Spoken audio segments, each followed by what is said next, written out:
Hashtag chapter 1. I don't want you anymore. Before Coral G arrives, I'm asking you one last time, Sam. Wouldn't you regret it if you treated Annie like this and someday recover your memory? Hearing this, Coral Annie, who was about to push the door open, hesitated. Coral Annie is at best a despicable ex-girlfriend.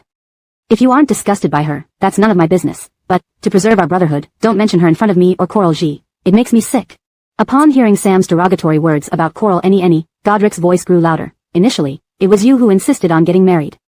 On the way back from the registry office, if she hadn't protected you during the car accident, why would she have been a vegetative state for 2 years? At the very least, she's your savior and your legal wife.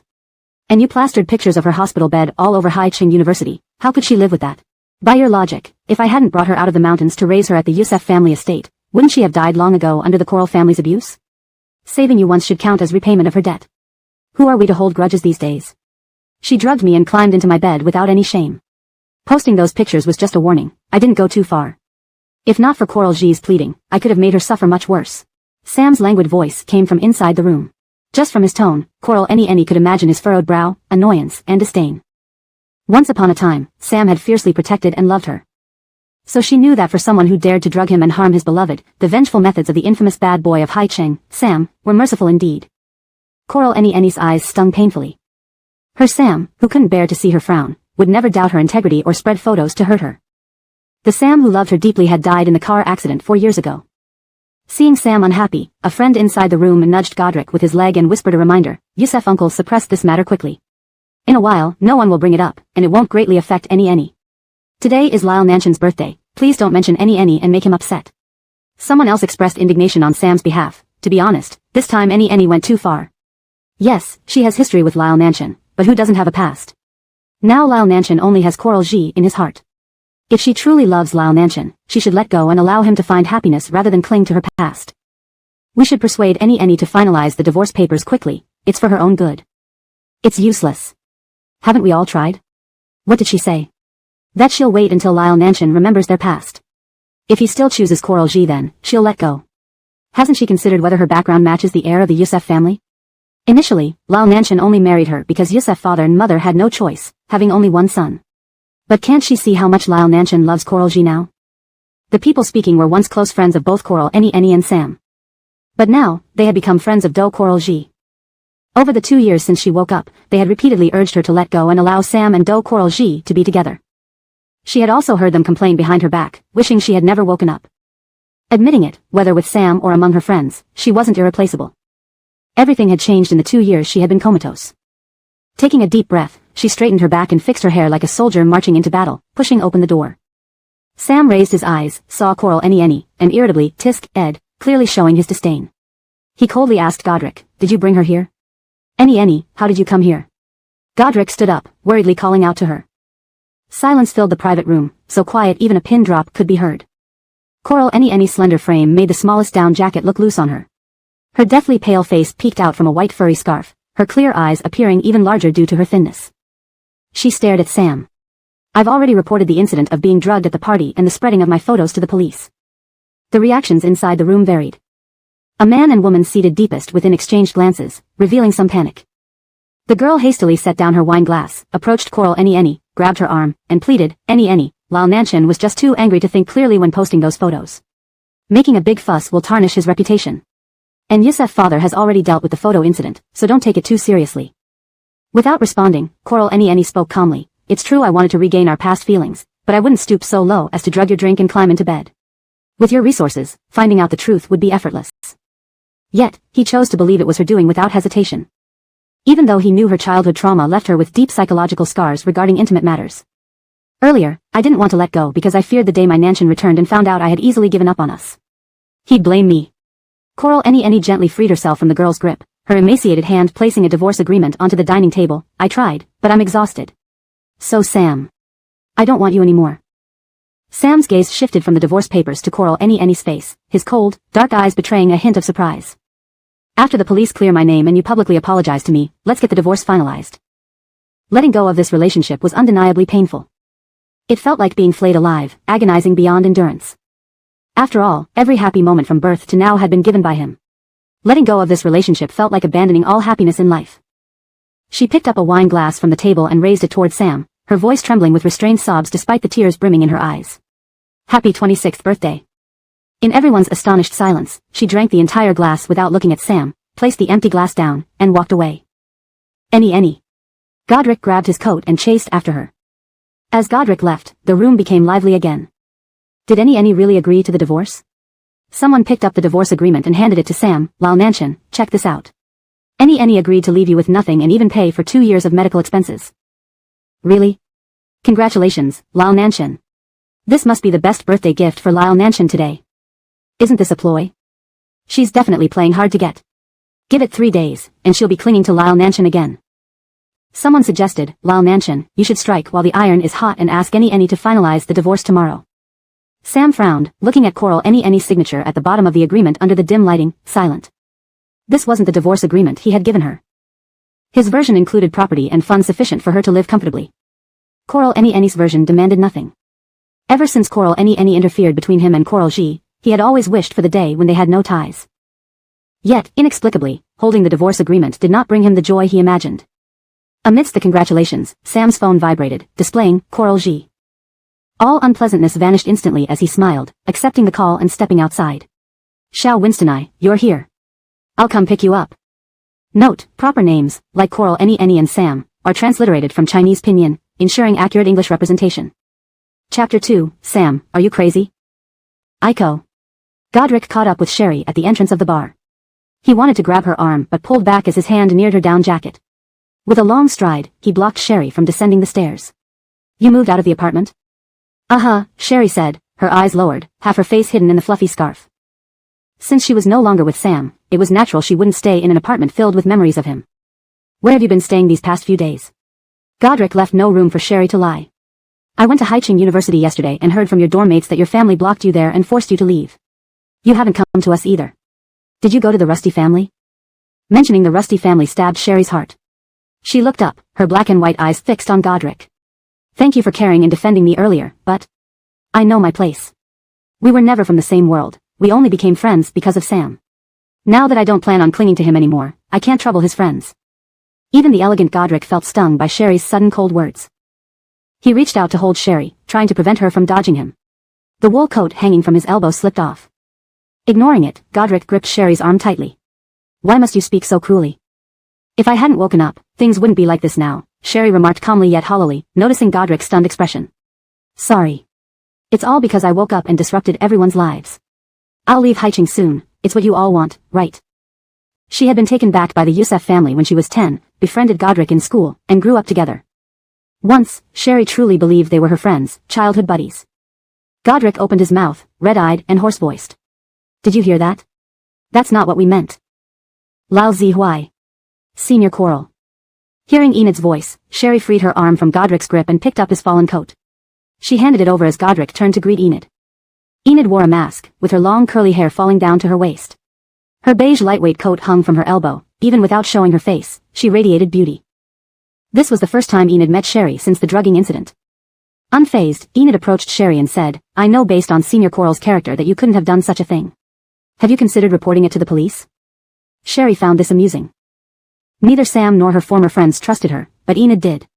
Whether sincere or not, she was the first person to say she believed her. Thank you, I've already reported it.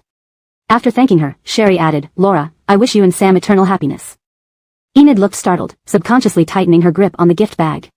Has Lyle Ronnie remembered everything? Sherry shook her head. I let him go. Little Winstonaggie.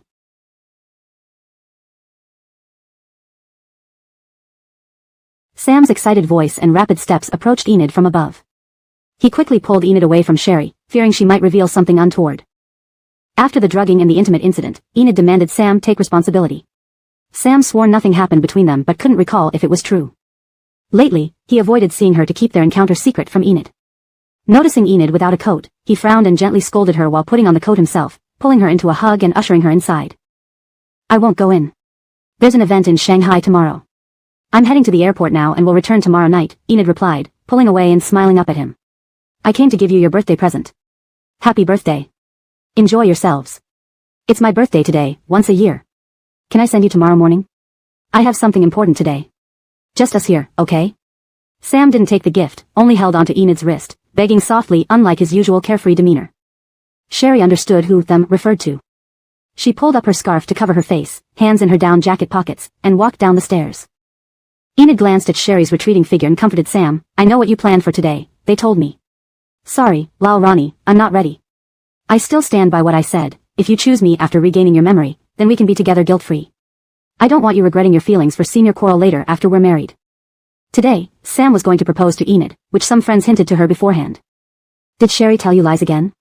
Sam's anger surged, veins bulging on his forehead.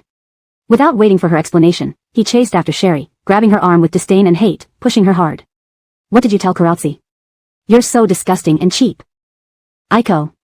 Godric exclaimed. Sam's push was merciless, sending the frail Sherry stumbling into the bar's scenic water feature. The freezing winter water engulfed her, causing sharp pain on her forehead. Senior Coral. Both Enid and Godric rushed forward to help her up. What are you doing, Lal Rani? Enid yelled, supporting Sherry. Still submerged in cold water, Sherry's mind buzzed as blood trickled from her lashes. Sam, are you crazy? Godric attempted to lift Sherry. Let me take Aiko to the hospital. Carrying the dazed Sherry out of the pool, her face showed no emotion as she touched the sticky redness on her eyelids, seeming shocked by the events, entirely numb. Sam hadn't expected the push to cause her head to bleed but looked increasingly disgusted. Why didn't you die? If you had, I wouldn't have to see your revolting face again. Godric tried to wake Sherry up as she lay in the water, blood trickling down. #### Chapter 3, Who gave you the courage to touch her? Sherry came back to her senses and fixed her gaze on Sam, her eyes growing cold along with her heart. The thing I regret most is bringing you out of Coral Family Village. A rapist's spawn, truly the dirtiest and most despicable thing in the world. No wonder the Rusty family doesn't want any connection with you, Coral Germaindy. Before Sam could finish speaking, he was hit hard on the head without warning, staggering into a tree trunk. Sherry stood where Sam had been, half her face covered in blood, trembling while clutching the broken brick she had used. Sam was dazed by the blow, looking at Sherry in shock as blood rushed into his right eye, turning it red. Godric and Enid stood frozen in the shallow pool, their expressions stunned, never expecting Sherry to actually strike Sam. Sherry's face was deathly pale, feigning calmness as she tossed the remaining half of the brick into the water, her voice hoarse. Sam, we're even now. Sam, we're even now. These words echoed in Sam's mind, conjuring a hazy scene. Under the orange glow of sunset, a girl in a clean school uniform pressed him against the wall, her cheeks flushed as she smiled at him. Sam, we're even now. His heartbeat raced, breath quickening, as he inhaled the fragrant scent of gardenia from the girl. The wisteria climbing the wall bloomed beautifully but couldn't compare to her smiling face. Sam held his chest, shaking his head, only for the image to vanish along with the fluttering in his heart. Ridsheng, are you okay? Enid asked. Sam regained his senses, feeling blood on his head, cursing under his breath. He looked up at Sherry. Ridsheng. Enid immediately hugged Sam, fearing he might retaliate. Godric rushed forward, pulling Sherry's arm behind her and shielding her protectively. Soaked in water, Sherry's body felt weak, having used all her strength on that one strike. Godric yanked her backward, causing her to stagger several steps before large hands with distinct knuckles steadied her, preventing her from falling again. She turned, but her words of thanks caught in her throat, her lips moving soundlessly. Seeing the same bloody half-face, Sam hesitated, unwillingly calling out the familial term. Uncle Rusty. The man holding Sherry was only about 30, brows furrowed, wearing wire-rimmed glasses. His features were sharply defined, dressed in a tailored dark gray suit under a black coat, tall and lean. Though only 4 years older than Sam, he exuded an aura of restraint and maturity, distinctly different from Sam's youthful audacity. It wasn't hard to see that this man bore some resemblance to Sherry. Gale glanced at Sherry's wound, lips pressed tightly together. He deftly loosened his tie and wrapped it around his hand, pressing it against Sherry's bleeding forehead. His deep gaze swept over Sam, then turned and carried Sherry toward the car, coldly ordering, to the hospital. The assistant quickly opened the car door. Watching Gale place Sherry in the car, Sam called out, Uncle Rusty. Gale paused with one leg in the car, his gaze through the wire-rimmed glasses sending a chill down everyone's spine. Sherry and Sam entered the emergency room one after another, being treated separately. A nurse preparing to clean the wounds saw Sherry's wet white scarf and blood-stained white down jacket. Take off your scarf and wet jacket first. Sherry hesitated, politely asking, will it affect cleaning the wound? It won't affect cleaning the wound, but don't you feel uncomfortable in a wet jacket and scarf? The nurse rolled a cart closer. Take them off. Sherry frowned, pulling her scarf over her mouth and nose, muttering, if it doesn't affect the treatment, I'll keep them on. Standing beside the trauma cleaning room, Gale watched Sherry, his voice gentle yet commanding. Take off the scarf and jacket. Sherry remained silent for a moment before slowly unzipping her jacket and removing her scarf. As the nurse reached to pull the curtain, Sam emerged from the opposite side, freshly bandaged, with Enid. In just a fleeting second, Sam saw the alarming bruises on Sherry's jaw and neck. Did that single push cause such severe injuries? Separated by the light blue curtain, Sam focused on Gail's tall, slender figure, feeling an inexplicable dread.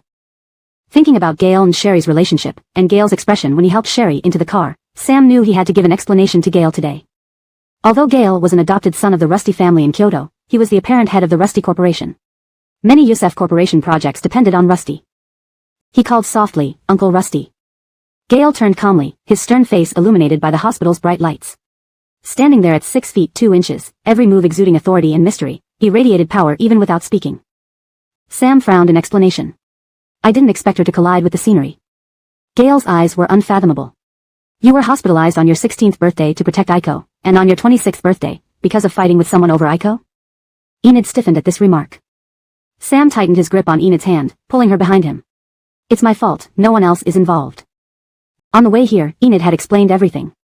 Sherry hadn't said anything else. For so many years, the reason I've supported the engsub Corporation seems something your parents haven't told you.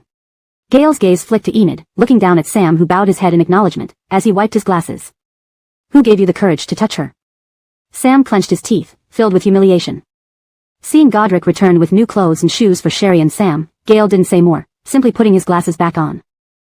Enid, intimidated by Gail's cold demeanor, wanted to leave. She told Godric and Sam, I need to catch my flight. Tell Senior Coral for me. I'll take you, Sam reluctantly squeezed Enid's hand. You should go back too, Gail added, noticing Godric's reluctance. Don't worry your sister. I'll take care of Aiko. Remembering his pregnant sister, Godric nodded and handed the shopping bag to Gail's assistant. Sherry had received 6 stitches and had to stay overnight for observation like Sam. Changing into a hospital gown, she emerged from the single-patient room's bathroom to find Gail still there, stripped of his suit, lounging on the sofa and making a call. Perhaps due to the high temperature inside the room, he undid a few buttons on his gray shirt, sleeves rolled up, revealing his forearm. A deep brown leather watch adorned his wrist. Noticing Sherry come out with her head bandaged, Gail ended his call with, see you next Monday. His intense gaze fell on the bruised mark on her jaw. Come sit. Note, this translation maintains the paragraph structure, tone, and style of the original text, ensuring a natural flow and coherence with previous content. Chapter 4, It's Different Now. Upon hearing this, Sherry pulled over a chair and sat down opposite Gail across the coffee table. Unlike his indifference towards Sam, Gail treated Sherry with considerable gentleness. What happened to your injuries? Sam pushed me, and I collided with a rockery.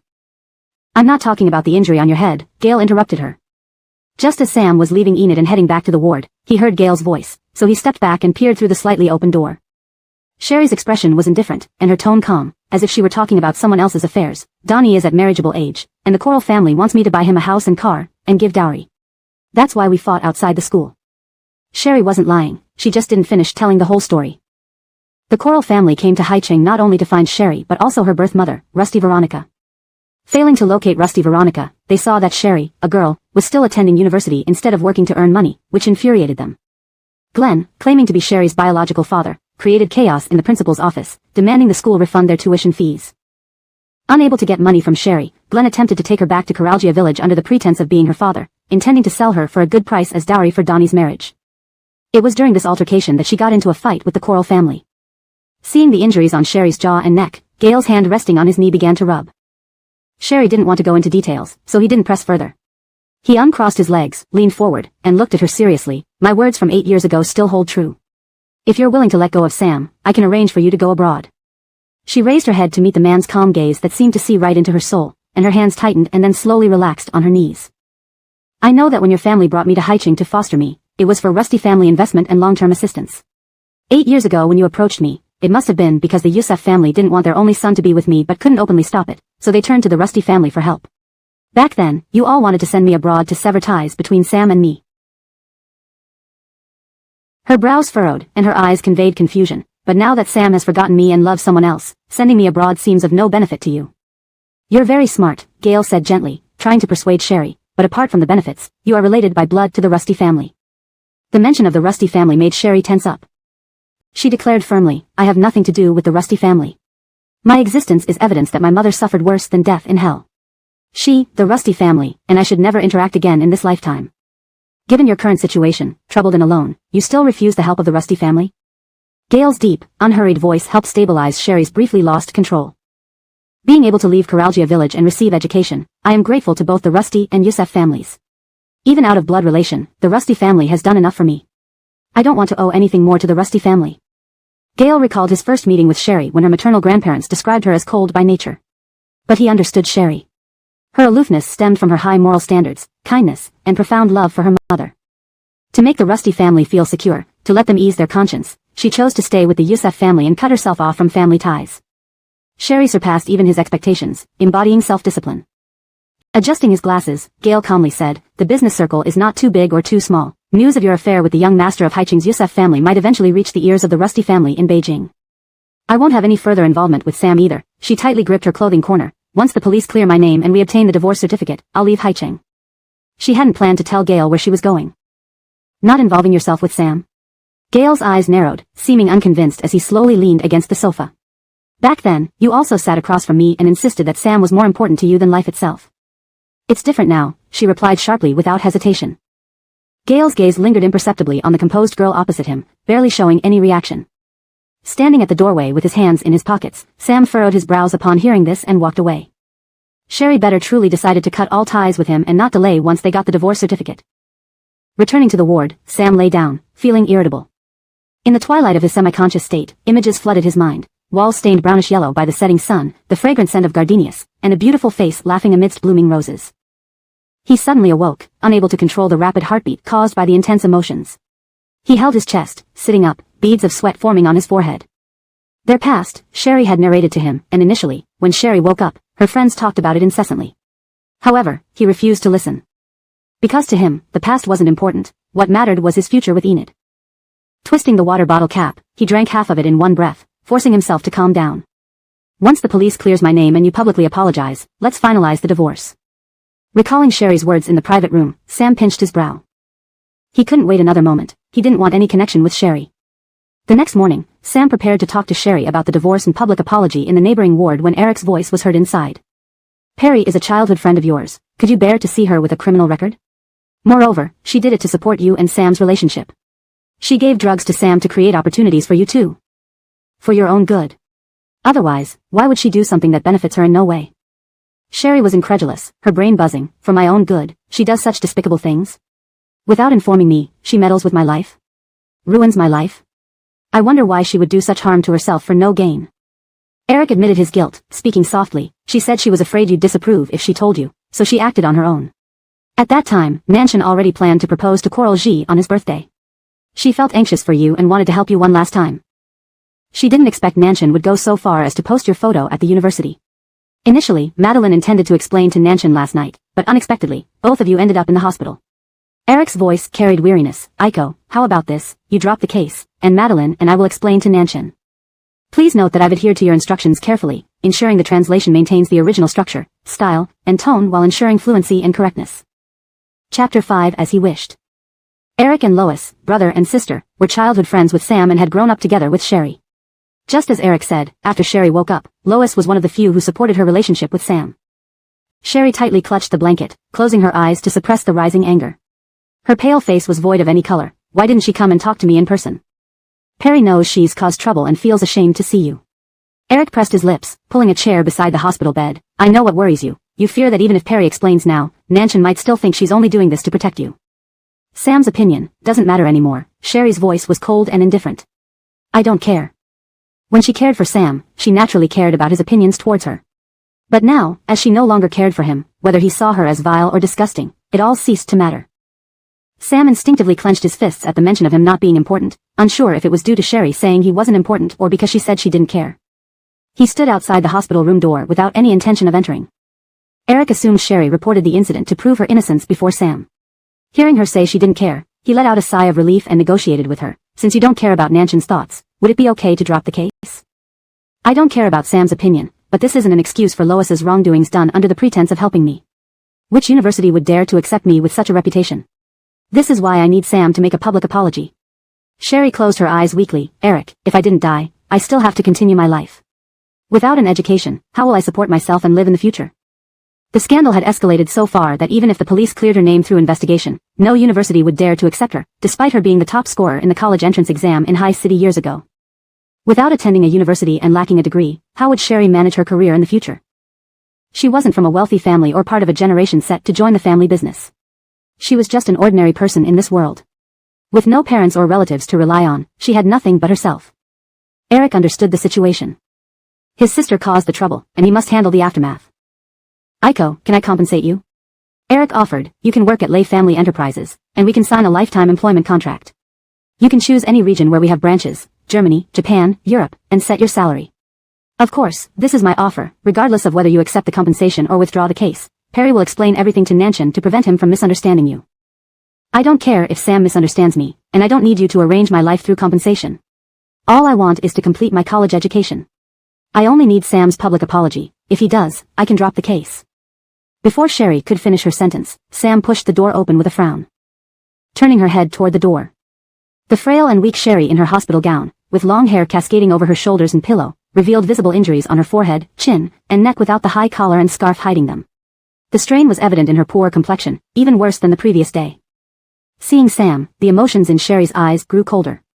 Sam's fury intensified when he saw Sherry looking at him indifferently. If you agree to divorce me today and stay away from my and Coral G's lives forever, I can arrange for a public apology tomorrow. Nanshan. Eric, surprised by Sam's unexpected visit, stood up and explained, I came to explain about the drug situation. Yesterday was your birthday, and Perry wanted to tell you that it had nothing to do with Aiko, but... Aren't you too tired of acting with Sherry? Sam lashed out at Eric, are you trying to cover up the fact that it was Sherry? Are you making up such a pathetic excuse to drop the case? Did Loa serve me drinks that night or not? A sharp sting pierced Sherry's heart. She knew Sam distrusted her character. Even in his conviction that she had drugged him, he would still publicly apologize to quickly distance himself from her, proving just how eager he was. Her grip on the blanket loosened. She had already let go of Sam. Achieving her goal of entering Koronshin University would be enough once Sam made a public apology. Divorce was inevitable. She could comply with his wish. Eric feared Sam's words would prompt Sherry to demand further police investigation and hurried to explain, this really was done by Perry. When are we getting the divorce certificate? I'll go with you right now, Sherry interjected calmly and gently. No sign of resentment, no reluctance, not even a hint of unwilling tears, each word remained composed. Unexpected by her immediate agreement, silence fell in the room for a moment. Seeing Sam hesitate, Sherry asked again, what time? Any time is fine. Sherry's indifferent attitude unsettled Sam. The emotion within him began to spread rapidly, and his voice sounded irritable. Now. Immediately. All right, please wait a few minutes while I change clothes, Sherry said, pulling back the covers to get out of bed. Harrywa, you can leave now. I will drop the case. Eric couldn't believe how simply matters had been resolved and felt unprepared. Stay here.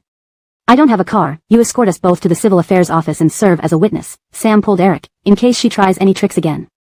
Sherry didn't protest. Changing into the clothes Godric had brought her the day before, she left the ward. Nanshan went to change clothes, Eric informed her. Sherry wrapped a scarf around her neck to cover the bruises on her chin and neck. Before we go to the Civil Affairs office, I need to return home for my ID card.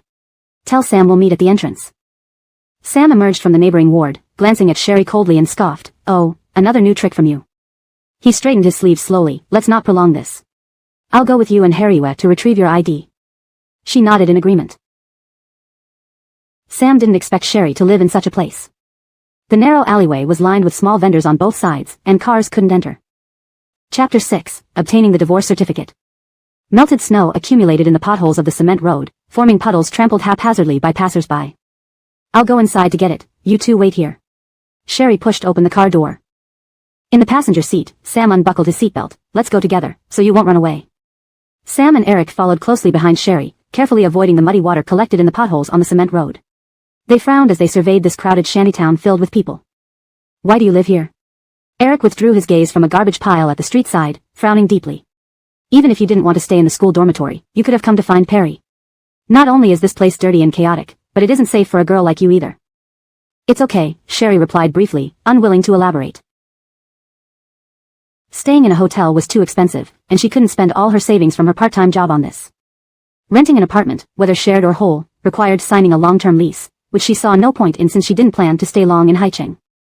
Although the conditions here were poor, it was the fastest and cheapest option that allowed short-term renting when she moved out of her previous apartment 2 days ago. As they walked deeper into increasingly remote alleys, they stopped in front of a wooden door with a lock. Sam's brow furrowed even deeper. Sherry didn't invite the two men in but instead opened the door and rummaged through a drawer for her ID. The wooden door looked rather flimsy. Inside was a small space with a bed, a simple fabric wardrobe, a neatly stacked desk of books, one chair, and old kitchenware on a makeshift stove. There wasn't even a bathroom. However, the bed was well made, the old furniture was clean, and the cement floor was mopped to a shine. After locking the door, Sherry looked at the two men. Let's go. On the way from the shantytown to the Civil Affairs Bureau, the three of them each lost in their thoughts, none spoke a word. At the bureau, the staff members, seeing the two seated opposite each other with bruised heads, routinely tried to persuade them otherwise but eventually issued the divorce certificate. Holding the red booklet, Sam felt incredulous at how smoothly it had gone. Now that we've got the divorce certificate, Sam, can I see your public apology tomorrow? Sherry asked. Sam came back to his senses. Okay. Sherry nodded and stood up. After you make the public apology, I will immediately leave Haicheng and never appear before you and Enid again. Sam's hands tightened around the red booklet, a scene flashing in his mind of Sherry pressing him against the wall behind the teaching building. He stood up alongside her, stuffing the small red booklet into his pocket, his face grim. The place you're staying isn't safe. I told you the apartment was yours, and I won't ask for it back, you. No, thank you. She placed the divorce certificate into her down jacket pocket. Goodbye then. With the divorce certificate, the last connection between her and Sam was severed. She hoped they would never meet again. Seeing Sherry decline Sam's offer, Eric said, I have an empty house you can move into temporarily. She shook her head, pulling her scarf higher to cover her mouth and nose, leaving only her clear, black and white eyes visible. I'll withdraw the case soon. If there's nothing else, I'll be going. I'll take you. Eric offered. She declined again, maintaining a polite distance. It's not on your way, so don't trouble yourself. Watching Sherry walk away without a backward glance, Sam pressed his lips tighter. Never thought you'd end up here, Eric sighed. Sitting beside the bus stop sign outside the Civil Affairs Bureau, Sherry gazed at the divorce certificate, lost in thought. She hadn't expected to end up like this with Sam. And seemingly, neither of them was wrong. On Sam's 22nd birthday, he wished to marry her right away, spend his 26th birthday with their child, and grow old together. Only the first wish came true. She remembered how after the wedding, Sam wanted to burn the marriage certificate, believing they would only be widowed, never divorced. For Sherry, those scenes seemed like just yesterday despite losing 2 years. Now, standing outside the same bureau where they registered their marriage, holding a red divorce certificate, it was ironic. Rubbing her sore eyes with the back of her hand, she put the divorce certificate and ID away, preparing to book a flight to Coral City for the next evening. Mathewdenly, a black sedan pulled up in front of her. The rear window lowered, revealing Gail's sharply defined, coldly handsome face. Sherry glanced around, hurriedly locking her phone screen and approaching the car. Bending down, she rested her hands on the window frame, addressing Gail, who sat behind the driver. Why are you here? Paid a visit to the Haicheng branch, he indicated for her to enter. Get in. His assistant, sitting in the passenger seat, smiled and greeted Sherry, intending to open the door for her. But Sherry hesitated. Looking at Gail's chiseled features, she deliberated before speaking. Mr. Rusty, let's pretend we never met.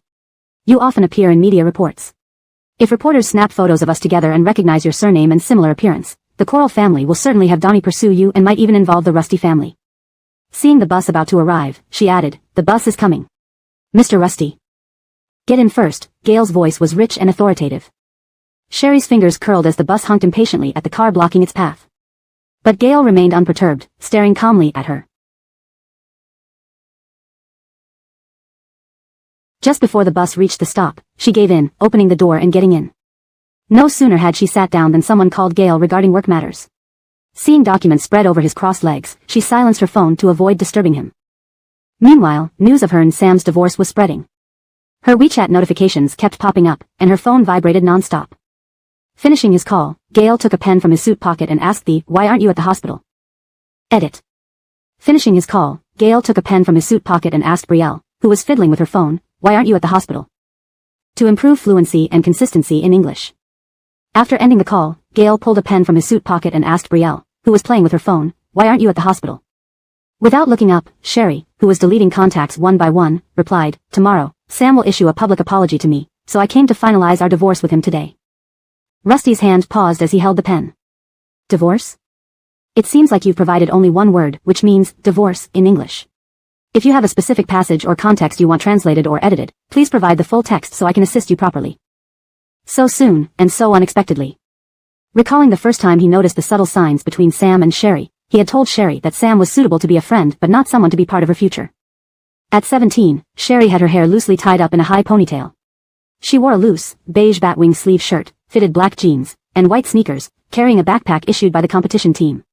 She tilted her pale, delicate face upwards, her black eyes as clear as washed stones, looking at him both obediently and stubbornly. Hashtag chapter 7, just one night. After transferring the money for the clothes to Godric and deleting his WeChat account, her contact list was left with only Wendy, May, Eshan, and Gail. Gail's WeChat profile picture was a photo taken from underwater looking up at the sun, and her Moments feed was completely empty, giving the impression that it belonged to an elderly person. Her finger paused on Gail's WeChat avatar. Yesterday's hospital expenses. I will transfer the money to you via WeChat. Sherry turned to look at Gail, who was reading documents. And I also dirted your tie. I'll transfer the cost for that as well. Matutely, the car swerved sharply to the left to avoid something, causing Sherry's phone to fly out of her hand towards Gail. Sherry opened her eyes wide and reached out, but missed, landing awkwardly in the warm embrace of the man. As she tried to grab the phone, her wrist was caught by his long, slender fingers with distinct knuckles. The phone landed directly on Gail's lap. Realizing how inappropriate the position was, her ears turned bright red with embarrassment. She looked up just as her eyes met the deep, dark gaze behind his gold-rimmed glasses, and her heart began to race unnaturally due to her discomfort. The driver, who had narrowly avoided an accident, wiped the cold sweat from his forehead. Sir, I apologize, that car suddenly overtook us. It's fine, came Gail's voice from above her head. Sherry sat up straight and apologized, I'm sorry. Gail calmly handed her the phone and picked up the scattered documents. Thank you. They drove over a speed bump and smoothly entered the entrance of a villa complex within the inner second ring road of the city. Sherry said to the driver, you can drop me off here. The place you are staying now is dangerous. Gail closed the documents spread across his lap. His tone did not allow any room for argument. Have Bud bring your luggage over. Sherry did not ask how Gail knew where she lived. Seeing him get out of the car, she followed suit. I'm leaving Haicheng tomorrow. Just one night, moving luggage back and forth is too troublesome. Gail, holding the file folder in his long fingers, gestured for her to come in. Just one night, even if you are eager to distance yourself from the Rusty family, this one night won't matter. Sherry clenched her fists tightly. Gail, as the patriarch of the Rusty group, carried immense authority. Even when not issuing commands, his words were forceful enough to leave no room for argument. She obediently handed the key to Bud. All my belongings are packed. Please help me pack the books on the table and items in the drawers. Mat your thing, Bud replied. Sherry had been to Gail's villa in Haicheng before, but never stayed overnight.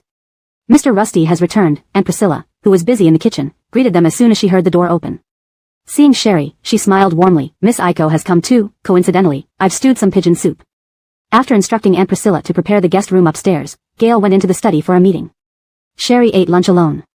Sam's public apology came sooner than he had promised to Sherry.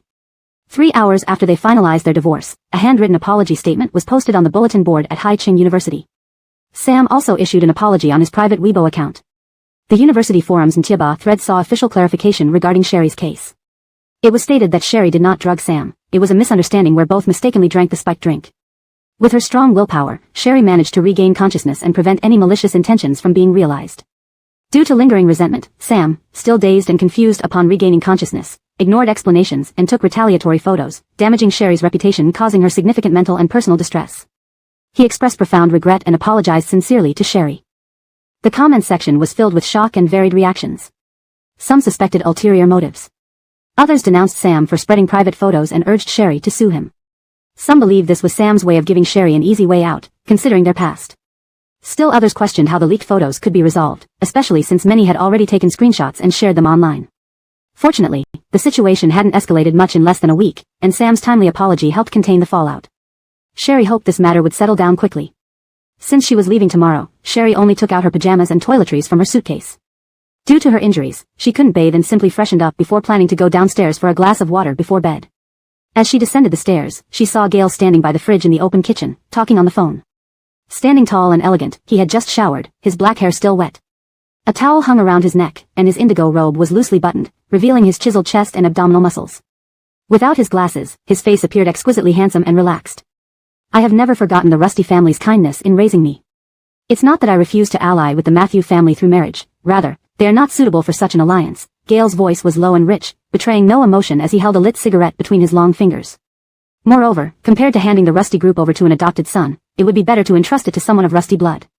If you are willing to understand, you'll find that Sherry is very capable. He flicked the ashes into the ashtray, his brows furrowing slightly at something said on the other end of the line. Noticing her presence, his calm, deep gaze met Sherry's eyes. Sherry stood awkwardly at the bottom of the stairs, unsure whether to retreat to her room or ask for water. Matt surprised to see Sherry still awake at this hour. Gail turned away and extinguished the cigarette. Using his shoulder and cheek, he secured the call while buttoning his robe, then slowly continued, all right, I will be at Junyu Hotel at 7:30 tomorrow evening. Rest well. Hanging up, Gail removed the towel from his neck and asked, why aren't you sleeping yet? His deep voice carried a slight rasp, perhaps from smoking. I came down for water, Sherry explained, heading towards the fridge. Seeing Gale casually toss the towel onto the counter and fetch the water, Sherry hurried forward, politely accepted the bottle, wished him good night, and quickly headed upstairs. As Sherry disappeared up the stairs, Gale withdrew his gaze. He bit down on another cigarette, leaning against the edge of the countertop, its flickering flame casting shadows over his sharp features. In the mirrored fridge, his face, obscured by swirling smoke, played back memories like a reel of film. Their first encounter, when he was 15 and Sherry was 10. Under torrential rain outside the police station, Sherry, intentionally forgotten by the Rusty family, hid behind a tree, watching as her biological mother was escorted into a luxury car, yet refused to go to live with her at the Rusty residence. Chapter 8, You Have to Believe Me. When they met again, he was 17 years old, and Sherry was 12. The girl who had taken 2 knives for Sam now leaned on a hospital bed, once more rejecting the Rusty family's arrangements. The frail young lady spoke with seriousness and calmness. Those who aren't expected should distance themselves from others' lives and focus on their own path. This prevents unnecessary expectations. Please, don't interfere with my life. The intense sense of frustration that had weighed on his heart seemed to slowly dissipate with her calm words. Back then, he secretly manipulated the situation so the Youssef family believed that raising Sherry in gratitude would lead the Rusty family to support them. This was the only time Gale interfered with Sherry's life. And from then on, Gale began paying attention to this girl who aimed to focus on herself. He watched the once dirty and frail Annabelle shine brightly, being selected by the Haicheng University's Math Olympiad team in her second year of junior high and becoming the record holder with perfect scores in all tests. Her first international Olympiad ended with a gold medal, making her the most famous prodigy in Haicheng. Every improvement, every achievement, every award she received. He knew it all. Every moment she sparkled. He witnessed. Gale gazed down at the faintly glowing red tips of his fingers, exhaling a thin mist that hid his expression. Including the passionate love between Sherry and Sam. Sherry returned to her room with water. Just as she took a sip, her phone on the bedside table vibrated urgently. She screwed the cap back on the bottle, picked up the phone, and saw a call from Godric. She hadn't changed her number yet, and hesitated whether to answer when the screen dimmed, showing 4 missed calls. Moments later, the screen lit up again. She answered, holding the phone to her ear. Hello. Aiko, something happened. Wendy pushed Coral Ji and Nanshan down the stairs at the airport. Nanshan doesn't remember Wendy and is suing her for attempted murder. Wendy is now at Xianan Road police station. Sherry's mind buzzed. How could Wendy be in Haicheng? Even if Wendy was in Haicheng, how could someone as timid as her push Enid? Doe. How is Enid? I don't have details yet. Nanshan asked my sister to examine her, she's still being checked. Wait at home for me to pick you up. Sherry's heart pounded. She steadied her voice, saying calmly, no need. I'll go to the police station to see Wendy. Godric disagreed, come to the hospital to check on Karatzi first. As your friend, I advise you not to let Nanshan know about your connection with Wendy. He might not show mercy if he thinks you're behind this. I called to suggest you stay out of this. Before Godric finished, Sherry hung up and hurriedly left the house. No matter what, Sherry needed to see Wendy to understand what happened. At this point, news of Black Powder fans attacking Enid at the airport and pushing her down the stairs was trending. In the taxi, Sherry scrolled through videos. The shaky footage showed aggressive interactions between the Black Powder fans and supporters, several security guards pulling people apart following Enid's orders, while Sam protected Enid, wearing a mask and sunglasses, retreating backward. Wendy's face appeared intermittently in the frame, marked by a red circle for identification. Wendy, sweating profusely, looked frightened and panicked, trying to move forward as if calling Sam's name.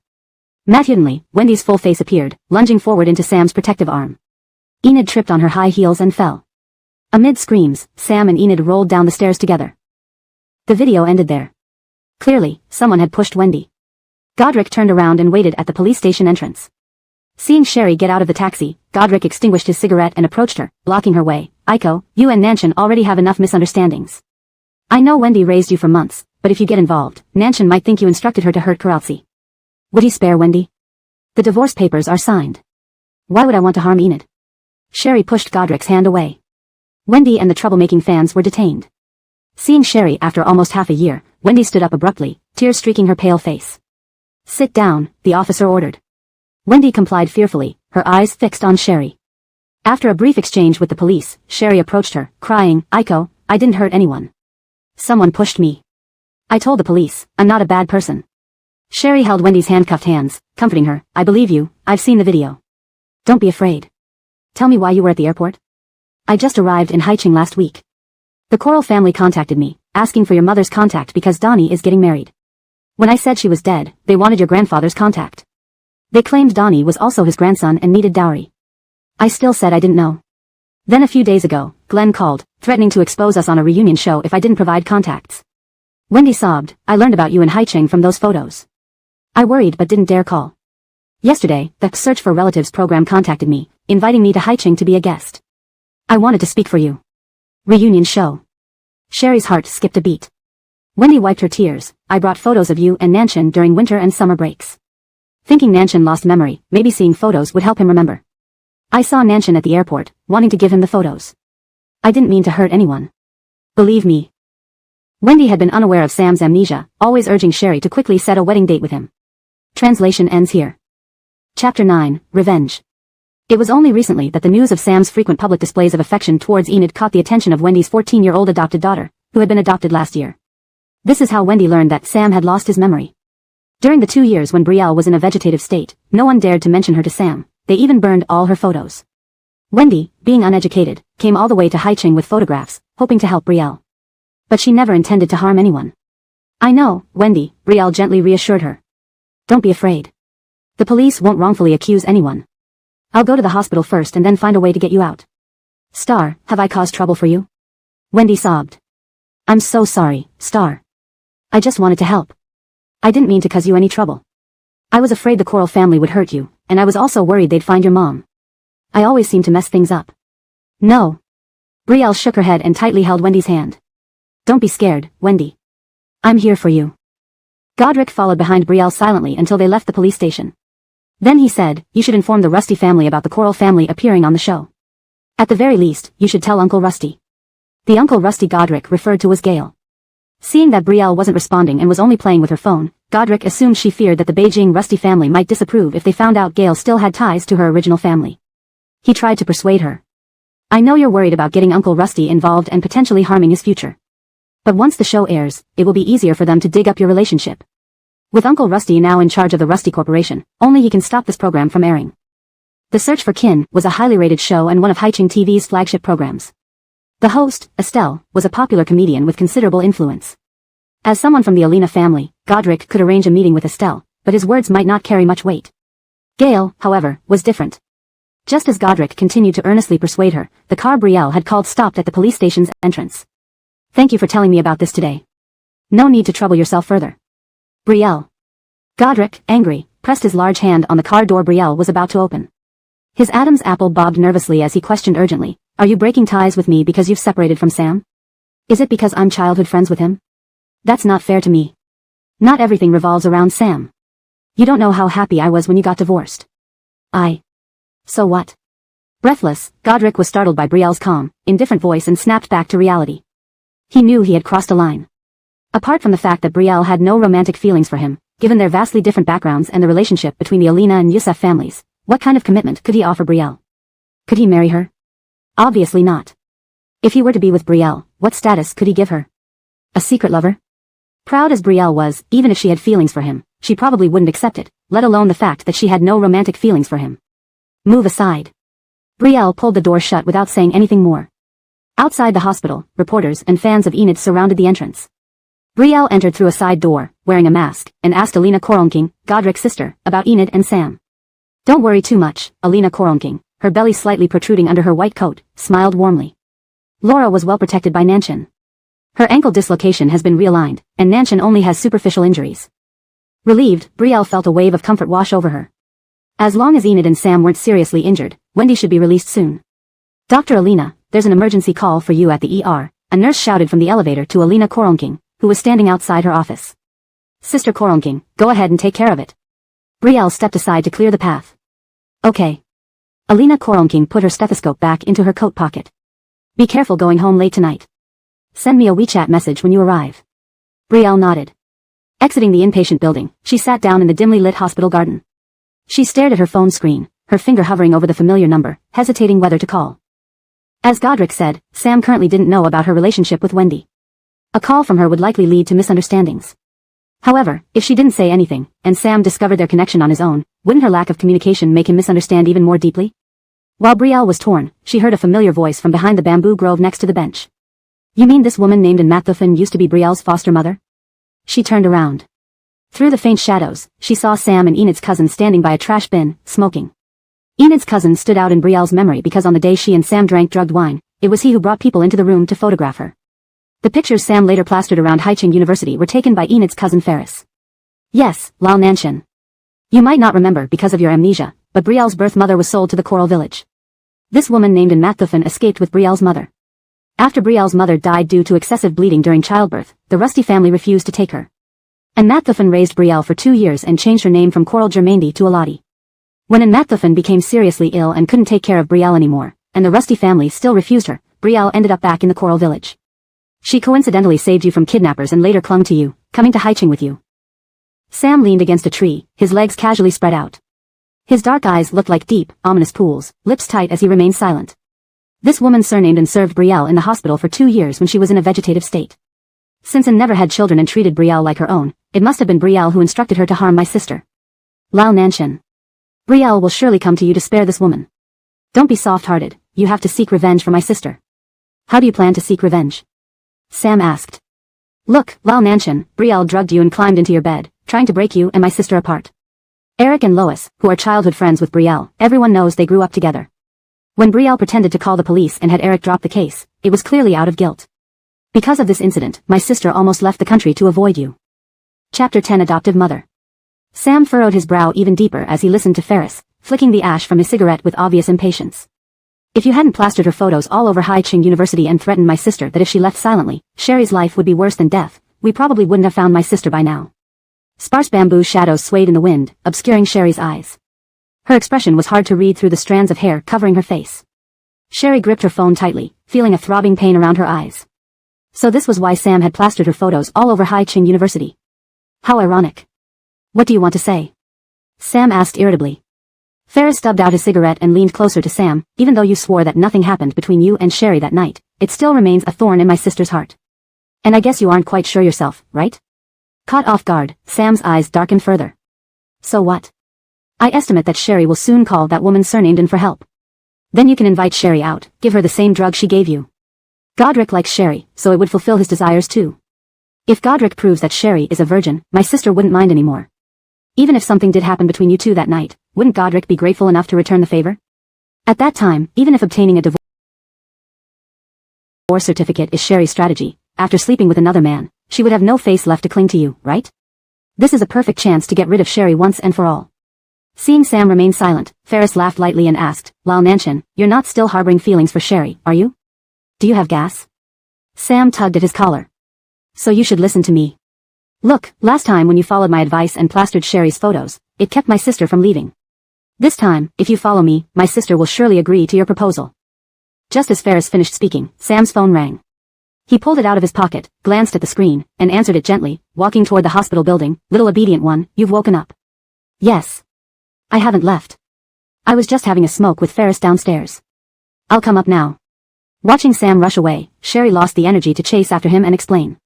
She deleted the familiar phone number on her screen, put her phone back in her down jacket pocket, and sat quietly on the bench, almost burying her entire face in her scarf. After some time, a chill crept up from her ankles to her calves. Her clenched fists slowly relaxed, and she finally dialed Sam's number again, still holding a sliver of hope for his character. What is it? Hearing Sam's deliberately low voice, she spoke calmly. I went to see Wendy. Wendy came to Haicheng because Donnie wanted my grandfather's contact information to provide a house and dowry for marriage. Wendy didn't know and didn't want to give it to them, so they went on a search for kin to find someone. Wendy was invited to Haicheng by the show, and accidentally met you at the airport while trying to speak to you. She was pushed into Laura by the crowd. Airport surveillance and the show's affairs will clarify everything. Do you want to plead for your former adoptive mother? This incident was an accident. I only hope that you. Climbing into bed was an accident, pushing Lizette down the stairs was an accident. Sherry, your accidents are really numerous. Sam interrupted coldly, impatiently adding, tomorrow at 7 at Junyu Hotel, explain in person. Otherwise, I will make sure your adoptive mother spends a long time in jail. You know me, I always keep my word. Hearing the dial tone, Sherry felt a sense of confusion. She began to doubt whether she truly understood Sam. She couldn't be sure if Sam's invitation was genuinely to hear her explanation or to drug her. In Haicheng, Sam had a notorious reputation but had always been kind to her. His kindness and her love for him added a thick layer of filter to her perception of him, clouding her judgment. Her phone vibrated in her palm. Refocusing her eyes, she answered. Aiko, I called my sister. Lizette's condition is stable, don't worry too much. As long as Lizette is okay, Nanshan won't be too hard on Wendy. Not hearing a reply from Sherry, Godric looked at the phone display in confusion. Hello? Aiko? You're being considerate. Sherry thanked him. Thank you. Aiko, I apologize for what I said at the police station entrance. Godric apologized. Don't take it to heart. I understand. Her voice was heavy with exhaustion. Wendy needs a lawyer. Could you represent her? Of course. I've eaten Wendy's food and stayed at her place. Even without your request, I would have represented her. Rest well, Wendy will be fine. I'll talk to Nanshin. After hanging up, Sherry tried twice but couldn't stand up. She leaned against the icy bench until she managed to straighten up. The cool breeze tousled her long hair. She tucked it behind her ears and stared at the dim and lengthy path in the hospital garden before slowly heading outside. The next day, continuous phone calls woke Sherry at 8:30. She unplugged the charger and picked up the phone. An unknown number. Without calling back, she prepared to set down the phone when it rang again. Recognizing Enid's call, she woke up halfway, sitting up against the bed and answering. Senior Coral, Enid's voice came through. Alina's sister told me that you came to the hospital specially last night. Are you better now? Sherry asked. I'm fine. Alina's sister said the aunt who accidentally pushed me wasn't a hater but your relative. My adoptive mother before I went to the Youssef family, Sherry admitted, explaining to Enid. At the airport, she saw Sam and tried to get closer. She didn't mean to push you. Someone pushed her. I know, I watched the video. Senior Coral, I didn't call to accuse you, Enid continued slowly. I wanted to ask if you and Lyle Nanshin really divorced. Yes, she replied. Enid paused briefly, then sighed deeply, preparing to have a heartfelt conversation. But Senior Coral, I'm still scared. I love Lyle Nanshin and want to be with him, but I also fear that one day he will remember the feelings between you two. ##### Chapter 11, The Show. Laura, Sherry called to her, and assured Enid, I'm not your boyfriend, so I don't know how to provide you with a sense of security. But for what I've decided to give up, I will never turn back, even in death. You can rest assured. I'm sorry, Senior Coral, I just didn't know who to talk to, so I ended up telling you all this. Enid bit her lip. Senior Coral, about your adoptive mother, I'll talk to Ronnie and have him drop the case. Don't worry too much. So, do I still need to go to Junyu Hotel this afternoon? Sherry asked. Enid looked puzzled. What? Youssef Ronnie said he wanted me to explain in person at Junyu Hotel at 7 tonight, otherwise, Wendy would be jailed indefinitely. Sherry admitted that she had ulterior motives in talking to Enid. Nowadays, she dared not gamble on anyone's character. She hoped Enid could prevent her from meeting Youssef Ronnie again. After all, no one wanted their loved one to meet an ex. And Youssef Ronnie could not refuse Enid. I understand. I'll call Lyle Ronnie to discuss it, Enid replied, adding, Lyle Ronnie has always been hard-mouthed but soft-hearted. I'm sure Senior Coral understands that. Don't take it to heart. Thank you, Sherry said sincerely. I'll cover all your medical expenses for your hospital stay, though I know you don't need it. It's my way of showing my appreciation, and I hope you won't refuse. Enid understood Sherry's nature and did not decline. All right. After discharge, I'll have my assistant send the bill to Senior Coral. After hanging up, the heavy burden on Sherry's heart seemed to lift slightly. She got up and freshened up. That morning, the unknown number that woke her up rang again. It was the production team of Reunion Chronicles. The show's intention in contacting Sherry was the same as when they approached Wendy. They hoped that Sherry, who shared the same father and mother as Donnie, could provide information about her birth mother and invited her to be a guest on the show. Sherry hesitated, rubbing her fingers. According to Reunion Chronicles ratings, if she appeared on TV, it would undoubtedly cause another stir, which did not align with her desire for a peaceful and ordinary life away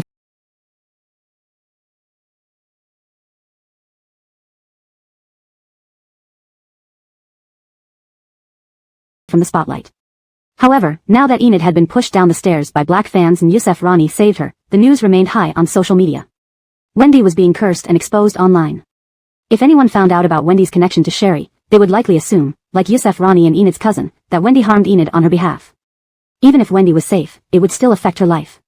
So, before netizens connected her with Wendy and Youssef Ronnie or Enid, she needed to clear things up first and release the complete airport video to prove that the encounter between Wendy and Enid was purely accidental. Her influence was limited, but if she leveraged the power of the show, she could gain more attention and accomplish twice the results with half the effort. More importantly, if she didn't appear on the show, how would the Coral family portray her mother? How would they morally coerce the elderly professor who was supposedly her grandfather? The girl from the production team who contacted her was anxiously urging, Miss Coral? Sherry finally spoke. I can go on your show, but I have 2 conditions. The girl from the production team hadn't expected her agreement and was pleasantly surprised. Matt here, please tell us. Firstly, I hope the production team can clarify via Weibo that Wendy came to Haicheng for the show, and her flight schedule was arranged by the show. This proves she couldn't have targeted Enid intentionally. I also hope the production team contacts the airport to release the complete video of Enid being pushed. Of course, this issue is currently very hot, and the production team's willingness to clarify it also increases your topic visibility. That's not a problem. We've already discussed this in a meeting, and we definitely plan to clarify it. We will also contact the airport. The girl agreed immediately. What's the second condition? Don't disturb Professor Rusty, Sherry said. Matt here, rest assured. In fact, the production team had already contacted Professor Rusty before reaching out to Sherry, but Professor Rusty declined the invitation to appear on the show. At 2 p.m., the Haicheng police issued a statement, saying that a certain Mr. Huang had been taken in for investigation. Meanwhile, the official Weibo account of Reunion Chronicles posted a lengthy tweet explaining the entire incident, why they invited Wendy to participate, how the flight arrangements were made, and even included audio recordings of the conversations between the production team and Wendy. The recordings clearly showed Wendy's lack of sophistication and unfamiliarity with modern travel procedures. Additionally, they released a full video of Wendy being pushed into Enid. The video clearly showed Wendy being shoved into the crowd and then accidentally bumping into Enid after trying to push through. Reunion Chronicles knew how to stir public interest. They specifically tagged Enid, asking her not to let the true culprit escape and to clear Wendy's name. They urged against letting edited videos continue to unfairly vilify innocent people. After this long post, the public began condemning those who initially maliciously edited the video while ignoring the segment where Wendy was forcefully pushed. Naturally, there was increased interest in Wendy's upcoming appearance on the show. As the complete video spread, more people saw that Wendy was pushed into Enid and even attempted to make amends after the collision. While some still criticized her for crowding into the fray at her age, overall public opinion shifted positively. At 4:30 p.m., Sherry saw the familiar phone number on her screen and answered with a tight lip. What did you say to Karautsi? Yusef Rani's voice came through, tinged with anger. This morning, Laura called to confirm if we were really divorced, and I told her the truth. I promised her I wouldn't change my mind, Sherry said, staring at the refreshing comments on her computer screen. Laura seemed insecure, so I asked if she still needed to meet you at Junyu Hotel this afternoon. That was the entirety of our conversation. On the other end, Yusef Rani remained silent, only the sound of his heavy breathing betraying his fury. Chapter 12, A Wish Ode. Sam, we've already signed the divorce papers. It's best if we never meet again or have any further entanglements, only then can Laura feel secure. She still harbored a glimmer of hope for Sam's integrity and whispered, this is good for me, for you, and for Laura. Sam hung up without saying a word. Brielle put down her phone, feeling an emptiness in her heart. She could only hope that matters concerning Wendy would come to an end here. Relaxing slightly, Brielle ate a little and called Godric to ask if it was alright to pick up Wendy. The situation seems somewhat unfavorable, Godric said gravely. I don't know what the person who pushed Wendy told the police. I'm trying to figure things out, so please don't worry. Brielle tightened her grip on the water cup. Okay, thank you for your efforts. Just as she ended the call, her phone vibrated again. Brielle hurriedly answered, hello. Brielle? The voice was vaguely familiar. She responded, yes, this is she. Tonight at 7 p.m. at Junyu Hotel. If you don't come, be prepared for the woman surnamed and to go to jail. It was Enid's cousin, Ferris. Recalling what Godric had said about the unfavorable situation, Brielle gripped her phone tightly. In a law-abiding society, everything depends on evidence.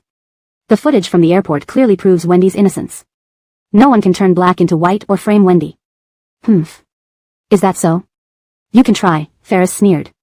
Moreover, this woman surnamed and seems to have adopted a mute 14-year-old last year. If you don't come, I'll have to find this mute child. Brielle's nerves were suddenly taut.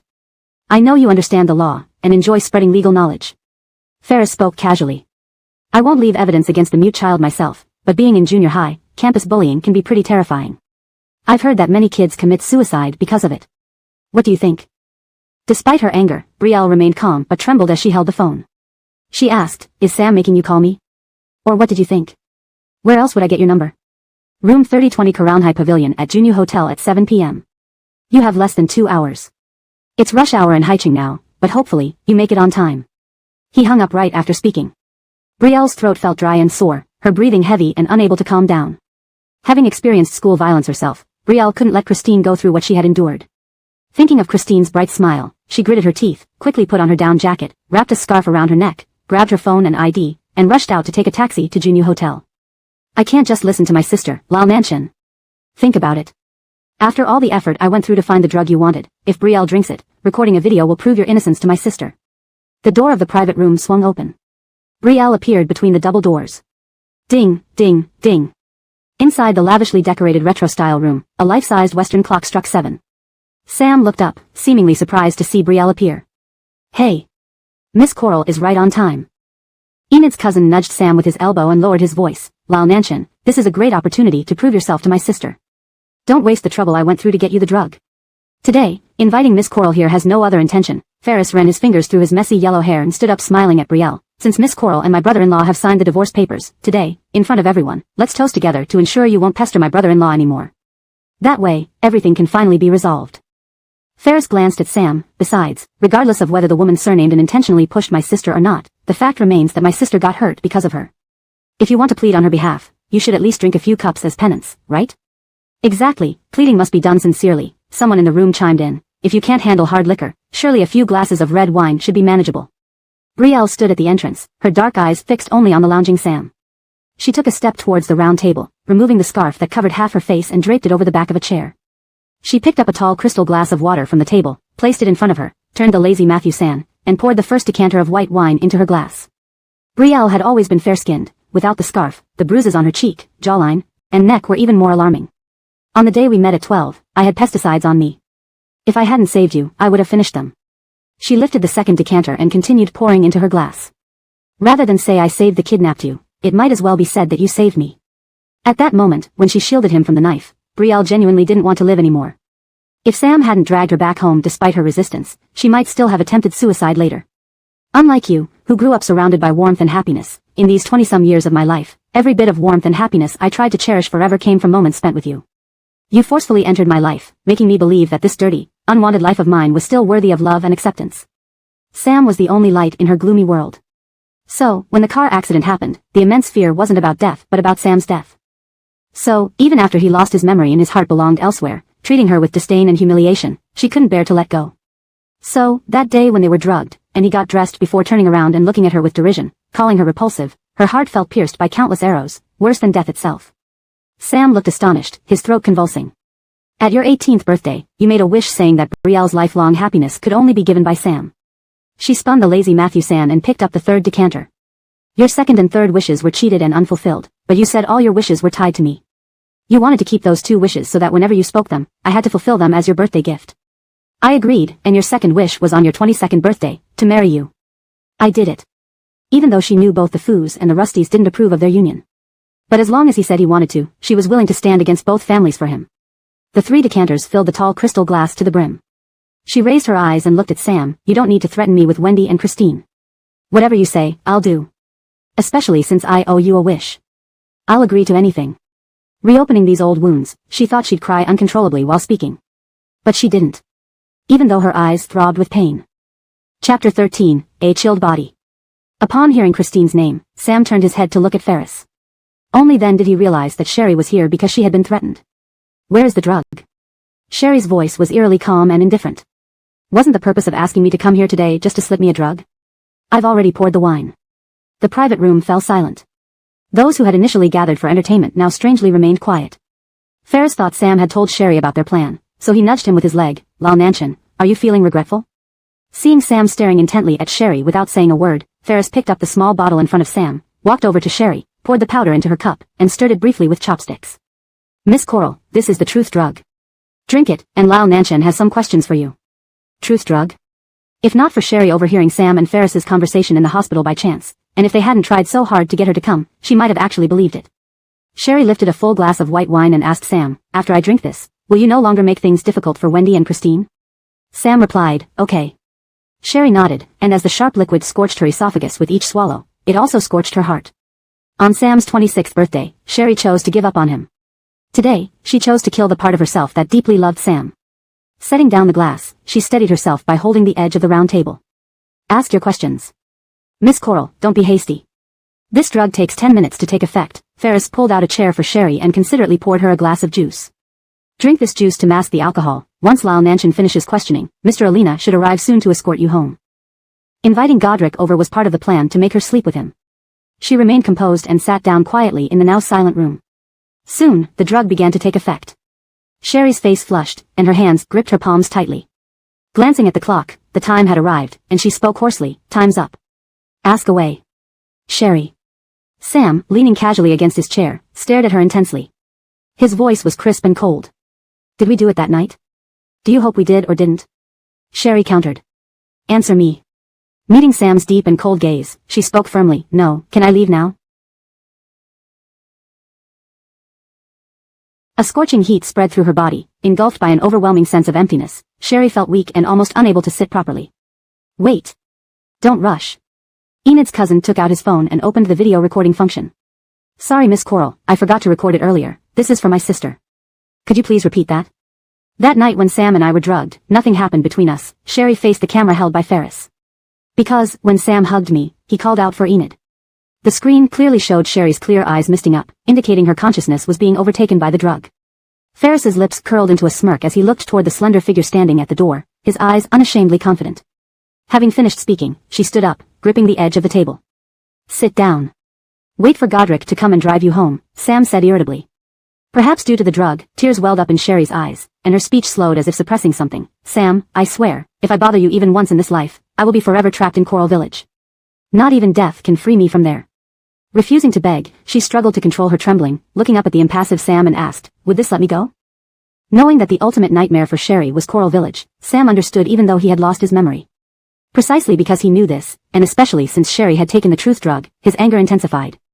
Dizziness and disorientation overwhelmed her, as if countless ants were crawling into her bones. Sherry knew she couldn't last much longer. Her mind grew fuzzy, but she remembered not wanting everyone to see her in such distress. Almost instinctively, she grabbed the chair and headed for the door. Sam's eyes darkened sharply. He kicked open the chair, took 2 quick steps, grabbed Sherry's arm, and pulled her close. Sherry. At the sight of Sherry's tears, Sam felt as if his heart was tightly gripped, silencing his anger. He cleared his throat, seeing Sherry's discomfort but unwilling to lower himself. He said, you still owe me one wish. This is the last one, let someone take you home. As the drug's effects grew stronger, emotions that Sherry had suppressed emerged more prominently. Her eyes dimmed, and her nails dug into the tender flesh of her palm. Despite the high temperature of her body, Sherry felt chilled to the bone. Looking at Sam's all-too-familiar handsome face, she recalled how he looked on his 18th birthday with bright eyes, telling her to keep 2 wishes, and no matter when he asked, she must fulfill them for him. This wish indeed involved her, but she never expected it to be used like this. Did it have to involve her sleeping with someone else? Sherry closed her eyes briefly, reopening them to reveal red bloodshot eyes devoid of emotion. She faintly smiled and said, if only this can make you believe I won't chase after you anymore, as you wish. Since waking up until now, she had become increasingly disappointed in Sam. She didn't know if Sam had changed into this person or if this was who he always was. Perhaps, her love for Sam had made her view him with overly rosy lenses, preventing her from correctly assessing him. She might have never truly understood Sam. Sherry shook off Sam's grip on her hand. An enormous sense of emptiness rushed over her, and her weak legs gave way, causing her to stagger back and fall to the ground. The slight pain from pinching her palm could no longer relieve her emptiness and torment. The drug's effects came more powerfully than Sherry anticipated, threatening to strip her bare. Oh dear. What's wrong with Miss Coral? Enid's cousin helped Sherry up before Sam, saying, Lal Nanshan, since Miss Coral doesn't want Alina Shao to send her, I'll take Miss Coral downstairs to get a cab. Sam nodded with a mix of inexplicable rage and dissatisfaction. Chapter 14, It's me, Gail. I still know how to get around the hotel. Sherry struggled to free herself from Ferris's grip. Miss Coral, don't be so formal. Ferris almost forcibly escorted Sherry out of the private room, heading toward the elevator. As the drug took effect, Sherry felt increasingly dizzy and weak. She struggled with all her strength but couldn't break free from Ferris's thick arms. Let me go. In the elevator lobby, people glanced at Sherry and Ferris. Ferris held onto the limp Sherry tightly, pretending to dote on her.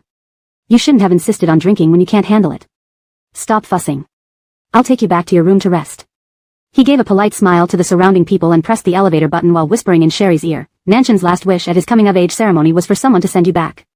Why, do you want to change your mind?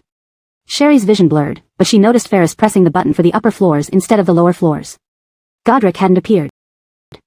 Sam and Ferris could have drugged Godric as well. She guessed that perhaps the similarly drugged Godric was in a room upstairs. She could fulfill Sam's last wish, but why did it have to be Godric? Be good. Don't make a scene. You're drunk, let's get you back to your room to rest, okay? Ferris half-carried her into the elevator and pressed 57. Sherry, barely able to stand, clutched the keycard in her pocket. The room she had booked just in case happened to be on the 57th floor as well. You still owe me one wish. This is the last one. Have someone send you back. Sam's words echoed in her mind. Her hand tightened on the keycard, feeling a sharp pain. Her will to resist began to crumble. This was the last wish she owed Sam.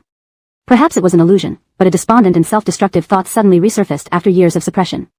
For a fleeting moment, she saw the tall and leggy figure of Gail pass by the closing elevator doors. Gail. She suddenly regained some energy. She could die gracefully in any way she chose, but not if she left behind evidence, disgracing the Rusty family. Her voice was weak and trembling from restraint. You and Sam forced me to come to Junyu Hotel and drugged me.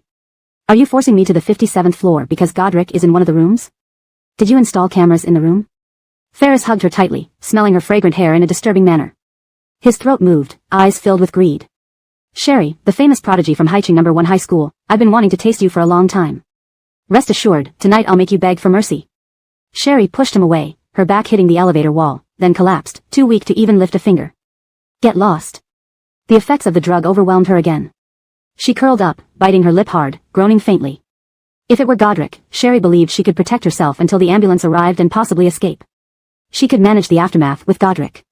But with a pervert like Ferris, she needed a plan. Also on the 57th floor, she had to quickly get to room 5716. Inside the ascending elevator, Ferris pulled the nearly unconscious Sherry up, hugging her tightly. He caressed her face and whispered in her ear, "Crime? Making you feel good isn't a crime. Relax. I'll record how much you enjoy it so you can watch yourself squirm." He brushed away the damp strands of hair sticking to her forehead, speaking in a crude tone, "Let me show you how low you are when you beg me to take you."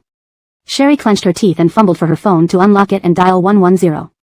She forced herself to recall the route from the elevator to room 5716 she had taken half an hour earlier after checking in.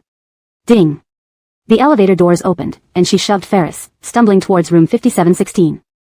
Ferris chuckled, hands in pockets, walking out of the elevator leisurely, watching Sherry with a nauseating gaze, like a cat watching a rat it would surely catch. "Sherry, the faster you run now, the more degraded you'll become when you beg me later. I'm not in a hurry, keep running." Her legs seemed foreign, gradually losing sensation, her vision blurring. 5713. Sweaty hand clutching the keycard, she leaned against the wall, getting closer. "What? Can't run anymore?" Ferris laughed mockingly, "Want some help?" 5716. Sherry grabbed the doorknob, quickly pulling out the keycard soaked with sweat. Click. Hearing this, Ferris's expression changed.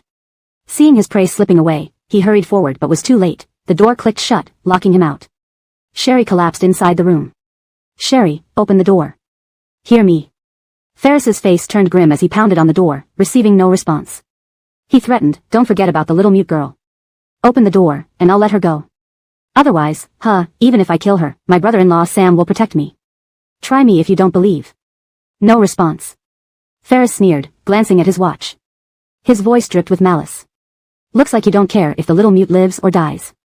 No problem, you only have 10 more minutes. After 10 minutes, you'll be begging me like a dog." Just as he finished speaking, a forceful kick sent him flying. F********. Pain contorted his face. Looking up, he paled, choking on his insult. L. Rusty. President Rusty. Standing behind burly bodyguards and assistants, dressed in a black coat, was the tall and lean Gale. The stern man stood before room 5716, phone in hand, banging on the door. "Sherry, open up." "It's me, Gale." Ferris tried to flee, but the bodyguard blocked his path. Inside the room, Sherry curled up on the gray carpet, her mind clouded by the drug, leaving her craving nothing but the touch of a man, her consciousness waning.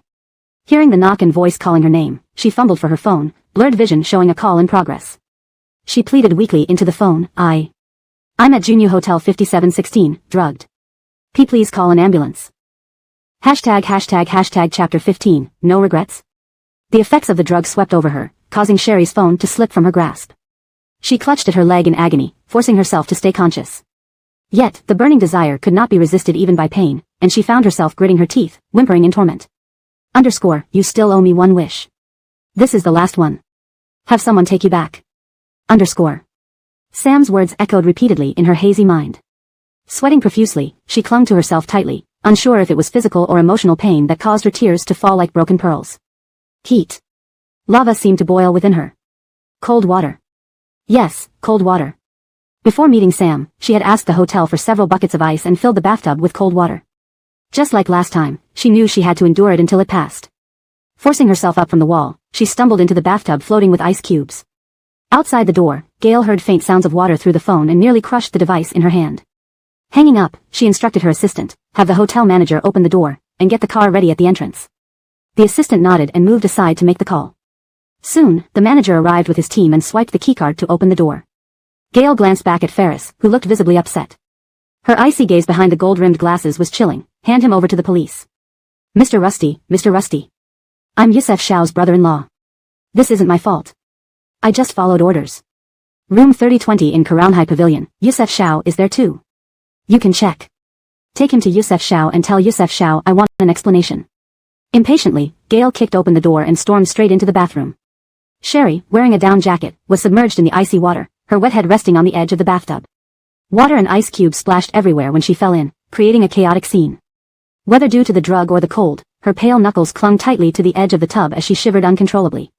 Gail quickly shed her wool coat and suit jacket and pulled Sherry out of the bone-chilling water. The ice-cold water had soaked through Sherry's down jacket. Stripping off the heavy, wet jacket, Gail carried Sherry out of the bathroom. Drenched in cold water, Sherry felt no warmth, barely suppressing her frantic urges.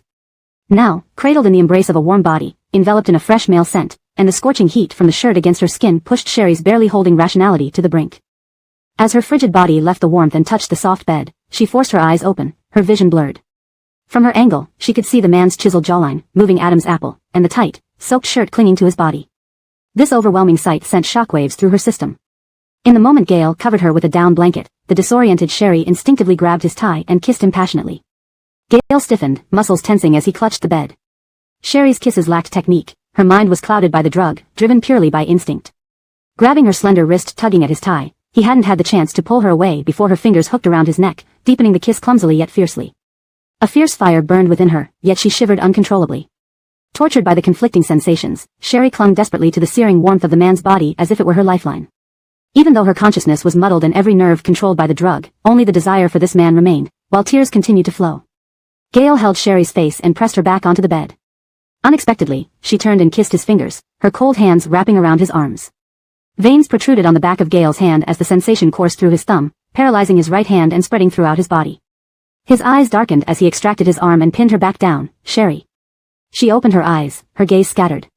Outside the window, the neon lights flashed, illuminating his chiseled profile, high-nose bridge, and thin lips inches from hers. Recognizing him, her voice thick with a nasal tone, Mr. Rusty, I feel so awful.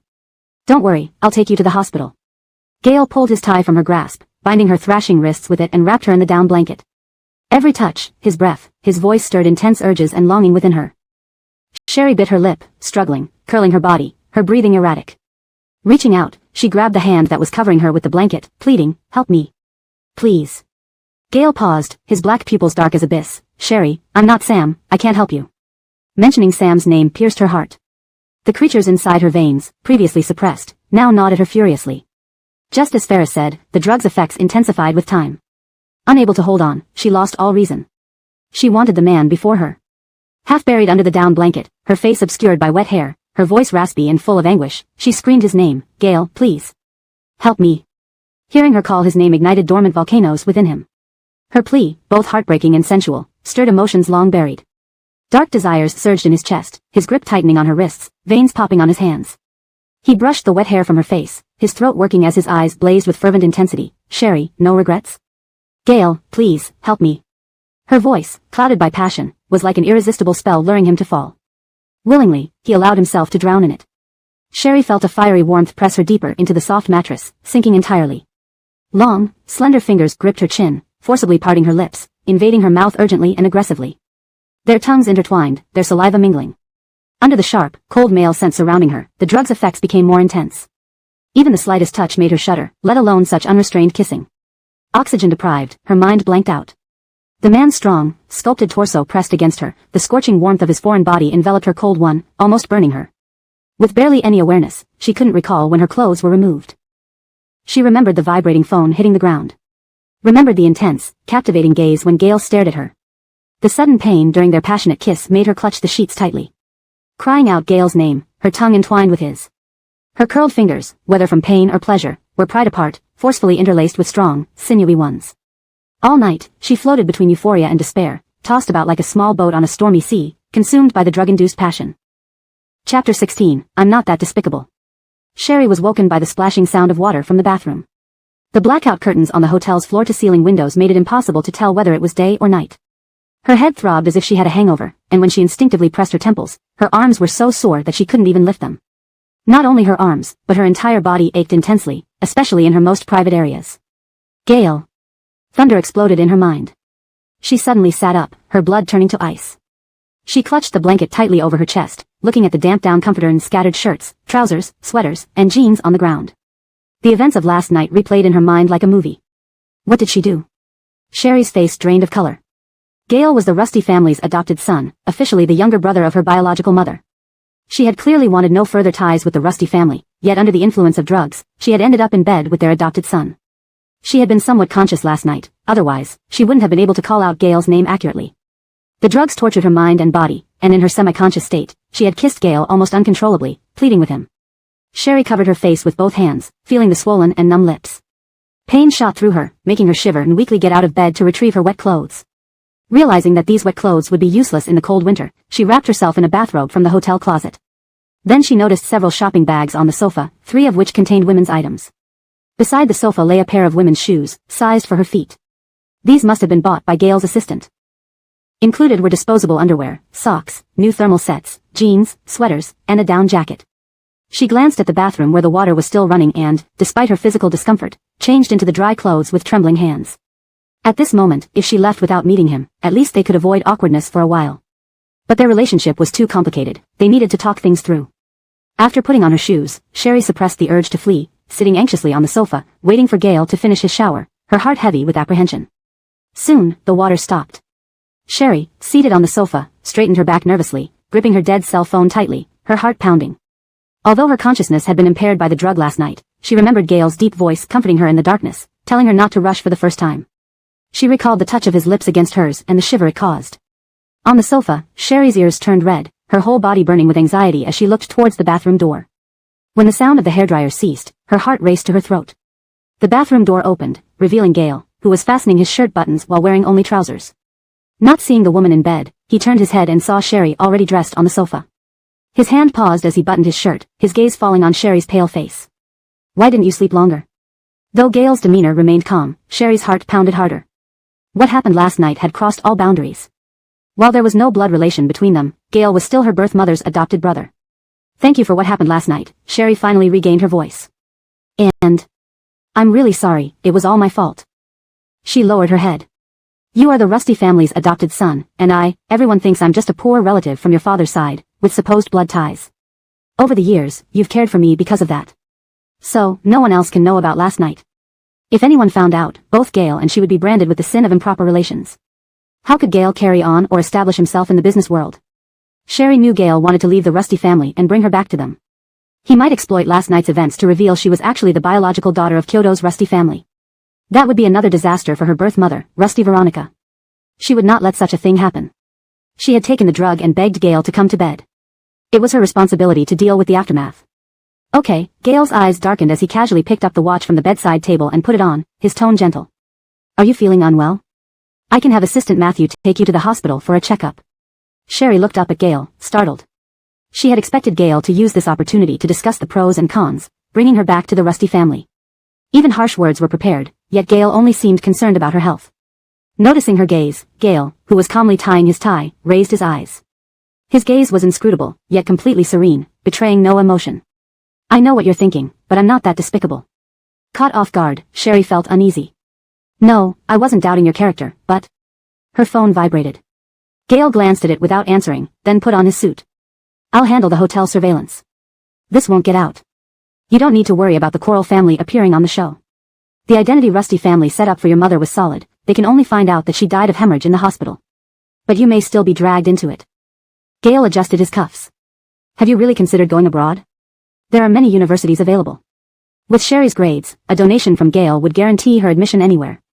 I understand your intention to help, but each person has their own path." Without insisting, Gale took several calls. "I have to return to Kyoto. Wendy is fine now.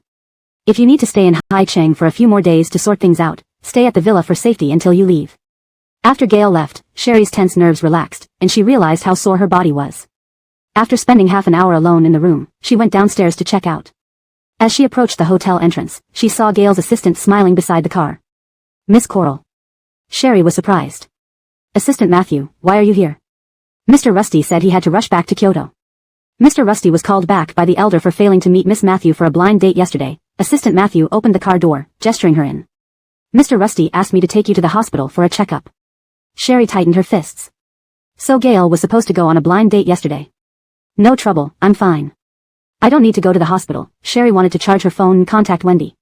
"If you prefer not to go to the hospital, Mr. Rusty asked me to take you back to rest." Assistant Matthew continued to smile warmly. There's fresh soy milk and steamed buns in the car. Would you like to eat first? Translation complete. Chapter 17, Can't remember anything. Sherry thanked and got into the car. She borrowed a phone charger from Assistant Matthew and finally managed to charge her phone. The moment she turned it on, she saw over 60 missed calls displayed on the screen. Aside from 2 calls from Piper, all others were from the same number. Sam.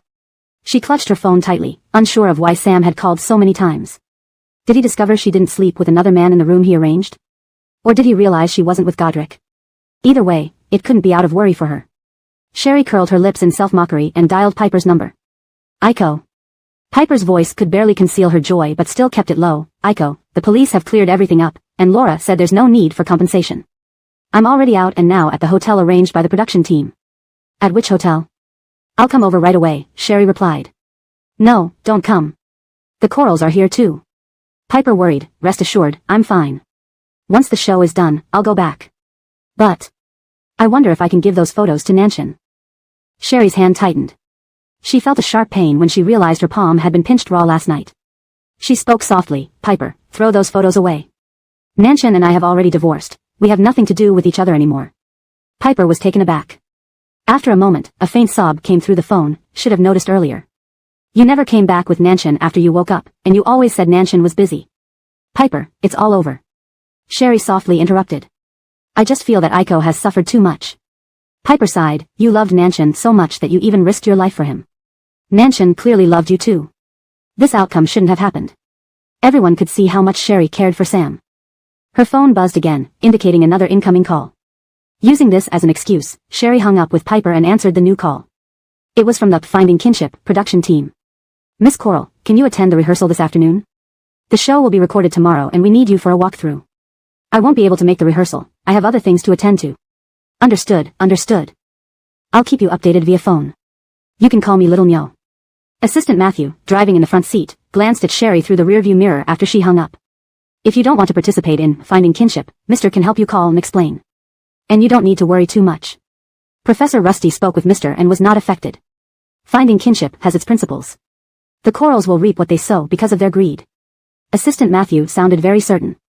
Mentioning Gale made Sherry think of last night's events. She gave a somewhat awkward smile to Assistant Matthew. Thanks, I understand. There are other reasons for my participation in the show. The phone screen lit up again. It was Sam. With the divorce finalized and Piper and Enid's matter settled, Sam calling her, could he be confirming if she fulfilled his last wish? She lowered her gaze, watching as the screen went dark, then blocked his number. Assistant Matthew dropped Sherry off at the villa entrance and informed her that Ferris had been arrested for reporting a case of drug-facilitated assault. Ferris deserved it. He won't bother you anymore, Assistant Matthew said as he pushed open the gate for Sherry. Thank you. She understood that Gale was warning Ferris without involving her. No wonder Sam called. He was probably calling to hold her accountable. Outside the narrow alley of the rundown shantytown, a sleek black sports car stood out like a sore thumb. Inside, Sam frowned deeply, realizing from the busy tone that Sherry had blocked his number. He tossed his phone aside in frustration and lit a cigarette. On the passenger seat lay the scarf Sherry left behind in the lounge last night. After Ferris was delivered to the lounge by Gale's bodyguards, Sam discovered the drugs given by Ferris weren't truth serum at all. Ferris lied, fearing Sam would soften. He forced Sherry to drink the concoction and insisted she wait for Godric. Sherry vowed to walk out herself rather than stay trapped in Coral Village, misinterpreting his intentions as wanting her to sleep with Godric. Thinking of Sherry's words, as you wish, irritated Sam. Fortunately, Gale showed up. Had it been anyone else, Sam would have worried about Sherry's safety, but Gale, he probably took her to the hospital right away. He rolled down the window, taking deep breaths amidst the hustle and bustle outside, inhaling his cigarette. All he could think about was Sherry's expression from last night, which frustrated him endlessly. To Sam, Sherry had always been seen negatively. She was the third party who intervened between him and Enid, a stubborn nuisance he couldn't shake off. But hearing she'd accidentally saved him during her suicide attempt, Sam's heart clenched inexplicably. He couldn't associate someone attempting suicide with the vibrant girl who kissed him under the sunset against a wall blooming with roses. This was the first time since his memory loss that Sam wanted to know about his past with Sherry. Yet, apart from that scene, he remembered nothing. Finding Kinship was pre-recorded, and the actual filming would take place the next day. In the evening, the production team called to inform Sherry about the general process and her scheduled appearance time, ensuring she knew what to expect. Apparently, the Yu family obtained her phone number from the production team, having learned that she too would participate in the show. Seeming to sense what was coming, Sherry activated the call recording feature as soon as she answered the call. Sherry, you shameless bitch. You're quite skilled at hiding, aren't you? How dare you fearlessly come on the show? Donnie's smug and gloating voice came through. You refuse kindness offered. Returning to Coral Village to marry Matthew Cripple is an honor. There were so many men in university, and you slutty girl, surely you're no longer pure, having slept with countless men. You. Before Donnie could finish, his grandmother snatched the phone, her voice harsh and shrill as usual. Coral Germaindy, you heartless money grubber, why don't you just die? We fed and clothed you, yet you got your father jailed. You're just like your filthy mother. We spent money bringing her back to bear children for our old Coral family, treating her well, feeding and clothing her. Not only did she give birth to you, a money-sucking leech, but she also fled, dragging my eldest grandson to death along with her. Why didn't you die with her? Note, I have translated the text provided as accurately as possible while maintaining the tone and style. However, some names and details have been adjusted for better readability in English. Chapter 18, Your Lyle's House and Money. Sherry, intending to record the conversation, suppressed her emotions and spoke calmly. How shameless must you be to say such things? My birth mother originally had a happy family. You kidnapped her to Coralgia village, gave her no clothes for fear she would run away, only fed her once a day with pig feed, chained her in a cellar and beat her until her legs were broken. Is this what you call treating my birth mother well? She was kidnapped to your house at 16, started giving birth incessantly at 17, any girl baby born was thrown to death, 10 years and 11 children later, she died on the operating table along with her 9th child. Is this what you call treating my birth mother well? This good for you, do you want it? The elderly woman surnamed Coral was so enraged by Sherry that she instinctively tried to crush Sherry with the most vicious and vulgar words. You dirty-hearted and lowly trash. And hanging around so many men and women packed in one room, they claim it's classes, but behind closed doors it's just debauchery and lewdness. Sherry raised her eyebrows slightly, feigning intense anger, raising her voice. Haicheng University is one of the top universities, a hallowed place nurturing countless talents for the nation. Don't defame Haicheng University students with your filthy mind. Hearing Sherry's frantic rebuttal, the old lady thought she had found Sherry's weakness and continued insulting her with the most vulgar and disgusting words. Pfft. Renowned school. Girls from your school are all whores who have slept around with countless men, probably can't even bear children anymore, yet they still call themselves elite graduates. Mom. Give me the phone. Donnie's aunt snatched the phone from the old lady, adopting her usual conciliatory tone. Germaindy, don't blame Grandma for being angry. We are family after all, connected even when bones break. Look, you're already 25 and unmarried, spending money on college education is a waste. Your father asked you to get the tuition back for your own good, that university is a scam. Girls should marry young, so families can pay higher dowries, the money can be used to marry off your brother. Isn't this a great thing? It counts as your contribution to the family, after all, your brother is the mainstay of our Coral family. Sherry interrupted Donnie's aunt, from childhood to now, did Coral family ever pay a single penny of my tuition? Why should I give the money back to Coral family? I never went to school before age 10, beaten and overworked every day since I could remember. When I was 10, my mom Wendy and I escaped. You wanted to beat us to death. Wendy borrowed $2,000 for you, and you let us go. 4 years ago, during my car accident, did anyone visit me once? Oh yes. I slipped into a coma for more than a year. You found out I became a vegetable and came to check if I was dead, conspiring to pull my oxygen tube, scheming to extort money from the hospital, now talking about family? Sigh. You child, Donnie's aunt sighed, you never mentioned how much we paid for your mom, 30,000 yuan. Running away cost your father jail time. If that and woman wants you, compensating with 20,000 is fair. And without selling you back then, how could you live this good life now? Your father worked so hard to raise you, dying in prison, and any money we got from the hospital would count as support for him, right? Anyway, you're fine now, aren't you? Forget it. Let's not talk about this. Donnie's aunt changed the subject. Germaindy, see, you and your brother share the same bloodline from Grandpa. Even though Grandpa spent money for your education, now that Joab is ready to get married, shouldn't Grandpa help him? Without waiting for Sherry to respond, Donnie's aunt lectured earnestly, Germaindy, persuade Grandpa. Family really doesn't want this to escalate to TV shows, damaging Grandpa's reputation and yours. Grandpa is a university professor, isn't he? His career and honor will be ruined if this gets publicized. Sherry looked grim. What do you want? Rumor has it university professors get housing benefits. Get Grandpa to transfer his property to your brother, or buy a villa in Haicheng if there's no house available, also buy Joab a 50,000 yuan car. That's not us asking, it's what the girl's side demands. They also ask for 660,000 yuan as a dowry. Grandpa only has one daughter, who is gone. Only Joab remains. Everything Grandpa has should naturally belong to Joab. He wouldn't use all his wealth helping Joab if not, and if your mother knew this, she'd turn in her grave. You tortured and killed my birth mother. Mr. Rusty would die regretful if he helped you. Sherry spoke calmly. Give me the phone. Glenn couldn't hold his temper, snatching the phone to start berating her, Coral Germaindy. Don't push your luck. I know very well you've been keeping old man Rusty from meeting your brother to monopolize his property. I'm telling you. Old man Rusty's house and money belong to your brother. You greedy tramp dare to covet them, and I'll beat you to death. No nonsense. When she was 12, we took 5,000 from Priscilla Nyunia as a deposit. Result? Failed, had to refund 600. Now Matyun Lame pays us 30,000 for Germaine marrying her. If you kill her, we'd have to pay back Matyun Lame. Not someone you mess with. The old lady quickly cut across Glenn. This ungrateful brat owes her life to me. I can take it any time, righteous retribution.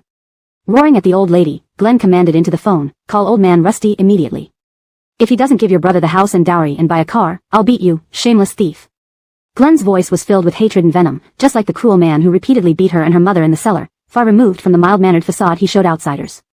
It seems 7 years in jail wasn't enough for you. Beating me to death means execution for you.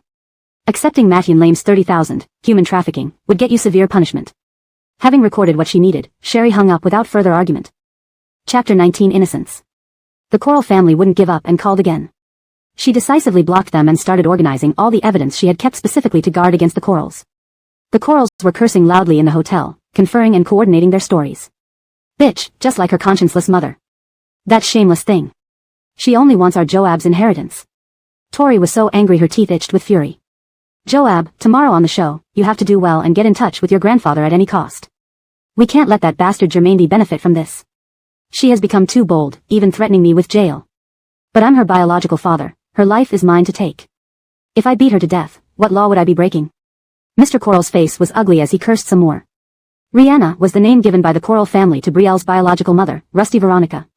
The women who were kidnapped to Village Coral were there solely for reproduction, and no one cared about their real names. When Mr. Coral learned by chance that his daughter's mother's name included Hua, he mistakenly thought it meant flower and kept calling her Sister Flower. At 12 years old, I couldn't bring Germaine back then. Now that she's grown, how could she obediently return to Village Coral? Lyle, you've taken Matyun Cripple's money. If Germaine doesn't come back, it'll be hard to explain to Matyun. She dare. Mr. Coral trembled with anger. With those naked photos everywhere, we'll reveal it on the show tomorrow. By then, everyone will know she sold herself nude in college. Haiching's people will drown her in spit, and she'll have no choice but to return quietly to marry Matyun. The next day at noon, Brielle, carrying organized documents, went to Haiching TV station. Estelle received Brielle before the recording began upon receiving a call from Gail. At 2 o'clock sharp, the show began recording, and the studio was filled with audience members. The program already had high ratings, and the controversy involving guest Piper and Enid at the airport had made it even more popular. As usual, host Estelle gave a brief opening statement before inviting the Coral family to recount their side of the story. Mr. Coral lacked yesterday's bravado, hunched and frail, sitting silently on the couch feigning helplessness. Donnie spoke slowly, recounting his longing for his birth mother and the hardships he endured as a child, which moved many older viewers to tears. Tori wiped away tears as Donnie spoke, narrating her own sacrifices and swearing she wasn't a wicked mother-in-law. Since my daughter-in-law came to our house, she was treated like a treasure. We never let her work. Even when she was unwell, I personally fed her. But we were poor, which is why she left the child behind and ran away. Donnie's aunt comforted the elderly woman with tearful eyes. Brielle, according to Estelle's arrangement, sat backstage watching this drama unfold on screen, feeling nothing but calmness. How heartless can a mother be? Leaving her child because the family was poor. The threshold for being a parent is too low. Parents should care for and raise their children, not abandon them. It's heartbreaking for the child. Many viewers sympathized with this apparently humble family, voicing their opinions. Estelle asked Donnie gently, your mother left you, a 5-year-old boy, behind. Don't you hate her? I don't hate my mom because my grandma and dad told me she didn't choose to marry my dad. Dad borrowed 30,000 renminbi to get my mom as a wife. Although grandma and dad treated mom well, she didn't love dad and wanted to leave the impoverished place. I understand. I just always missed having a mother, and I want to see her and ask why she abandoned me, Donnie choked up. Matt hear enough, after Donnie's words, murmurs spread among the audience. What, bought? Is it human trafficking or arranged marriage by grandparents? It can't be. Arranged marriage? Even in an arranged marriage, the child is innocent. Piper, waiting to go on stage, heard the comments and burst out angrily, why won't you tell everyone Rihanna was kidnapped into your home? Staff immediately led Piper back. The remark caused a commotion in the audience. What? Kidnapped. Oh, I knew that. Usually kidnapped women end up in terrible situations. No wonder she ran away. This would drive anyone mad. The search for the kidnapped mother by her firstborn son became the explosive highlight and topic Estelle hoped for. Donnie quickly added, my dad was imprisoned because of this. He has acknowledged his mistake over the years and today came here to apologize to my mother and ask for forgiveness due to his past ignorance of the law. My fault, I admit. I've served time to atone, but the child is innocent. Mr. Coral said timidly. If they execute me, I accept it. It's my fault. But our Joab did nothing wrong. He only wants to see his mother and grandfather. All I ask is for them to meet him. I'd kneel and beg forgiveness, even die if necessary. With these words, Mr. Coral knelt down. Please, host, help Joab. Estelle helped Mr. Coral back to his seat and addressed the audience. Through thorough investigation, we found Doctor Who performed surgery on Donnie's mother. Though retired and living abroad, we managed to interview her over the phone. The studio played the recorded interview with Doctor Who. Doctor Who recounted that the kidnapped woman had been brutally abused, suffering numerous injuries, including a broken leg. Her mental state was dire, and she ultimately died from massive blood loss during surgery. The patient's mother begged the doctor to save her daughter at any cost.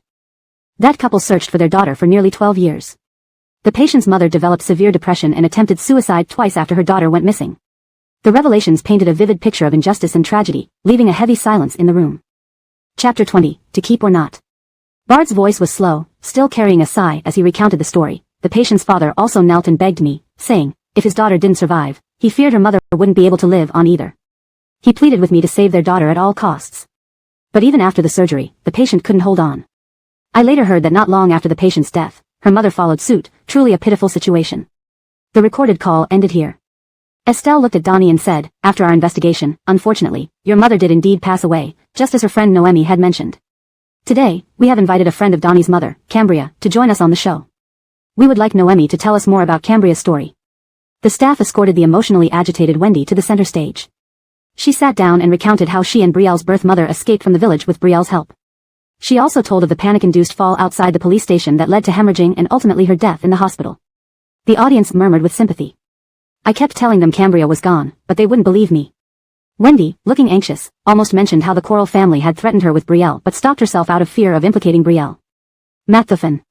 It's not that we don't trust you, but back in Coral Village, only you and Joab's mother were close. You both left together, there's no way you don't have her contact information. The children just want to see their birth mother, older sister, and grandfather. You clearly have the phone numbers for Joab's sister and grandfather. How can you be so heartless not to give them to us? If not, we wouldn't need to air our dirty laundry on this show. Coral elderly lady clung to Donnie, sobbing and complaining about her hardships, recalling how Donnie was bullied as a child for being motherless. Since Joab's sister and mother left, they never contacted us again. Look what happened to this girl, turned her into someone who poisons people and sends naked photos everywhere. Coral elderly lady became increasingly agitated. We should never have let Germaine leave. If I had been listened to earlier, she would have married and had children by now, not lacking a man. This wouldn't have happened. You're talking nonsense. Star is the best child in the world. She's a top student at Haicheng University. You all wanted to beat Star to death for helping her mother escape. Wendy argued, you said girls are financial burdens and demanded 2,000 yuan to give Star to me. Wendy, usually mild-mannered, clashed intensely with the Coral family on stage. Matthew's intense conflicts were exactly what the production team loved, with the camera almost pressed against Coral elderly lady's face. K off. Coral elderly lady stood up, spitting and twisting facts. Star left with her mother. Who could refuse a birth mother wanting her child? Who took your money? Show evidence. Turning a good girl into a slut, she'll never find a husband now. Why does heaven not open its eyes? Coral elderly lady's words were too vulgar, causing the audience to frown disapprovingly. A grandmother shouldn't talk about her granddaughter like that. Unable to contain her anger, Wendy argued back. Coral elderly lady then pulled at Wendy's hair, creating chaos on stage. 2.5 hours later. Brielle led Wendy, who was crying profusely, out of the Haicheng TV station building, behind which the Coral family was making a scene, demanding the program not be aired. You're definitely in cahoots with that despicable woman, Coral Germaine. Coral elderly lady sat on the ground, slamming her thighs in defiance. If you dare to broadcast it, I'll jump from Haicheng TV tower. Even if I die, I'll haunt you all. Hearing this, Wendy wiped her tears and hurriedly pushed Brielle away. Star, go. Take advantage of the distraction while the Coral family is fighting with the TV station. Go before they notice you. They will harass you if they catch up. The production team will send me back to the hotel soon. Brielle gently held Wendy's rough hand, reassuring her, I'm taking the night train to Coroncheng to meet Ashan. Once I settle there, I'll come home to celebrate the new year with you and Laurel. Wendy nodded repeatedly and pulled out a card from her pocket, shoving it into Brielle's hands. Take this money. The password is your birthday. Save money for the journey. Afraid Brielle might refuse, Wendy added, if you don't spend it all, you can return it when you come home. I'm uneducated and worry I'd be a burden if I went with you to Coroncheng. Take more money so I can feel at ease. Brielle smiled and gripped the bank card. All right, I'll take it. Star, you've done nothing wrong. You're the kindest and best child in the world. Without you, Matthofan and I Wendy thought of what Brielle had said during the recording, tears streaming down her face. You and Laurel are Wendy's treasures. Don't listen to those vicious lies from the Coral family. I know, Wendy. Enough, enough. Don't say more. Go quickly. Laurel and I will wait for you at home. When you return, Wendy will cook your favorite braised pork ribs and eggplant stuffed with minced meat. Watching Brielle get into a taxi, Wendy held the picture of Brielle and Sam in her pocket tightly. Star's life has been too hard. She needs to do something for Star. Before heading to the TV station, Brielle had packed her belongings. Leaving the Villa district, she hailed a taxi to the high-speed rail station. On her WeChat, a friend request popped up. Addition message, Brielle, you dare. Wait for it. Frowning, she rejected the request. Before exiting WeChat, she saw Gail's avatar and transferred the money for hospital bills and clothes. Seeing Gail hadn't accepted the payment, she sent a message. Star, Mr. Rusty, I'm leaving for Coronchang tonight. Thank you for your care. Gail responded promptly. Mr. Rusty, stay safe. Star, please accept the money. No response came from the WeChat screen. Perhaps Gail was busy. Brielle locked her phone and gazed out the window. Today, she would leave this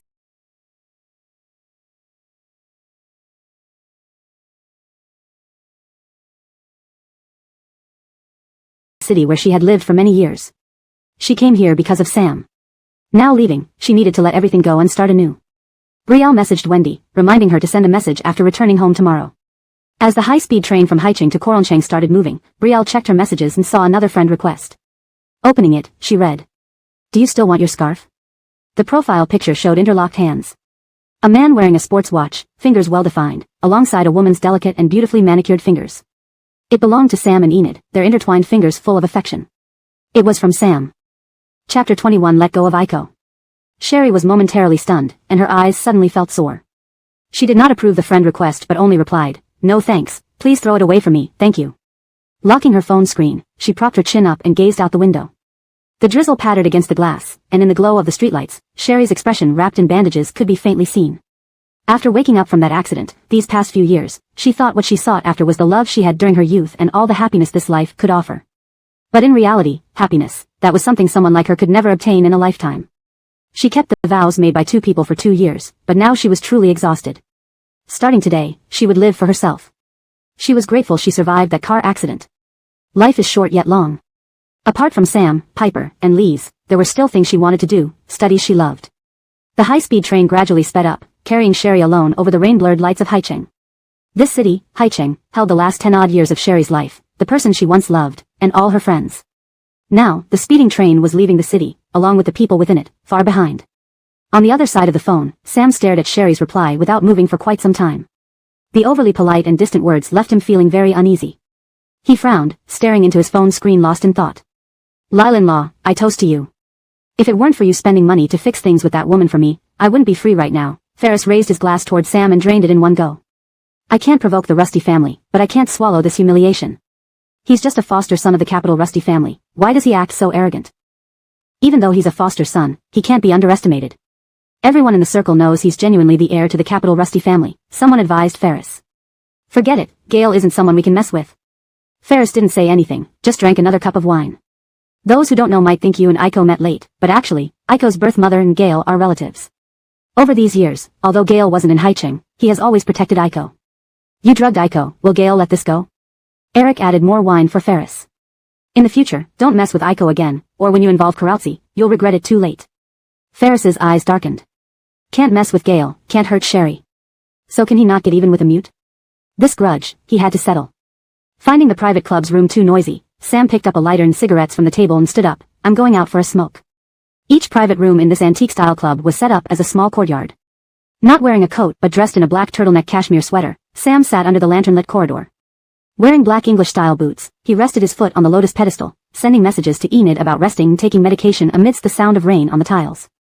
I heard from a friend that Aiko was spotted with a suitcase at the high-speed railway station this afternoon, probably planning to leave Haicheng. Hearing this, Sam looked up. Eric handed him a cigarette and sat beside him. Sam took the cigarette, looking at Eric. What kind of person is Sherry? Eric lit his cigarette, turning to look at Sam curiously. Since Aiko woke up and saw you, you've been angry at anyone who mentions her. Why ask now? Did you remember something? Just worried she'll come back causing trouble. Sam avoided eye contact, lighting the cigarette. I have no memory of her, not knowing much about her, it's annoying. Don't worry unnecessarily, Eric blew out a puff of white mist. Though Aiko's background isn't good, she was both dignified and proud from a young age. In my memory, Sherry has always been a person who sticks to her word, especially towards your matters. What do you mean?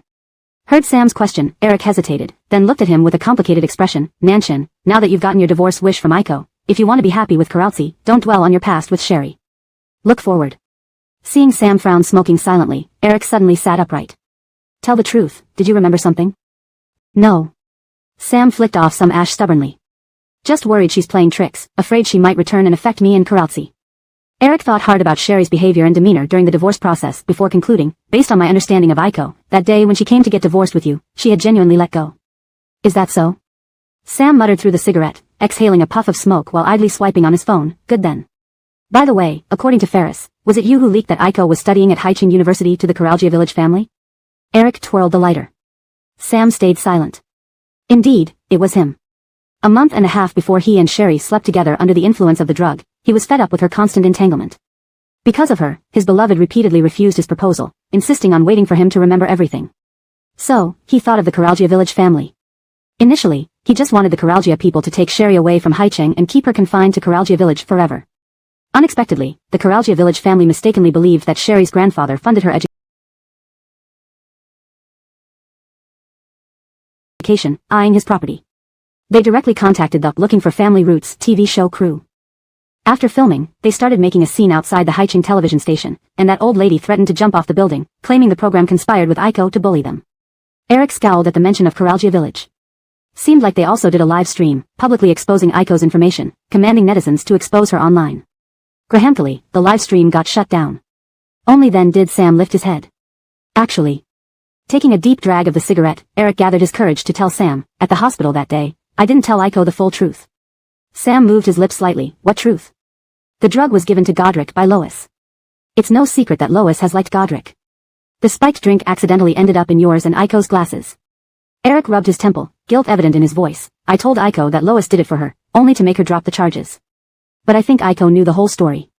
By letting Madeline off this time, she meant to sever ties with us. Sam looked astonished. Previously, he never believed Sherry hadn't spiked the drinks, thinking Eric and Sherry were putting on an act because the idea of Lois helping Sherry seemed far-fetched. But if Lois had intended to drug Godric, it all made sense. So, he indeed misunderstood Sherry. Through the wafting smoke, Eric looked earnestly at Sam. Let go of Aiko. Chapter 22, Sobering Up from Love. Tracing Roots was recorded on Wednesday and aired on weekends at 8 o'clock on both Haiching television and major online platforms, starting this week.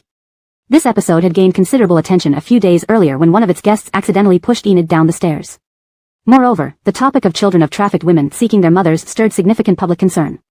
As a result, the number of advance reservations on the 3 major video websites surpassed all previous episodes. However, Sherry did not pay much attention to these details. On Friday, she met Eshan, who was known for his gentle demeanor. Eshan briefed her on the confidentiality requirements of the current research project and had her sign a non-disclosure agreement to prevent data leaks. He then personally guided Sherry around the laboratory, introduced her to several senior students, and escorted her downstairs. Our lab is short on time and manpower, you might have to spend your weekends here. But for now, take some time to familiarize yourself with the environment, and after the new year, you'll start working officially, he explained. Yes, sir, Sherry replied. After discussing official matters, Eshan inquired about her life. How are you adjusting to Coron City? Yes, it's good, she smiled, thanking him. Fateh, who picked me up from the high-speed rail station the other night, mentioned that you had specially arranged a single room for doctoral students for me. Thank you. That's only right, Eshan said gently. If you hadn't been in a car accident and spent 2 years in bed, your Professor Priscilla would have already applied for you to pursue a direct doctorate. No worries, though. We can proceed step by step, as long as you're awake, anything is possible. Sherry understood what Eshan meant and nodded gratefully. In a few days, another student will return from abroad, completing our project team, Eshan continued. His phone rang, and after checking it, he turned back to Sherry. Fateh says he can't add you on WeChat. Remember to add Fateh so he can invite you into the group chat. He's your senior brother, and if you have any questions or difficulties, feel free to ask him. Matt here, I will, sir. Good luck, Sherry. Eshan patted her shoulder earnestly. Focus on the project. Your mind is destined for scientific research, not entangled in romance. Eshan knew about Sherry and Sam's relationship. When everyone thought the once promising prodigy had fallen into a vegetative state, she woke up. Before they could celebrate, she wasted 2 years on a man, which was, to Eshan, an enormous waste of her intellect and talent. Yes. Sherry nodded. Rest assured, I was too stubborn before, but now my mind is clear. Seeing that Sherry could discuss her past relationship with clarity and calmness, Eshan, having seen many geniuses over the years, knew she had truly moved on. There were only 2 students he found truly regrettable, Sherry being one of them. While the other had no chance of continuing in scientific research, Sherry had escaped death and now seemed ready to excel again. In the afternoon, Fateh brought Sherry to the lab and assigned her the simplest task of organizing data to familiarize herself with the experiment's progress and procedures. At 7:30 p.m., the senior students invited Sherry to a hot pot restaurant across the street, celebrating her arrival. Today, the professor has told us to enjoy ourselves, and he's footing the bill. Senior Lyle Fateh handed out menus with a smile. Wow! That old professor must be really happy to have Coral shimmy. He's so generous today. Fateh's girlfriend, senior sister Alana, gave the menu to Sherry. Coral shimmy, quick. Take advantage of this. He's usually the stingiest. Order a mixed broth pot, Shimmy can't eat spicy food due to her injury. Senior sister Alicia instructed Alana. The hot pot restaurant buzzed with activity. Waiters shouted, Winstonists, please be seated, in fluent Sichuanese as new customers entered. Laughter filled the air as senior brothers and sisters recounted amusing stories about Ishan's relentless pursuit of talents. Sherry felt warmth in her heart as she joined in the lively atmosphere. At 8 p.m., as Sherry and the seniors enjoyed their meal, Tracing Roots aired on satellite TV and the 3 major video websites. The restaurant even broadcasted the show. Viewership surged online. Even the senior students frequently glanced at the TV. When Wendy confronted the Coral family on whether they dared admit that Donnie's mother was trafficked, the audience in the restaurant gasped. My goodness. Her mother was trafficked. Alicia exclaimed. Alana frowned. Of course, she had to run away. That old lady says she treated her daughter-in-law well, blaming her for running off because of poverty. Being trafficked and fleeing poverty are different. Even Fateh agreed indignantly. Knowing her mother was trafficked, why would she come on a show to find her mother? Soon, the hashtag should underscore children underscore of underscore trafficked underscore women underscore seek underscore their underscore mother appeared on trending topics. Sherry quietly served dishes to the seniors using communal chopsticks. 40 minutes later, as grandmother Coral cried about Coral Germaindy's misdeeds, the heated argument between Wendy and grandmother Coral over Sherry being a good child drew attention. Hashtag Germaindy underscore and underscore and underscore drug underscore and underscore rape underscore at underscore high underscore city underscore university quickly became a trending topic. Is this about Hai Ching University? Alana turned to Sherry, full of curiosity. Little sister, you came from Hai Ching University, is this true? Sherry nodded honestly. Yes, but it wasn't intentional drugging. Both individuals accidentally drank the spiked drink, and photos were taken afterward. Who posted those photos? Was it the guy? Fateh frowned. Sherry wiped her mouth with a tissue, prepared for more questions. If asked whether she knew Coral Germaindy, she planned to admit it was her. Why would he do that? Alicia asked, puzzled. The boy had a crush on a girl who heard about the incident and decided to leave the country. He followed someone's advice and posted the photos, Sherry explained calmly, devoid of the pain that used to accompany such memories. Chapter 23, Malice. Just the thought of Sam posting her photo to threaten Enid into staying made her laugh. Spit. What a scumbag. Alana hated this type of man the most. Men like him are really the worst. In such situations, women are usually the victims. The senior students did not ask who Jermaine D was but started venting their frustration over scumbags. Brielle looked up at the TV again. In the show, Tori's curses were incredibly harsh. Host Estelle coughed twice to interrupt her, then said, after investigating multiple parties, we can confirm that Donnie's mother has indeed passed away. Before Estelle could finish, Tori interrupted him with emotion. But Donnie still has his maternal grandfather. Tori's hand slapped loudly. Joab's maternal grandfather only had one daughter, and now she is gone. He has no close family around. Coral Germaindy is a girl and an shameless hussy, you can't count on her. Look at our Joab, he's a boy. It is right for Joab to be filial to his grandfather, but these people keep thinking about getting grandpa's property, refusing to give us his phone number and address. Poor grandpa is old and alone. Nonsense. Wendy said angrily, chest heaving, pointing at Tori's nose. Star hasn't been in contact with her grandpa for years out of fear of bringing back painful memories. It's clear you're coveting her grandpa's house and want to use it as a dowry and buy a car for Donnie. Discussion erupted inside the hot pot restaurant watching the program. These people truly desire the old man's estate. Listen to what the old lady said, clearly they're eyeing it. It might be a typical case of siblings fighting over the inheritance. On TV. Estelle said, we also contacted Mr. Rusty, Joab's maternal grandfather, and communicated with him over the phone. To protect Mr. Rusty's privacy, the audio has been processed. Let's listen. I never want to see those 2 children. Even after processing, Mr. Rusty's voice still sounded elegant and cultured. Every time I think of them, I remember my daughter suffering until she died on the operating table. Thinking of my wife who died from sorrow, the yous are all beasts. They are living reminders of my daughter's pain. I hope they leave me alone in their lives. After I die, all my assets will go to charities that help rescue trafficked women and children. The call was cut off. Audiences understood very well. Though the children were innocent, being born as proof of a sin was indisputable. It was understandable that the Hudson didn't want to see his daughter's forced offspring. Especially when this family seemed intent on using blood ties to extort Mr. Rusty's assets. How can that be? The property belongs to us. Glenn jumped up angrily, blurting out, "That's Joab's property." Donnie's aunt turned pale, fuming. Joab's maternal grandfather only had one daughter, my sister-in-law.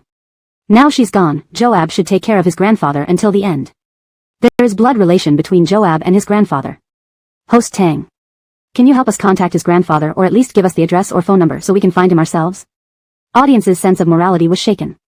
Senior student Alicia widened her eyes. Well, I thought they cared about family ties, but it turns out they just want the old man's money. Alana expressed her outrage. How disgraceful. Kidnapped and killed someone's daughter, and now wants the family's assets. The first half of the episode was coming to an end. Facing the camera, Estelle slowly told the audience, apart from contacting Joab's maternal grandfather, we've also reached out to his sister. She has provided a recorded conversation which she hopes we can play on the show. In the next episode, we'll reveal the contents of this recording. The screen focused on Donnie, who immediately became alert upon hearing, recording. What kind of recording? The camera refocused on Glenn, who stood up agitatedly. Coral Germaindy is nothing but a shameless slut who sleeps around with college men. How can we trust her? Estelle remained calm. Viewers, see you next time. Oh. Why does the episode end here? Can you at least hint at what the recording contains?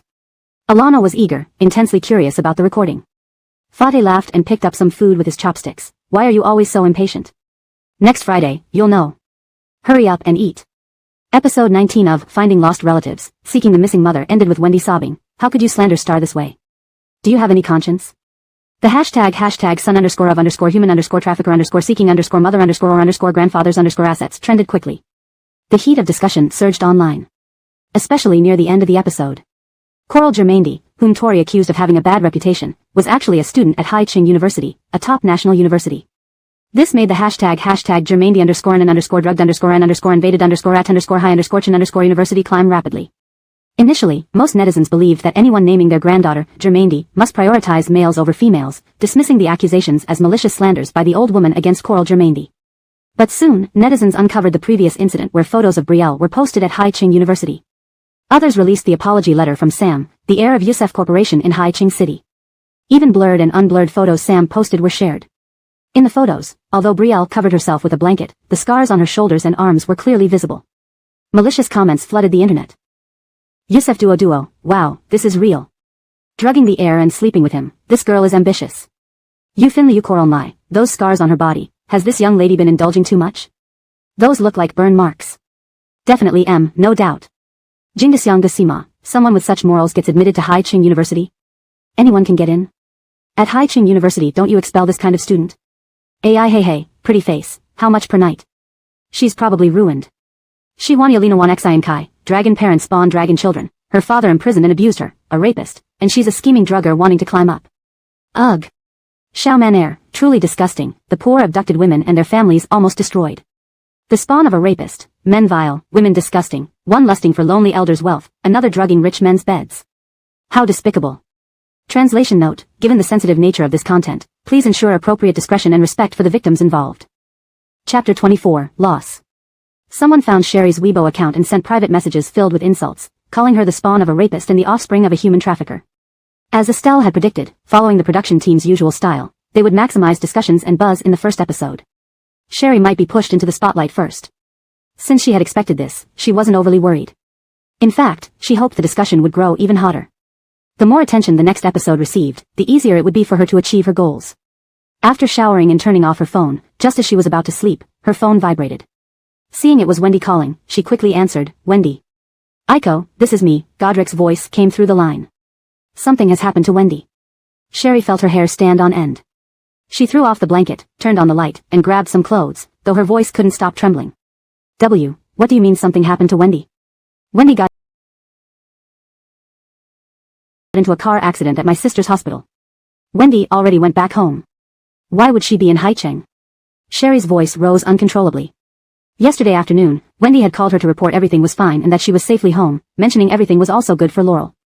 I don't know. Just come to the hospital first. Godric didn't know that Sherry had already left Haicheng. I'm coming right now. Please take care of Wendy. After hanging up, Sherry hastily dressed, trying to force herself to stay calm. Panic leads to mistakes. With her ID, she rushed to the airport, catching the last flight straight to Haicheng. At the old Rusty residence in the capital city, inside the study, Mr. Rusty Jigua, Sherry's biological grandfather, sat before the tea set, pushing a teacup towards Gale. Rusty Jigua, silver-haired and impeccably groomed, wore a brown cashmere cardigan over his shirt. Despite being in his 70s, he was exceptionally well-preserved, radiating an air of elegance and restraint. How did you feel about not seeing Matthew family's third daughter in time in Haicheng? Rusty Jigua asked as he sipped his tea. Gale lifted the steaming cup of clear tea, exuding an aloof and aristocratic demeanor. Matthew Miss has ambitious goals.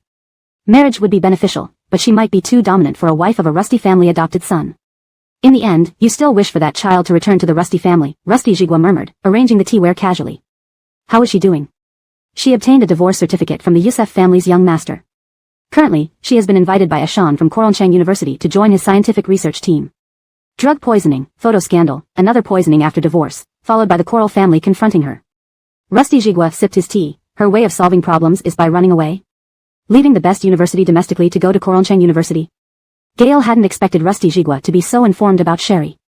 Sometimes being emotionally driven and morally righteous can lead to suffering, Gale said slowly.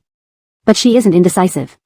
While Koralchang University isn't as renowned as Haicheng University, Ashan is the most authoritative expert in genetic biology in China. He stayed in Haicheng only for his deceased wife. If she wishes to excel in genetic biology, having Ashan as her mentor is the best choice. Just then, Gale's phone vibrated. He stood and walked to the floor-to-ceiling window to answer it. Sir, there's news from Haicheng. 2 hours ago, Sherry's previous adoptive mother had a car accident after meeting young Master Yusef. She didn't survive. Gale's pupils constricted, gripping the phone tightly. I understand. He hung up, put on his suit jacket, and said, I have to leave. Get acquainted with Matthew family's third daughter. Rusty Jigua leaned back in his chair, casually holding a chess book. Eventually, the Rusty family will be handed over to you. With the Matthew family's support, your position in the board will be more stable. This implied that Rusty Jigua was satisfied with Matthew family's third daughter, whether Gale agreed or not. He knew it would be a long journey for Rusty Jigua to accept Sherry. Rusty Veronica was Rusty Jigua's only daughter, treated like a treasure. Her mental breakdown under the Coral family's torment led to multiple suicide attempts upon returning home. To Rusty Jigua, everyone in the Coral family were enemies, including the 2 children born to Rusty Veronica, Sherry and Donnie. If Sherry hadn't helped Rusty Veronica escape the Coral village, the Rusty family wouldn't have allowed Gale to help Sherry. I understand, Gale nodded lightly. As Gale opened the study door to leave, Rusty Jigua added casually, over the years, no matter what I say, you felt guilty about Sherry, thinking you took her place. I never stopped you from helping her, but now, it's enough. Don't interfere with Sherry anymore. Gale looked at Rusty Jigua, who was reading the chess book by the desk lamp, then silently left. Is Jeremiah leaving so soon? Mama Claudia came in carrying 2 bowls of pear bird's nest soup. Let me pack this for you. The weather in the capital is dry, and pear bird's nest soup is excellent for moisturizing the lungs. No need, I have matters to attend to, Gale replied, passing Mama Claudia hurriedly. Mama Claudia wanted to say more, but Gale had already gone downstairs. What's the rush? Mama Claudia wondered, placing the soup in the study beside Rusty Jigua. Business must be busy. Jeremiah remembered to go out even this late. Rusty Jigua kept his eyes on the chess book, smiling. Probably not business. Is Veronica asleep? Asleep, Mama Claudia smiled. Veronica stewed this specifically for you, even picking the bird's nest herself. Really? Rusty Jigua put down his legs, placed the chess book aside, and uncovered the soup, his eyes gleaming with happiness. Looks great. Gale left the old Rusty residence and headed straight to the airport. In the back seat of the car, Gale lowered his head, rubbing his phone thoughtfully. Years ago, Sherry, at 17, returned the bank card saying, I have my own mother, and my mother is Wendy. So I won't take the Rusty family's card. When Sherry was in a car accident, Wendy never left her side at the hospital. If not for Gale's insistence on keeping Sherry hospitalized, Wendy would have taken her home to care for her while continuing her small business. Gale never doubted the bond between Wendy and Sherry. At 10, Sherry lost her birth mother but gained a loving adoptive mother. Now, even that adoptive mother was lost. Chapter 25 Departure. Brielle immediately called Godric as soon as she got off the plane. How is Piper? Godric hesitated to tell Brielle directly and simply replied, she's still in the operating room. Brielle hung up the call without waiting in line for a taxi, instead commandeering one that was ahead of her. The righteous taxi driver initially wanted to make Brielle wait in line but, seeing her red eyes and the hospital address she provided, he set off immediately, even offering a few comforting words. Is it your family member who's hospitalized? Don't worry. There aren't many cars on the road at this hour, we'll get there quickly. Brielle responded, her fingers gripping the phone turned pale. At the hospital entrance. Godric was holding an umbrella, waiting by the door for Brielle, judging the timing. During the wait, Godric paced back and forth, rehearsing in his mind how he should tell Brielle about Piper's passing. But no matter how delicately he put it, he knew it would not ease Brielle's pain in the slightest. Before he could finalize what to say, the taxi carrying Brielle arrived at the hospital entrance. Seeing Brielle push open the car door, Godric hurriedly stepped down from the steps and held the umbrella over her head. Haven't they finished the surgery yet? Brielle asked anxiously, closing the door and heading into the hospital. Which floor is the operating room on? Star. Godric paused, then grabbed Brielle's arm. Turning around, she saw Godric's grieving face and felt as though all her strength had been drained, struggling to ask, on which floor? Godric's Adam's apple moved up and down, clenching the umbrella handle tightly before finally speaking. Star, the doctors tried their best, but couldn't save her. Actually, Piper had already passed away before you landed. Brielle's mind went blank, hearing only the rain drumming against the umbrella, feeling her legs give way under her. Her eyes brimmed with tears, blinking not daring to blink. Piper, on which floor? She's already been moved to the morgue. As soon as Godric finished speaking, Brielle turned towards the hospital interior, missing a step. Star. Godric caught her deftly and led the listless Brielle inside. He recounted the events while leading her. Piper stayed in Haicheng to meet Ronnie. Today, when she heard that Ronnie was dining at Karauxi Pavilion, she went there. However, a truck swerved to avoid Annabelle chasing after a balloon on the road and hit an oncoming sedan, which lost control and crashed onto the sidewalk, causing this accident. Brielle couldn't imagine the scene, moving mechanically alongside Godric into the elevator, stopping dazedly outside the morgue. Her fingers gripped her clothes tightly as tears poured out uncontrollably, making it hard for her to breathe. I'll go in myself. Brielle's voice was hoarse, almost unintelligible. Okay. Godric opened the door for her. Inside the cold morgue, Piper lay silently beneath a white sheet. Her hand, hanging off the bed, still wore the bracelet Brielle and May had woven for her last spring festival. Feeling as if her legs were filled with lead, Brielle eventually struggled to the bedside. Her throat tightened as she gently held Piper's icy hand, pulling back the white sheet. Brielle stared at Piper's lifeless face, leaning down to hold her hand close to her face, overwhelmed with grief. Own. Piper. Her choked sob barely audible, her throat too sore to speak. Piper. Tears streamed freely now, finally breaking down and embracing Piper, crying uncontrollably. You promised to cook me braised spare ribs and eggplants stuffed with minced meat. She didn't want Yusef Ronnie anymore. Not anymore. She just wanted Piper to be fine. Godric stood outside the morgue, hearing Brielle's heart-wrenching cries, his own eyes welling up.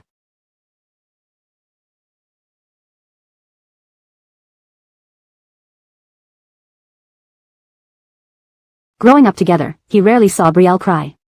Even when she discovered that Yusef Ronnie had lost his memory and fallen in love with someone else, she only wiped her tears, saying she'd find a way to restore his memories. Never had she cried like this, so broken and lost. He always thought Brielle was cold and emotionless, able to face anything calmly. After nearly 2 hours of standing outside the morgue, once the crying subsided, Godric approached the door, pushing it open slightly. Inside, Brielle sat beside Piper's bed, her hair disheveled, eyes bloodshot, her face pressed tightly against Piper's blood-stained hand, appearing numb and empty. Just as Godric was about to enter, Enid's voice echoed from the elevator. Speak politely when you see Senior Coral. Piper is her adoptive mother. No matter what, you shouldn't have pushed her. Hearing that Brielle had arrived, Enid dragged Yusef Ronnie, whose right arm was in a cast, out of the elevator. Yusef Ronnie looked impatient, swinging his right arm. If not for saving her, would my arm be broken?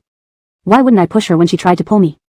Enid stopped walking, glaring at him, but there was a car accident, and Piper has passed away. Yusef Ronnie pursed his lips, knowing it wasn't him driving the car onto the sidewalk.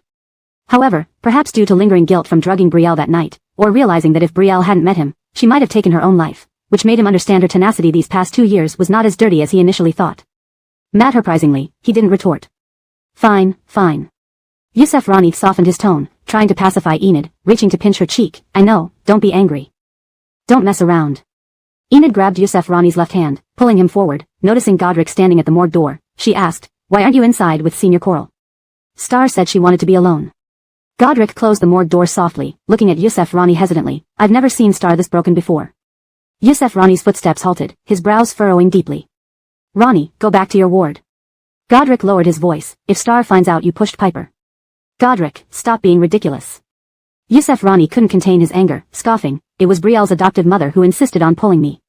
I didn't push her into the car. Did I drive the car onto the sidewalk? How can everyone act like it's my fault? But if you hadn't pushed her, the car wouldn't have hit Piper. Enid raised her voice, visibly upset by Yusef Ronnie's refusal to admit fault. Matutely, the morgue door swung open. Chapter 26. Godric and Enid turned around. Coral. Senior Coral. In the dim corridor, Sherry's face was deathly pale, her bloodshot eyes fixed on Sam. You pushed Piper? Sherry's voice was hoarse and chillingly cold. Senior Coral. Lyle Nanshan didn't mean to. At that time, Piper was pulling Lyle Nanshan to show him photos, and he just pushed her away. It happened on the sidewalk. No one expected a car to come speeding up. Enid explained urgently to Sherry, carefully holding her arm. When Lyle Nanshan saw the car rushing over, he tried to pull Piper immediately but couldn't save her. He ended up with a broken arm himself. He didn't mean to. Sherry didn't hear anything Enid said. All she could think about was the sentence, if you hadn't pushed Piper, the car wouldn't have hit her. The rage in her heart was almost burning her to ashes. Tears streamed down her face as she endured the excruciating pain, pushing Enid aside and lunging forward to slap Sam hard. The slap used all of Sherry's strength, causing Sam's face to turn sideways, his ears ringing, and him becoming momentarily dazed. Sam, give me back Piper. She pounded on Sam wildly, crying hysterically, yet all her energy had been spent in that single slap. Her punches were ineffective against him. Sherry was emotionally devastated, repeatedly demanding that Sam bring back Piper. The pain gnawed at her like 1,000 needles. If it weren't for her, Piper wouldn't have stayed in Haicheng or gone to see Sam. The accident wouldn't have happened. Sherry had never regretted falling in love with Sam so much in her life. If she hadn't loved him, none of this would have happened. Godric intended to step in, but Enid stopped him. Let Senior Coral vent a little. Sam, standing back with a burning cheek, was already on the verge of losing his temper. Seeing Sherry nearly collapse, barely able to cry, Enid hurriedly pulled her. Senior Coral, stop hitting. Sherry, looking like a madwoman with tear-streaked face, shrugged off Enid's hand. Enid stumbled in her high heels and was steadied by Godric. Sherry herself slammed into the wall, hair disheveled, shouting, go away. All of you, go away. Sam's eyes darkened as he grabbed one of Sherry's arms, lifting her with an unfriendly tone. Sherry, you can vent on me, but don't even try touching a hair on Karaltsi. Enid, enduring the pain in her foot, stepped forward. Lyle Nanshan. Don't treat Senior Coral like this. Have you forgotten what you promised me? Sam, let go of Aiko. Godric reached out to protect the exhausted Sherry, but before he touched her, a large hand caught Sherry, pulling her away from Sam's grip and shoving Sam aside. Under the dim light in the corridor, Gale's chiseled features were illuminated, his gaze stern behind his gold-rimmed glasses. He looked down at the girl almost unable to stand in his arms, speaking softly. Aiko, as the elder sister, you need to stay strong. Thinking of Paisley, Sherry could barely stand. If Huan Yen knew her mother was gone, how scared she must be. Go away. All of you, go away. Sherry wept uncontrollably, trembling all over, glaring fiercely at Sam, weakly waving her hands. Leave. Gale raised his eyes. Are you waiting for President Youssef to personally ask you to leave? Sam glanced at the cold-faced Gale, spurred by the chill in his eyes, carried the injured Enid away but couldn't resist looking back at Sherry before entering the elevator. Thanks for your efforts today. Go rest, Gale said to Godric. On the way here, Gale had understood the whole situation, knowing Godric had been busy helping Piper. Godric watched Sherry, who was about to collapse, being held by Gale. Though he didn't want to leave, Matthew Assistant made a gesture to him. Young Master Alina. That, please take good care of Aiko, Godric thought since Gale was family, perhaps Sherry would listen to him. At the elevator entrance, Godric turned to see Gale gently patting Sherry's head, whispering something that made her clutch his coat and bury her head in his chest, sobbing. If there's any problem, call me, Godric told Matthew Assistant. Yes. Matthew Assistant held the elevator door open for Godric. Matthew Assistant watched Godric leave, not intruding further, waiting by the elevator. Until the funeral home staff arrived at the hospital, Sherry, despite several emotional breakdowns, forced herself to clean Piper's face and body, dressing her in clean clothes. She followed them, watching as Piper's body was arranged properly, completing the paperwork for transferring the body. She sat under a streetlight, hugging the payment slip and death certificate, sobbing loudly. Gale stood beside her, sheltering her from the fine rain intertwining with the dim yellow light. After a long while, Gale squatted down, gently stroking her head, letting the now exhausted Sherry lean into his chest. I was wrong, I really was. Sherry murmured between sobs, I shouldn't have returned to the Youssef family with Sam, I shouldn't have been with him. I was wrong, I really was. Kayla, Gale called, handing the umbrella to the running Matthew Assistant, carrying Sherry to the car. Back at the villa, it was already daylight. Even though Sherry had fallen asleep from exhaustion, tears continued to stream down her face. After settling Sherry, Gale noticed his shoulder was soaked through. Sitting by the bed, he watched Sherry mumble in her sleep, reaching out to brush the strands of hair clinging to her face but stopped short, restraining himself. He wiped the tears from her eyes with a tissue from the nightstand. He got up, closed the curtains, turned off the lamp, and left the bedroom. Sir, we have the information, Matthew Assistant handed Gale a tablet. The surveillance footage clearly showed Piper handing photos to Sam, who pushed her away impatiently. But when a car rushed onto the sidewalk and people screamed and fled, Sam did try to pull Piper back. It was too late. The driver is new, having only received their license recently, and was unprepared for the sudden incident, Matthew Assistant explained quietly. There's nothing suspicious in this event. This chapter captures the intense emotions and turmoil experienced by Sherry following the tragic accident involving Piper. The interactions among characters are filled with grief, anger, and blame, revealing complex relationships and personal regrets. Chapter 27, Compensation. After a sleepless night, Gail's usually handsome and clear face showed signs of exhaustion, with bloodshot eyes. Is Miss Starr okay? Matthew's assistant, who had been following Gail for many years, knew all about Brielle's matters as long as Gail did. This was the first time he had seen Brielle so emotionally distraught.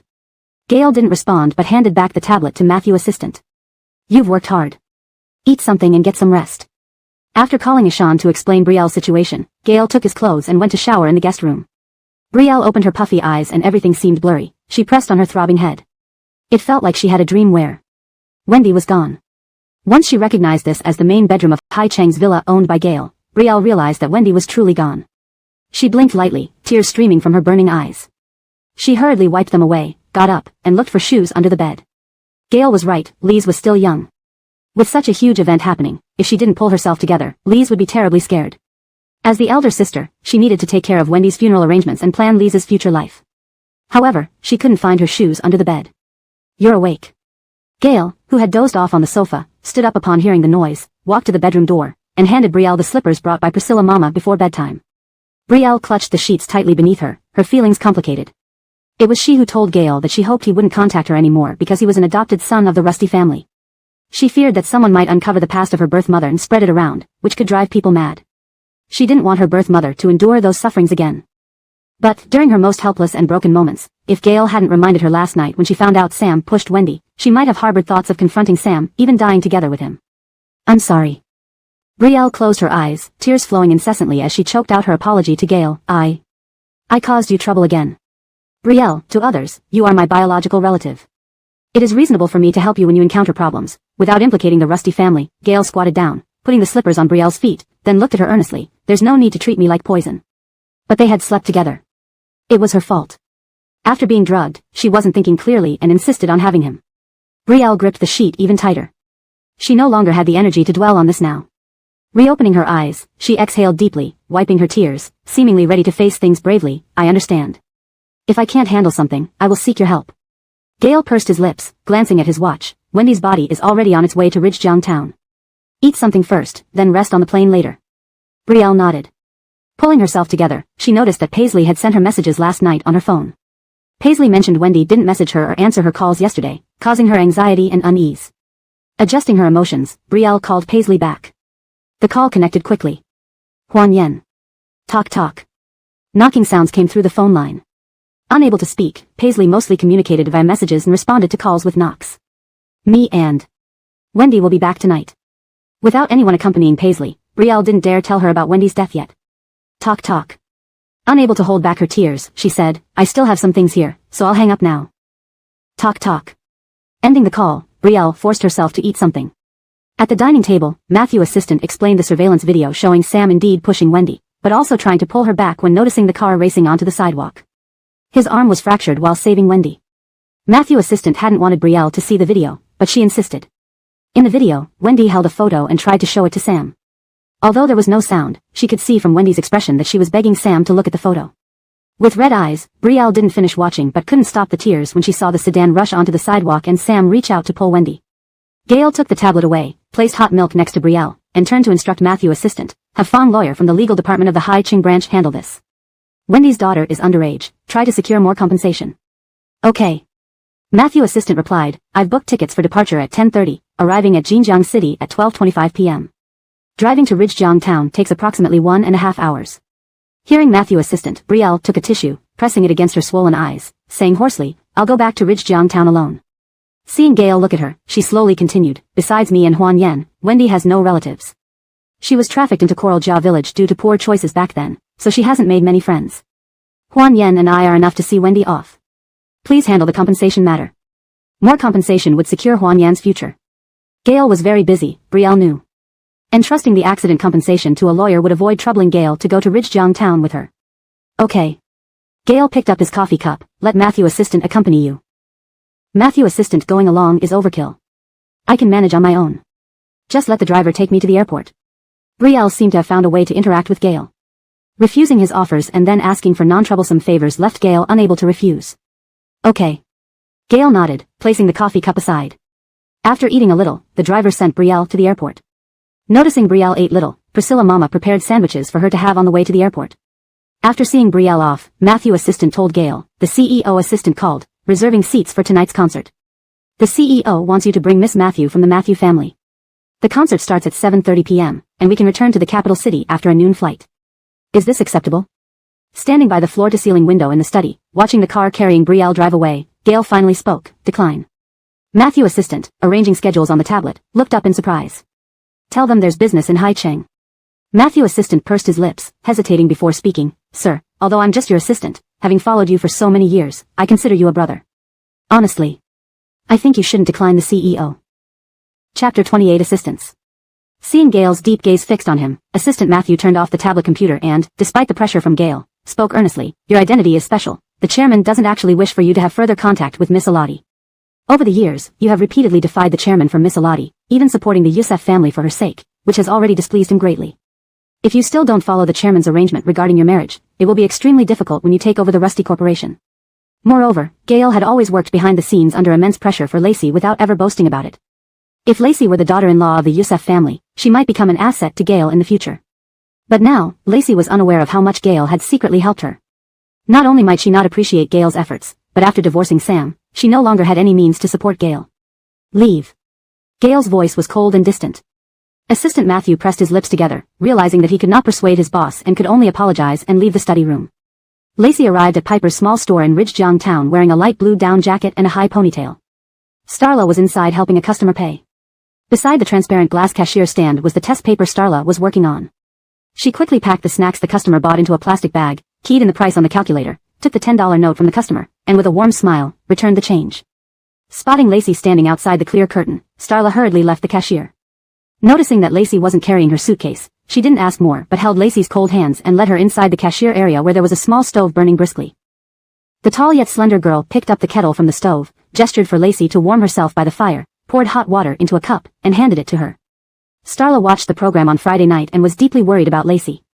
In her heart, her older sister was the strongest. Despite what the host claimed, she believed there would be a twist, and her sister would expose the wickedness of their relatives. Lacey asked as she took the cup, Didn't you say someone was hired to help run the shop? Why are you here? Starla's hearing was fine, she had been taken to the hospital when she was young. The doctor said her vocal cords were normal, likely a psychological trauma from childhood prevented her from speaking. But Starla refused psychological therapy and resisted seeing a psychologist. Therefore, Piper insisted on sending Starla to a regular school so she could interact with other children and hoped one day she would speak. Starla gestured. Mom paid Virginia 6 yuan per day to watch the store on Saturdays and Matune days. I have nothing to do on weekends, so I can manage it. Where is Mom? Mentioning Piper, Lacey clutched the cup tightly, feeling a sharp pain in her eyes. Her eyelids drooped, and tears welled uncontrollably. Seeming to sense something, Starla's face drained of color. She stood silently, her fists clenched tightly. Lise. Lacey closed her eyes and took a deep breath, looking up at her. From now on, you will live with me. Starla's large eyes filled with tears as she signed, What happened to Mom? Mom was in a car accident and couldn't be saved. Her remains are on their way back. Lacey put down the cup, pulled Starla close, hugging her tightly, tears flowing freely. Lise, don't be afraid. Starla laid on Lacey's lap, tears streaming, silent amidst her grief, clutching Lacey's clothes tightly. She couldn't understand why such a good person like her mom met this fate. Her mom endured hardships waiting for them to grow up and lead better lives. She never got to hear her speak, never got to hear her call her mom. Lacey held Starla tightly, tears streaming as well. The next morning, Lacey brought Starla to the mortuary to see Piper for the last time. They had transported Piper's body from Haicheng specifically for this final meeting. Starla, who hadn't slept all night, looked utterly exhausted, her eyes swollen from crying. Yet she forced herself to stay strong for Lacey. Upon seeing Piper's body, Starla broke down and wanted to rush forward to embrace her, but the staff stopped her. Unlike the disheveled state Lacey saw before, Piper had been meticulously made up, looking serene as if sleeping. Lacey held the barely standing Starla, who struggled to open her mouth to call out, Mom, but couldn't make a sound. When Piper's body was finally pushed into the crematorium furnace, Starla still couldn't make a sound. Sitting on a long bench waiting for the ashes, Starla had soaked Lacey's clothes with tears. Holding her sister, Lacey remained relatively composed, but her red, bloodshot eyes betrayed her profound sorrow. After a long wait, Piper's remains were placed in a small urn and handed to Lacey. Let's take Auntie home, Lacey told tear-streaked Starla. Starla nodded, crying silently. Piper and Starla lived upstairs from the small store. They settled Piper's ashes and set up her enlarged photo on the dining table, then discussed the future. This semester ends in 2 or 3 weeks. Next semester, I'll take you to Coraljang for school, Lacey spoke softly. From now on, you will live with me. Starla nodded. The store downstairs, I'll look for someone to take it over during breaks. As for this house, it will stay, registered under your name.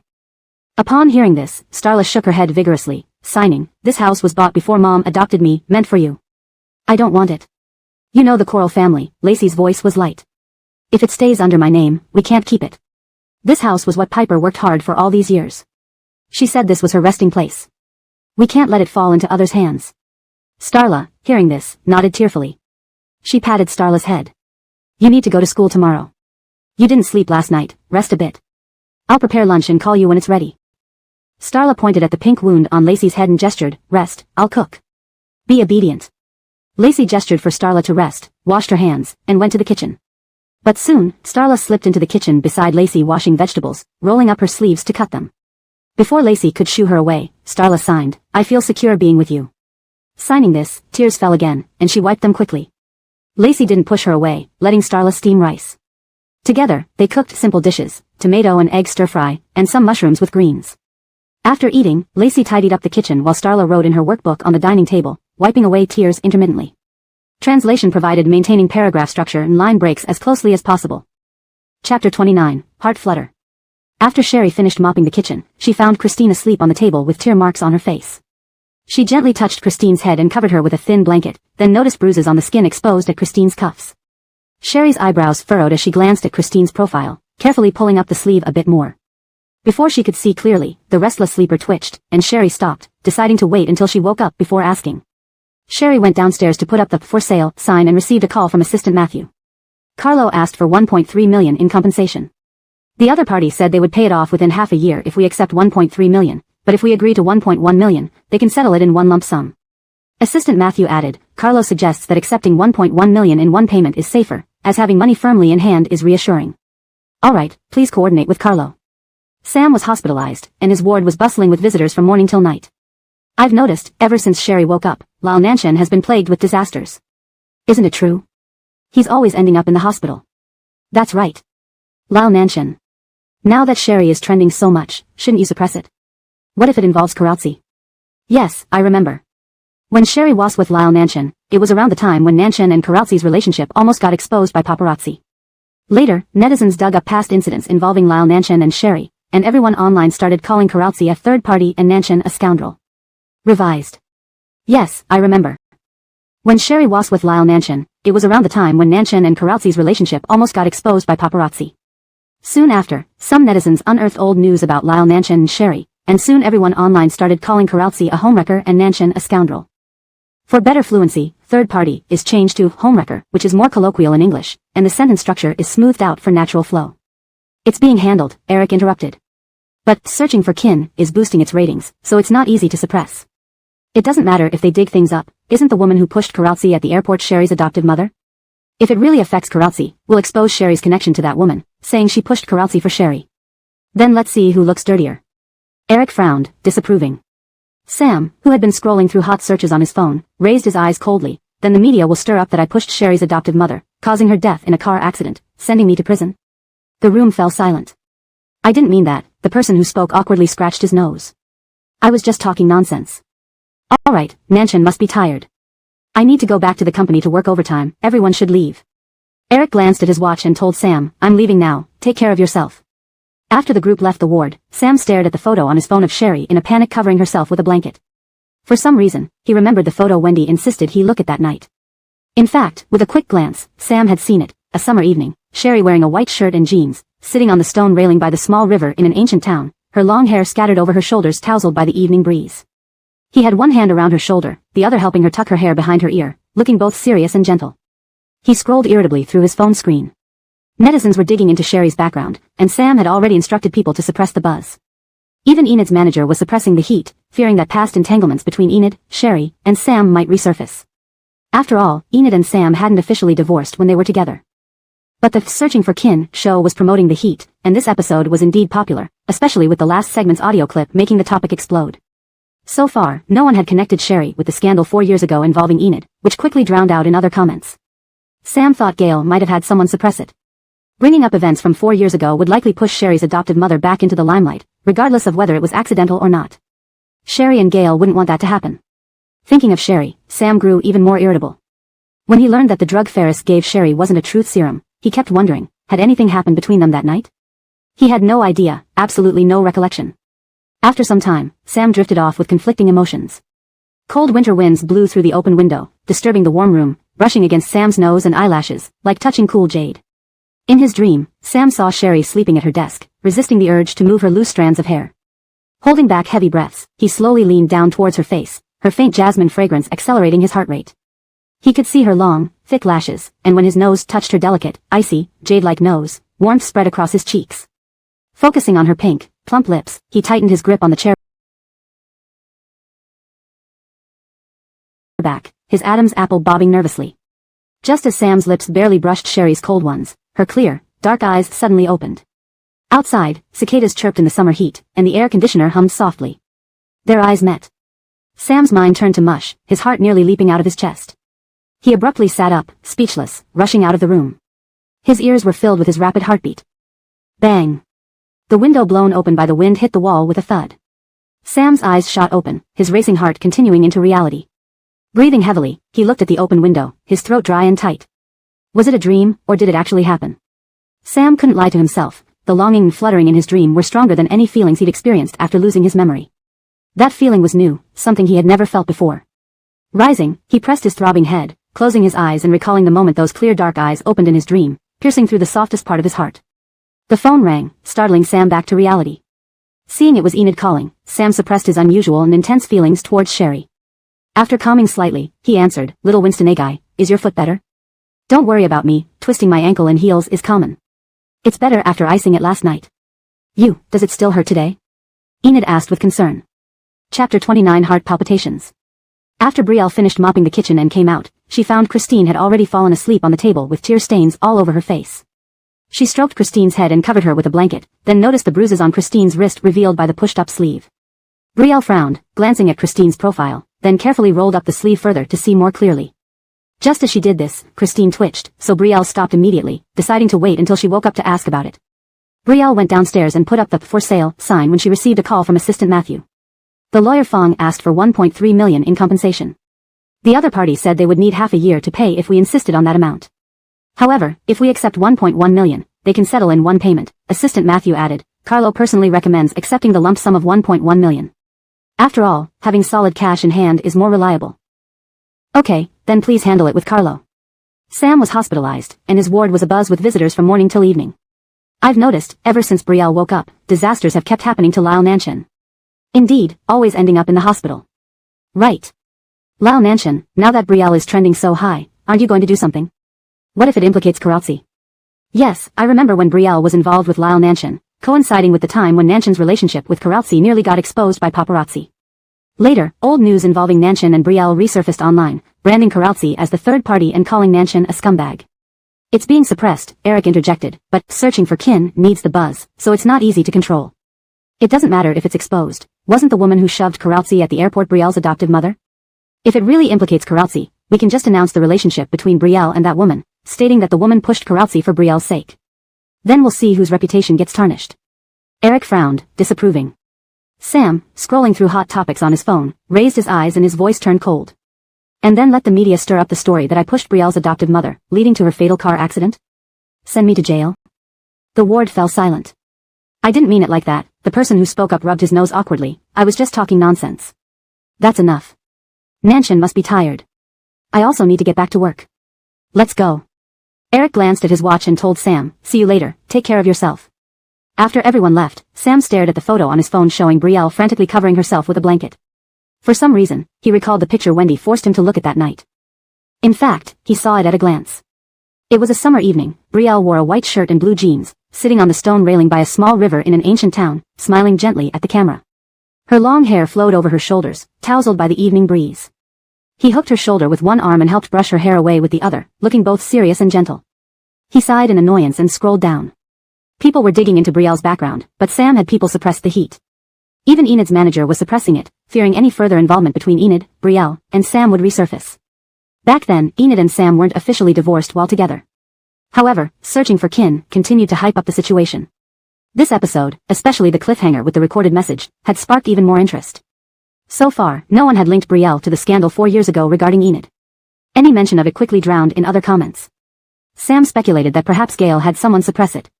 Revealing those old events could cast doubt on whether Brielle's adoptive mother's push was accidental, again thrusting her into controversy. Neither Brielle nor Gail wanted that to happen. Thinking of Brielle made Sam even more agitated. Upon learning the truth serum Ferris gave her wasn't real, he couldn't stop thinking about what happened that night. Did he actually do anything with her? He had no memory of it, none at all. Eventually, Sam drifted off to sleep with mixed emotions. Cold winter wind blew through the unsealed window into the warmly heated room, touching Sam's nose and eyelashes like cool jade. In his dream, Sam saw Brielle's sleeping profile as she leaned over her homework. He couldn't resist brushing her loose strands aside, slowly lowering his head towards her face. The faint gardenia fragrance from her quickened his heartbeat. He could see every detail of her long, dense lashes. When their noses touched, her cool, delicate bridge felt like jade under his breath. Focusing on her pink, full lips, his grip on the chair tightened, throat tightening in nervousness. Just as his lips touched hers, her clear eyes suddenly opened. Mathumor cicadas chirped outside, and the air conditioner hummed softly. Their eyes met. Sam's mind went blank, his heart pounding violently. He shot up abruptly, unable to utter a word, rushing out the door. His ears pounded with his rapid heartbeat. Bang! The window flew open, clashing against the wall with a loud noise. Sam's eyes snapped open, the rapid heartbeat continuing into reality. Breathing heavily, he stared at the open window, feeling dry and tight in the throat. Was it a dream or did it actually happen? Sam couldn't lie to himself. The intense confusion and palpitations in the dream felt stronger than anything he had ever experienced. It was a sensation he hadn't felt since losing his memory. Sam pressed his aching head, closing his eyes to recall that moment when her clear eyes opened, seemingly piercing into the deepest part of his heart. His phone rang, pulling him back to reality. Seeing it was a call from Enid, Sam suppressed the strange yet strong feelings towards Brielle. Trying to calm down, he answered, "Little Winston, is your foot better? You don't need to worry about me. Twisting my ankle in heels is common. It was fine after ice packing last night. How about you, are you still in pain today?" Enid asked with concern. ##### Chapter 30, Benefactor. Does it hurt? Sam said with a smile, teasing Enid as he usually did, "It won't hurt when you come to see me." Enid laughed. "Looks like you're better. I'll come visit you after I finish shooting this week. If you're not coming to see me, then I'll find time to visit the set." Sam's voice was filled with tenderness.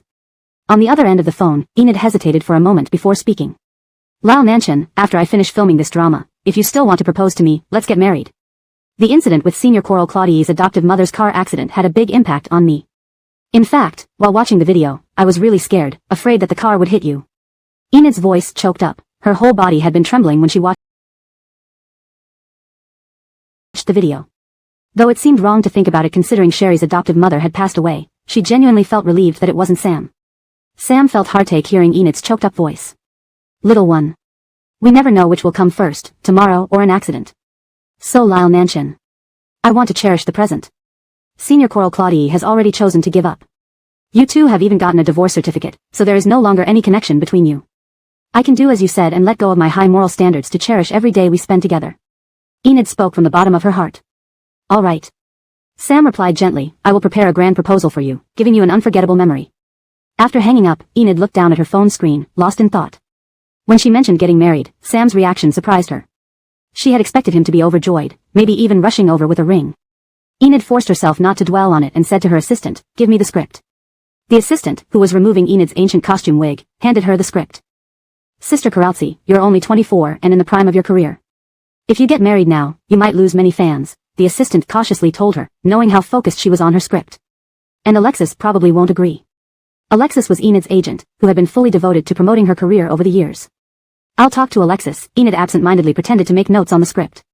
She didn't know why, but despite Senior Coral Claudie having divorced Sam and given up on him, her sense of urgency became stronger. "Karaltsi."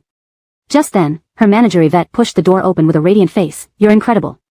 Enid looked up into the mirror, puzzled by Yvette's excitement. Yvette casually threw her bag on the vanity table, took a few sips of water, and leaned against the table. "You wouldn't believe how vindicating today was. Today, EF Group's second son personally came to the company to discuss endorsements. We initially thought EF was interested in actor Greg Coronfan, but they said they needed a female spokesperson for their China region, specifically mentioning your name. Little did we know, Mila's agent pounced on the opportunity, promoting Mila. Since they are from the same agency, I didn't expose any dirt about my own artist, but she started saying you concealed your relationship and were secretly dating the Crown Prince of Yusef Corporation, Sam. Yvette's eyes sparkled as she continued. Then, out of the blue, EF's second son stated he was specifically looking for Sam's girlfriend, hoping she could become the EF China region spokeswoman. It's like a web novel turned real. Enid was taken aback. Was it because of Sam? No, the Yusef family was indeed top-notch in Haicheng, but a world-class luxury brand like EF wouldn't just have connections with the Yusef family. Honestly, did you know back then that the person you saved was the second son of EF Group? Yvette asked curiously. What? Save? I don't even know EF's second son. Enid was confused. As if something clicked, Enid's heart began to race. She had suspicions but didn't want to bring them up. Since he's looking for Lao Nanchen's girlfriend, maybe he knows Lao Nanchen. I'll call Nanchen later and ask him. No, that's not it. Yvette frowned. EF's second son knew I was your agent and asked me to thank you. 7 years ago in Italy, you saved him without leaving your name. Before passing out, you saw your boyfriend stop you from performing CPR and heard you yelling his name angrily. He also noticed you wearing Haicheng University's school uniform. Not knowing which university it belonged to, he traced the name, Sam, for years until he found you. EF's second son also said he wanted to have dinner with you if you're available in the next few days. Enid's grip on the script tightened. 7 years ago, Sam was dating Senior Coral Claudie. If it was 7 years ago in Italy, it must have been when Sam accompanied Senior Coral Claudie to Italy for a competition. Seeing Enid's troubled expression, Yvette guessed the situation. She softly asked, did EF's second son mix up the benefactor? Could it be Yusef Xiaoya's ex-girlfriend who was in a vegetative state and woke up? Enid bit her lip and lifted her head. Alexis, let's turn down the endorsement. EF's second son has the wrong person. Turn it down? My dear Karaltsi. Do you know what an EF endorsement means? This is your chance to rise. Once you become an EF spokesperson, you'll instantly reach top-tier status. Yvette leaned forward and gripped Enid's shoulders. Although it sounds a bit immoral, EF's second son is looking for Yusef Xiaoya's girlfriend, and you are indeed Yusef Xiaoya's girlfriend, plus you are a top student from Haicheng University. But that ex-girlfriend isn't in the entertainment industry. She doesn't need this resource. Yvette hurriedly persuaded her, fearing Enid's high moral standards would lead her to reject the endorsement. Become the spokesperson first, and during this time, I'll schedule your work tightly. EF's second son has limited time in the country. Don't meet him yet. Explain once the contract is signed, okay? In Yvette's view, securing the endorsement was paramount. She wasn't asking Enid to lie to EF's second son, just to delay revealing the truth. After all, EF's second son believed, in good faith, that Enid was his benefactor. Seeing Enid's furrowed brow and conflicted expression, Yvette squeezed her shoulders firmly. Karaltsi. This is your golden opportunity. You need it. As soon as the contract is signed, we'll tell the truth. Chapter 31, Going Abroad. In the laboratory, Eshan took off his rubber gloves. In March next year, I've been invited to attend a conference for about half a month and need to bring 2 people along. Besides Fateh who needs to stay behind to monitor the experiments, you guys choose 2 people and submit your choices after the new year. There's also something else I need to tell you all. Eshan informed the lab students about Auntie Coral's foster mother passing away and asked them to take good care of her when she returns. In the afternoon, Fateh, Alana, and Alicia all called. Alana knew that Brielle was planning to move to Coron City with her sister and immediately offered to find a school for May. My uncle is the principal of Coron City No. 1 High School, which is close to our university. Leave this matter to me. Don't worry. After taking on the task, Alana hesitantly added, Star, don't pay too much attention to what's said online. The teacher has already told us about your incident at Haicheng University, and everyone in our lab believes you're not like what the Coral family claims. After the rumors about a high achiever from Haicheng University being drugged spread widely online, someone finally revealed Brielle's identity last night, confirming that she was the same Coral Germaine mentioned by Grandma Coral on the Finding Family show. Afraid that the lab students might have negative opinions about Brielle, Eshan explained her relationship with Sam, the accident that left her in a vegetative state for 2 years, and how Sam fell in love with someone else upon her recovery. He assured everyone of Brielle's integrity and promised they should not believe what was said online. Alana cried, feeling sympathetic for her young junior. Thank you, senior sister Kai, Brielle expressed her gratitude. That evening, Eshan posted in the lab group chat that despite the holiday, the students chose to stay for the urgent experiments, so he had applied for a special fund to reward them, causing the chat to become lively. Fateh seized the opportunity to mention that everyone had pooled some money for Brielle and urged her to accept it by having everyone send messages in the group chat. Brielle thanked everyone and accepted their gift, replying with appreciation. Seeing the relaxed tone of Brielle's replies, Alana couldn't resist asking. Alana, Star, I'm a bit curious about what audio recording you sent to the show. Ember Tiankong, is there something wrong with your brain? Can you just spoil the surprise before the show airs? Star, it's just the phone call recordings between the Coral family and me. Ember Tiankong, don't mind her, Star. She's been nagging since Friday. Take care of things at home these few days, no need to reply to every message here, we'll wait for you to come back. Wage, I've checked, star. Since you live in a single dormitory and your situation is special, it's fine for your sister to move in with you. Xiao Zhuo, wondering why Master Lyle didn't speak up until now. Good job. Applause. Master Lyle rocks. Ember Tiankong, Master Lyle rocks +1. Star, thanks, Master Lyle. Touched by her senior's enthusiasm, Brielle felt tears welling up in her eyes. Brielle stayed in Ridgejiang town for the whole week. Piper's small shop was leased out on Wednesday, and on Thursday, Brielle went to the bank and deposited the money into May's account. She had just returned from the supermarket with groceries when she noticed wet shoes outside the door, even though it wasn't raining. Brielle placed the keys on the shoe rack, glancing at the clock. It was only 4:25 p.m., and it wasn't time for dismissal yet. She changed into slippers, put the vegetables in the kitchen, and then walked to May's room, knocking gently and asking, Laurel, why are you back so early today? Knock knock knock. This meant, please wait. Brielle noticed the water marks leading from the slippers to the bathroom, frowning deeply as she recalled the bruises on May's wrists. A disturbing thought crossed her mind, bullying at school. Standing outside May's room, Brielle tightly pursed her lips, feeling a chaotic whirlwind in her head.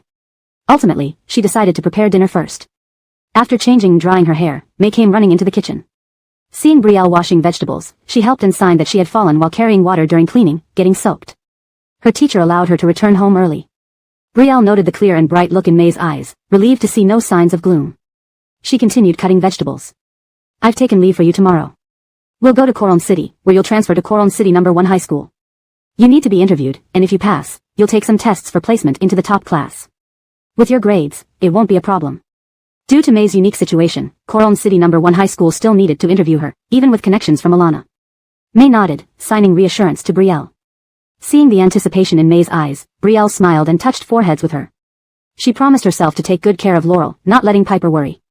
On Friday, May went for the interview at Coron City No. 1 high school.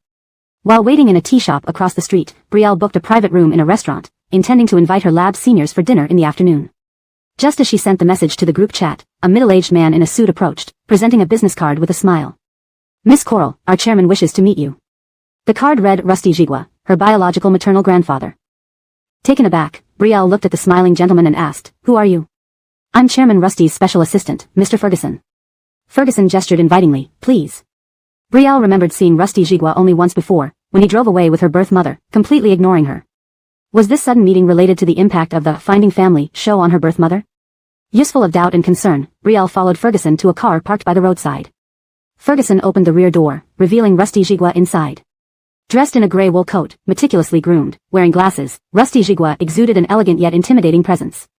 Brielle clutched her bag tightly and bent to enter the car. The driver and assistant waited outside, leaving privacy for Brielle and Rusty Jigua. Brielle, unsure how to address him, hesitantly greeted, Hello. Rusty Jigua glanced at her coldly. Have you considered going abroad? His voice was hard and cold. Chapter 32, Admitting the Mistake. Sherry's palms clenched, I haven't considered it yet. The rumors on the internet are getting out of hand. Your reputation has already affected Jeremiah in the industry. Rusty Jigua frowned deeply. Do you want to drag our Rusty family into this mess too? I haven't thought like that. In order to protect my daughter, we've always claimed you were a relative from Jeremiah's biological family. But that was just as a relative. Rusty Jigua finally turned his head and looked at Sherry straight in the eye. His experienced gaze was sharp. Too much help from Jeremiah might raise suspicions, so I hope you don't bother Jeremiah anymore or contact anyone related to the Rusty family. Sherry opened her mouth to explain but ultimately agreed, all right, I understand. Rest assured, it won't happen again. Although Gail had been the one to reach out to her, she couldn't deny having accepted the assistance. In fact, even if Mr. Rusty hadn't come to see her today, she wouldn't have had the face to see Gail after what happened between them that night. Seeing Sherry understood, Rusty Jigua didn't say more. It didn't matter whether Sherry wanted to go abroad or not. He used the condition of sending Gail abroad to solve the chip cooperation for the group, canceling the marriage alliance with the Matthew family. The company's business would keep Gail occupied abroad in the short term, leaving no time to pay attention to Sherry. The password is 6 zeros. He took out a card from his pocket and handed it to Sherry, continuing, I'll handle the online issues and suppress the controversy. Mr. Rusty. Sherry gently interrupted Rusty Jigua, I'll handle the online matters myself. Once tonight's show airs, the rumors will die down, and I promise they won't involve the Rusty family. Her gaze fell on the card before pushing it back, I won't accept this money. The Rusty family has already helped me so much over the years. I am very grateful. Hope you and your family stay healthy and safe. Goodbye. Facing her blood-related grandfather, Sherry offered her sincerest blessings. She opened the car door, stood beside it, bowed to Rusty Jigua, closed the door, and watched the black car carrying Rusty Jigwa drive away. In the car, Grahamshan sitting in the front seat glanced through the rearview mirror at Sherry standing by the roadside, looking at the car. He said to Rusty Jigwa in the back seat, "Chairman, should we really not control the online heat? Miss Coral is currently facing massive criticism from everyone." Grahamshan had followed Rusty Jigwa for decades and knew all about Sherry's background. "Since she doesn't appreciate it, let her deal with it herself. We will only step in if it involves Jeremiah or the Rusty family."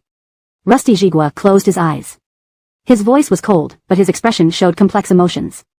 Sherry's young face resembled Veronica's. However, her character and eyes were nothing like Veronica's. He had a late-in-life daughter whom he cherished, protecting her from everything, which made her naive and kind-hearted, easily deceived. But Sherry's eyes were gentle and strong, familiar. They reminded him of his young wife. If Sherry were his child born under normal circumstances, Rusty Jigwa would have loved her and nurtured her like he did with Gail. However, Sherry was the child of the person who had insulted, abused, and hurt his beloved daughter. Rusty Jigwa doubted he had the grace to tolerate Sherry. Rusty Jigwa looked out the window. As long as she didn't harm his beloved daughter, Sherry could live her life any way she chose.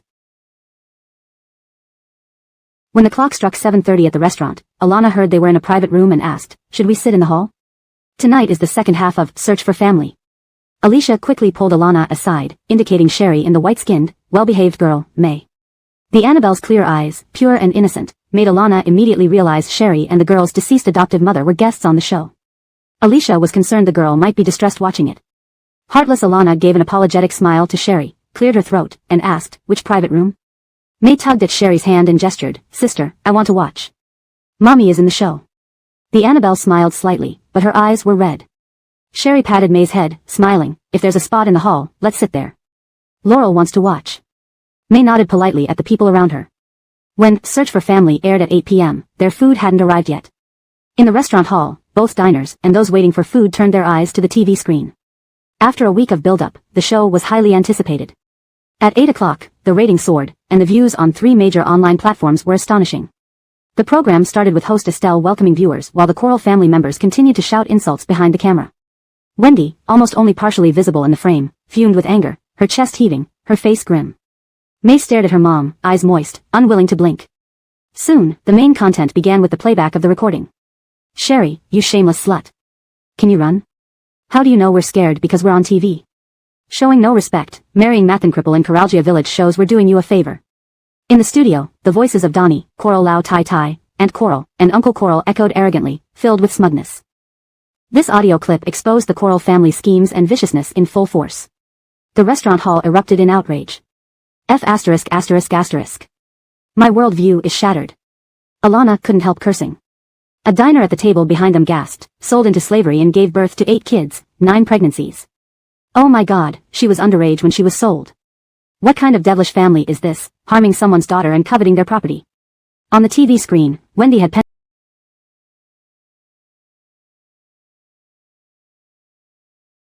up rage after seeing the Coral family perform.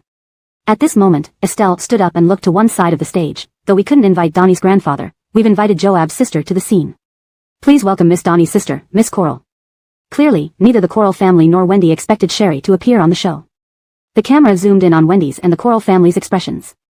Wendy turned to look at Sherry, her surprised eyes filled with worry, calling her, "Aiko." Coral Lau Tai Tai jumped to her feet, pointing at Sherry, crying and shouting, "Coral Germaindy, you dare to come here? Why don't you just die? You've disgraced the Coral family." "Mom. Calm down." Donnie's aunt quickly supported Coral Lau Tai Tai, then scolded Sherry harshly, "Coral Germaindy, look what you've done. Sleeping around is one thing, but photos spreading everywhere? This will kill your grandma and father. Kneel and apologize to your grandma." Translation ends here. Would you like to continue translating the next part of the chapter? Chapter 33, A Horrifying Sight. Previously, the Coral family had conspired to reveal Sherry's name and school on the show, spreading false rumors about her sexual promiscuity.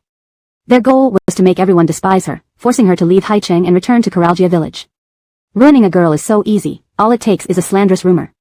The defamer only needs a sentence, while the victim may never be able to clear her name despite dedicating all her time and energy. Even if the truth eventually comes out, the defamer can easily get away with a simple apology. It's even worse because Sherry's photos were indeed posted by Sam. Coral Lau Tai sat on the floor sobbing loudly, "Recruit Edie left our home as a fine girl, but what did you turn her into? From a student at Haicheng University, she became a shameless thing. She sold herself in school, slept with men, and their photos were plastered everywhere. We went to Haiching University to look for her, and just upon entering, we heard that Sherry had been slept with by all the men at Haiching University. Does she have any shame left? You've disgraced the Coral family. My fate is so bitter. How could such an immoral creature come from the Coral family? How could a grandmother spew such vicious lies about her own granddaughter? Wendy was so furious her face turned pale. You're shameless. You bitch. I'll beat you to death. Glenn's eyes were bloodshot, ready to charge at Sherry over the coffee table. The quick-acting security guards restrained him immediately. Donnie, who was shrewd, realized things weren't looking good. Without a word, he knelt before Sherry. Sister. Since Mother is gone, please let me see Grandpa. He only has Mother as his daughter. Now that she's gone, both of us are Mother's children. We should honor him in her place. I promise not to mention anything about you at university in front of Grandpa.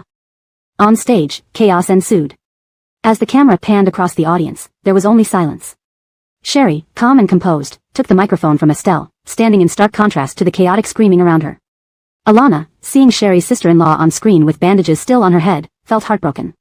She turned to Sherry. Aiko, you actually appeared on the show yourself? How much courage would it take? Thinking about the relentless online attacks Sherry had faced recently, Alana's heart tightened.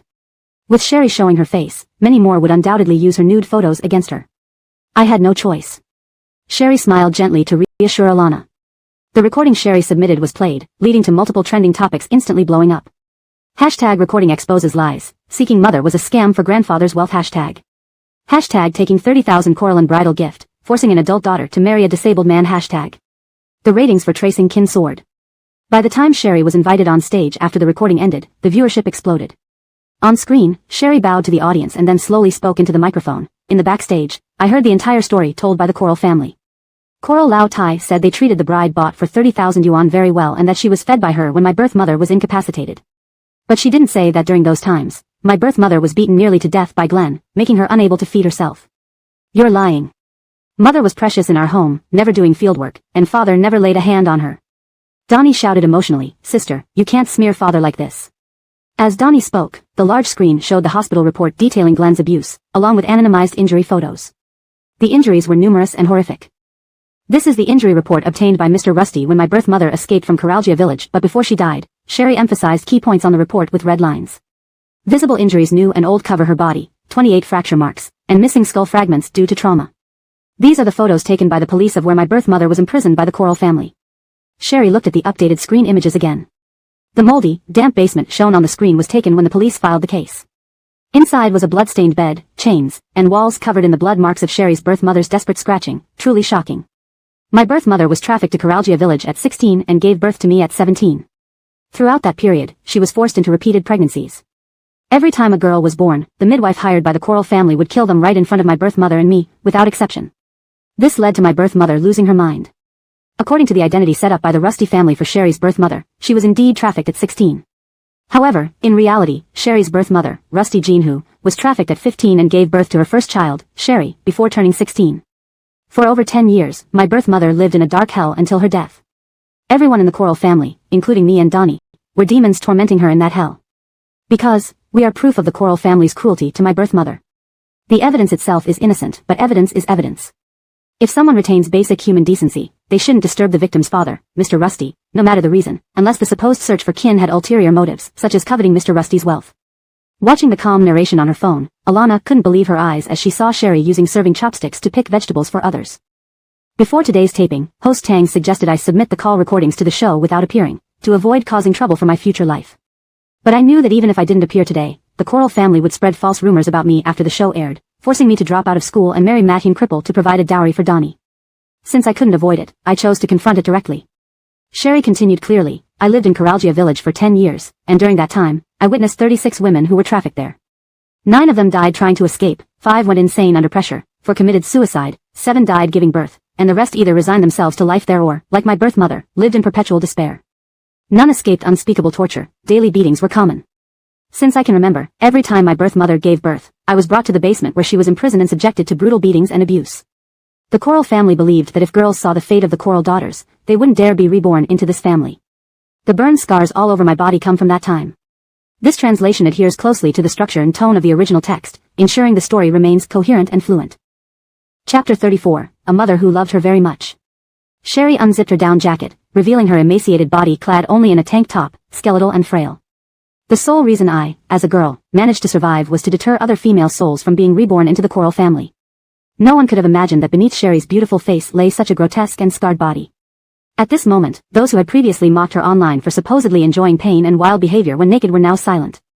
The photo on the large screen changed again, showing a dirty-faced Annabelle with withered yellow hair and numerous injuries, her eyes strikingly bright despite her pitiful condition.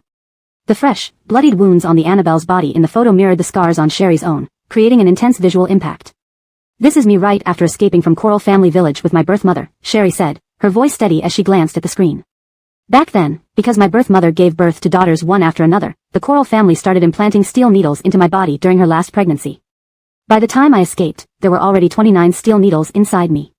They believed this would deter any female souls from being reborn into the Coral family." Each of Sherry's words made the audience tremble, yet she calmly zipped up her jacket. Tragically, according to the law, Glenn, who was guilty of violence against trafficked women as a buyer in human trafficking, walked free. He only served 7 years in prison for personally killing 6 newborn girls. In today's world, even buying protected animals can result in sentences starting from 10 years to life imprisonment. Even purchasing parrots carries joint liability for both buyer and seller. Why, in human trafficking cases, are buyers, who inflict long-term violence, let off so easily? Sherry's voice was resolute. "It's because many regions in our country still practice the ancient custom of buying and selling people. I hope today's show can draw more attention to the injustices in human trafficking laws." Sherry's gaze was solemn as she finally spoke what she most wanted to say. "To truly combat human trafficking, we must first target the buyers. The light sentences given to buyers create a market for sellers. Only by increasing the severity of their punishment can we reduce the demand, and thus the market, for human trafficking." "Well said." Alana stood up amidst tears, clapping hard, and turned to look at the composed Sherry, amazed by her inner strength and resilience. This was why she insisted on appearing on the show. In the restaurant, guests who had been watching the program also applauded. Alicia smiled through her tears, ruffling May's head and squeezing Sherry's shoulder. The camera panned over the audience, everyone was teary-eyed, clapping loudly. Sherry just smiled, looking down at May, who held her hand tightly. May knew everything her sister had endured. Despite the tears in her beautiful eyes, she knew her sister had always been brave and strong. If she could be brave and strong like her sister, her mother would rest easy in heaven. Wiping away her tears with the back of her hand, May hugged Sherry's arm tightly, watching her mother's final image on the TV screen. She silently resolved to live well and never make her mother worry.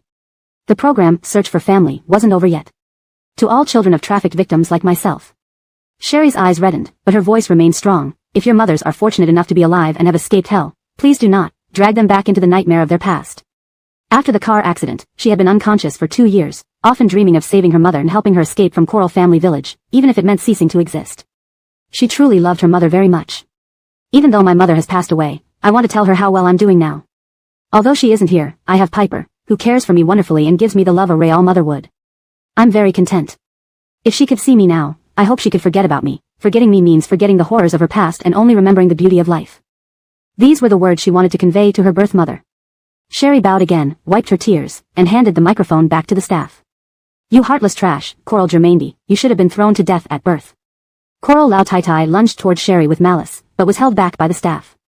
Host Estelle, holding the microphone with a grim expression, stepped forward. "No demand, no harm. I deeply admire Miss Coral's courage. After reviewing all the materials today, I visited Miss Coral in the makeup room, where she told me she chose to stand on this stage because her power alone is too small. She hopes this show can raise awareness about the inadequacies in human trafficking laws. If the laws can be reformed, it will greatly reduce incidents of human trafficking." The Coral family members struggled violently behind the barriers, screaming curses. Host Estelle stood in the center of the screen, summarizing the episode. Her fellow students turned to look at Sherry and May. Alana, always emotional, couldn't hold back her tears. "Little Junior, wah." Before she could finish saying, "I didn't expect you to have such a tragic past," Fade covered her mouth and began serving meat to Sherry and May. "You two eat more. Look how thin you are." "Yeah, you're too thin. This dish is delicious." "Aiko, Laurel, come eat. You need to gain some weight." Sherry and May's seniors started filling their plates. "Thank you," Sherry smiled. When Sherry and May returned to their dormitory after showering, almost every trending topic on Weibo was about the show.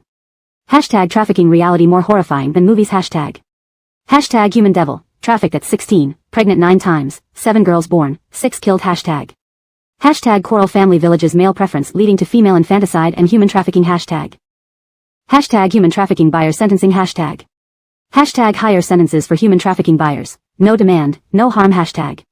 May held her phone up for Sherry to see. Chapter 35, Patience Pays Off. Seeing the conversation maintain such high heat, Sherry's eyes welled up. She appeared on Finding Family to leverage the program's influence to raise awareness and push for harsher sentencing for those who buy victims of human trafficking.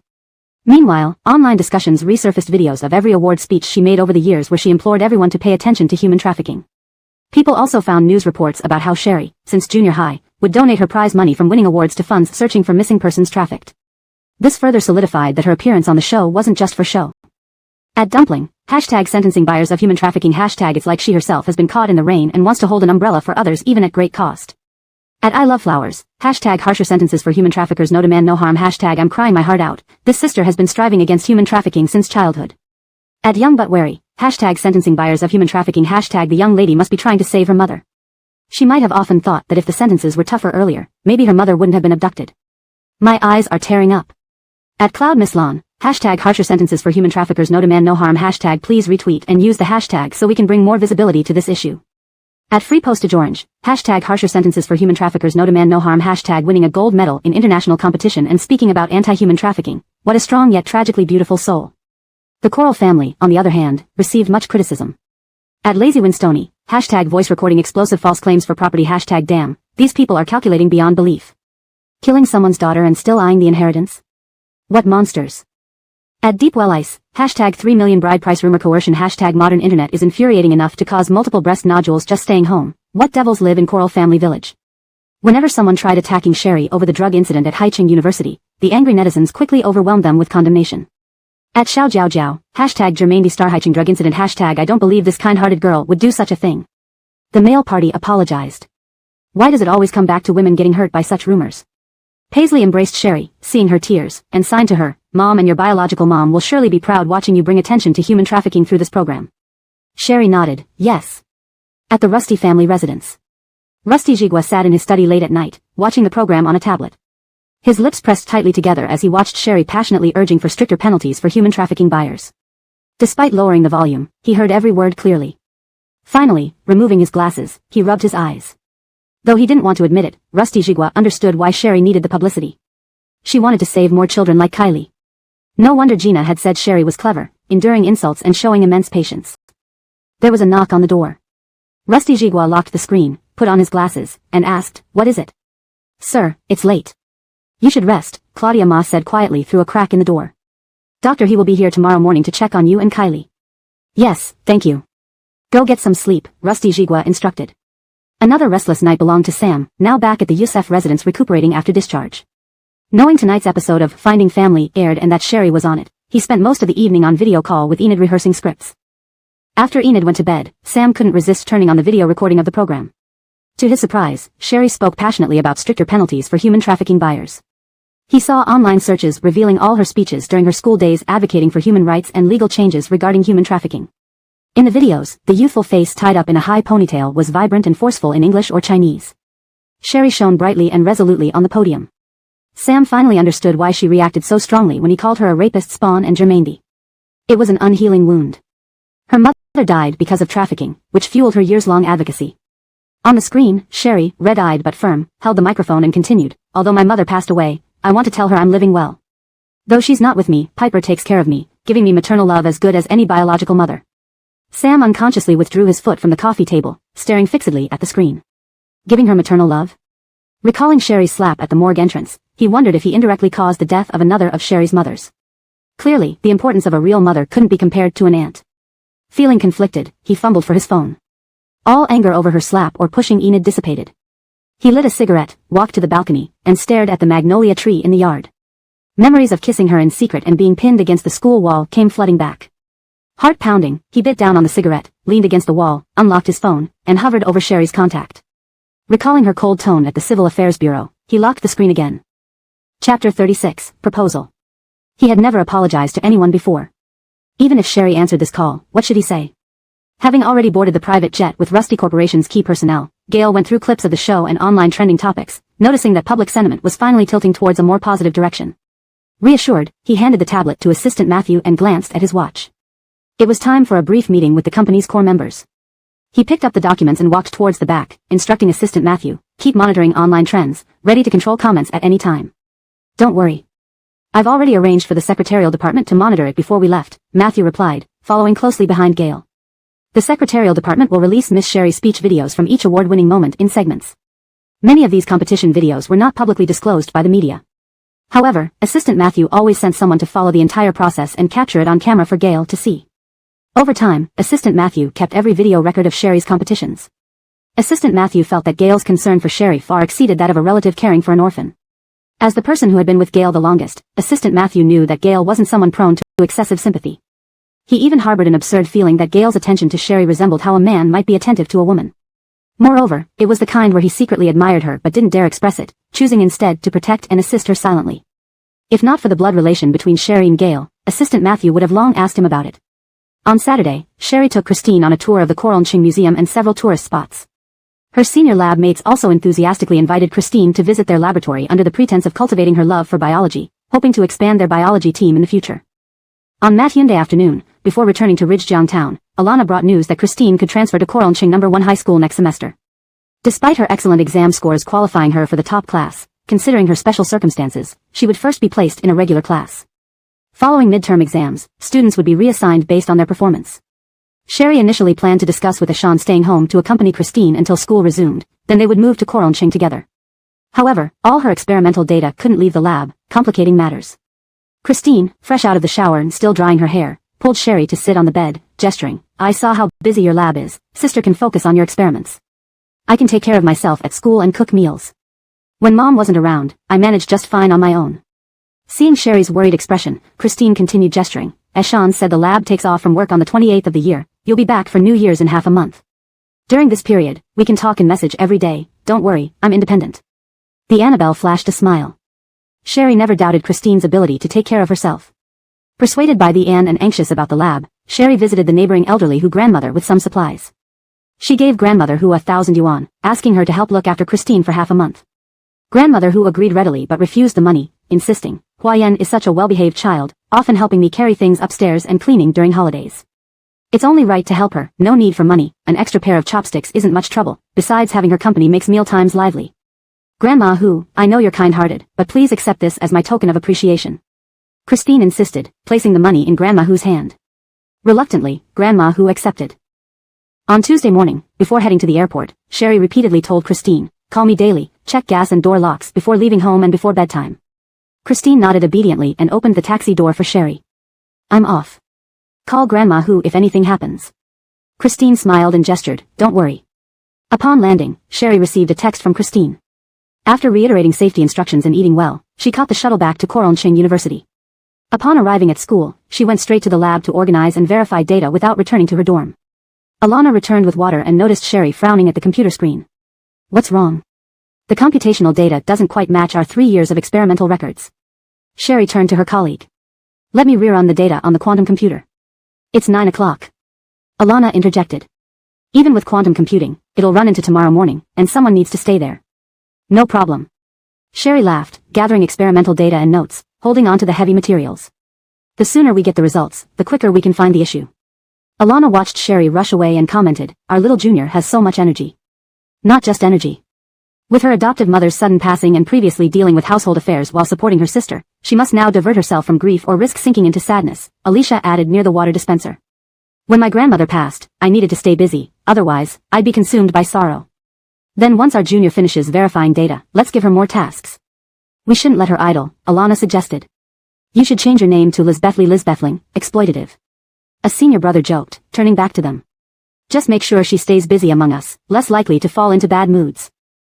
"Our teacher invited Xerxes back from abroad, won't it be lively with him around?" Fateh, peering into a microscope, remarked. "But I heard from old grandpa today that Xerxes may only come after the holiday," Alana pouted. "Apparently, he's preparing a proposal ceremony for his cousin and visiting relatives. He hasn't put his heart into lab work." Sherry stayed in the lab all night and didn't return to the dorm. In the morning, she received a text from Christine showing she had gone to school. Standing beside the printer, watching data sheets print out non-stop, she placed her phone down and massaged her neck wearily. Chapter 37, Pregnancy. A flurry of messages suddenly appeared on her WeChat window. She swiped open her phone to check. It was the lab group chat. Fateh was spamming the group. "Ku the hunk, I'm going to be a dad. Ku the hunk, I'm going to be a dad. Ku the hunk, no sleeping. Wake up and congratulate me. I'm going to be a dad. Clear sky, it's your kid, not ours."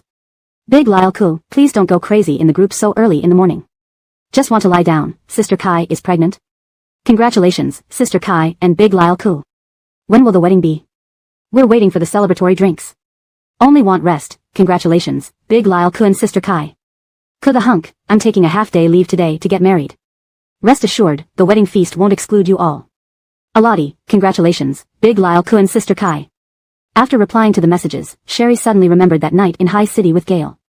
Her heartbeat quickened. Although she had been drugged, Sherry clearly remembered every detail of what happened between them. It seemed no contraceptive measures were taken. After being with Gale, her mind was a complete mess, compounded by her inexperience. With everything else that followed, she didn't even take emergency contraception. The room was filled only with the sound of the printer working. She leaned on it, engulfed in a new fear. Naturally, it couldn't be that easy to get pregnant from one time. Her period wasn't due yet. If it came next week as scheduled, she would be fine. For a week, Sherry was busy running data, occasionally seeing news about Gale, CEO of Rusty Group, leading a team abroad to negotiate chip collaborations. In recent years, China's tech development has struggled with the bottleneck of atomic-level chips. This led to Gale personally leading the negotiation efforts to bridge this short-term gap. In the news photo, Gale sat composed in a fitted suit on the side marked with the Chinese flag in the Rusty Group logo, facing similarly elite foreigners while listening attentively to his executive team's whispers. His dignified demeanor stood out prominently in the meeting room. His chiseled features and commanding presence made him a standout individual. Reading the comments below, some analyzed the success prospects of this collaboration and its impact on China's development. Others were pessimistic about it. And there were numerous fans shouting, "Husband," at Gale. At Little Dear died, oh my god, if it weren't for the news pop-up, I wouldn't know the Rusty Group CEO was so handsome. Mathucha face and body should be a star. At Secrets Unspoken, you think too highly of celebrities. Which do you want more, the Rusty Group or being a celebrity? At More Candy, wow. Announcing my new husband. So handsome he can't keep his legs closed. At Best Squid, mom, suit, tie, gold-rimmed glasses, great height-to-leg ratio, perfectly hits my XP. The comments veered wildly towards praising Gale's good looks, wealth, and talent. Some even volunteered to have children for him. Sherry locked her phone screen. Today should be her period day, but it hasn't come yet. She massaged her temples, trying to calm herself down. Her periods hadn't been regular since the accident, sometimes delayed. The city of Coreln would celebrate the Lesser New Year on the 28th, so Eshan gave everyone off on the 27th. Without Wendy, Sherry and her sister celebrated the holiday together, burying Wendy's ashes before the school term started. They moved to Coreln City after packing their things. Sherry listed their old house through an agent. Though the rent was low, it could subsidize May's living expenses. May was happy about transferring to a new school, showing no attachment to the previous one, almost feeling a sense of relief. After delivering May to Coreln City High School dormitories and meeting her friendly new roommates, Sherry felt reassured. Recalling her delayed period approaching nearly a month, she bought a pregnancy test on the way back to her dormitory. Using it for the first time, Sherry studied for a long time to find the correct usage method. 5 minutes later, seeing 2 lines appear, her brain buzzed, and her face turned pale. How could it happen so easily? Disbelieving, Sherry bought several more tests, but the results remained the same. She stared at the row of positive tests on the bathroom counter, biting her knuckle as she leaned against the sink. Gale still seemed to be abroad. Even if he were in the country, telling him would make no difference. She'd still have to terminate it. Her phone vibrated. Seeing it was her senior, Alana, Sherry answered, "Sister Kai. Aiko, we're getting new people at the lab soon. Old man Ridge asked me to call you over for introductions," said Alana. Alana called Eshan old man because they'd known each other since childhood. "Alright, I'll be right there." Ending the call, Sherry threw the tests into the bin, put on her coat, and headed out. Arriving at the lab, Eshan was already introducing Xerxes. Seeing Sherry enter, Eshan continued, "This is Sherry." Xerxes turned to look at her, finding her familiar but unable to place where he had seen her. He smiled and extended his hand, "Hello, I'm Xerxes." Xerxes knew most others in the lab from competitions he previously joined, always joining the Chinese team for meals and chats. Gradually, they became acquainted. "Hello," replied Sherry, shaking his hand. "I feel like I've met you somewhere." Xerxes added, "Absolutely not hitting on you. This is my first time back in China, but you seem very familiar." Sherry had recently gained some internet fame, making such recognition normal. She dismissed it with a smile. "Hey. You hit it off with our junior sister immediately.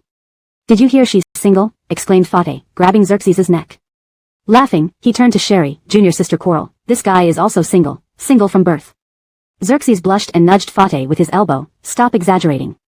Eshan was pleased to see everyone getting along. "Coralsheng, now you're here. Start by familiarizing yourself with the data under Sister Kai. I have a provincial meeting. Follow Big Lyle Ku for the experiments, and call me if there are any issues." Since Alana became pregnant, she took over the data organization work and stopped entering the lab.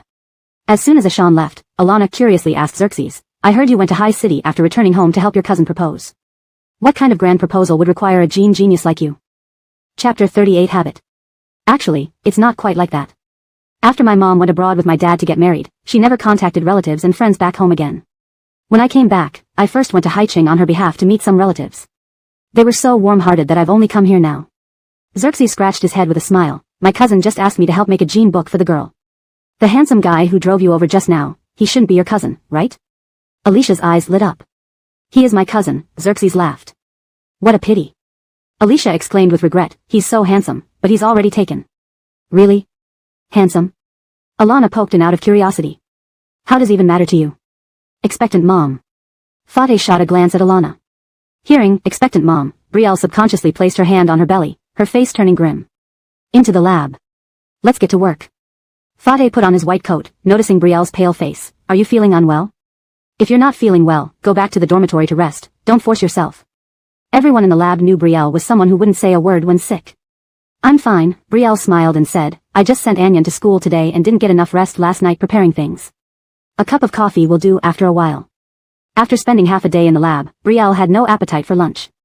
She leaned against the eaves at the lab entrance, basking in the sun as she thought about what to do next. Sensing someone sit down beside her on the bench, Brielle opened her eyes. Xerxes handed her a bottle of milk with a smile. You've been sitting here for a long time without eating.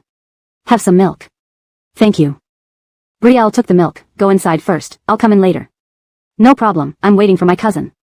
I left my laptop in his car, and he's bringing it over to me. Xerxes' eyes curved into a smile. He had fair skin and a mop of naturally curly hair that made him look like a handsome youth straight out of a comic. The sound of wheels hitting the manhole cover rang out as a black SUV stopped in front of the lab building. The passenger door opened, revealing long legs in black boots stepping out and touching the ground. Sam emerged from the car with his arms slung over his chest, waving the laptop in his hand. Xerxes. Brielle's grip on the milk bottle tightened. Clearly, Sam also saw her. Their eyes met, and Brielle looked surprised. She had never expected that Xerxes would be Sam's cousin. In all those years at the Youssef family, she had never seen Xerxes.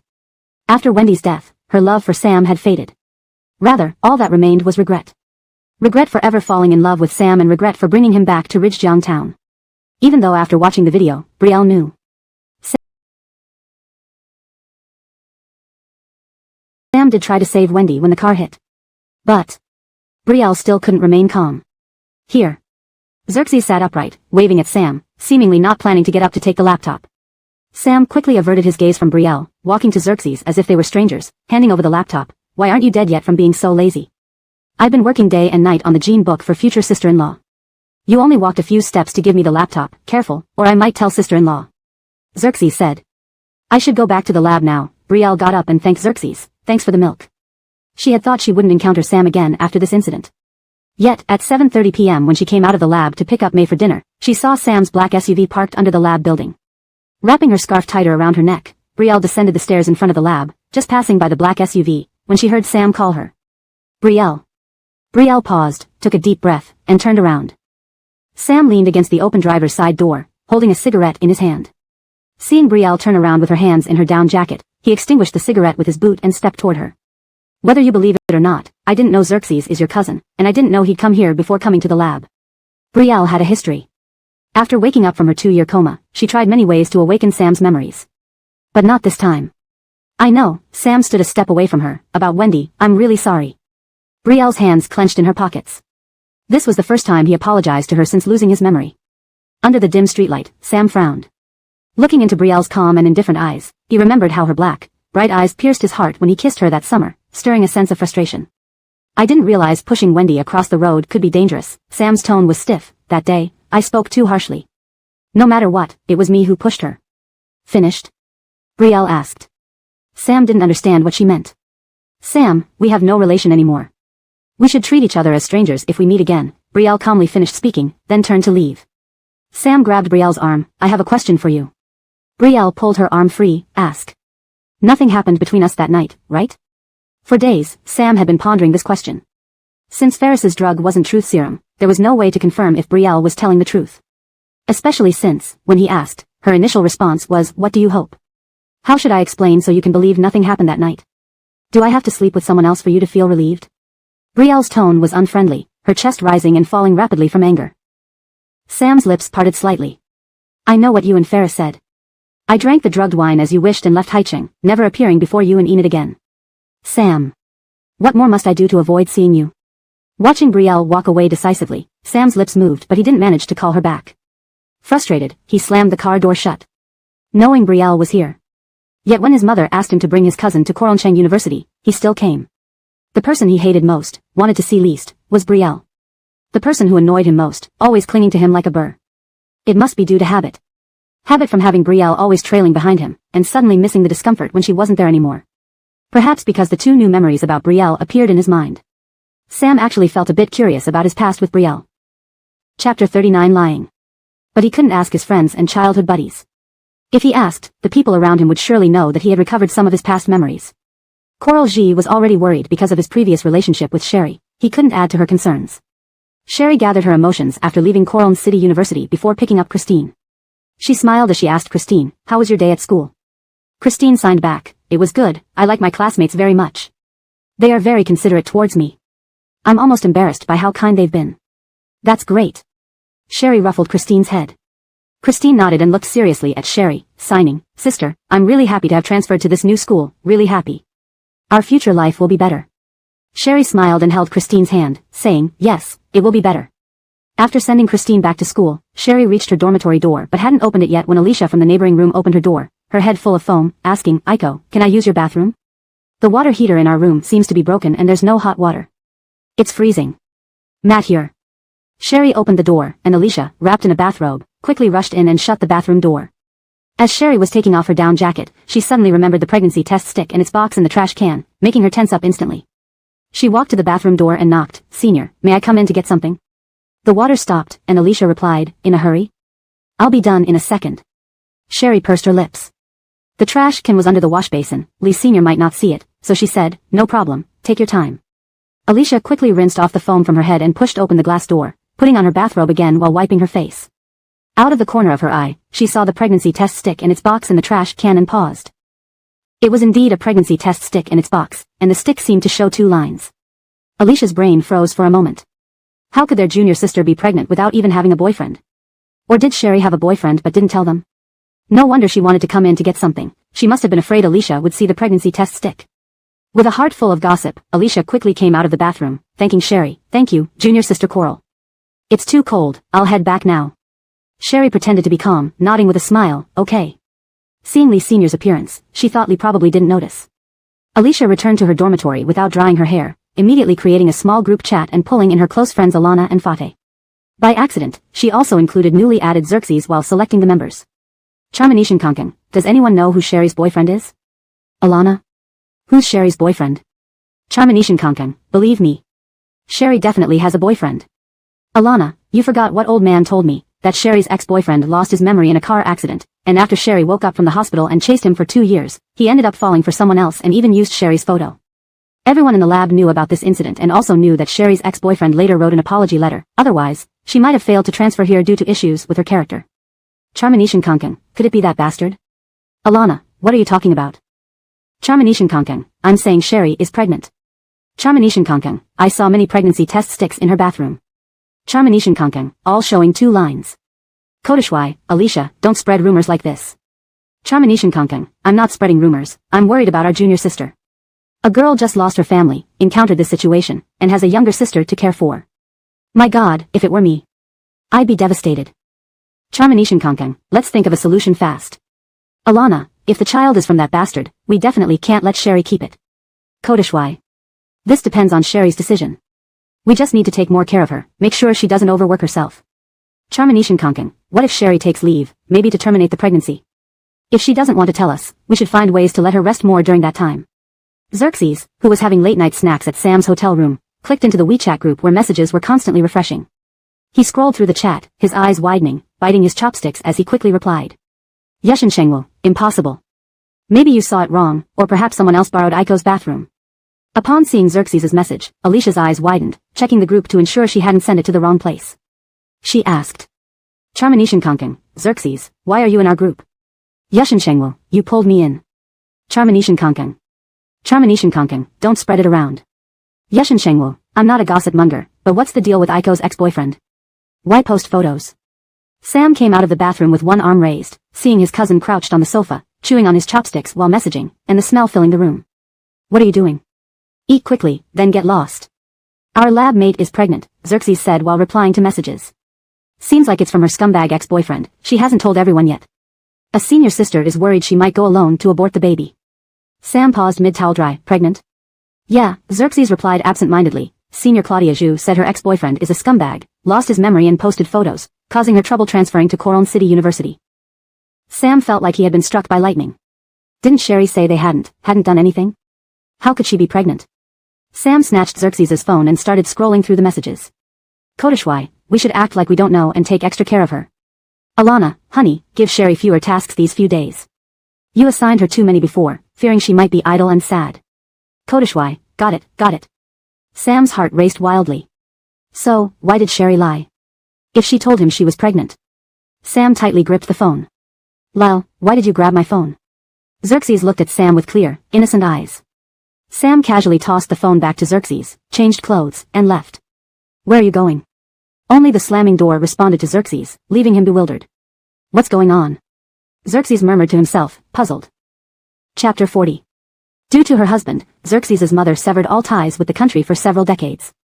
Hence, Xerxes never heard about Sam's car accident and amnesia, she only thought that her cousin was being a little strange.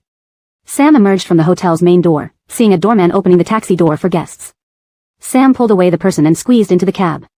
As the guest grumbled, he threw all the cash he had on him at the driver. Koronchang University, hurry. Seeing Sam's injured arm and sullen expression, and then spotting the wad of cash, the driver accelerated immediately. After bathing, Sherry lay in bed tossing and turning, uncertain what to do about the child in her belly. Recalling the brief encounter with the old Mr. Rusty earlier, she resolved not to let Gail know about the pregnancy. She blamed herself for forgetting to take the emergency contraception. The phone on the bedside table vibrated. Sherry stretched out her hand from under the blanket, picked up the phone, and glanced at it, unknown number.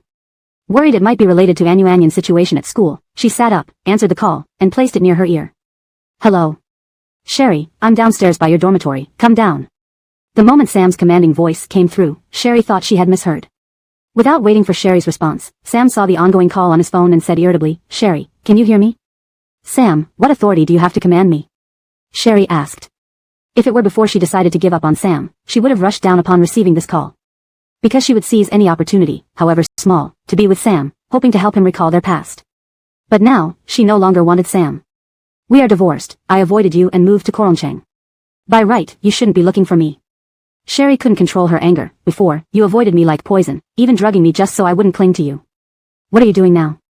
Chasing after trouble? Perhaps due to pregnancy hormones, Sherry was emotionally stirred by Sam's commanding tone. On the other end, Sam clenched his phone tightly, barely suppressing his irritation. Thinking about Sherry's pregnancy, he softened his tone. I'm using an alumnus phone right now, I'm right below your dorm. Come down, I have something to say. There's nothing more to say between us. If you keep calling me, I don't mind notifying Laura to bring you back. With that, Sherry hung up directly. As she set her phone to silent and was preparing to lie down, a text message popped up.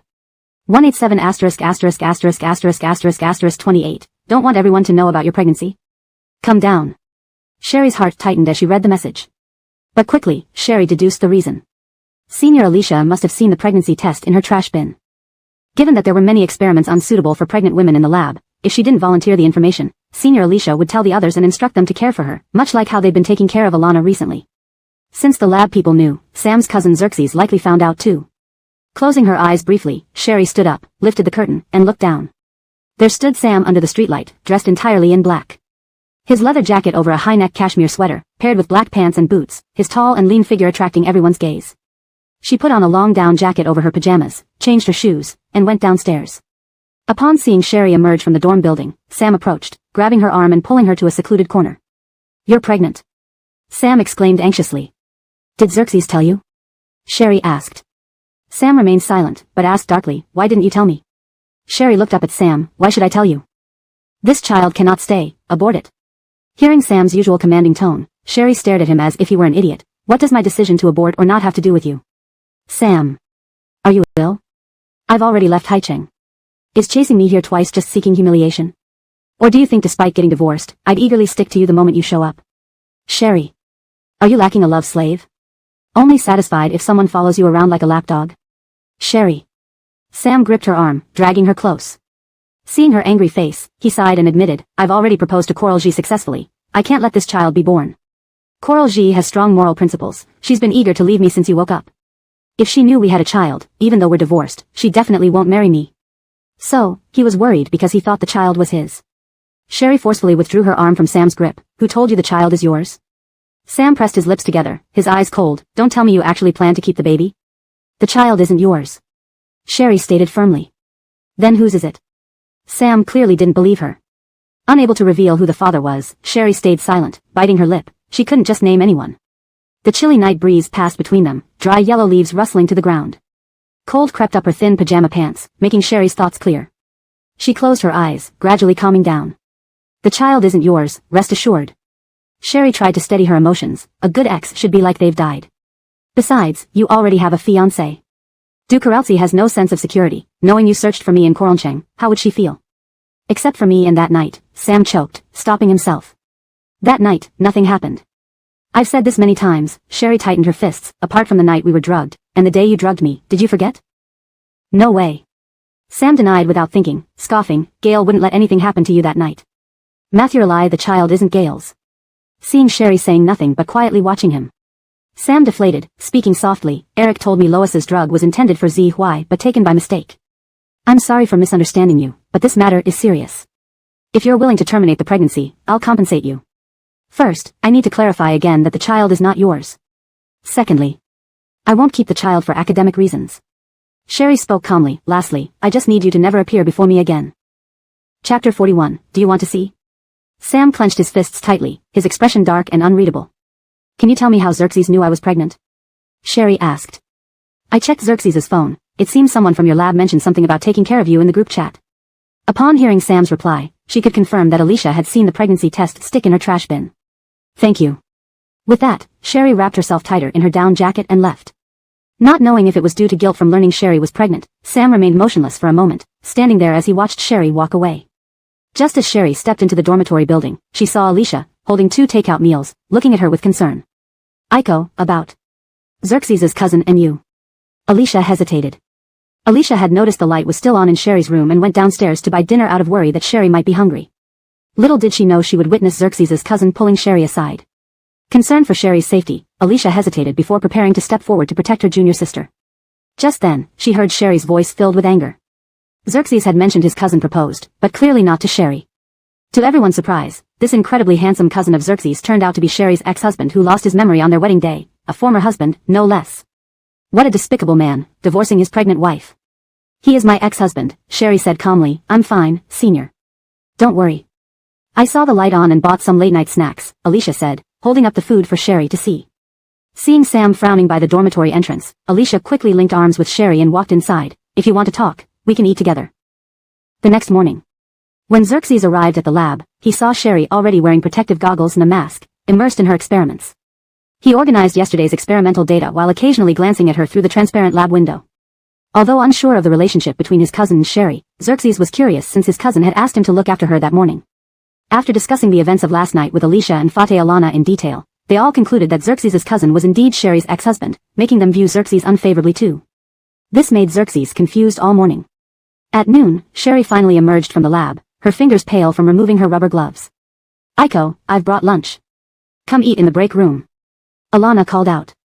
Coming. Sitting down in the break room, Sherry took out her phone from her pocket and texted Christine to remind her to have lunch. She then saw a multimedia message in her inbox. Seeing it wasn't from an advertisement number, she opened it. Sherry's pupils instantly constricted. In the photo, Christine was kneeling on the ground, bound, her hair being yanked back forcefully. Her school uniform was partially torn, and she had tears streaming down her face, eyes full of fear. Sherry stared at the photo, feeling a sharp, piercing noise in her head. Blood rushed to her temples, making it feel like she couldn't breathe. Her hands trembled, recognizing the Ridgejiang High School uniform. Aiko, come and eat. Alana opened the insulated takeaway box, noticing Sherry's pale face. She quickly wiped her hands and approached her. Are you feeling unwell? Sherry locked her phone screen immediately, her heart pounding wildly. She recalled seeing the bruises on Christine's wrists when she was sleeping on the table at home. But upon checking, Christine seemed unharmed, so Sherry thought it was accidental. Then there was the day Christine came home early with wet shoes. Yesterday afternoon, Christine's clear eyes were filled with joy and hope when they went out to eat. She expressed her happiness at transferring to the new school, saying that life would get better. Sherry realized Christine was not just excited about Coralcheng No. 1 High School, but the new school in general. A mix of rage and heartache filled Sherry's heart, refusing to fade. She should have been more attentive, discovering earlier that Christine was suffering from bullying at Ridgejiang High School. It's nothing, Sherry forced a smile and sat down to eat with everyone. The phone in her hand vibrated again. It was Christine's reply. Lian reminded her to eat well and added a cute emoticon. Sherry felt slightly relieved, thankful that Christine had transferred schools. Later that afternoon, she planned to talk to Christine. If Christine chose not to pursue action, Sherry would support her and help her move past the trauma in her new city and environment.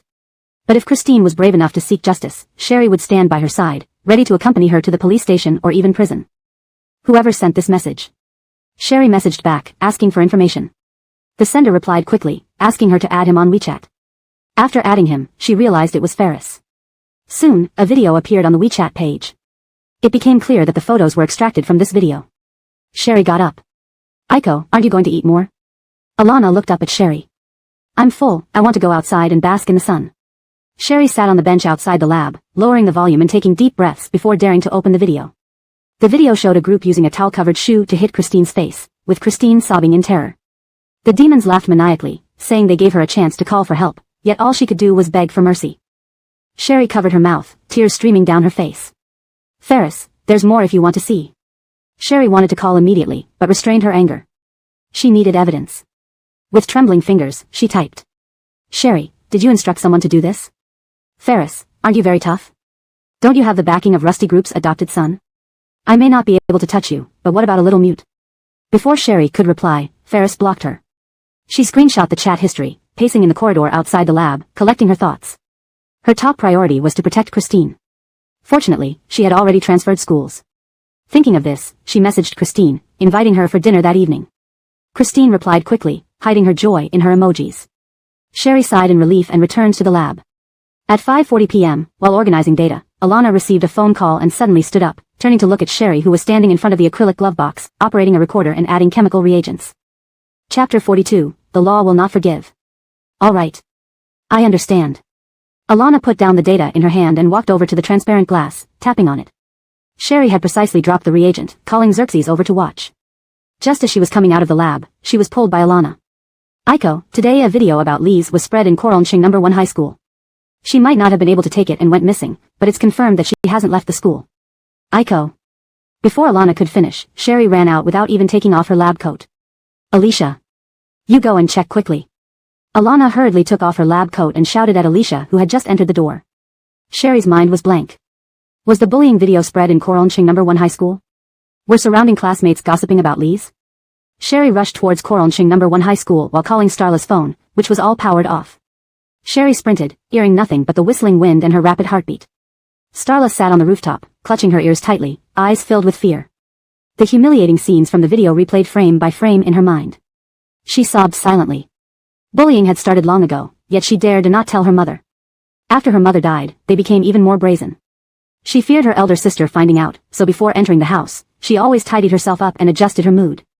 Afraid her sister would find out and refuse to let her return to Ridgejiang Town. But later, they stripped her clothes, burned her with cigarette ends, forcing her to cry for mercy. Starla hugged her head tightly, burying it between her knees, feeling unbearable pain.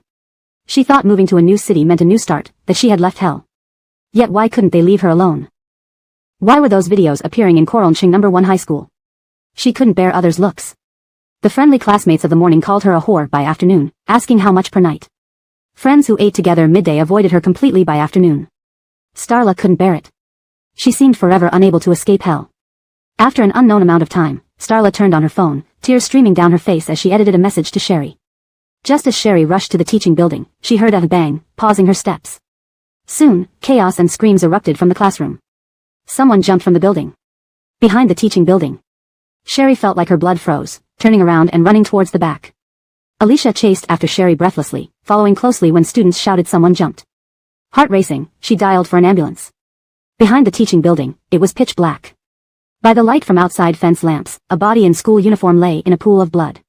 A shoe beside her was bought the day before by Sherry. Without hesitation, she ran to Starla's side, kneeling to feel her pulse. She still had a pulse. Sherry shakily dialed 120. Hello, this is Coralcheng No. 1 High School. A student has fallen from a building. Yes, right behind the middle school department. I don't know where the bleeding is, but it's still ongoing. I won't move her. Sherry reported the address, softly calling, Lise. Lise. Unsure of the source of the bleeding, yet afraid to move her, trembling from head to toe, Sherry placed her hand near Starla's nose, fearing this faint breath would stop. Soon, the principal, department heads, and teachers gathered. Alicia stood beside Sherry, unsure how to comfort her, while Alana emerged from the crowd, covering her mouth at the scene. Ambulances and police arrived soon after. Only after Starla was taken into the emergency room did Sherry collapse onto a hospital bench. Her hands covered in Lisa's blood. Aiko, your phone. Alicia handed over the phone, sitting beside her trying to soothe. Don't be scared, there's still hope. Didn't news report children surviving falls from higher floors? Seeing an unread message from Starla, Sherry opened it with her bloody fingers. Starla, sister, I can't hold on anymore. I think I'll never escape this hell. Sorry sister, I want to find Mom. In the back of the teaching building, no one will be hurt if I jump. Please bury me with Mom. Sorry sister, I really can't forget those memories. Too painful for me, death is freedom. The text message was sent moments before her jump, disorganized thoughts typed as they came. Sherry finally broke down crying after reading it. Even Alicia couldn't help but weep upon seeing the content. When someone truly decides to die, they won't leave others time to save them. And Starla even considered whether her jump would harm anyone else. Unfortunately, Starla didn't make it. The doctor said Starla lacked the will to live. Within 2 months, Wendy and Starla both were gone. Sherry promised Wendy by her grave to take good care of Lise. But, now Lise was also gone. Sherry stood dazed outside the operating room, tears streaming endlessly. Aiko. Alicia grabbed Sherry's shoulders, struggling to console. Aiko. Prosecute those villains in the video for legal responsibility. Alana trembled after watching the video, having never seen such cruel students. They cannot be let go. Torture, burning with cigarettes, beating, raping, like demons. Both males and females, their beast-like behavior in the video was unimaginable. At 14, they're capable of criminal liability. Alana's tears fell steadily. At the police station, Sherry insisted on pursuing legal responsibility for all students involved in bullying Starla. Additionally, there's Asa, second son of Hai Qingyi Industry, who instructed others to bully my sister. Sherry controlled her tears but spoke clearly. This is evidence. Sherry provided audio of Asa threatening to bully Starla if she refused his demands, along with today's MMS and WeChat chat screenshots. A policewoman comforted the shaking Sherry, saying, rest assured, the law will not forgive these people. Alicia accompanied Sherry out of the police station, seeing her vacant eyes, cautiously calling her name. Matudinly, Sherry collapsed straight down. Aiko. Sherry. Sam rushed from his car. Help. Sam yelled at the policeman inside. #### Chapter 43, Warning Bell. Inside the hospital ward. Xerxes sat with Sam and asked in a low voice, Cousin, is the child in Aiko's belly really your illegitimate child? What illegitimate child? Sam frowned, feeling agitated. That child was conceived before we divorced. Divorce? Xerxes widened his eyes. Isn't this baby only 2 months along? You had it while you were still married, and then, you proposed to the current sister-in-law. Cousin, you're such a scoundrel. Sam glared at Xerxes, watching Sherry who hadn't yet awakened from her unconscious state on the bed. It's no use explaining to you. His phone vibrated in his pocket. Sam took it out and glanced at it, then looked worriedly at Sherry, before stepping outside the ward to take the call. He reluctantly spoke, Uncle Rusty. Don't tell me you have no idea about your divorce from Aiko? Gail's deep, steady voice carried an imposing pressure, making Sam instinctively look around. The photo of you hugging Aiko at the police station has been suppressed. Your engagement proposal to Enid is still trending online. I don't want Aiko to be dragged into any more of your news. Go back to Haiching immediately. The tone from the other side wasn't hurried, but there was an authoritative power that made Sam feel uneasy. Uncle Rusty, my mom sent me to accompany my cousin here. He and Sherry work in the same lab. I was about to leave, but... Sam hesitated. I found out Aiko is pregnant. Without hearing any response from the other end, Sam continued, frowning, I initially planned to ensure Sherry terminated the pregnancy, but then her younger sister jumped off a building. I didn't know how to approach it. After a moment, Gail responded, you should go back first. I'll handle this. But... Gail interrupted, do you want the past between you and Aiko to come to light? Sam pressed his lips together. Regardless, the child in Aiko's belly is mine. The child in Aiko's belly isn't yours, Gail said impatiently. Sherry was drugged that night, but Gail knew for sure it was her first time. Therefore, the child is his. She has nothing to do with you anymore, understand? Gail's voice turned low and stern. Since you chose Laura, don't drag your ex into any more issues. Don't cause trouble for everyone again. Silent for a moment, Sam finally gave in. All right, I got it. I'll return to Haicheng when it's light. Please handle Sherry's matter, Uncle Rusty. Gail stood by the window, resting his hand on the glass, gazing at the sunset and crimson sky. His expression was inscrutable. His profile, illuminated by the orange glow of the setting sun, appeared especially deep and enigmatic. Assistant Kayla knocked on the door and came in, looking at the tablet computer. She said, "Sir, you have an appointment with Martel at 7:30 tonight." "Cancel it." Gale turned and grabbed the suit jacket off the sofa, walking out. "Where are you going next, sir?" "Back to China." Kayla was taken aback, picking up Gale's laptop and documents from the coffee table, following him. "Sir, we haven't finalized the chip cooperation. The chairman ordered us to secure it as it concerns the survival of our group. We've been working here for over a month, and today was the best chance to meet Mr. Martel." Gale opened the suite door, speaking firmly. "Do you think they would actually negotiate with us? Our group is still on M country's sanction list. They won't sell chips to us, let alone cooperate in production. Have Dwayne pack up and inform the group to stop all ongoing projects and return to China." Kayla was puzzled, but we've worked for almost 2 months, and headquarters also attaches great importance to this cooperation. Meeting Mr. Martel today might. Gale pressed the elevator button, his reflection in the mirrored wall showing cold features. "Rather than begging for mercy on our knees, we should break the pot and sink the boat, strive hard. Perhaps then we won't be constrained by others." Ching. As soon as the elevator arrived, Gale stepped inside. Kayla didn't fully grasp what Gale meant but understood that once he decided something, it wouldn't change. Over the years, Kayla had never seen Gale make a wrong decision. Thinking of how the media might report Rusty Corporation's failure, Kayla felt anxious for their boss. Worse still, the chairman had used the cancellation of Gale's marriage contract as a condition for sending him to M country to resolve the chip issue. On board the private jet. "Mr. Rusty, the chip negotiations aren't finalized. This afternoon, I arranged a meeting with Raymond Company to discuss chip collaboration." "Why are we suddenly returning home?" an executive asked, not understanding. Before Gale could speak, someone answered for him. "No point wasting effort. Before coming, Mr. Rusty knew M country wouldn't sell chips to us, let alone collaborate. Why waste so much time if we knew they wouldn't sell us chips?" The executive became even more confused. Of course, to put on a show for the M country audience, the informed executive raised his eyebrows, smiling at Gale pouring water at the bar. 2 weeks ago, we secretly escorted 2 chip experts safely back to China. Another young executive added, "Bard, following my arranged route, went to Canada, then Holland, and finally flew back from France. Our team must have already met him at the airport. Professor Yarek from Dutch ASML Company, a Russian national, flew directly to Kyoto yesterday." Listening to the chatter, Kayla suddenly realized. Gale's grand show of leading top executives to M country for chip discussions was a cover while experts were covertly transported back home. One day, those M country people will be scratching their heads in confusion, an executive laughed. "So, you all knew and kept it from me? I've been pulling my hair out trying to secure this deal." The original questioning executive was both amused and frustrated. "If we planned not to collaborate, why didn't we just bring them back directly? What's the point of this trip to M country? Wouldn't spending money on research be better?" Pouring himself a glass of water at the bar, Gale capped the mineral water bottle. Wasn't the MH370 incident enough of a warning? 154 Chinese citizens, 60 chip experts. Chapter 43, Warning Bell. Inside a hospital room. Xerxes sat beside Sam and whispered, "Cousin, is the child in Aiko's belly really your illegitimate child?" "What illegitimate child?" Sam frowned, clearly agitated. "That child was conceived before we divorced." "Divorced?" Xerxes' eyes widened in shock. "But, this child is only 2 months along. You conceived it during your marriage, then you proposed to your current wife-to-be. Cousin, you're really scum." Sam looked at the unconscious Sherry on the bed, glaring irritably at Xerxes. "You wouldn't understand." His phone vibrated in his pocket. Sam took it out, glanced at the screen, then frowned and walked outside the ward to answer. He reluctantly spoke, "Uncle Rusty. Still unsure about your divorce from Aiko?" Gale's deep and authoritative voice left Sam instinctively looking around him. "I've already suppressed the photos of you hugging Aiko outside the police station. The trending topic of your successful proposal to Enid is still online. I don't want Aiko to be involved in your news anymore. Return to Hayes City immediately." The tone was calm but carried an undeniable authority that made Sam shudder. "Uncle Rusty, my mother asked me to send my cousin here. He shares a lab with Sherry. I was leaving but..." Sam hesitated before continuing, "I found out Aiko is pregnant." No response came from the other end. Sam frowned and continued speaking, "I intended to ensure Sherry terminated the pregnancy, but her sister jumped off a building, and I didn't know how to approach the situation." After a pause, Gale finally spoke, "Go back, I'll handle this." "But..."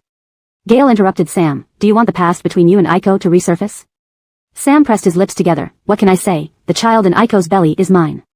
The child in Aiko's belly is not yours." Impatience seeped into Gale's words. Sherry had been drugged that night, but Gale hadn't. Sherry was a virgin, and he was sure. "So, the child is mine. She's no longer related to you. Don't you get it?" Gale's voice deepened. "Since you chose Laura, stay clear of your ex. Don't cause more trouble for everyone by making headlines again." Silence hung for a moment before Sam relented. Alright, I'll head back to Hayes City at dawn. Uncle Rusty, please take care of Sherry's matter. Gale stood by the floor-to-ceiling window, his lips tight as he gazed at the sunset and the fiery clouds, his expression unreadable. The window reflected the orange outlines of his face, accentuating the depth of his dark eyes. Assistant Kayla knocked on the door and entered, glancing at his tablet while addressing Gale. Sir, you have a meeting with Mr. Mart tonight at 7:30. Cancel it. Gale turned, grabbed his suit jacket from the sofa, and headed out. Where are you going next, sir? Back to China. Kayla looked stunned, grabbing Gale's laptop and documents from the coffee table, following him. Sir, the chip cooperation negotiations haven't concluded yet. The chairman ordered us to secure the deal as it concerns the survival of our group. We've been here for over a month, and today was our first appointment with. Gale opened the suite door, his voice steady and forceful. Do you think we could really negotiate anything? Our group is still on M country's sanctions list. They won't sell us chips. Have Dwayne pack up and inform the rest of the group to halt all work and return home. Kayla, puzzled, but we've been working on this for almost 2 months, and the company has placed great importance on this cooperation. Meeting Mr. Mart might still. Gale pressed the elevator button, his cold features reflected in the mirrored elevator walls. He said, instead of begging on our knees, we should burn our bridges and fight with all our might. Perhaps we won't be held back in the future. Ding. As the elevator arrived, Gale stepped in first. Kayla didn't fully grasp Gale's words but understood that once the boss decided something, it wouldn't change. Having followed Gale for years, Kayla had never seen him make a wrong decision. Just thinking about the potential reports of Rusty Corporation's failure to secure the deal worried Kayla deeply. Especially since the chairman used Gale's broken engagement as leverage for solving the chip issue in M country. On the private jet. Mr. Rusty, the chip negotiations aren't settled. I scheduled a meeting with Raymond Company this afternoon to discuss chip production collaboration. Why are we suddenly returning to China? One executive, confused, asked. Before Gale could respond, another executive explained, it's pointless. Mr. Rusty knew M country wouldn't sell us chips or collaborate on production even before coming. Why waste so much time if we knew they wouldn't sell us chips? The first executive was even more confused. Of course, we were putting on a show for M country. A knowing executive raised his eyebrows, smiling at Gale who was pouring water at the bar. 2 weeks ago, our team safely transported 2 chip experts back to China. Another younger executive added, Doctor Who, following my arranged route, went to Canada, then Holland, and finally returned from France. Our people should have picked them up at the airport. Professor Irich from ASML in Holland flew directly to Kyoto from Russia yesterday. Listening to the executive's chatter, Kayla finally understood. Gale had brought high-ranking officials to M country under the pretense of negotiating chip deals but secretly facilitated the safe return of previously contacted experts. Now we leave suddenly, those M country folks must be baffled. An executive laughed. So you all knew, just me losing sleep and brainpower pleading for the chip cooperation, the initial questioning executive sighed. If there was no intention to collaborate, why not bring the experts back directly? Why did we come to M country? Pouring himself a glass of water at the bar, Gale closed the bottle cap. Isn't the MH370 incident enough of a warning? 154 Chinese citizens, 60 chip experts. Chapter 44, Consequences. Gale, holding a glass of water, walked to the sofa and sat down. We cannot be too cautious when it comes to protecting our talent. We are merely sacrificing 2 months and some money, but the value of each scientist far outweighs this investment. After taking a sip of water, Gale continued, since we can no longer cooperate with foreign entities on the chip development, we must now go all in on domestic research. He set down his cup and leaned forward, addressing the executives of the Rusty Corporation. Ladies and gentlemen, this time we will develop under pressure. Even in the most optimistic scenario, the next 3 to 5 years will be crucial for our survival. But if we succeed, we will break the monopoly in the chip industry. The executives, after the meeting, relaxed and eventually fell asleep. Gale rubbed his temples, tired eyes gazing out the airplane window. Based on his understanding of Sherry, he knew she would not keep their child. How was he going to convince her? Meanwhile, Sherry had already woken up in the hospital.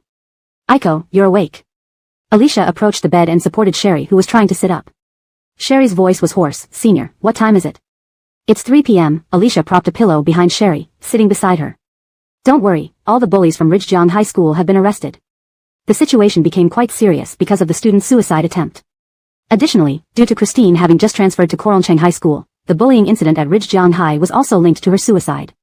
To clear their name, Koralcheng High School made a statement online first.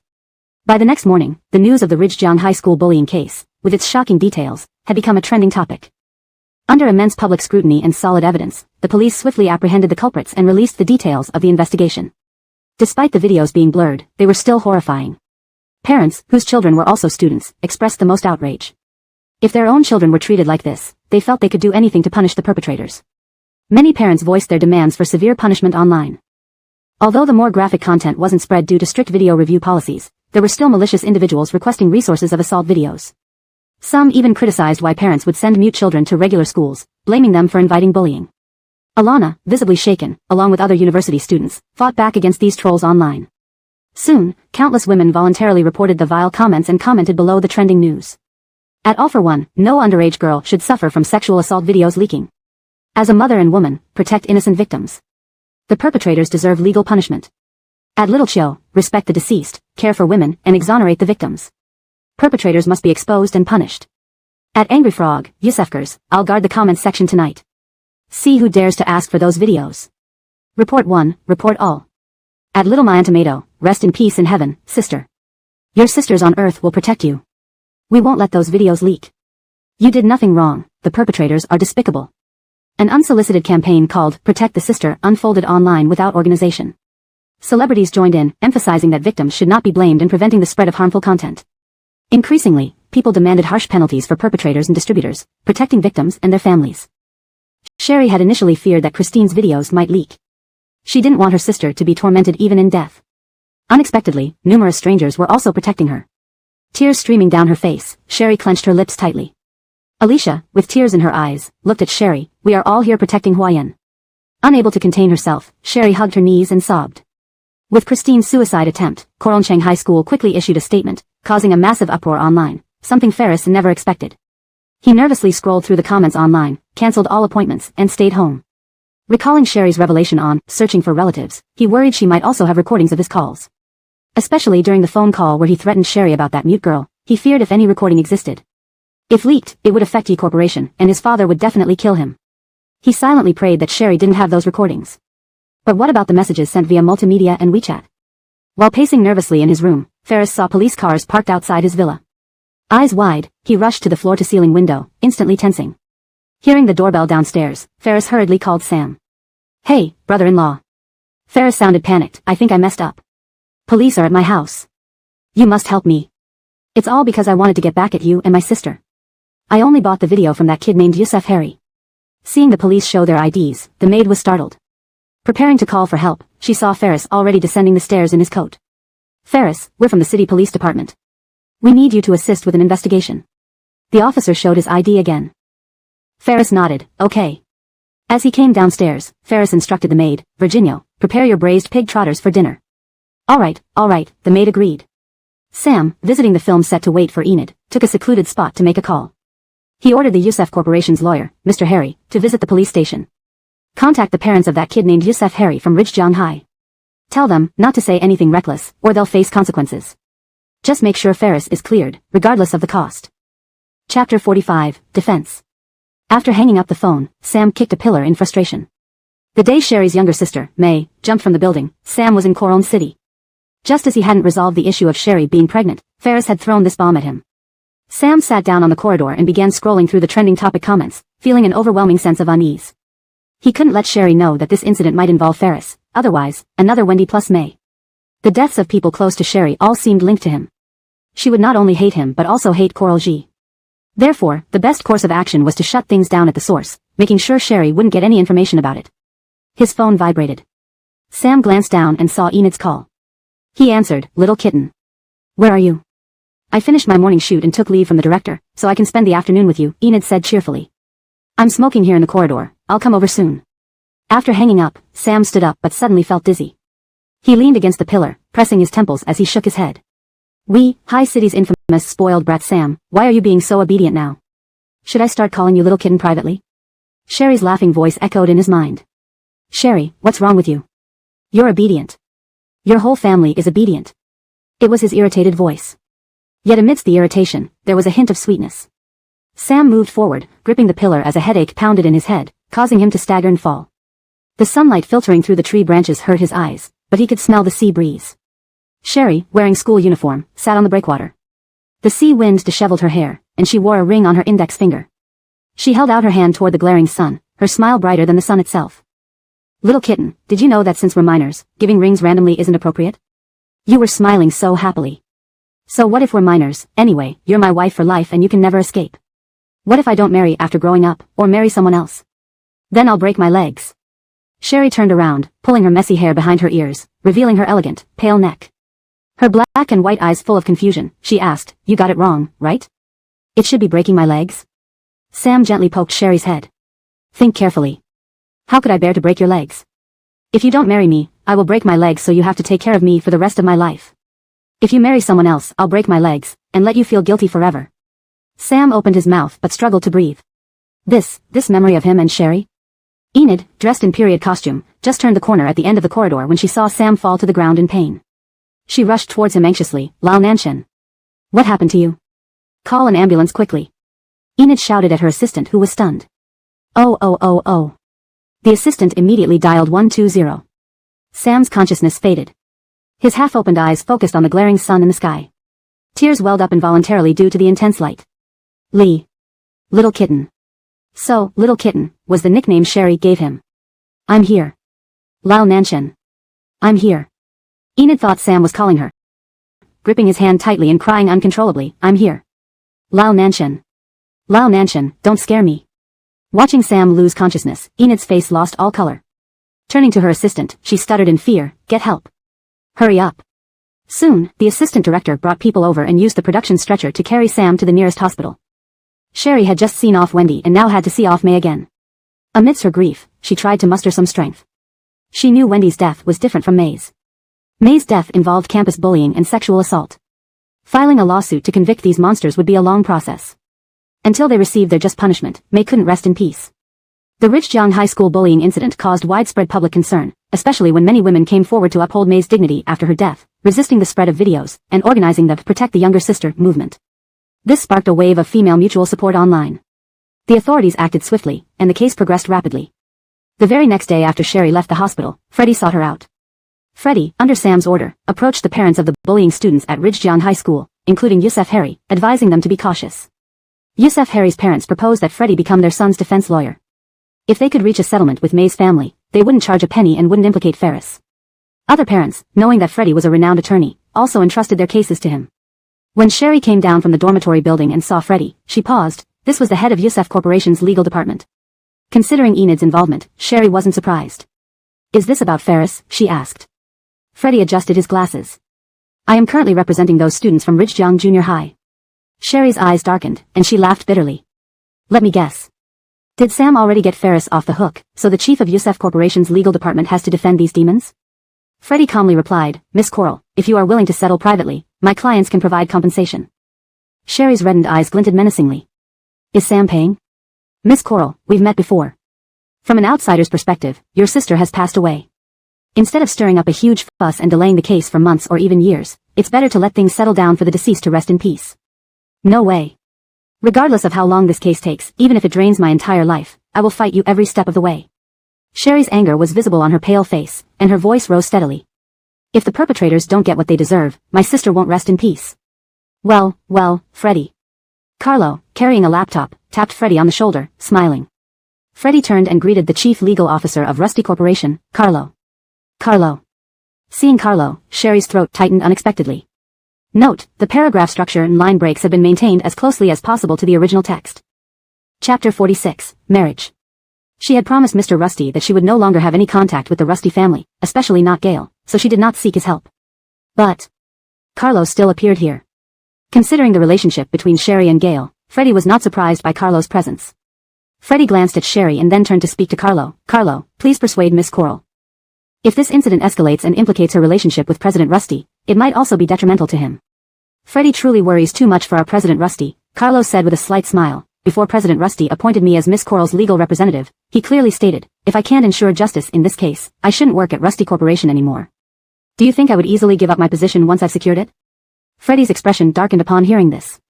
In terms of professional standards and eloquence, if Carlo said he was second, no one dared to claim first. "Fine, I understand Miss Coral's stance. I will inform my client about this." Freddie nodded and left with a smile. "No need to see me out." Carlo watched Freddie leave, then changed his tone and spoke to Sherry. "Miss Coral, President Rusty is on his way to Coron City. I will take charge of this case, rest assured, they will pay for their actions." Sherry pressed her lips together tightly. She wanted to say that she didn't want to trouble Gail, but the words got stuck in her throat. Clearly, she should not be bothering him again. But with the opposing lawyer being Freddie, Sherry didn't dare take the risk. She didn't want, and couldn't afford, to let those beasts who killed Lee's off. Do you want us to find a place to discuss this case? Carlo asked for Sherry's opinion. Yes. Sherry nodded. After changing clothes, Sherry and Carlo went to a cafe opposite Coral City University, where she handed over all the evidence she had.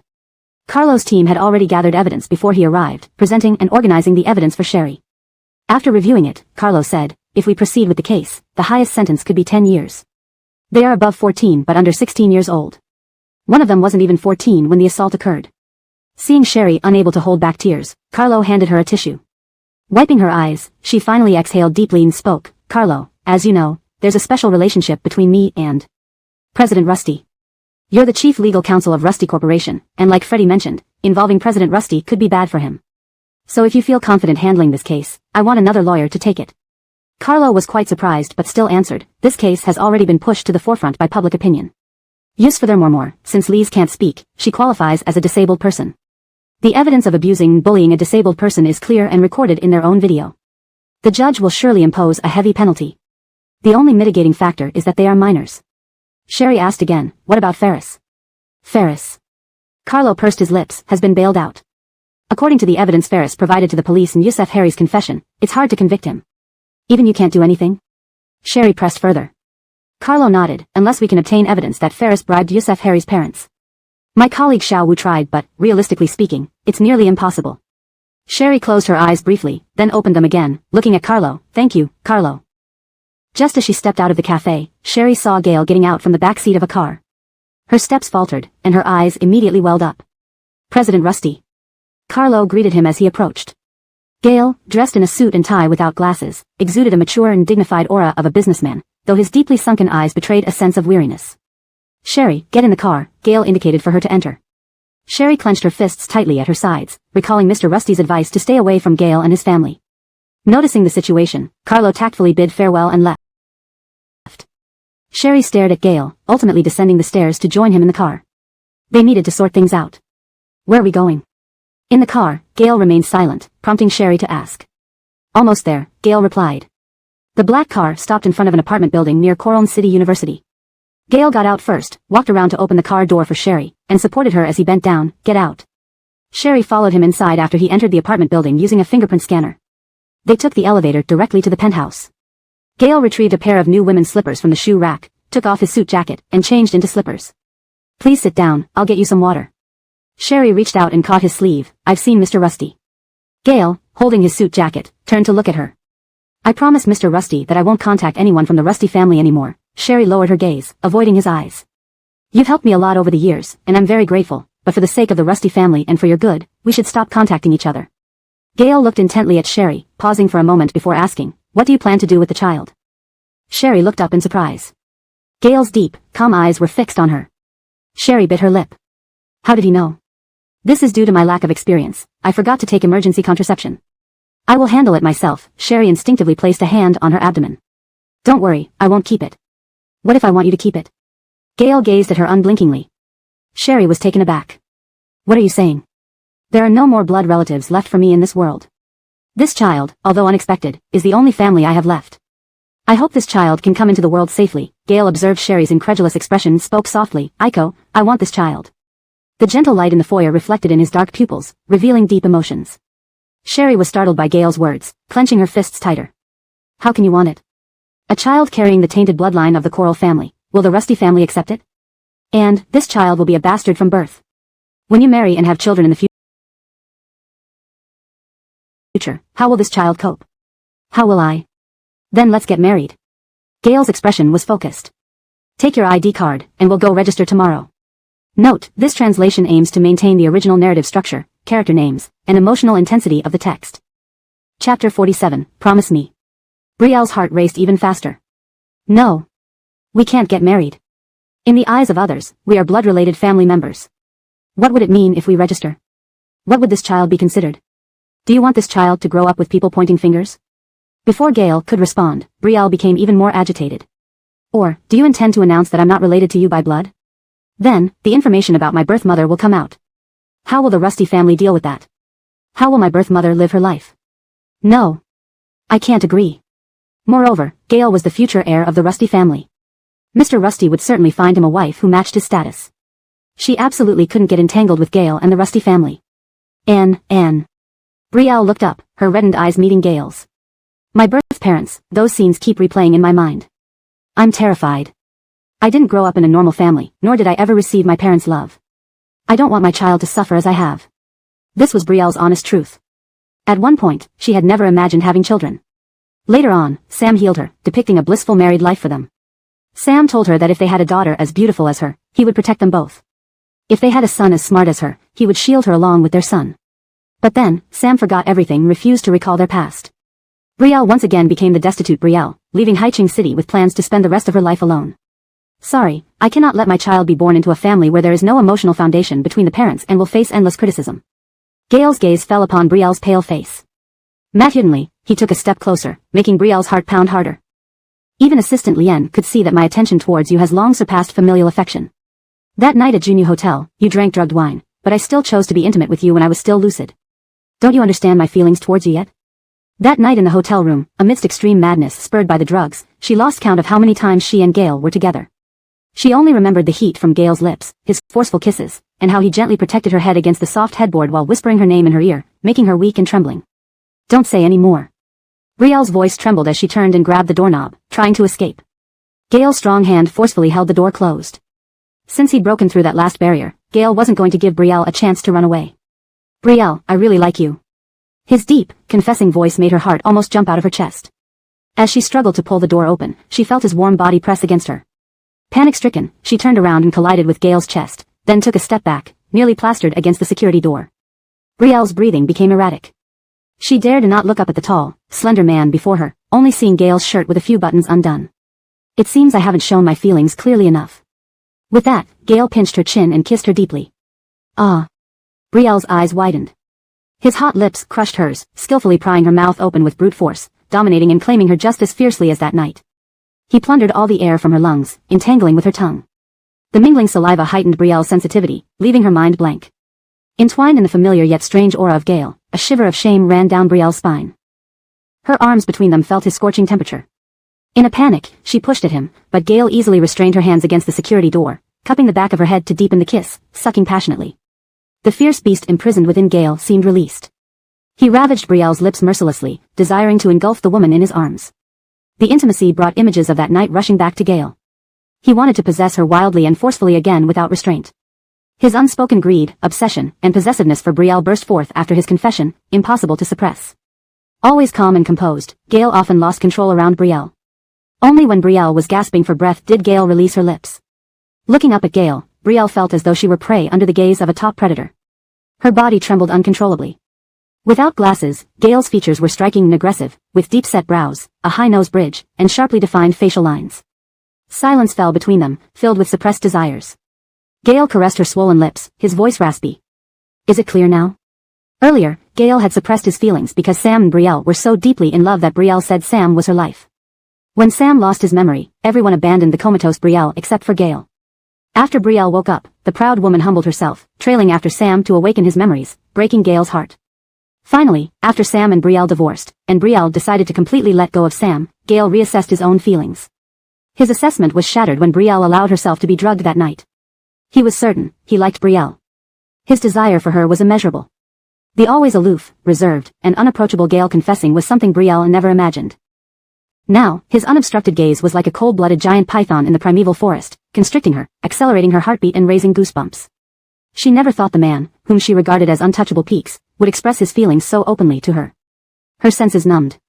You, don't do this. Brielle turned her head away, pulling her wrist free from Gale's grasp and pushing him in a panic. Keep this child. Star. This is our child. Gale kissed her swollen lips softly, soothing her. Promise me. Chapter 48, Unfathomable Depths. Brielle could barely stand up to Gale, her legs turning weak and the fingers clutching his shirt trembling faintly. I can't think about these things right now, Gale. I beg you not to treat me like this. Piper is gone, and so is Lise.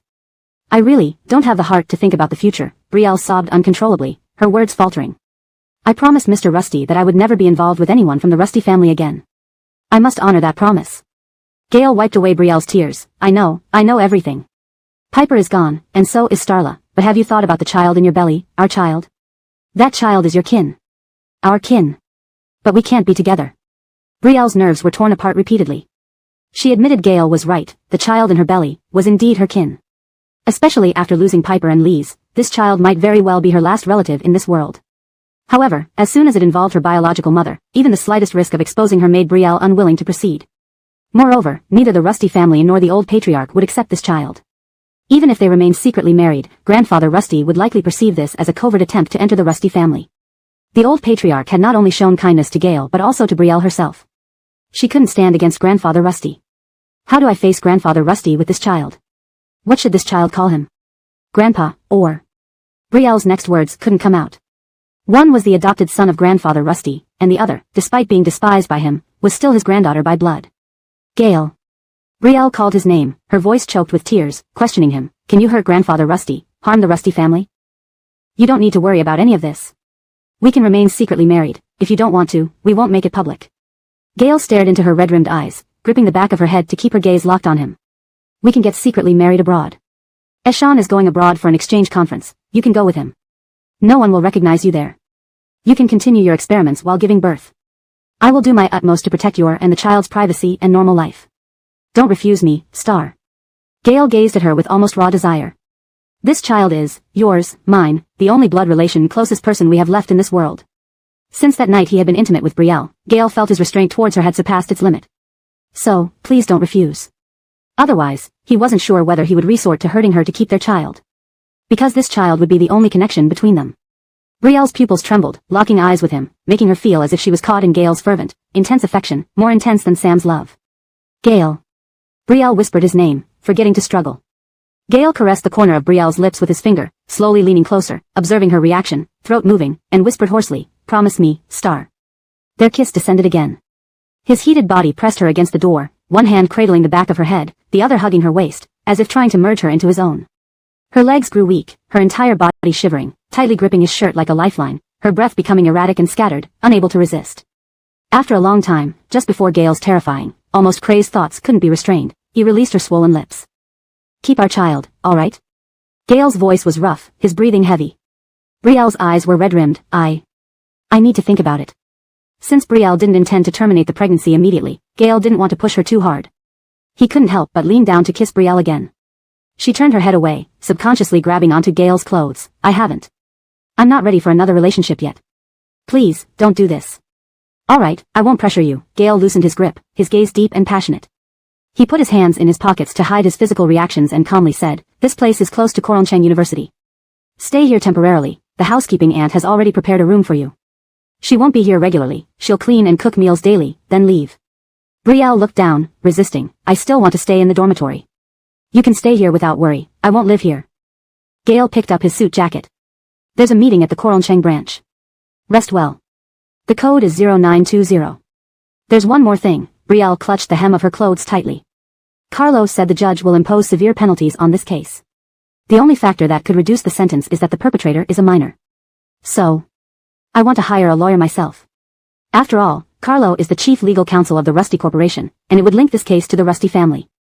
"If this is your decision, I respect it," Gale replied. "Thank you." After Gale left, Brielle slumped onto the sofa. She hugged her knees, leaning on the single-seat sofa, tears streaming down like broken pearls. Recent events had piled up one after another, and she could hardly bear it anymore. Losing Piper, losing Lise. Brielle closed her eyes and placed her hand on her belly. The child in her womb was her only remaining family in this world. Should she keep it? Gale was once Ashan's beloved student, a genius with high intelligence. She had heard Sam, jealous, mention her relative, Gale, who topped the list of ideal husbands in the hearts of girls for 7 consecutive years. Almost everyone admired the aloof and prestigious Gale. Undoubtedly, as the adopted son, Gale had become the undisputed heir of the Jingdu Rusty family. His depth of character was unfathomable. To convince her to keep the child, his high intelligence allowed him to easily put on a gentle facade, making one drown in it. Just like the previous incident where they accidentally slept together, he could easily withdraw when she apologized and asked him to forget that night.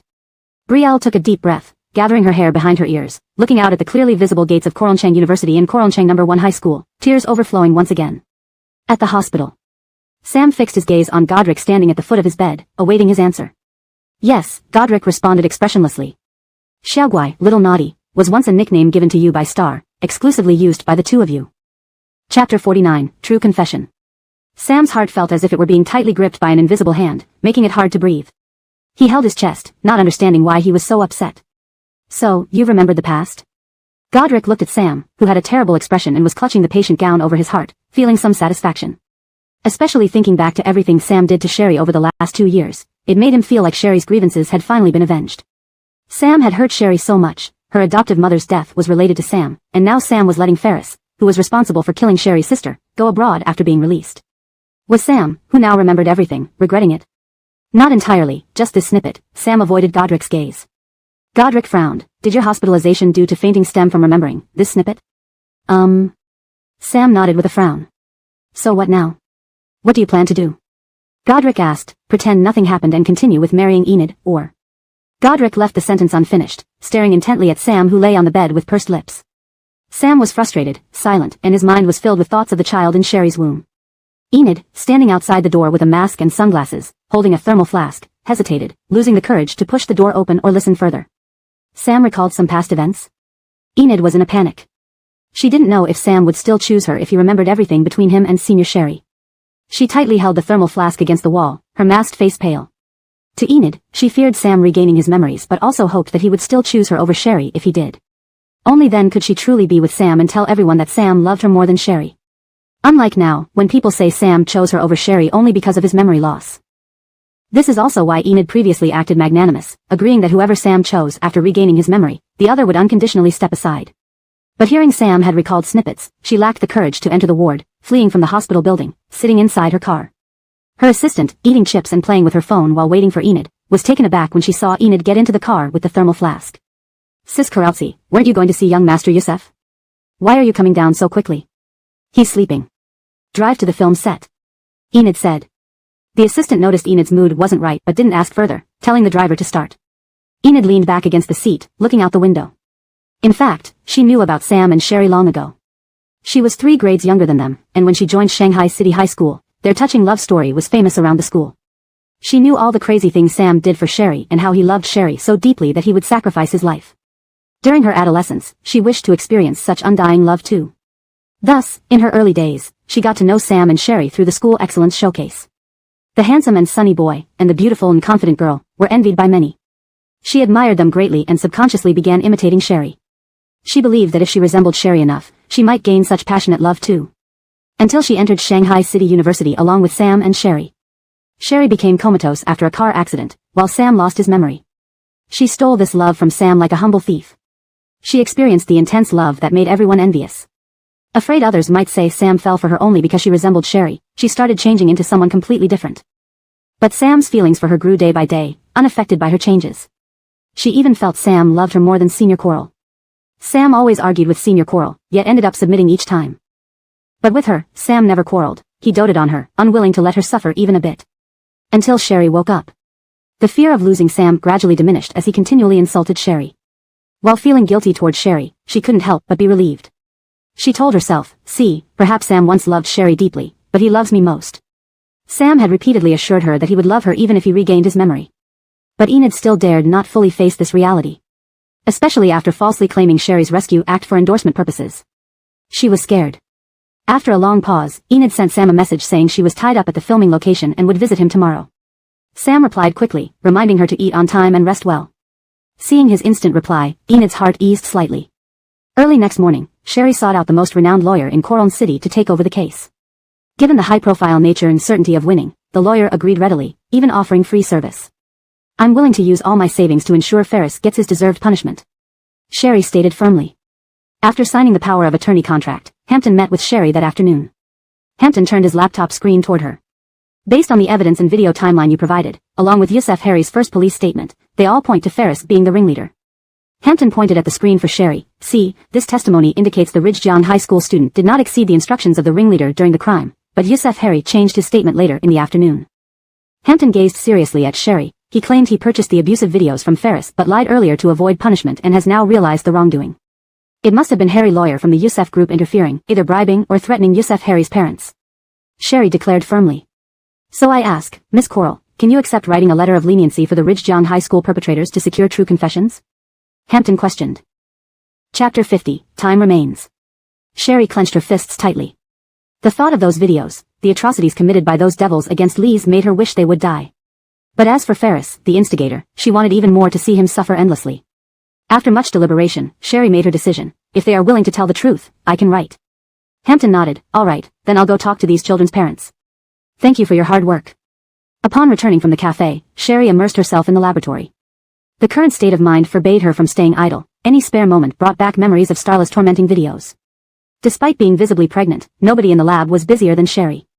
Her colleagues knew something troubled her and indulged her by assigning tasks that required brainpower but not physical strain. While fetching a drink, Sherry overheard Gail's name. Her hand trembled with her water cup as she turned towards Alana, who spoke enthusiastically. A month ago, when CEO Gale of Rusty Corporation negotiated with foreigners, his presence felt like 8 feet tall. Now, seeing him return from abroad to lead self-developed projects, it feels like 18 feet tall. Alana showed Fate her phone. Fate sipped water, glanced sideways, and said, I have some insider information. It's rumored that CEO Rusty led senior executives on this American trip to secretly bring back experts specializing in chips and photolithography machines safely. Sherry regained her composure, taking small sips from her cup. Lately, news about Gale abruptly pulling out of chip negotiations abroad dominated the web. Rusty Corporation held an emergency press conference, declaring the chip cooperation talks had failed, and announced research and development funding increases of 20% to 50%. Yesterday, the U.S. side added Rusty Corporation and its subsidiaries, along with other groups collaborating with Rusty Corporation, to stricter sanctions lists. Soon after, Rusty Corporation's internal meeting videos were leaked, whether intentionally or accidentally. Gale's passionate speech called for domestic technological SMEs to unite and develop technology, breaking foreign monopolies in high-tech industries and semiconductors. This invigorated the Chinese people, promoting national brands. Gale stood proudly on stage, saying, each generation has its mission. Our predecessors fought tirelessly for survival, allowing us to live far from hunger and war.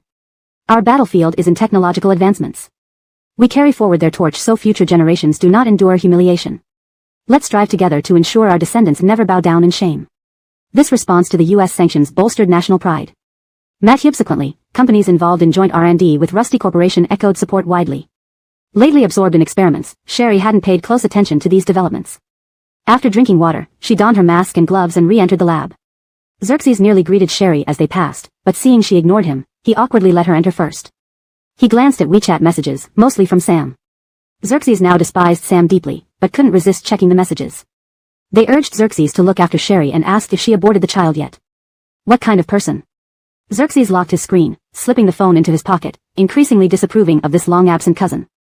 Pressuring a newly divorced ex-wife into aborting the child. Around noon, Sherry received Gale's call. Will you eat lunch here or have housekeeping delivered to the lab? Though phrased as a question, Gale's tone allowed no refusal. Sherry heard him flipping through papers, surprised he still found time to remind her about meals amidst his busy schedule. I'll eat at the apartment, Sherry replied, knowing he'd insist on delivery otherwise. Doffing her lab coat, Sherry bid farewell to Alana and walked to the apartment. Upon arrival, the housekeeper had left, leaving delectable dishes on the table. However, Sherry had little appetite. Noticing 2 sets of cutlery puzzled her until Gale emerged from the bathroom after washing his hands. Fresh from the office, his shirt and tie impeccable, Gale bent to place cufflinks on a corner shelf, casually saying, welcome back, let's eat. He loosened his tie, unbuttoned his shirt, poured Sherry some soup, and gestured for her to sit on his left. Seeing his thoughtful actions, Sherry thanked him. For reasons unknown, possibly pregnancy-related, Gale showed extraordinary care during this meal. The man beside her, exuding intellect and elegance, catered to her preferences excessively, even seating himself closely enough for her to smell his fresh scent. This intimacy made her uneasy. I can manage myself, Sherry protested. All right, Gale conceded as usual. Only after Sherry finished did Gale gracefully set down his utensils, wiped his mouth, and asked, have you decided? Should we get married today? Sherry frowned, recalling how she had broken promises to the elder Mr. Rusty, accepting help and kisses from Gale again. Haven't decided? Gale asked, watching her intensely. Feeling his gaze, her heart raced. No problem, I'm just too eager. Gale's voice remained calm yet carried a warm undertone. Time remains. She knew that time he referred to was Ashan's departure. If she wanted to keep this baby, staying domestically wasn't an option. Using Ashan's travel plans as an excuse to stay abroad until postpartum would be best. Chapter 51, Limitless Allure. But, should she really keep this child? Keeping this child, who is associated with Gale, might bring trouble not only to the Rusty family and old patriarch Rusty but also to her biological mother. Having lost several family members recently in quick succession, Sherry developed a special sentiment toward the life growing inside her. Deep down, she wanted to keep this child. If this child wasn't Gale's, she would have made up her mind without hesitation. But now, this child caused her many concerns. Old Patriarch Rusty will absolutely not allow this child to be born if he finds out. You should know that. Sherry lowered her eyes to avoid looking at Gale, fearing she might see the intense emotions as fierce as a predator's gaze from his usually calm eyes, something she wouldn't be able to handle. Aiko, I'm not asking for old Patriarch Rusty's opinion. Gale adjusted his posture and lifted Sherry's chin with his cold fingers, forcing her to look at him. I'm asking, what you want. Their eyes met, and Sherry's heart started pounding faster. Gale's narrow, piercing eyes were unobstructed by glasses, revealing a depth of emotion so strong it seemed to slowly crawl up her spine, causing her breathing to become erratic and even making her fingers tremble involuntarily. She clutched Gale's strong wrist, yet under his penetrating gaze, she couldn't muster the strength to pull his hand away. Her pinky brushed against the metal face of his watch, the soft ticking sound seeming to penetrate her very soul, leaving her utterly disoriented. Put everything aside and speak only of this child. Aiko, do you want to keep it? Gale's rich voice was like a siren's temptation. We can get married secretly. I promise I won't let old Patriarch Rusty know about the existence of this child, and I'll ensure your and the child's privacy is protected, unless you wish to make our marriage public. If, and this is a big if. Sherry gripped Gale's hand resting on her chin tightly, her throat constricting. If after the child is born we get divorced? Handing the child over to you, or preventing any contact between you and the child. She didn't want her child to be branded illegitimate, so getting married first before divorcing seemed the only solution. Gale's pupils constricted, and after a moment he spoke. Do you not want the child to grow up in a normal family? The nature of our relationship dictates that this child cannot grow up in a normal family. Sherry's face showed signs of fatigue. In secret, you are my grandfather's adopted son, which makes you my elder. Publicly, we are blood-related relatives. Beyond the fear of her birth mother's identity being exposed, this was Sherry's greatest dilemma. I respect all your decisions. Gale touched Sherry's delicate cheek with one hand, answering without hesitation. Once the child is born, whether you choose to continue with us or divorce me, and whoever gets custody of the child, I respect your wishes and will cooperate fully to protect our child to the best of my ability. His voice was calm, rational, and orderly. Admitting it or not, Gale's words had further weakened Sherry's resolve. Sherry sensed his willingness to solve all future worries, as long as she agreed to keep the child. What she didn't know was that Gale was lying. I will think about it carefully, Sherry said. Seeing the delicate Sherry lower her head, her long lashes casting shadow on her overly pale cheeks, she looked almost unusually obedient. His Adam's apple moved, struggling to suppress the surging desire within him. Since their intimacy, Gale always lost control around Sherry. This addictive feeling was almost beyond his control. Gale's gaze never left her as he gently pressed his finger to her lips. May I kiss you? Startled, Sherry parted her lips slightly, unable to utter a word, her heart almost stopping upon hearing those words from Gale. His deep, intense gaze made her feel numb all over. How did he manage to ask for a kiss so candidly? Any intimate action with Gale made Sherry experience an intense sense of moral guilt. Let alone kissing him. Especially when memories of their previous encounter in this apartment flooded back, the sensations of his lips and tongue, the sounds that accompanied the kiss, his heavy breathing, it all felt so vivid. Don't think. Thinking about it made her ears burn intensely. I should leave. Sherry averted her gaze from Gale. Aiko, a kiss or a hug? Gale moved his hand from her jawline to the back of her head, his slender fingers threading through her hair, waiting impatiently for her answer. Aiko, I want to comfort you but don't know how. I hope you can teach me. Each syllable uttered by him urged Sherry to recall their previous kiss, destroying her defenses. Can I refuse? Sherry asked, controlling her rapid heartbeat. Leaving Gale's apartment, Sherry wandered aimlessly toward the lab. Her mind replayed Gale's inexplicable soft laughter when she refused him. Before she could decipher its meaning, she had already reached the lab. Shaking off all complex emotions, she began her afternoon work. At 7:30 p.m., Winston Coralsing forcibly pulled her out of the lab, stripping off her protective gown. As Winston Coralsing poured her a glass of milk while taking off her gloves, he leaned against the counter and asked, "What are your plans for the child in your belly?" Sherry rinsed her hands at the sink without lifting her head. Is Sam making you ask me? She found it somewhat amusing. Who gave Sam the confidence to assume the baby must be his? The child isn't his. Sherry snatched a paper towel to dry her hands. Tell him to stop meddling in my affairs. He should focus more on his fiancée. Well, not exactly. We are classmates, after all. I care about you. Winston Coralsing scratched his head awkwardly, holding the cup. I agree my cousin is despicable. But I barely know him. It's my first time back in China, the first time I've met him. I swear. Trying to distance himself from Sam, he continued when he saw Sherry's clear black eyes watching him silently. He kept messaging me, so I decided to ask. Tell him to stop prying into my life. To put it bluntly, he's being obnoxious. He once called me shameless for clinging to him like dog skin plaster. Now that I'm avoiding him, he's turning around to investigate what the dog skin plaster is doing. Does he need a dog following him to prove his irresistible charm? ##### Chapter 52, Immaturity. Sherry was in a foul mood, and her words were inevitably sharp and biting. I know. Xerxes hurriedly took out his phone to show Sherry their chat history. I've also talked to him. Don't worry, when he asked me if you had terminated the pregnancy, I told him that you did. No matter whether you plan to keep the child or not, he won't find out. Sherry glanced over the chat history and finally picked up the milk that Xerxes had brought for her, accepting his kindness. Thank you. Seeing that Sherry hadn't rejected him as well, Xerxes breathed a sigh of relief. On the other end of the phone, Sam stared at the chat history with Xerxes in deep thought. Xerxes said that Sherry had already terminated the pregnancy. So quickly? It must have been Gale who made the decision. Given Gale's current influence, he wouldn't allow any scandal involving Sherry to be exposed. Because the Rusty family group planned to develop its own chips and lithography machines, Gale's influence in the business world had become even greater than before. Recently, the thing he heard most from his mother was that he wasn't even as good as a foster son of the Rusty family. Isn't that obvious? If Gale weren't exceptional, why would the Rusty family have adopted him? Perhaps it's because they share the same surname, Rusty, and are naturally intelligent, like Gale and Sherry.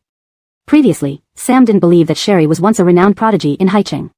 It wasn't until the Coral family participated in the program, Seeking Kin, and videos of Sherry's past competition appearances resurfaced that Sam believed that Sherry had broken Haicheng records which still stood today. Originally, Sherry had won gold medals in all domestic and international competitions she participated in without exception. Even when facing media interviews before leaving, her teachers only wanted her to broaden her horizons, but she always came back with a gold medal. Was this person really the ex-wife he once thought clung to him desperately due to her poor background? Sam became curious about what kind of person he had fallen in love with before losing his memory. But he now had Enid. He proposed, and Karaltsi had accepted. He couldn't make Karaltsi sad. Yet, the more he tried to suppress thoughts of Sherry, the more those fragmented memories played repeatedly in his mind like scenes from a movie. Mansion Gidge. Enid pushed open the door and entered. Sam quickly locked his phone screen and smiled at Enid. Why did you come? I asked Director Xiang for a leave to come see you. How are you feeling today? Are you better? Enid placed a thermal flask on the bedside table and sat on the edge of the hospital bed. They didn't find anything serious. My mother just insisted I stay another day or two for a full checkup. Sam sat up straight. I know your production is busy. You don't need to worry about me. Once I'm discharged, I can visit your set. Enid tightened her grip on the bed. She keenly sensed that Sam's behavior in the past few days was very different from before. Previously, Sam would cling to her 24 hours a day. Whenever he was hospitalized, he would take the opportunity to persuade her to take time off work to stay by his side. Why would he be so considerate now? Additionally, he hadn't called her baby for several days. Mansion Gidge, you haven't called me baby for several days, Enid spoke softly, and no messages either. That's not like you. Sam felt a twinge in his heart. Uncontrollably, his mind wandered to the image of Sherry sitting on the reef rock, extending her fingers towards the sun, looking delighted at the ring. The sunlight outlined her disheveled hair and elegant neck, making her glow. Before Sam could respond, Enid shook his arm. Mansion Gidge, what are you thinking? Sam snapped back to reality. He didn't know how to tell Enid that baby was actually a private nickname Sherry used for him. He knew Enid lacked security with him. You used to complain that I treated you like a child when I called you baby. Sam laughed and tousled Enid's hair. Don't you know women often say one thing but mean another? Enid swatted away Sam's hand. Only you call me baby, making me feel special to you. Besides, after calling me for so long, suddenly stopping must have a reason, right? Enid's eyes crinkled with laughter, but her hands clenched tightly. She feared Sam would tell her it was because he remembered Sherry. Perhaps baby was a private nickname for Sherry, so he no longer wanted to use it for her. Enid also feared that Sam had remembered something and planned to slowly distance himself from her. Baby. Baby. Baby. Sam held Enid's hand gently. If you like it so much, I'll call you baby again. But don't say I'm immature anymore, okay, baby. Seeing that Sam seemed normal, Enid comforted herself that even if Sam remembered Sherry, his usual demeanor towards her indicated he loved her the most. Enid visibly cheered up and probed. When you took cousin Coralsheng to Coralcheng University last time, did you meet senior Coral? Is she okay? Didn't I ask you not to mention her in front of me? Sam guiltily lowered his eyes. Okay, I won't mention her. Enid got up to pour soup for Sam. I'll have a bowl of soup with you and then leave. The production team has dinner with investors tonight, so I have to go. Remember to send me the hotel's location, and I'll pick you up, Sam reminded her. The case of May had escalated, leading to high public demand for severe punishment of the bullies. The defense lawyer, Freddie, repeatedly communicated with Sherry's lawyer, hoping to obtain an apology letter from Sherry, giving the kids a chance to reform. He even brought letters of repentance written by the children. Sherry replied to the lawyer's call, stating that no repentance letter could bring back her sister's life. Her goal was clear, she wanted them to face justice. Upon confirming from the lawyer that they would receive their due punishment, Sherry went to find Ashan. If you're willing to accompany me, that would be great. So, you and Xerxes can come along. Ashan happily handed Sherry the materials for the upcoming conference. Take these and memorize them. Prepare yourself for at least 1 to 2 months, or possibly longer. There's one more thing I need to be honest with you about. Sherry informed Ashan about her pregnancy. If my pregnancy causes you trouble, I can choose not to go. Ashan pondered for a moment and asked, will the pregnancy affect your state of mind? Not yet, Sherry replied. Chapter 53, No intention to marry me. That's fine. Ashan smiled as he looked at Sherry. Back then, my wife was deprived of an opportunity because she was pregnant, so I won't let this happen to you kids. As long as you feel physically fit, I believe that with your ability, you can attend the conference. After all, there are no dangerous experiments during the exchange meeting. However, if you feel overwhelmed, I will immediately send you back. This is only right. Sherry felt immensely grateful to Ashan. I promise not to let you down. But, as someone who has been through it, being a single mother isn't easy. You're divorced, are you sure you want to keep this child? Ashan asked, concerned as an elder. Sherry realized that Ashan assumed the child was Sam's. She didn't elaborate further and simply said, my adoptive mother and sister are both gone. Their deaths were related to me in some way. This time. I don't want to kill another loved one. Hearing this, Ashan pursed his lips and patted Sherry's shoulder. I understand. Go ahead. After leaving Ashan's office, Sherry called Rusty Jerry. Making a decision often requires just a moment of courage. She decided to go abroad with Ashan and give birth to this child. As the child's father, Rusty Jerry had the right to know. The call connected. Sherry spoke, I just met with Ashan and planned to go abroad with him. Okay, noted, Rusty Jerry's voice was gentle. I'll arrive in Korongcheng by 8:30 tonight. We should meet at home and work out a detailed plan you can accept. Rusty Jerry had promised that if Sherry did not want, he would do everything in his power to protect the child and her privacy. I want to keep the child with me, Sherry wondered if her request was pushing it too far. All right. I agree.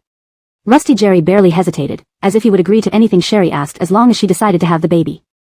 He spoke like he was comforting a child. Aiko, I'm still busy here. Can we talk about it tonight? Matt here, let's talk tonight. After hanging up, Sherry felt inexplicably nervous. Perhaps because Rusty Jerry was someone she admired and respected, but she also remembered being forcibly kissed and kissed again in that apartment. Meeting again tonight in that same apartment, she couldn't help feeling awkward.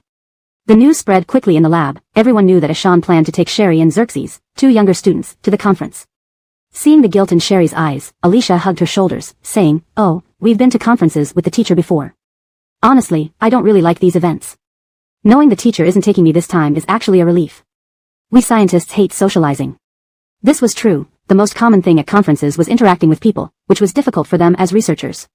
After all, real scholars focused almost all their energy on experiments and rarely excelled at social skills. Alana nodded in agreement. Following the old man last time was utterly boring. I just sat in the back watching them argue. If I had that time, I'd rather run experiments and collect data. I don't understand why he doesn't focus more on our research. We might have achieved results by now. You're wrong. Without the teacher going to network and build relationships, where would the funding for our lab come from? Fateh laughed, ruffling Alana's hair, then turned to Xerxes. We have a social butterfly here. Coral, consider this trip a vacation. Let him handle everything. Don't worry, I'll take good care of Aiko. Xerxes assured. At 7:30 in the evening, light rain began falling in Korongcheng. Sherry stood on the steps of the laboratory building, pulling her coat tighter around herself. Looking up at the rain, she was about to jog back to her dormitory to get an umbrella when a black sedan pulled up in front of the building. Rusty Jerry, dressed in a suit, holding an umbrella, stepped out of the rear seat and walked up the steps. Let's go. Standing at nearly 6 feet tall, even standing a step below Sherry, Rusty Jerry's umbrella easily covered her head. Sherry adjusted her shoulder bag and looked down at the steps. Thank you. Be careful, it's slippery. Rusty Jerry naturally draped an arm around Sherry's shoulders, shielding her under the umbrella as they descended the steps. Sherry glanced at her arm being held, noticing the distinct, long, and strong fingers of his hand, adorned with a brown leather bracelet. Unlike Sam's youthful flamboyance, Rusty Jerry's hands were pale and delicate, exuding masculine strength. His familiar yet foreign scent enveloped her, causing her to unconsciously tighten her grip on her bag until they got into the car, calming her heart. Have some. Rusty Jerry opened a thermos and handed it to Sherry. It's just the right temperature. Sherry took a sip. The bird's nest inside was smooth. Thank you. When they returned to the apartment, the housekeeper had just left, and the food on the table was still warm. Rusty Jerry took off his coat, his gaunt face expressionless, and told Sherry, let's discuss after dinner. She nodded. After dinner, Rusty Jerry poured her a glass of warm water, sitting on a single-seat sofa beside her. I've obtained all the details of the schedule and participants list for the conference. Ashan and Gifford from St. Petersburg State University share the same research direction and have already reached a cooperation agreement last year. After this exchange meeting, both sides will send their students to each other's labs to study for at least 2 years. You speak Russian, which gives you an advantage. You could give birth in Russia. Rusty Jerry handed Sherry a tablet computer. These houses near St. Petersburg State University are available for you to choose from. While Sherry browsed the houses, Rusty Jerry had already explained the arrangements for her security guards, nannies, assistants, and drivers in Russia, ensuring they were all reliable. Sherry looked at Rusty Jerry. There are some things I need to clarify beforehand. Although I apologize, considering the Rusty family, I can't let anyone know the child is yours. Rusty Jerry's expression remained unchanged, his gaze steady on Sherry. I think, if no one knows the child is yours, then... Sherry lowered her eyes. If the Rusty family or grandfather Rusty finds out, you can say you helped me for the sake of the Rusty family. It won't involve you. So, you don't intend to marry me? Rusty Jerry's Adam's apple bobbed slightly. You want our child to be a bastard? Note, the translation maintains the original structure and style while ensuring clarity and fluency in English. Chapter 54, Clear and Bright Weather. I just don't want the child to have any ties with the Rusty family. Sherry clenched her dress corner tightly before raising her head calmly. This child is unexpected. If he hadn't come, I might choose to be alone for my entire life. But now that he's here, he's my only family in this world. It was already wrong of me to make him an illegitimate child. I will do everything I can to compensate him in the future. But I cannot let down the Rusty family either, because what I owe them can never be repaid. Gale met her eyes and took off his glasses. We can register our marriage in Russia. After the child is born, if you don't wish to continue our marriage, we can divorce then. The moment Rusty family finds out, it could also be seen as me helping you for the sake of the family. I can compromise on anything else, but I won't let my child be illegitimate. That's my bottom line, and I hope you can respect and understand that. The child belonged to both Sherry and Gale. There was nothing wrong with his words. Finally, Sherry nodded. She put down her cup and got up to leave. Well, I'll go back to school first. The road is slippery due to the rain. Stay overnight. It's not far from here. As Sherry was about to bid farewell to Gale, a sudden explosion was heard from afar. She bumped into the sofa and lost balance. Be careful. Gale held Sherry's waist firmly with his strong arms, dragging her into his embrace. Their eyes locked. All the lights in the apartment suddenly went out. Outside the window, Coral Ching quickly fell into darkness as well, pitch black without visibility. Sherry gripped Gale's shirt tightly, trying to get up but was held down by his big hand. The darkness deprived Sherry of her sight, making her senses abnormally sensitive. She could smell the clear and crisp scent of him. She could feel his warm breath. Through the trousers and thin shirt, she could sense the intense heat radiating from his body, which made her feel restless. I can get up now, Sherry said. Darkness acted as a protective color, encouraging unspeakable desires. Gale no longer needed to suppress the emotions brewing in his eyes. He gently caressed Sherry's face. Rusty. Gale.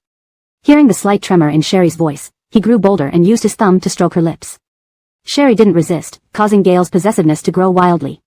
His Adam's apple moved as he slowly leaned down to kiss her. Noticing his intention, Sherry grabbed Gale's wrist but was embraced even tighter. As Gale drew closer, her heart raced. Even though he hadn't kissed her yet, she was already in turmoil.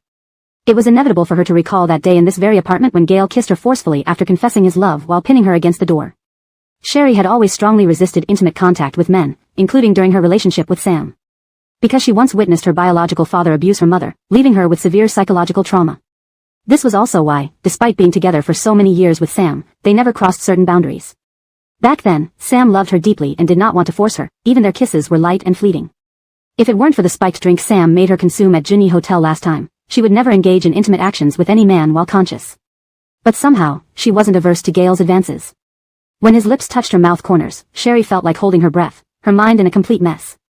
Just as she reached out to push him away, her hands were seized. Gale, like a guide, led her hand to rest on his shoulder. As Sherry tried to pull her hand back, her lips were opened. She grabbed Gale's broad shoulders in shock, feeling almost paralyzed. He held the back of her head, deepening the kiss, aggressively taking her air and possessing her mouth, gradually losing control. Sherry felt all her strength drain away, becoming limp, clutching Gale's trembling hands until they slid to his arms. The urgent sound of kissing flushed her cheeks red. Ring ring ring. Gale's phone suddenly rang in the dark living room, breaking the intimate moment. He released Sherry's lips, breathing heavily. The call came at a bad time, inevitably annoying him. But if not for the ringing, he might not have been able to stop himself. Sherry's heart pounded, just as she tried to get up from Gale's lap. He held her. It's too dark, be careful not to bump. He steadied Sherry, reaching for the phone. Upon recognizing Assistant Matthew's voice, he controlled his breathing. Speak. Sir, the power plant in South Matthewburbs exploded. The entire South Matthewburb power system is down, currently unknown when power can be restored. There's a charged camp lamp on the second shelf of the clutter room next to the entrance, Assistant Matthew informed. Understood. After hanging up, Gale told Sherry, the power plant in South Matthewburbs exploded, no electricity in the whole area. To return to the dormitory, you'd need to walk down from the top floor and there are no streetlights along the way. Stay here tonight, alright? Saying that, he threw his phone aside and carried Sherry towards the bedroom. You, put me down, I can walk. Sherry nervously grabbed his shirt collar. Gail ignored her, carrying her into the master bedroom and placing her on the bed. You rest well tonight. I'll send you to school early tomorrow morning. Gail turned on the music box charging beside the bedside table. A revolving star projection lit up the room. She looked up at Gail's handsome side profile, standing up and reminding, stay here, don't move, I'll get the camp lamp. Sherry nodded. Watching Gail's retreating back, she lightly touched her fiercely kissed lips, cheeks burning hot. She never expected such mature and steady Gail to have moments of losing control. Was this Gail's love? Without hiding, expressing his affection through heated kisses. That night in the apartment, with Gail nearby, she didn't sleep well and overslept the next day. Gail left a note saying he had gone back to Jingdu. After breakfast, Sherry tidied up and headed back to school. Upon confirming the delegates for Ashan's exchange program, Fade booked flights to Moscow for 3 people on March 13th. These days, Sherry and Xerxes set aside experiments, focusing on digesting the materials given by Ashan. At lunchtime, Sherry looked up from a pile of documents, rubbing her sore neck, checking the time on her phone. Seeing new messages in her inbox, she clicked open. All 3 messages were from foreign numbers. Chapter 55, A Fruitless Trip. Even if I had someone abuse and rape Christine, I have my brother-in-law protecting me. What can you do to me? I still have many videos you haven't seen, like that little mute stripped naked and kneeling on the ground like a dog begging for grass. Would you like to see them? Don't worry, once I'm abroad, I will definitely make this little mute the new queen of porn. Sherry's hand trembled uncontrollably as she read the messages on her phone and sent screenshots to Hampton. All 3 phone numbers belonged to different international regions, and Sherry knew Ferris was prepared. The numbers couldn't be traced back to him. This was clearly meant to upset her. However, these 3 messages inevitably reminded Sherry of what Christine must have endured in extreme fear and pain, subjected to inhuman torture as shown in the videos. 2 hours later, Hampton called. Miss Coral, I've contacted the parents of Ridgejiang Middle School students and showed them the messages Ferris sent. They are willing to tell the truth but want to meet you first. Are you agreeable to this? Hampton seemed concerned about Sherry's response and added, this is our last chance before the trial. Yes. I'll return to Ridgejiang this afternoon, Sherry agreed without hesitation. The chief legal counsel of Youssef Corporation, Freddie, acting as the defense lawyer for these children, quickly learned that these parents intended to expose Ferris and wanted to meet with Sherry privately. Sam received this news while Ferris was at the Youssef residence. Do you know when Sherry will meet these parents? Sam asked. Apparently tonight. Miss Coral is already on her way to Ridgejiang, Freddie replied. Upon hanging up, Ferris panicked. Lyle-in-law, what should we do? Didn't I tell you to behave yourself and not provoke Sherry during this time? Sam couldn't contain his anger. Ferris, aware of his wrongdoings, stammered, I didn't use my own phone to send those messages, so she can't catch me. But you must understand that these parents are also parents themselves. They only want their children safe. If they expose you as the instigator, their children's punishments will be lessened. Now Sherry wants a letter of leniency from them to expose you. How do you propose we resolve this? Sam threw his phone into Ferris's chest. Lyle-in-law. Lyle-in-law, please save me. Ferris grabbed Sam's arm. You know my sister grew up in my family. I am her biological brother. If I go to jail, it will definitely affect her negatively. Besides, with a jailed brother, uncle and Auntie Youssef will never agree to my sister marrying into your family. Sam forcefully shoved Ferris's hand away, thought for a moment with pursed lips, and then extended his hand. Phone. Ferris quickly handed over the phone with both hands. After making the call, Sam ordered, book me the earliest flight to Ridgejiang today. Lyle-in-law. You're my savior. Ferris nearly knelt down before Sam. I'm telling you this is entirely for Coral G's sake. Sam pointed at Ferris sternly, from now on, you wait obediently for your trip abroad, delete all the videos involving Christine, and don't provoke Sherry again. One more time, you'll go to jail. Even for Coral G's sake, I won't help you anymore. I'll only sever ties between Coral G and your Yi family. Understand? Understand, understand. I promise to listen this time, Lyle-in-law. Ferris raised his hand swearing, or I'll rot in prison. Sam took his coat from the sofa and left, his face livid. Lyle-in-law. I'll drive you.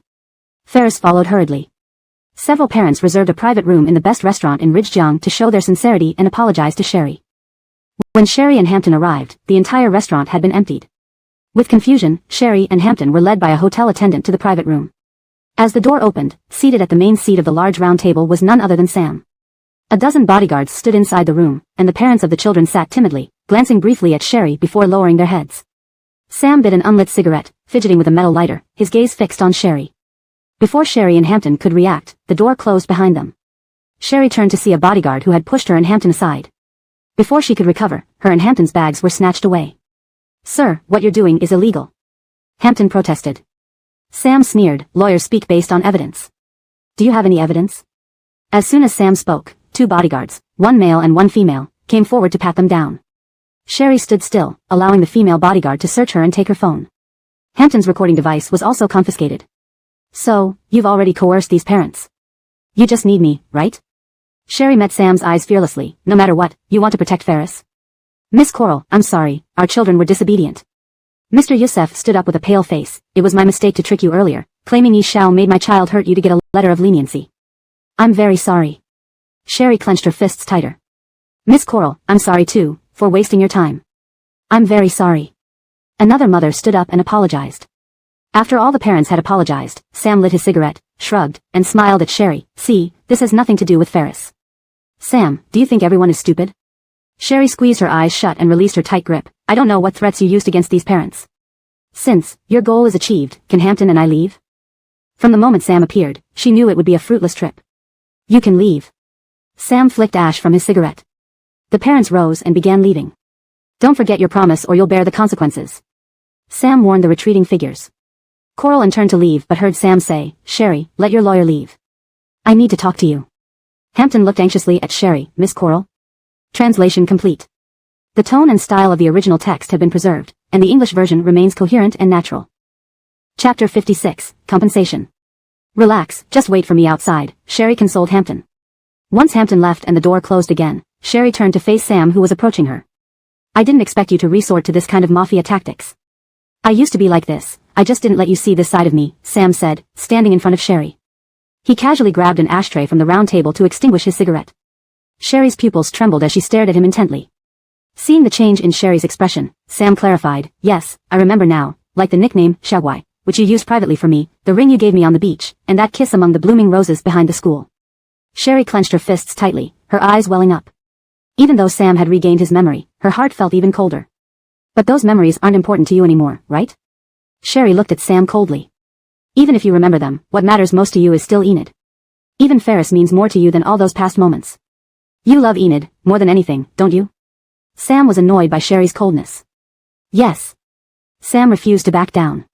So, I advise you to drop this matter. I can let you imprison everyone who bullied your sister, including the minor, but not Ferris. So what? Don't you know he was the mastermind? Sherry's voice rose sharply. So what? No one can touch the people I protect. Sam glared at Sherry with no expression. You should know that I always follow through on my words. The Sherry before him was different from the fragmented memories in his mind. His memories portrayed a more plump, youthful, and lively Sherry. But the present Sherry was emaciated, fragile, as if a gust of wind could shatter her. Only, those resilient and bright eyes remained unchanged. Watching Sherry's reddened eyes, Sam felt a strange tightness in his chest. He shoved his hands into his pockets and frowned, threatening her with the rehearsed lines in his mind. You'd better take my words seriously. If you've remembered the past, then you should know that I never give up on things I believe in. Sherry's gaze darkened. Sam took a half step closer to Sherry, leaning close to her ear. If Ferris goes to jail, the Coral family in Jetsuan will definitely find out about your connection with Gale. They will also discover where your biological grandfather lives, and the woman who was raped and became pregnant 9 times. Photos and details of her tragic past would be exposed to the public. Note means pitiful or poor, which is better translated to tragic for more natural English flow. Slap. Before he finished speaking, Sam was slapped by Sherry, forcing him to turn his head. Sherry's whole body trembled. Her hand went numb from the slap, and tears welled up uncontrollably. With Sam acknowledging his recovered memory, something deeply buried inside Sherry that kept her from letting go suddenly dissipated. Initially, she thought it was because of his lost memory that he treated her so poorly. She believed that if Sam regained his memory, he would come back to her. They grew up together, from childhood to marriage over 12 years. He knew everything she experienced, healing her with a passionate, suffocating love that made her feel secure and loved. But she never imagined that he would use these precious memories to threaten her. Sam touched his heated cheek with his tongue, turning his head to look at Sherry, whose expression was cold but couldn't hold back her tears. His gaze was cold and intense. Do you know how the Coral family found you and appeared on the Finding Family show? Sam's voice was as cold as ice. Sherry widened her eyes at Sam. So, it was Sam. It was he who made the Coral family find her, and made them appear on the show. Without the Coral family appearing on the show, Wendy wouldn't have had the accident in Haicheng. All because of him. So, Sherry. He continued methodically, if you insist on pressuring Ferris, we'll see how this plays out. No matter how powerful Gale is, you know the Coral family well enough. A barefoot person isn't afraid of someone wearing shoes. As long as I pay them, they could cause a commotion at the Rusty Group building or even the Rusty family mansion in Jingdu. With the rise of social media, a live stream from the Coral family would certainly make a big stir. Sherry felt as if she had fallen into an icy abyss. If the Coral family appeared at the Rusty family mansion, her birth mother. She clenched her fists tightly, tears streaming uncontrollably. Sam, you're a bastard. An animal. Sherry choked back sobs, her red eyes filled with intense hatred. Someday, you will get what you deserve. Deserved? Before I suffer, I will definitely destroy everything you care about. So think carefully about what you want to do. Sam handed a bank card to Sherry, saying, I'll have Ferris delete all the videos of Paisley. Given our past, here are $3 million as compensation. Sherry glanced at the card, clenched her teeth, and threw it back at Sam with force. Sam's eye was grazed by the card.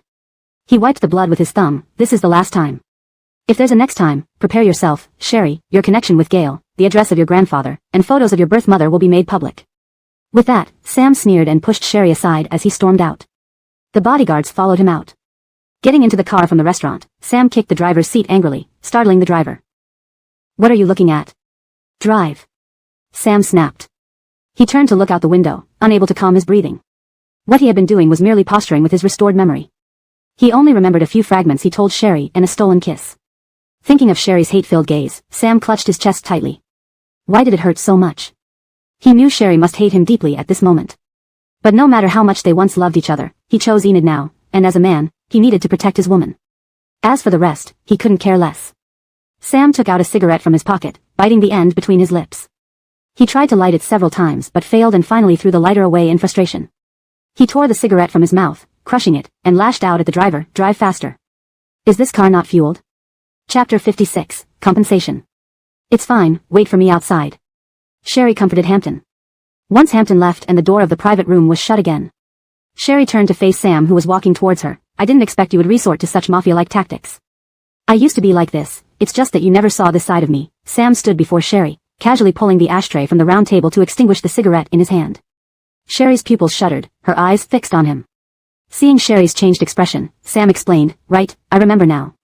For example, the nickname, Little Naughty, is what you privately called me, or the ring I gave you by the seaside, or the kiss amongst the blooming roses behind the school wall. Sherry clenched her fists, her eyes turning red instantly. Even though Sam had regained his memory, her heart grew colder instead. But those memories aren't important to you anymore, right?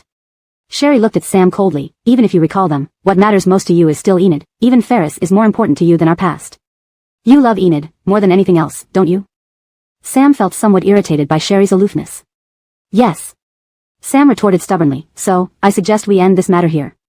Those who bullied your sister, including the minor, I can let you put them in prison. But, not Ferris. What difference does it make? Don't you know he's the mastermind? Sherry's voice rose sharply. So what? Those Sam, want to protect, nobody can touch. Sam stared at Sherry expressionlessly. You should know, I always do what I say. The Sherry standing before him was quite different from the fragmented images in his memory. His recollections depicted a more plump and innocent Sherry, also more exuberant. But now, she was emaciated, as if a gust of wind could blow her away. Only, those resolute and bright eyes remained the same. Looking at Sherry with red-rimmed eyes, Sam felt an inexplicable heaviness in his chest. Hands in his pockets, he frowned and threatened according to his rehearsed lines. You'd better take my words seriously. If you've remembered the past, then you should know that I never give up on what I've set my mind on. Sherry's gaze darkened. Sam stepped closer to Sherry, leaning close to her ear. If Ferris goes to jail, the Coral family in Coralgia village will surely find out about your relationship with Gail. They'll also know where your biological grandfather is, and about that pitiful woman who was raped and became pregnant 9 times.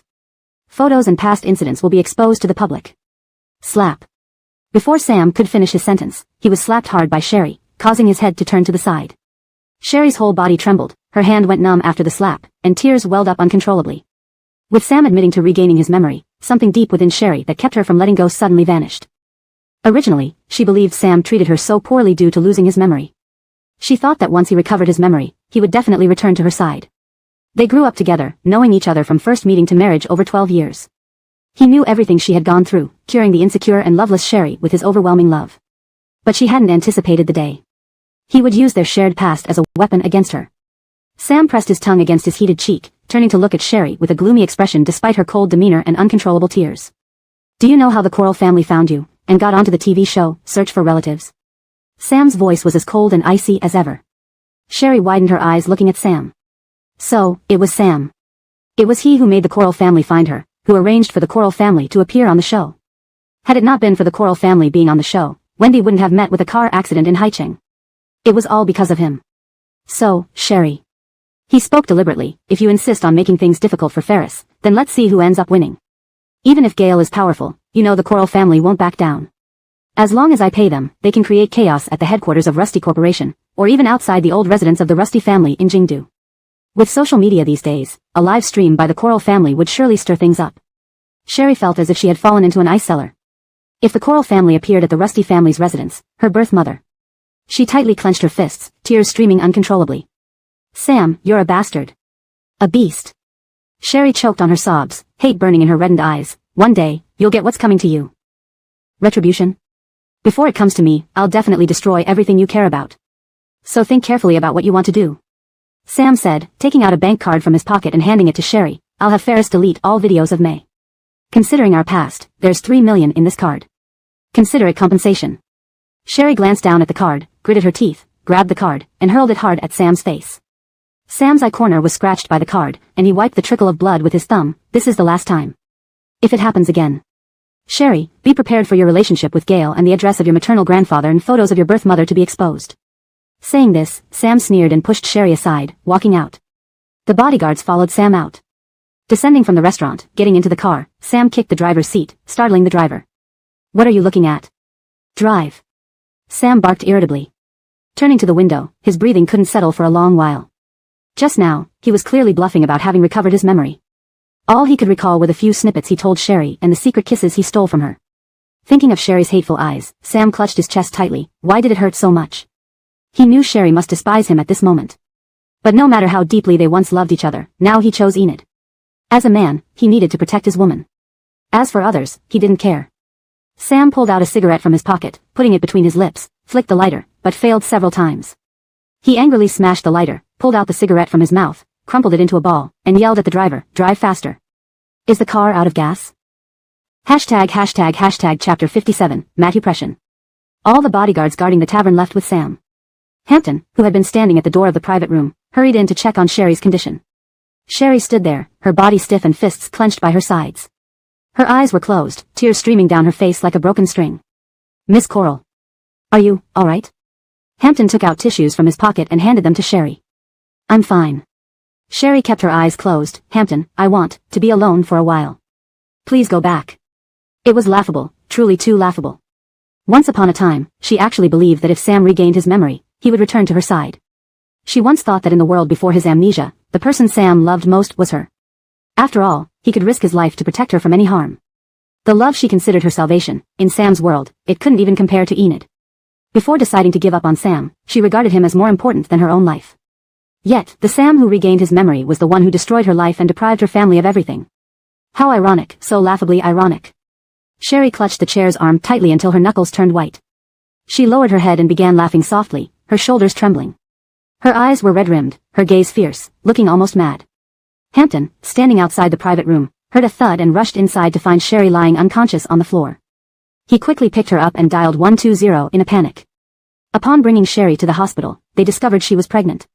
Hampton didn't know who to contact. Sherry's phone required a password he couldn't unlock. Just as Hampton prepared to contact Koralcheng University for Ashan's contact information, Sherry's phone rang. The caller ID showed Mr. Rusty. Hearing from the housekeeper that you didn't come home for lunch? The deep, steady voice came through the phone. Though the tone was gentle, Hampton could still sense the authority behind it.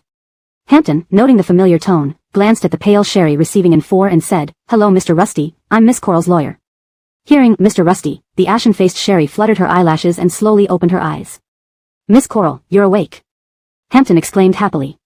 Sherry looked at the phone in Hampton's hand and struggled to prop herself up against the headboard, saying weakly, Can you pass me the phone? Hampton handed the phone over. Sherry held the phone to her ear and spoke softly, Hello. Where are you? Gale's tone was stern. I'm in Ridgejiang town with my lawyer. I forgot to tell you, Sherry massaged her aching forehead, I'll be back tonight. Are you at the hospital now? I have low blood sugar. Hampton accompanied me here for an 4, and I fell asleep accidentally.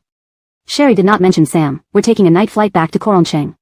Sherry knew that if she told Gale about today's events, he would definitely help her.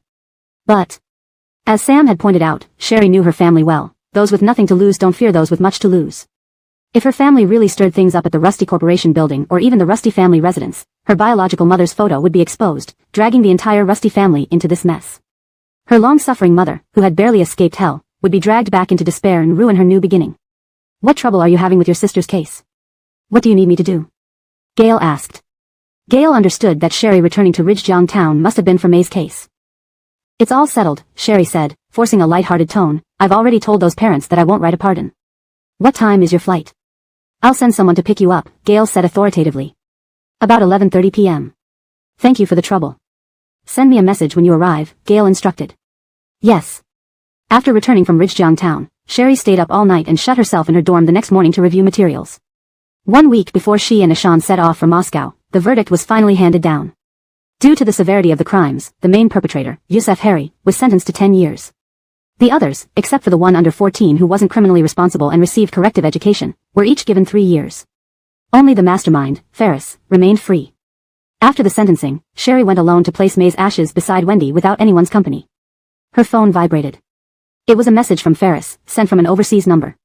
How does it feel, Sherry? I told you that with my brother-in-law protecting me, you can't touch me. You're just a little nobody from a small mountain village. So what if they call you a genius? Without my brother-in-law protecting you, you're just mud to be trampled on. One day, you will end up like May in that video, kneeling before me like a bitch begging for me to fuck you. The phone vibrated again. By the way, stay away from my brother-in-law while I'm abroad. If I find out you upset my brother-in-law or sister, I'll make sure everyone sees the uncensored video of men raping May. In foreign countries, domestic police can't touch me. Sherry read the messages on her phone but did not react as fiercely as Ferris imagined. She calmly locked her phone screen and squatted down in front of May's grave. The tombstone bore a photo from May's student ID, showing an in-school uniform with a high ponytail and neat bangs framing delicate features.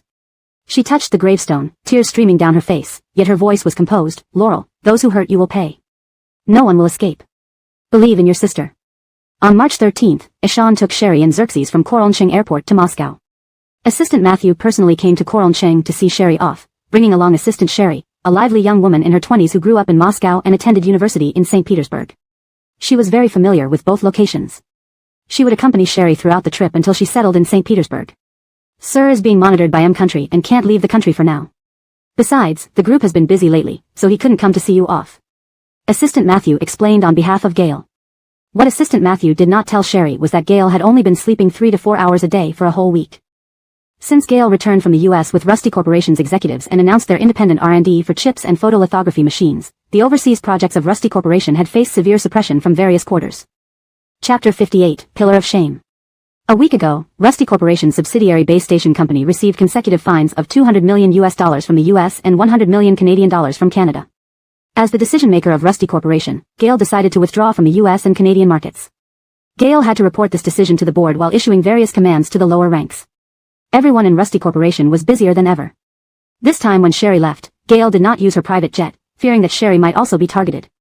After escorting Sherry through security, Assistant Matthew also departed from the airport to head to the Coron City branch. In the waiting room, Sherry saw Sherry looking over documents and didn't want to disturb her. So she glanced at the trending topics on her phone instead. The top trending topic was an interview with the CEO of EF Company. The host asked the EF CEO, I heard many female celebrities extended olive branches to EF, including national film queens and top streamers. Why did EF finally choose Enid? Is it true this is related to EF's second son? EF CEO adjusted his posture and said with a smile, there is a connection to the second son, but more importantly, we believe Laura fits very well with EF's brand image. People who understand our brand's founding story should know that founder Emily once fell into water and was saved by a gentleman. But Emily never knew who that gentleman was, and spent her entire life looking for him. Emily's first impression of that gentleman was elegance. She always wanted to find this elegant man, initially just Emily wishing to find an elegant man, then extended to hoping everyone can find their own elegant lady or gentleman. That's why the first letter of our brand is E and the second letter is F for find. Laura, like the gentleman 7 years ago who saved the drowning second son and then quietly left without leaving a name, has been what the second son sought after ever since he woke up in the hospital. Finally, last month, they found Laura. We believe there is no one more suitable to be the EF endorser than Laura. After this story was shared, comments flooded Weibo, saying that this was good fortune coming to a good person. Others joked that Enid must have been chosen by heaven as EF's endorser. Hearing the boarding call, Xerxes closed the file in her hands and picked up Sherry's luggage. Let's go. Sherry stood up, following Ishan toward the plane, gently covering her abdomen. The next time she came back, she would bring a little one with her. Enid, upon seeing the EF CEO's interview, was stunned. She consulted with Alexis, we can't let people continue misunderstanding. I need to immediately clarify that the rescuer wasn't me. Having been in the entertainment industry for years, Enid knew that the better resources obtained through deceit today, the worse the backlash would be once the truth was revealed tomorrow. But we won't finish the contracts until this afternoon, and the fastest we could sign would be tomorrow. Alexis held down Enid. Stay calm. How can I stay calm? Enid's heart pounded uncontrollably. It was wrong from the start to claim credit for what Senior Coral did. Now the EF interview is trending. If Senior Coral sees it, I'm done for. Perhaps we should discuss with Senior Coral and offer her money for the endorsement fee, since she isn't in the entertainment circle and doesn't need this opportunity. Alexis frowned, giving advice. Or, you could tell young Master Youssef. No way. Enid refused emotionally, massaging her temples wearily. Alexis, let me think alone. Alexis nodded, gripping her phone. Alright, I'll be outside the door. Exiting the dressing room, Alexis looked at Enid who hadn't finished applying makeup, hesitated, and dialed Sam's number. Hello, young Master Youssef. Alexis explained the situation to Sam and took responsibility for the mistake. I'm truly sorry, young Master Youssef. I really didn't know the rescuer was your ex-wife. I thought EF's second son was here for Karaltsi because he only knew your name and mentioned Haiching University uniforms. I assumed Karaltsi was the rescuer, so I agreed on her behalf. With you hospitalized and Karaltsi busy on set, I didn't inform her of the details. Then today, EF CEO's interview went viral, revealing the reason EF chose her. If Karaltsi clarifies now, everything about her and your relationship will come out, which will definitely lead to her being labeled as the third party. 2 years ago, Karaltsi wasn't so famous, and we could suppress the news easily. But now, if she clarifies, it will destroy her future. I called you because I had no other choice. Sam listened silently on the other side. 7 years ago in Italy, Sherry had saved EF's second son. What do you want me to do? Sam asked. I was wondering if you could contact your ex-wife. Since she's not in this circle, she doesn't need this endorsement. We can give her all the fees and ask her to remain silent. Can you help with that? Alexis cautiously suggested. Alexis truly didn't want to give up this opportunity. This wasn't just about money. Getting EF endorsement meant a huge leap for Enid. Would earning opportunities ever be scarce after this? Recalling Sherry's gaze during their hotel meeting, Sam closed his eyes. I'll try. Sam replied. Thank you, young Master Youssef. Alexis repeatedly thanked him. I'll keep Karaltsi from clarifying for now. If we can make this happen, besides the endorsement fee, we can compensate your ex-wife further. Thank you. Relieved, Alexis hung up. If she remembered correctly, Sam's ex-wife always obeyed him obediently, clinging like a love-struck puppy around young Master Youssef. He could definitely get it done. You draft a confidentiality agreement. Alexis instructed Enid's assistant. Once young Master Youssef confirmed, she would send the agreement right away. Only after Sherry signed it would Alexis feel fully assured. After handling everything, she knocked on the dressing room door and updated Enid. Enid's eyes widened. Alexis, who told you to contact Lal Nanshan behind my back? Facing Enid's questioning, Alexis retorted, young Master Youssef is your boyfriend. Who else would you turn to in times of trouble? Besides, it concerns his ex-wife. Translation ends. Chapter 59, Not Necessary. Enid was instantly at a loss for words. Yvette saw the big, teary eyes of Enid and softened her tone before speaking. Do you know how much attention you're getting right now because of EF's popularity? Once you clarify that the person who saved you is Mr. Youssef's ex-wife, your connection with him and his ex-wife will be dug up immediately. Have you forgotten the days 2 years ago when paint was thrown at your doorstep, and you couldn't even step outside? If you clarify, the online backlash will only intensify. Enid thought back to those 2 years ago and bit her lower lip tightly, her eyes welling up. Sam had already called Sherry several times, but all calls went unanswered. He switched phones, but still no luck. Even when he tried calling Xerxes, it also went unanswered. Sam then remembered his mother mentioned that Xerxes and Ishan were attending a conference in Moscow today. Sherry also went? Sam furrowed his brows and called Enid first. Little obedient one, don't worry. I'll handle this matter properly. Rest assured, I won't let Sherry expose this, Sam spoke soothingly. On the other end of the phone, Enid choked out, sorry, Lal Nanshan, I've caused you trouble again. As your fiancé, it's my responsibility. I feel so guilty. Without me, you should have been with Senior Coral.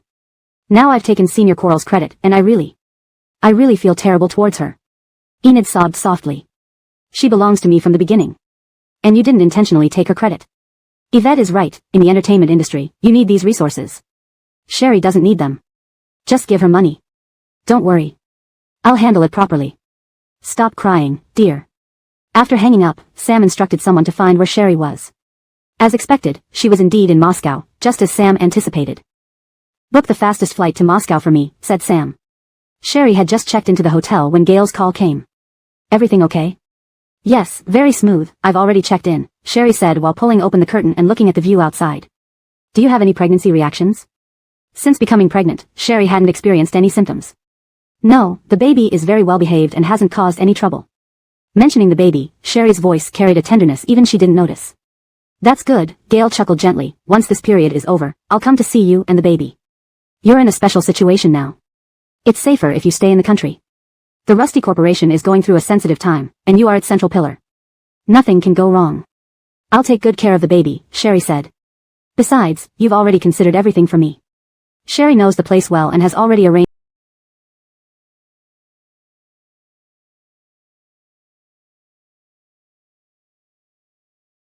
hospitals in Moscow and St. Petersburg for me. The marriage registration still needs to be processed, Gail spoke slowly. Rest assured, I have a plan. Alright, I'll hang up then. I need to organize some materials. Aiko. Gail called her name, his deep voice filled with concern, take care of yourself. Matt here, you too. Putting down the phone, Sherry opened her suitcase and started organizing materials needed for tomorrow's exchange meeting with Ashan. The room was warm with the heater on, and she wore a loose camel-colored sweater with black skinny jeans, her hair clipped back with a hair clip, looking very intellectual, with no hint of her pregnancy. Ding Ridge, ding Ridge. Hearing the doorbell, Sherry thought it was Sherry who forgot her key. Holding unsorted documents, she opened the door but was speechless at what she saw. Xerxes stood with Sam at the door, saying awkwardly, my cousin chased after you from China and wanted to talk to you, so I... Sam had told Xerxes he had something important to say to Sherry. Xerxes wondered if her cousin finally realized his mistake and decided to pursue Sherry. If so, Sherry's child wouldn't lack a father. Thus, Xerxes brought Sam over. I seem to have nothing to discuss with young Master Yusef, Sherry coldly replied and started closing the door. Wait. Sam stepped forward, stopping the door. Do I have to resort to threats? Have you ever spared any hesitation when threatening? Sherry's indifferent tone brimmed with hostility. What do you want to threaten me with this time? Xerxes flared up upon hearing this and grabbed Sam's arm. Cousin, you didn't tell me it would be like this. Let me come in and talk. Sam looked straight at Sherry. It won't take long. Seeing Sherry not letting him in, Sam added, or do you want me to keep finding you during the conference?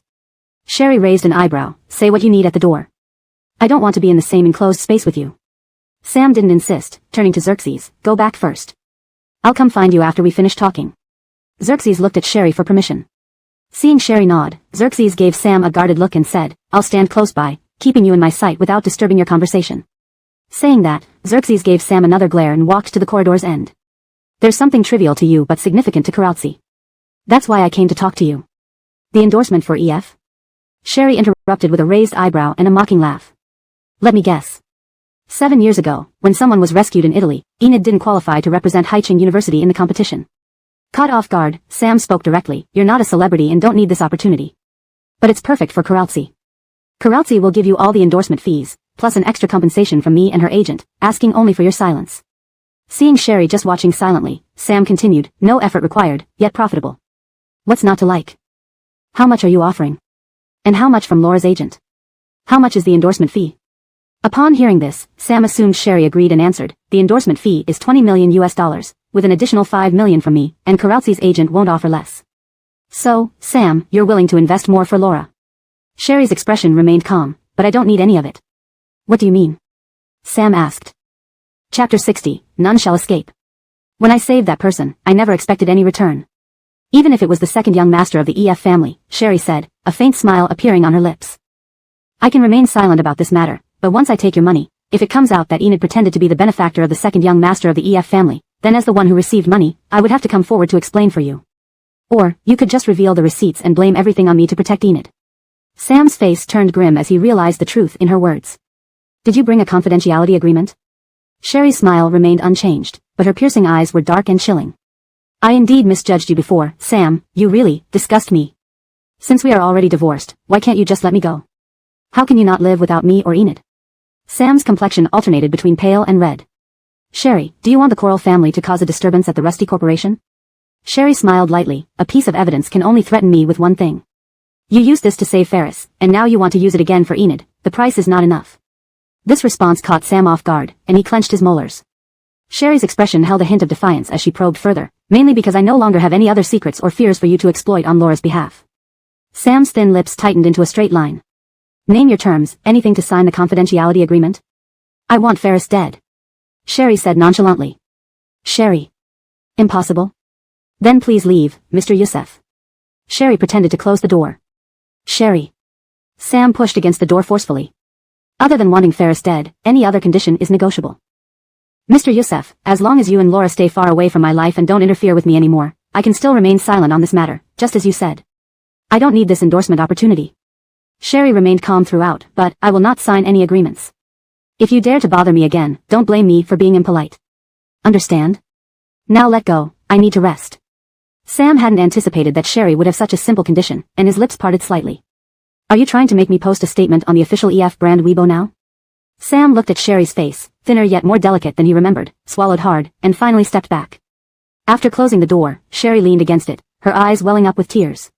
Regarding Enid pretending to be the benefactor of the second young master of the EF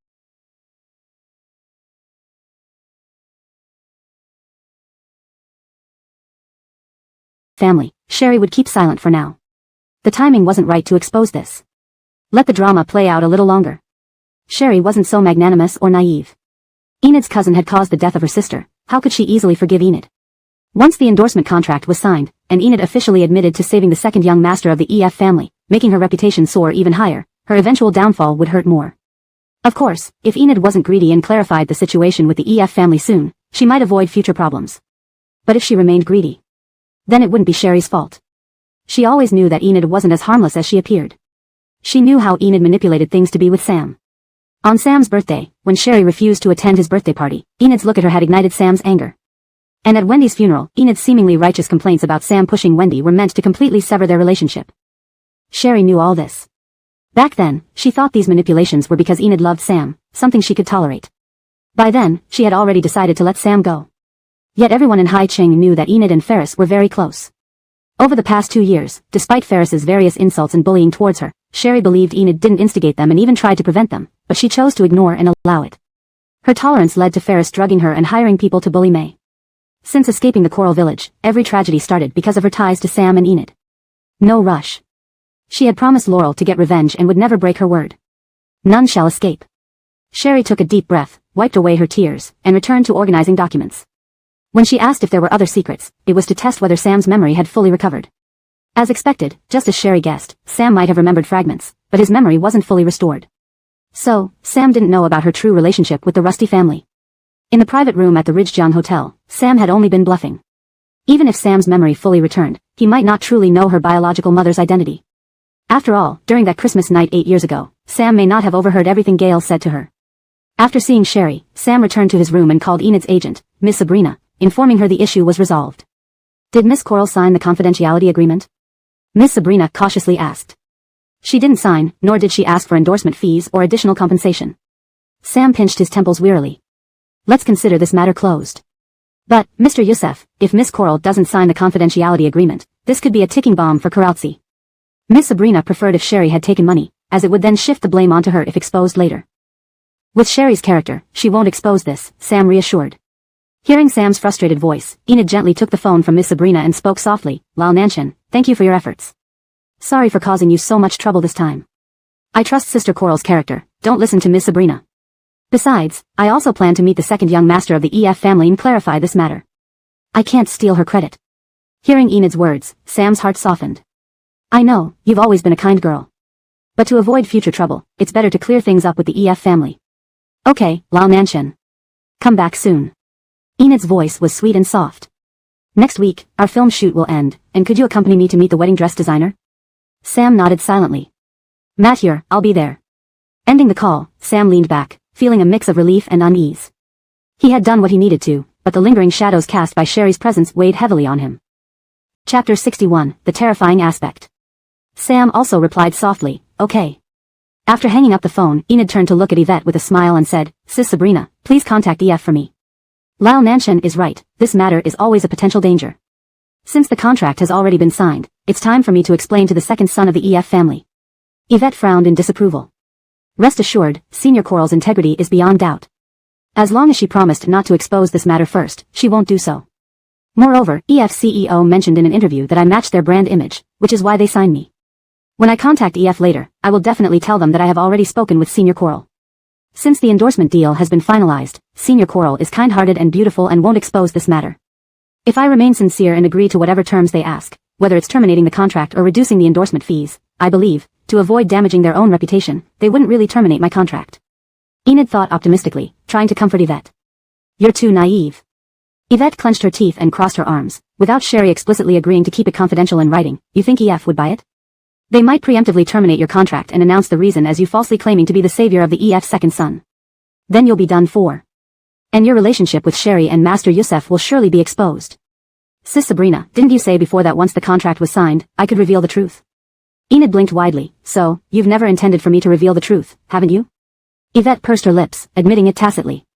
Enid closed her eyes and continued, the contract doesn't stipulate that it can be terminated if I'm not the savior of the EF's second son.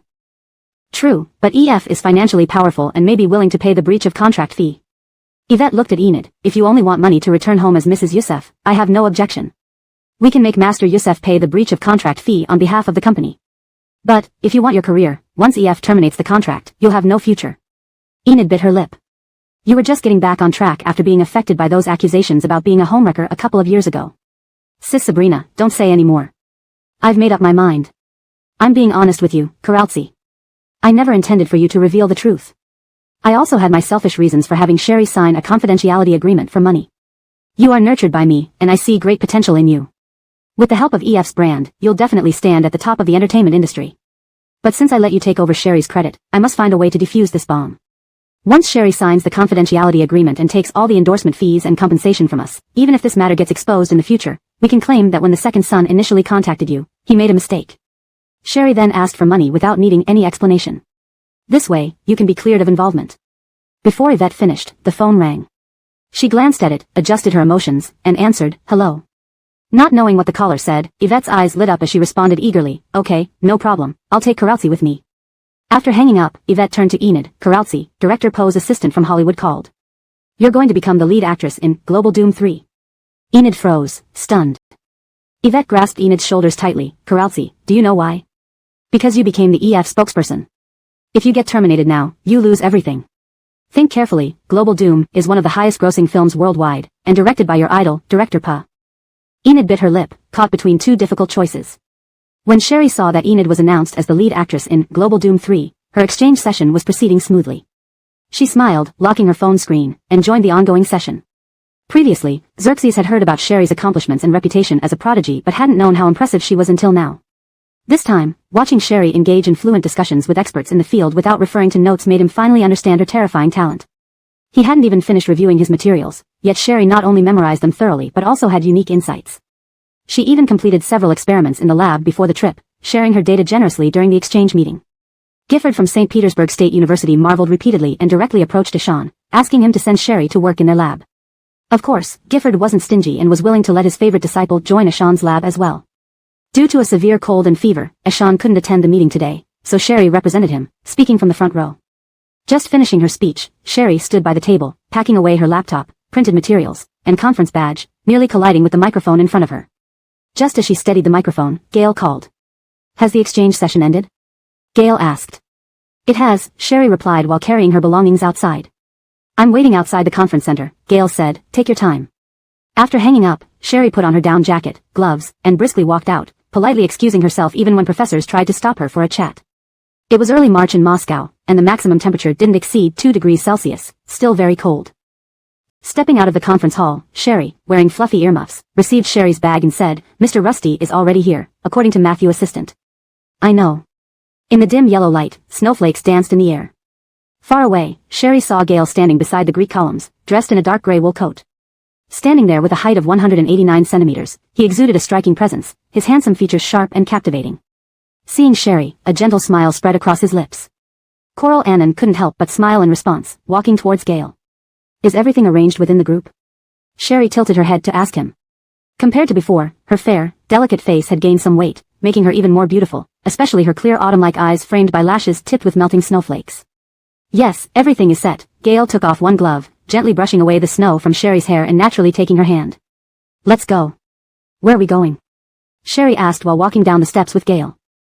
##### Chapter 62, Matthew Flowers. Let's go have dinner first. Xerxes squeezed out of the crowd, originally intending to leave with Sherry. However, he noticed that someone had pulled her away. He frowned and muttered to himself, who is that man? After dinner, Gail asked Sherry to return to the hotel where he was staying. He said, my schedule is tight, so I'll need you to accommodate me. We must prepare all the documents for our marriage registration tomorrow evening, and we'll set off early in the morning. Gail's reasoning left Sherry no room to refuse. Sherry volunteered to return to the hotel to fetch Sherry's toiletries, hailing a taxi back to the hotel. The hotel where Gail was staying wasn't far from the restaurant. Seeing Sherry reach out to catch the snowflakes at the restaurant entrance, Gail smiled and said, there's no snow on the road yet. Would you like to walk back? Matt here. Sherry replied with a bright smile. Gail took the umbrella from his assistant Matthew and naturally draped his arm around Sherry's shoulders as they stepped down from the restaurant steps. Sherry was still not entirely used to being so close to Gail, and her palms slightly tightened. Will we return to China after the registration? Sherry asked to ease the awkwardness. Yes, but I'll visit you again after some time, Gail said softly. Sherry gazed at the swirling snowflakes outside the umbrella, then smiled. It should be warmer in China at this time. Just then, she saw Sam standing nearby, having just bought a bouquet of flowers, hands stuffed into his pockets, turning around to frown at her and Gail. Her smile slowly faded, but her pace alongside Gail did not falter. Sam's eyes fell on Gail's hand draped over Sherry's shoulder. Seeing their intimate posture, he felt uncomfortable. But thinking about how Gail had always taken care of Sherry as a relative, he walked up to them and greeted Gail. Uncle Rusty. Sam behaved quite politely in front of Gail. Gail acknowledged him and asked nonchalantly, what are you doing in Moscow? Coral Ji came here to meet Director Pak, and I accompanied her, Sam replied, glancing at Sherry. He hadn't expected the world to be so small that he'd bump into Gail and Sherry here. Gail nodded and, noticing Sherry looking at the flowers in Sam's arms, asked, do you like them? Sherry snapped back to reality, no. Even Sherry remembered that Enid liked white roses. There was no way Sam would give her sunflowers, which she hated the most. Gail smiled faintly and told Sam, if you have anything else, feel free to go ahead. With that, Gail took Sherry's hand and entered the flower shop, asking the owner to wrap a bouquet of sunflowers for her. When Gail pulled out his wallet, Sherry tugged at his arm, really, it's unnecessary. Gail smiled, I remember you love sunflowers the most. Sherry's lips parted slightly. How did he know? The young and pretty shop owner quickly wrapped a beautiful bouquet of sunflowers and handed it to Sherry, saying in Russian, your boyfriend is very handsome. You two match perfectly. Sherry wanted to explain, holding the sunflowers, but remembering she was getting married to Gail the next day, she simply smiled and said, thank you. Sam felt as if his feet were glued to the spot. Seeing Sherry inside the flower shop, his mind jolted like a needle had pierced it. He held his head and glanced at the sunflowers in his hands, wondering absent-mindedly why he had chosen sunflowers when the shop owner asked what flowers he wanted. Enid clearly loved white roses. Sam frowned, casually tossing the flowers into a trash bin, and then walked away after giving Sherry one last look. After a few steps, Sam suddenly stopped. The more he thought about it, the more Gail and Sherry seemed strangely close, almost too intimate. Across the street, Aunt Sabrina watched as Sherry left with Gail, hugging a bouquet of sunflowers. She quickly snapped a photo and dialed Enid's number. Hey, Xiaoji. Can you believe what I just saw? I've sent you photos. Aunt Sabrina hung up and was about to send the photos when she hesitated. Looking at the picture of Sam holding sunflowers in front of Sherry and Gail, and the one of Sherry smiling while hugging the sunflowers and walking away with Gail, Aunt Sabrina mulled over the idea of finding Sherry to sign a confidentiality agreement. This thought made her reconsider. She decided to send only these two photos along with a voice message. Xiaoji, I saw young Master Yusef and thought he was going to pick you up, so I bought 2 coffees and invited him. But when I came out, I saw Sherry leaving with the flowers. I'm not suspecting young Master Yusef or anything, but given that Sherry had a man with her, maybe young Master Yusef sacrificed something to ensure she wouldn't reveal that incident. Since he loves you so much, wouldn't it be safer to give Sherry money and have her sign a confidentiality agreement? What do you think? After sending the message, Aunt Sabrina returned to the coffee shop and bought another cup of coffee, playing her role fully. Previously, Aunt Sabrina had discussed with Enid the idea of privately contacting Sherry, offering her money to sign a confidentiality agreement. However, Enid refused outright, forcing Aunt Sabrina to drop the matter. But Aunt Sabrina felt uneasy without the agreement or compensation for Sherry. Perhaps Sherry just thought the offer was too low and didn't want to appear greedy in front of Sam. She could offer a higher price. Aunt Sabrina believed that once Enid saw these photos and, knowing how much she cared about Sam, would no longer be lenient towards Sherry, preventing any further private contact. Enid's expression changed drastically upon seeing the photos Aunt Sabrina had sent. She repeatedly looked at Sam holding sunflowers in front of Sherry and Gail, and the image of Sherry happily leaving with sunflowers and Gail. Her breathing became rapid. Mathian flowers. She remembered that sunflowers were Coral Claudigi's favorite flowers. Did Sam recall some memory? Was he choosing Coral Claudigi? Eris, the second son of the EF family, noticed that Enid hadn't returned to the lounge for a long time and came out. He saw Enid enlarging and reducing the photos on her phone, her fingers trembling. Smiling, Eris walked over and instantly spotted Sam holding sunflowers in front of Sherry and Gail on her phone screen. Isn't this your fiancé? Eris asked with a smile.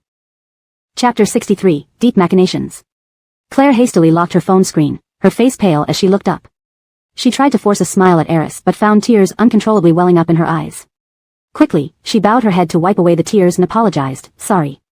Eris was taken aback and handed her a handkerchief. Although it's presumptuous of me, did you have an argument? Claire shook her head. No, I lost my composure. Director Jaggard is waiting for us, let's go in. Seeing that Claire didn't want to elaborate, Eris didn't press further and nodded gently. Are you all right? Claire forced a smile, her large tearful eyes looking at Eris.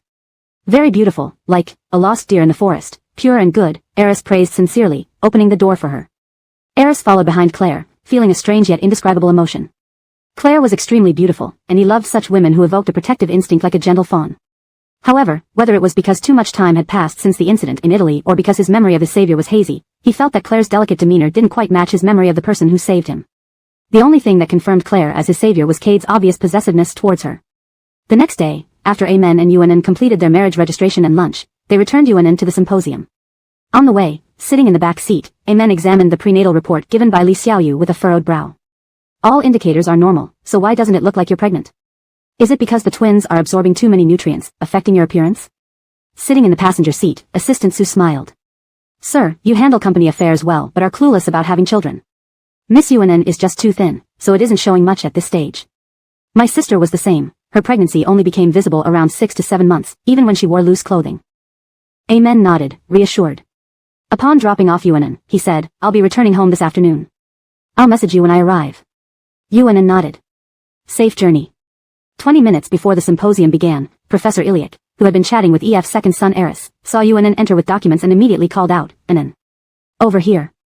Eris turned around in his suit, noticing Yuanan dressed in a champagne silk shirt, gray suit, and dark gray long coat with her hair in a low ponytail, exuding intellect and gentleness, which caught his eye. This is Eris, Professor Iliak formally introduced, supporting Yuanan's waist. This is the Chinese student I mentioned to you, more knowledgeable about genetic issues than even myself. Underneath Eris's naturally curly brown hair were warm, light gray eyes. He greeted Yuanan politely. Pleased to meet you, Miss Yuanan. Recognizing the man she had saved in Italy, Yuanan composed herself, shaking Eris's hand calmly. Hello, I'm Yuanan. Eris hesitated for a moment before releasing her hand. Her voice was beautiful and somewhat familiar. I apologize, have we met before? Your voice sounds familiar. Eris asked courteously, please believe me, this isn't a pickup line. Yuanan smiled gracefully. It's possible. I was in a car accident and spent 2 years recovering from a coma, so my memory is not perfect. If we've met before, meeting again must be fate. Eris admired her confidence and elegance even more, his smile deepening. Meeting Eris at the symposium was unexpected for Yuanan, but she didn't plan to expose Claire right then. Letting Eris discover the deception himself would be better. The symposium begins in 20 minutes. What questions do you have? Yuanan offered. Thank you very much. Eris, a biology enthusiast, was deeply interested in brain-computer interfaces. Having invested significantly into researching this project, he hoped to invite Professor Iliak to assist with the experiments. Eris's knowledge in this field was extensive, and Yuanan answered all his professional queries diligently. Before Eris could finish asking all his questions, the symposium began. Unwilling to stop, he invited Yuanan to dinner. Professor Said is also here. Perhaps we can continue discussing over dinner. Yuanan agreed. After the symposium, she changed clothes and met Eris and Professor Said for dinner, where they conversed happily. Shortly after, photos of Yuanan dining with Eris and Professor Said reached Claire. Back at the hotel after dinner with Cade, Claire knocked over her makeup remover while unloading makeup upon seeing the photos. Jia, applying a mask, jumped up and quickly pulled Claire away, fearing she might cut herself. What's wrong? Jia asked. Claire handed Jia her phone, her voice trembling on the verge of tears. Yuanan met Eris. Jia removed her mask, took the phone, and her expression soured. Does Eris know Yuanan saved him? Jia gritted her teeth. Didn't you say Yuanan was very proud? She promised not to tell EF's second son. Now eating with him, what does this mean? Claire clutched her blouse tightly. I should have explained everything to Eris when I met him. Even if I do now, he'll think I have ulterior motives. Don't panic, leave this to young Master Fu. I'll call him. Jia sent the photos to her own phone. Maybe it's just dinner and we're being overly worried. Let's find out first. Chapter 64, Unchivalrous. Alexis first sent the photos to Sam, then made a phone call. Hello, young Master Youssef. I've just received news that Sherry had dinner with the second young master of the EF family. They seem to have a very pleasant conversation. I wonder if Sherry has mentioned the rescue incident. Since the confidentiality agreement hasn't been signed yet, I'm still a bit uneasy. I've already sent you the photos via WeChat, please take a look. After hanging up, Sam opened the photos. Sherry was wearing a champagne-colored evening gown, her long hair casually pinned up with a pearl clip. The warm, ambient lighting of the restaurant bathed her head and body, accentuating her delicate and beautiful features.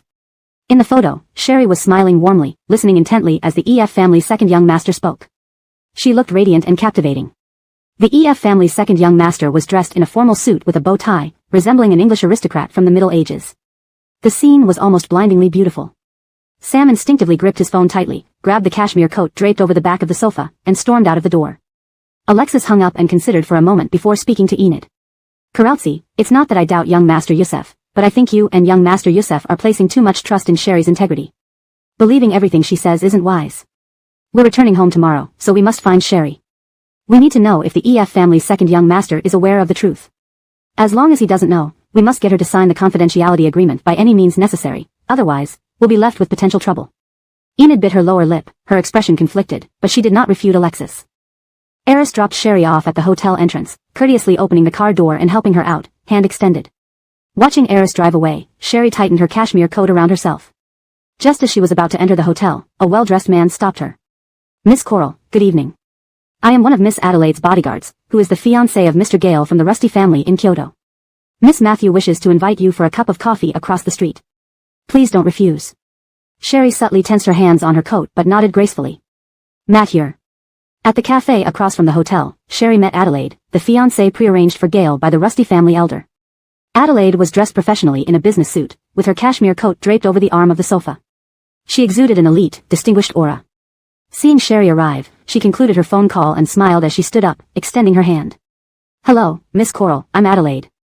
Adelaide was poised and elegant, radiating the grace of a noble heiress. Hello. Sherry shook Adelaide's hand. After sitting down, Adelaide came straight to the point. I apologize, but I need to return to China early tomorrow, so I'm being somewhat presumptuous by inviting you to meet me. To save time, I'll be direct and ask your forgiveness if I offend you. Sherry nodded. Although Gale refuses to acknowledge it, I am the designated future daughter-in-law of the Rusty family. If you doubt this, you can confirm it with Gale, Adelaide maintained her smile. I know that you registered marriage with Gale in Russia, but given your background from Coral Family Village, such an affiliation would never be approved by Mr. Rusty. Gale is the heir of Rusty Corporation, albeit adopted. I don't know what you hope to gain from being with him. If it's money, name your price. If it's Gale himself, I can tolerate you being together, but understand that our marriage is inevitable. If Mr. Rusty finds out that Gale disobeyed him by marrying you in Russia, neither of you will fare well. Sherry hadn't expected Adelaide to know about her and Gale's marriage registration. She definitely didn't want Mr. Rusty to find out. Her grip tightened, looking at Adelaide. Miss Matthew, did you thoroughly investigate my background? Adelaide only smiled silently. Encountering Gale and Sherry registering their marriage had been unexpected.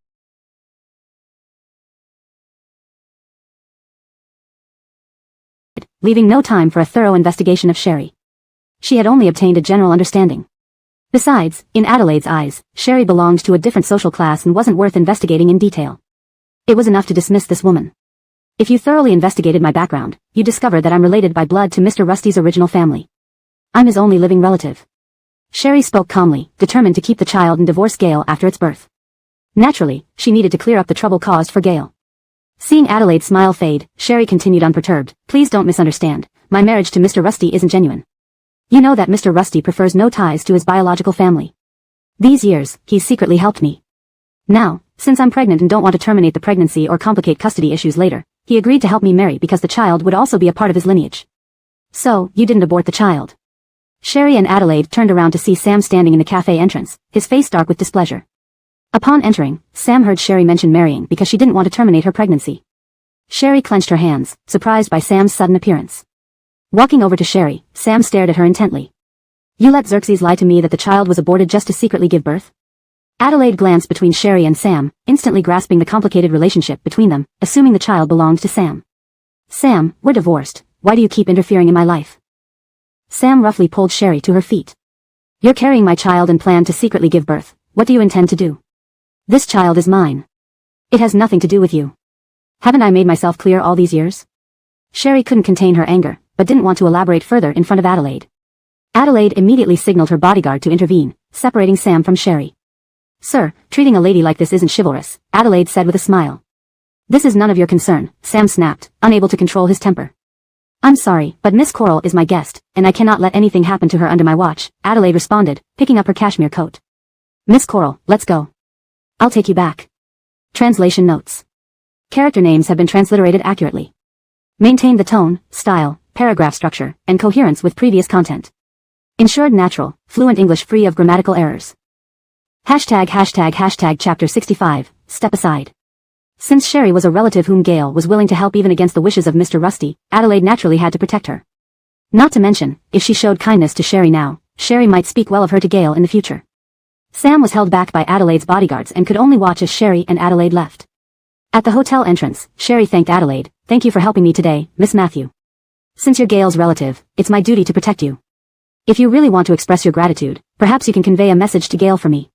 Tell him that I see this arranged marriage as merely a partnership, and I believe I will be his most suitable partner. Gail no longer answered Adelaide's calls, which was why she had asked Sherry to relay this message. Currently, Gail needed the identity of the Matthew family's son-in-law to solidify his position in Rusty Corporation. Adelaide, ambitious and aiming to surpass her elder sisters to become the true head of the Matthew family, also needed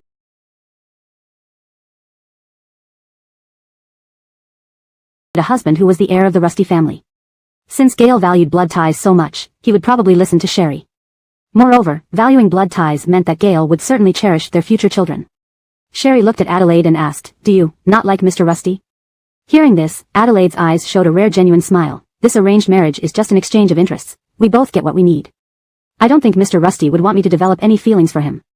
Through their few meetings, Adelaide had come to understand Gail a bit. He was restrained and indifferent, viewing everything from a practical perspective.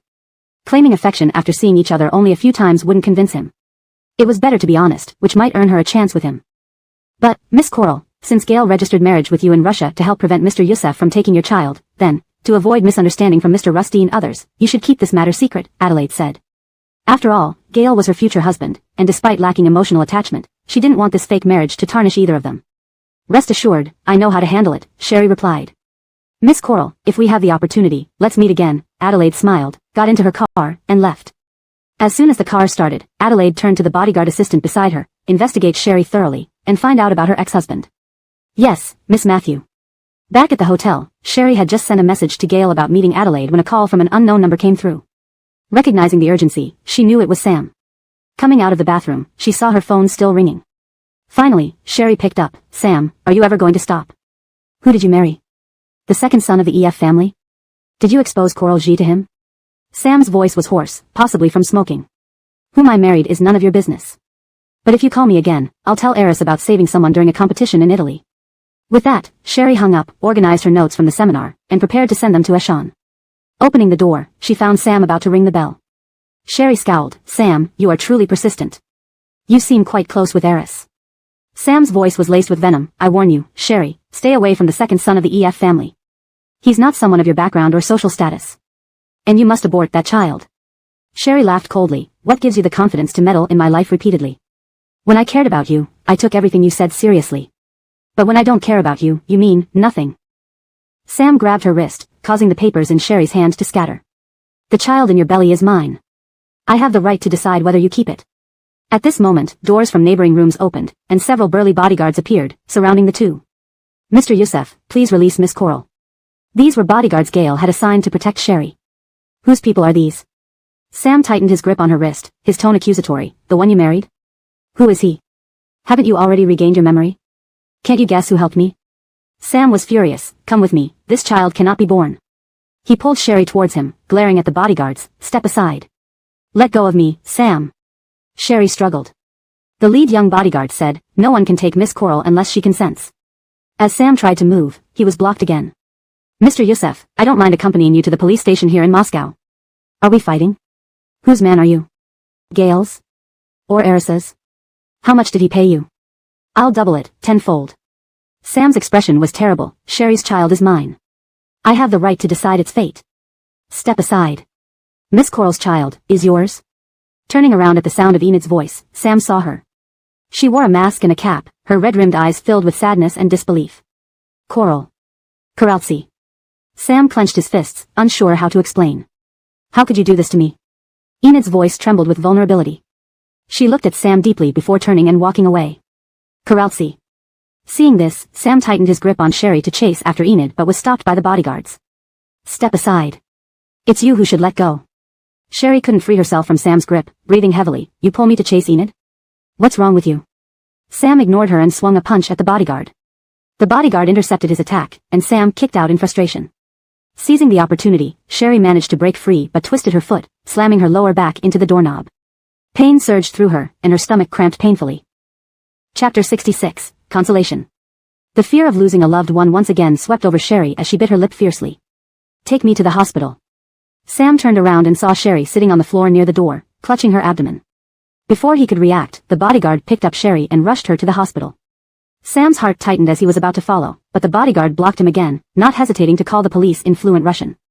Mr. Yusef, you won't be going anywhere until the police arrive, the bodyguard said sternly. Gale, who had just arrived in the country, heard the news from Russia and his face darkened ominously. I'm sorry, Mr. Rusty. We failed to protect Miss Coral, but luckily both she and the baby are safe. The doctor said she needs to stay overnight for observation and can be discharged tomorrow.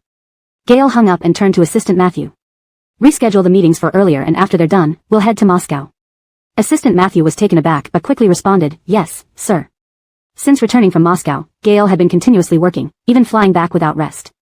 Now heading to Moscow again clearly showed how much he cared about Sherry.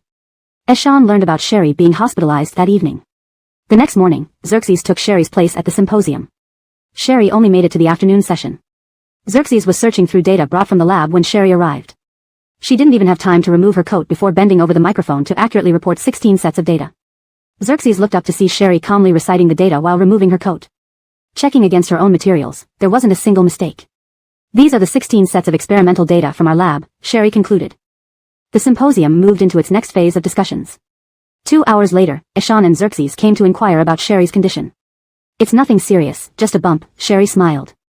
I nearly missed today's symposium. The symposium is nearing its end. I've discussed with Professor Illich, and after this, I will take his best student back to the country, while you follow Professor Illich. Eshan lowered his voice, smiling at Sherry. Remember to learn all of Illich's skills.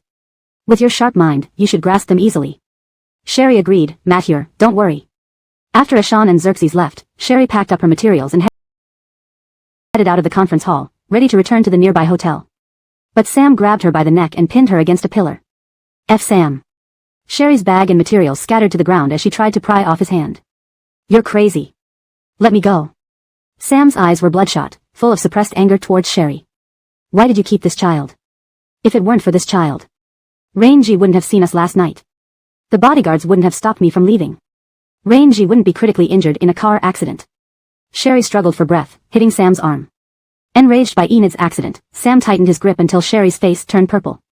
Desperately fighting back, Sherry kicked him hard in a vulnerable spot. Sam staggered back in pain, allowing Sherry to catch her breath, staring at him with fear. Her foot slipped, and she tumbled down the stairs amidst screams. Everything seemed louder as Sherry felt excruciating pain in her abdomen, holding it tightly as warmth flowed from her body. She wanted to ask someone to save her child, her last remaining family member. Aiko. In a daze, Sherry saw Gale pushing through the crowd towards her. Gale. Sherry reached out to Gale to save their child, but darkness consumed her consciousness, her hand falling limply. Aiko.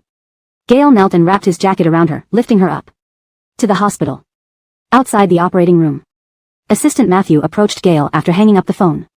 Sir, we checked the video. It shows Miss Aiko retreating as if avoiding something, leading to her fall down the stairs. Avoiding what? Gale asked grimly. That area is a blind spot. We might only know once Miss Aiko wakes up, Assistant Matthew explained. What about her protection team? They were waiting outside the conference hall. They only saw someone dragging Miss Aiko away. Just as they rushed over, she fell, Assistant Matthew replied with a pained expression. Worthless. Gale's pent-up anger cost him his usual composure. Investigate further. Check where Sam was last night. Somehow, Gale had a gut feeling that Sam was involved. Soon, the surgery ended. The doctor informed Gale with regret, we did everything we could, but we couldn't save the child. At least my wife is safe. Thank you, Gale replied sincerely. The doctor's duty. Mrs. Rusty will be released after 2 more hours of observation. The doctor glanced at Gale before leaving and called someone in private. As you ordered, I told them the child is gone. When will the money be transferred? After leaving the observation room, Gale stayed beside Sherry day and night. Losing her adoptive mother and sister, she kept the baby as her last connection to her world. Would she break down if she knew the baby was gone? He held her hand tightly, gently kissing her palm. How would he console her when she woke up? Sherry slept for 3 days, waking up feeling like her bones were shattered. You're awake. Hearing Grandfather Rusty's voice, Sherry turned towards the window, visibly tensing up. She remembered being choked by Sam, then slipping and falling down the stairs from the conference venue. The baby. Sherry clutched her abdomen. Grandfather Rusty closed his book, removed his glasses, and stared deeply at Sherry. Jeremiah has been by your side for 3 days. He just went to the hotel to freshen up. Chapter 67, Returning to the Country. Sherry was confused about why Elder Rusty would appear here and couldn't understand his intentions, her expression appearing somewhat dazed. Of course, Jerry doesn't know I came to Moscow. If possible, I don't plan on letting her know we met. Elder Rusty placed the glasses and book he was holding on the small table beside him, then picked up the matching report. My daughter needs a kidney transplant. Doctors say that familial kidneys have less risk of rejection. I'm too old and unsuitable, but your kidney matches hers very well. Are you willing to donate a kidney to her? Even though he needed Sherry's help at this moment, he still refused to acknowledge her as his granddaughter. Sherry used her frail arms to support herself, enduring pain as she leaned against the head of the bed, her tearful eyes filled with worry. What happened to her? You don't need to know too much about the details. If you're unwilling, I can find a suitable kidney for my daughter. You don't have to worry about that. You can refuse completely, Elder Rusty said. As long as it can make her better, I am willing. Sherry laid her hand on her abdomen. If there's time. Can I wait until after I give birth to the baby? Seeing that Elder Rusty did not respond, she asked, is my child still safe? Wouldn't it be best if the child didn't exist? You are already divorced from Sam. Having a child will inevitably complicate matters later on. Elder Rusty heard the choked-up tone in Sherry's voice and put down the compatibility report. Clearly, he did not want to get into more detail regarding the child. Since you are willing to donate a kidney to my daughter, I don't like owing favors. I will take responsibility for your living expenses for the next 5 years. With that, Elder Rusty stood up with his cane. Sherry gripped the fabric over her stomach tightly, without explaining to Mr. Rusty. Our family has always been principled, repaying kindnesses and avenging grievances. Elder Rusty continued as he walked away. I'll give you all the resources you need for 5 years. How far you can grow depends on your own ability. When that time comes, don't let those who bullied you off easily. Elder Rusty left the ward. Grahamshan closed the door and followed beside Elder Rusty. Chairman, everything has been arranged. Miss Aiko will be moved before young Master Jerry arrives at the hospital, but how do we explain it to young Master Jerry? Jerry is someone who appreciates kindness. Elder Rusty maintained a stern face. Over these years, he felt guilty since I let Sherry alone. He protected her openly and secretly. He even came to Russia and married Sherry for the sake of her unborn child. All these I saw with my own eyes. But now the company is in a critical phase, so he must focus entirely on the business. As for Sherry, I'll handle it and tell him that. Grahamshan followed Elder Rusty into the elevator. But, you mentioned taking care of Miss Aiko's life only for 5 years? Elder Rusty clenched his cane tightly. In 5 years, if she still can't stand up straight or crush those who once belittled and bullied her, it would disgrace the blood of the Rusty family. Elder Rusty's feelings towards Sherry were very conflicted. On one hand, he kept a certain level of leniency due to Sherry's brave act of rescuing his daughter at the cost of her own life. On the other hand, because she belonged to the Coral family, he wanted her to live at the bottom of society, a life worse than an ant, just like the rest of her family, never able to rise again. When he learned that Sherry participated in various competitions and won awards, he thought of his shining daughter and felt proud that his daughter's offspring was worthy. At the same time, it made him resent the Coral family even more for destroying his daughter, thus hating Sherry again. However, when he saw Sherry appeal on a show for harsher sentences for human traffickers, Elder Rusty seemed to let go of his disdain for Sherry. He could sense that Sherry was doing everything she could to save her biological mother whom she once failed to rescue. He felt that if given the chance to go back in time and stop his daughter from being trafficked by sacrificing her life, Sherry would agree. So, Elder Rusty had come to terms with Sherry. The supposed request for kidney donation in the ward was merely a test Elder Rusty set for Sherry. If his daughter truly needed a less reactive kidney, he could easily arrange for Donnie to donate one. Today, Elder Rusty had already planned to accept Sherry as his granddaughter. He told Sherry that their Rusty family. Therefore, those who had bullied Sherry would be made to pay by her own hands. Revenge based on her own strength within 5 years was also the final test for Sherry to enter the Rusty family. Rusty Jerry took a quick shower and changed clothes at the hotel before rushing to the hospital. Upon entering the ward, he found Elder Rusty and Grahamshan instead of Sherry lying in the bed. Grahamshan bowed to Rusty Jerry with a smile. Young master, Miss Aiko has been transferred to another hospital. Chairman specially asked me to wait for you here. Rusty Jerry noticed the change in how Grahamshan addressed Sherry, from Miss Coral to Miss Aiko. Is father planning to bring Aiko home? Rusty Jerry asked. Grahamshan nodded lightly. Not exactly. Chairman still has one last test for Miss Aiko. If she meets Chairman's expectations, she will be welcomed back to the Rusty family. Rusty Jerry stared intently at Grahamshan. So what does this mean? So please focus all your energy on the company from now on. Do not interfere in Miss Aiko's life or any affairs related to her. Grahamshan leaned in and whispered, Young master, you've always urged Chairman to bring Miss Aiko back. This time, Chairman watched Miss Aiko's appeal for stricter punishments on buyers on the show, finally giving her a chance. Father has seen Aiko, right? Where is he now? Rusty Jerry asked. Grahamshan did not hide it upon realizing Rusty Jerry guessed correctly. Chairman is already on his way to the airport. Without saying a word, Rusty Jerry turned around and ran towards the airport, managing to catch up with Elder Rusty.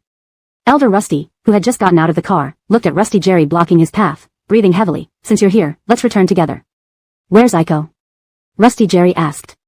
If you want her to come back to the Rusty family honorably, don't ask further. Rusty Jigua frowned slightly. Over these years, even out of guilt, you've taken enough care of her. If she's really as excellent as you say and truly like a member of the Rusty family, she should rely on her own abilities to return.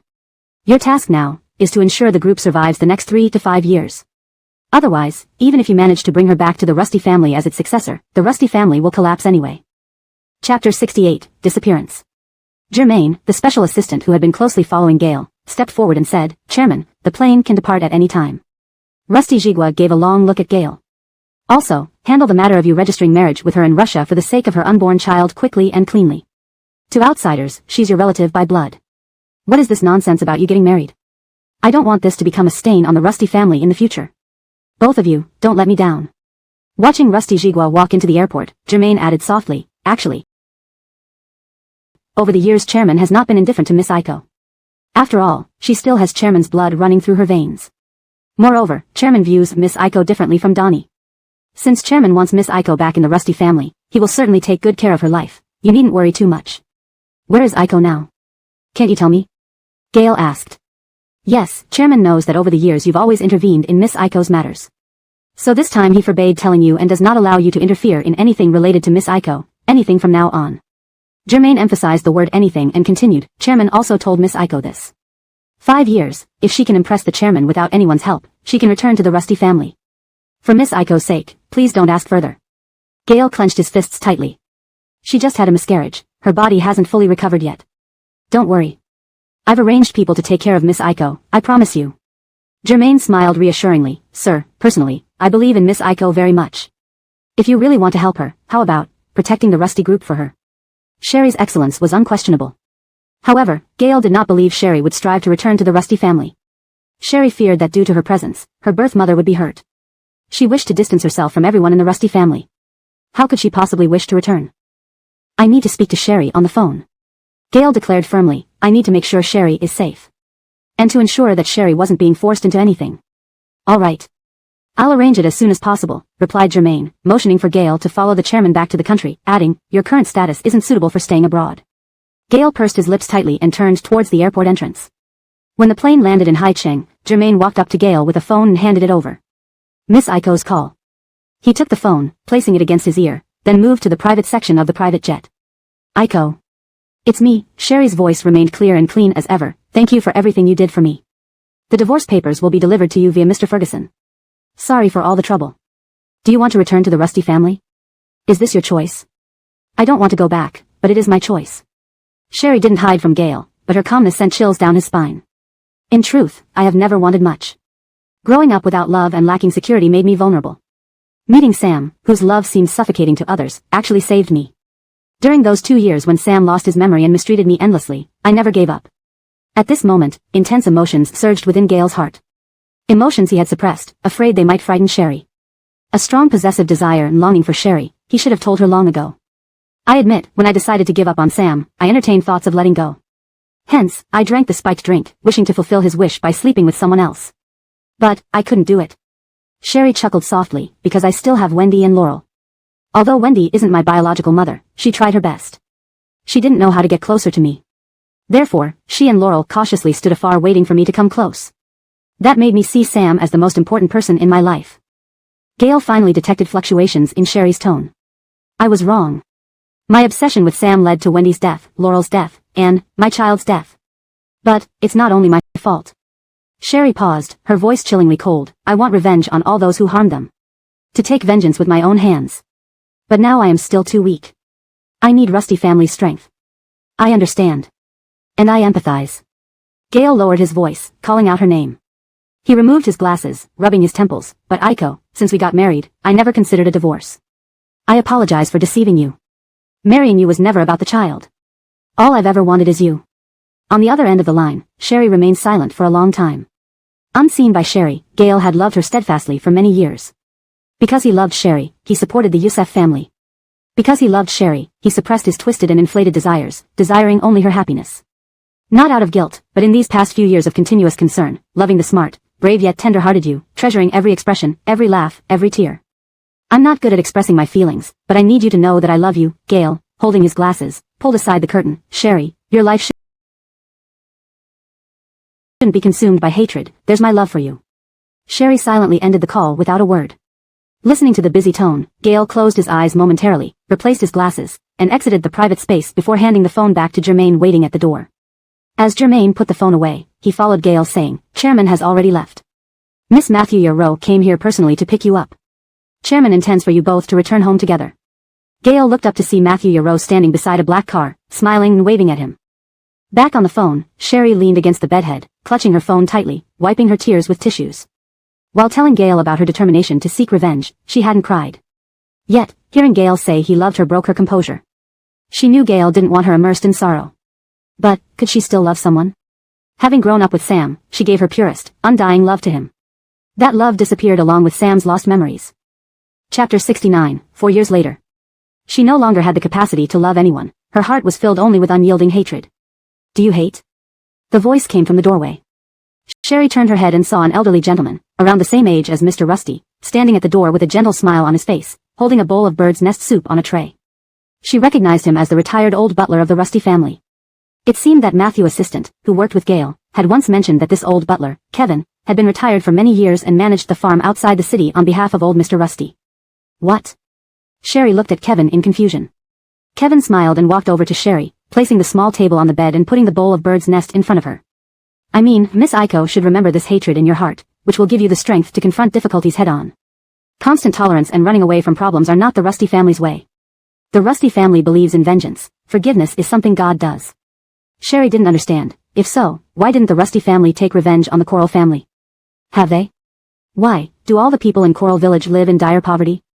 Letting them see the prosperity of the world while they remain at the bottom, struggling forever, isn't this more interesting than killing them? Sherry suddenly realized. So, the Rusty family had indeed spared her intentionally. Over the years, Coral Village had become increasingly impoverished, and it seemed that no one had managed to get into college anymore. From now on, Miss Iko, I will be responsible for your living arrangements. Kevin smiled gently. Including the Annabelle and little boy in your belly. Sherry widened her eyes, placing her hand over her abdomen. But they weren't saying they wanted my kidney. That was just a test by Master. Miss, your condition is mainly psychological, you don't need a kidney transplant. On the way back to the Rusty residence, Adelaide glanced at Matthew's assistant driving ahead and then turned to Gale, who sat silently with closed eyes. I met Miss Coral in Russia, she said. Hearing this, Gale turned to look at Adelaide, his eyes dark. When I heard about what happened to Miss Coral, I thought of passing on the message she wanted to tell you, which you might still not know. Adelaide smiled gracefully. Mr. Rusty, let's collaborate. You need the identity of a Matthew family son-in-law to establish yourself in Rusty Corporation, and I need the Rusty family heir as my husband to compete with my elder sisters for the control of the Matthew Corporation. We each have our own interests. Even a sham marriage would work. Gale looked at the smiling Adelaide without a word. She continued, I'm not someone who gets caught up in romantic feelings. Mr. Rusty should know the situation in our Matthew family. My father only has 3 daughters and no sons. The successor will definitely come from among us 3.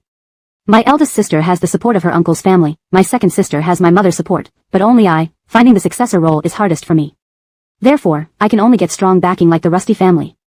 I'm not interested in supporting the Matthew family, Gale replied calmly. And I have no interest in getting involved in your family's inheritance disputes. A prestigious Kyoto family like the Rusty family doesn't need the identity of a Matthew family son-in-law to establish itself in Rusty Corporation. I'm just making a suggestion, Mr. Rusty. You might need us someday. Adelaide wasn't angry. We can sign a contract ensuring that our properties remain separate, and if you find someone you want to marry, I can immediately divorce. Or, if you haven't divorced Miss Coral yet, we can temporarily announce an engagement. Gale's narrow eyes showed no emotion. Are you threatening me? No way. Regardless of whether Mr. Rusty wishes to collaborate with me or not, I won't reveal this matter to anyone. In this, Mr. Rusty can trust my integrity. Sam, dressed in a sterile suit, held Enid's hand, his eyes red and swollen, whispering painfully to her, that child is gone. Little darling, please wake up, okay? I made one mistake, please don't punish me like this. When you wake up, we'll get married right away. I remember some things now, but I only love you. Please. Noticing Enid's fingers twitch, Sam abruptly stood up. Karaltsi. Little darling. Enid's eyelashes fluttered, and after a long pause, she slowly opened her eyes, mumbling something indistinctly under the oxygen mask. Sam released Enid's hand and turned to shout, Doctor. Doctor, she's awake. She's awake. On the hospital bed, Enid weakly lifted her hand to grasp Sam's, tears streaming down from the corners of her eyes. Lao Nanshan, don't leave me. 4 years later. At the airport arrival waiting area. A large crowd of Enid's fans blocked the exit, eagerly awaiting her arrival. Global Apocalypse 3, which started production and filming 3 years after Enid recovered from her car accident, was released at the end of last year, grossing $2.5 billion at the box office. This catapulted Enid into international stardom, making her a sought-after celebrity for top international brands and endorsements, attracting countless fans. Posters of Enid could be seen everywhere in the airport. Leaning against the railing, Sam watched the excited fans on tiptoes trying to catch a glimpse inside. Feeling irritable, he turned around to send a message to Enid. I'll wait for you in the underground garage to avoid being photographed. After sending the message, Sam locked his phone and headed outside. Just a few steps out, he saw a tall woman with wavy hair reaching her waist, wearing a black sports jacket, black skinny jeans, and white sneakers. She was wearing a mask and dragging a suitcase while holding a Annabelle, around 3 or 4 years old, dressed in matching parent-child attire. The Annabelle, also wearing a mask, perched on the woman's shoulder, her large black eyes darting around as if searching for someone. Sherry, standing at 172 centimeters, tall and slender with fair skin, was particularly eye-catching even in all black. Her beauty was accentuated by her mask, leaving only her striking eyes visible, stirring the imagination.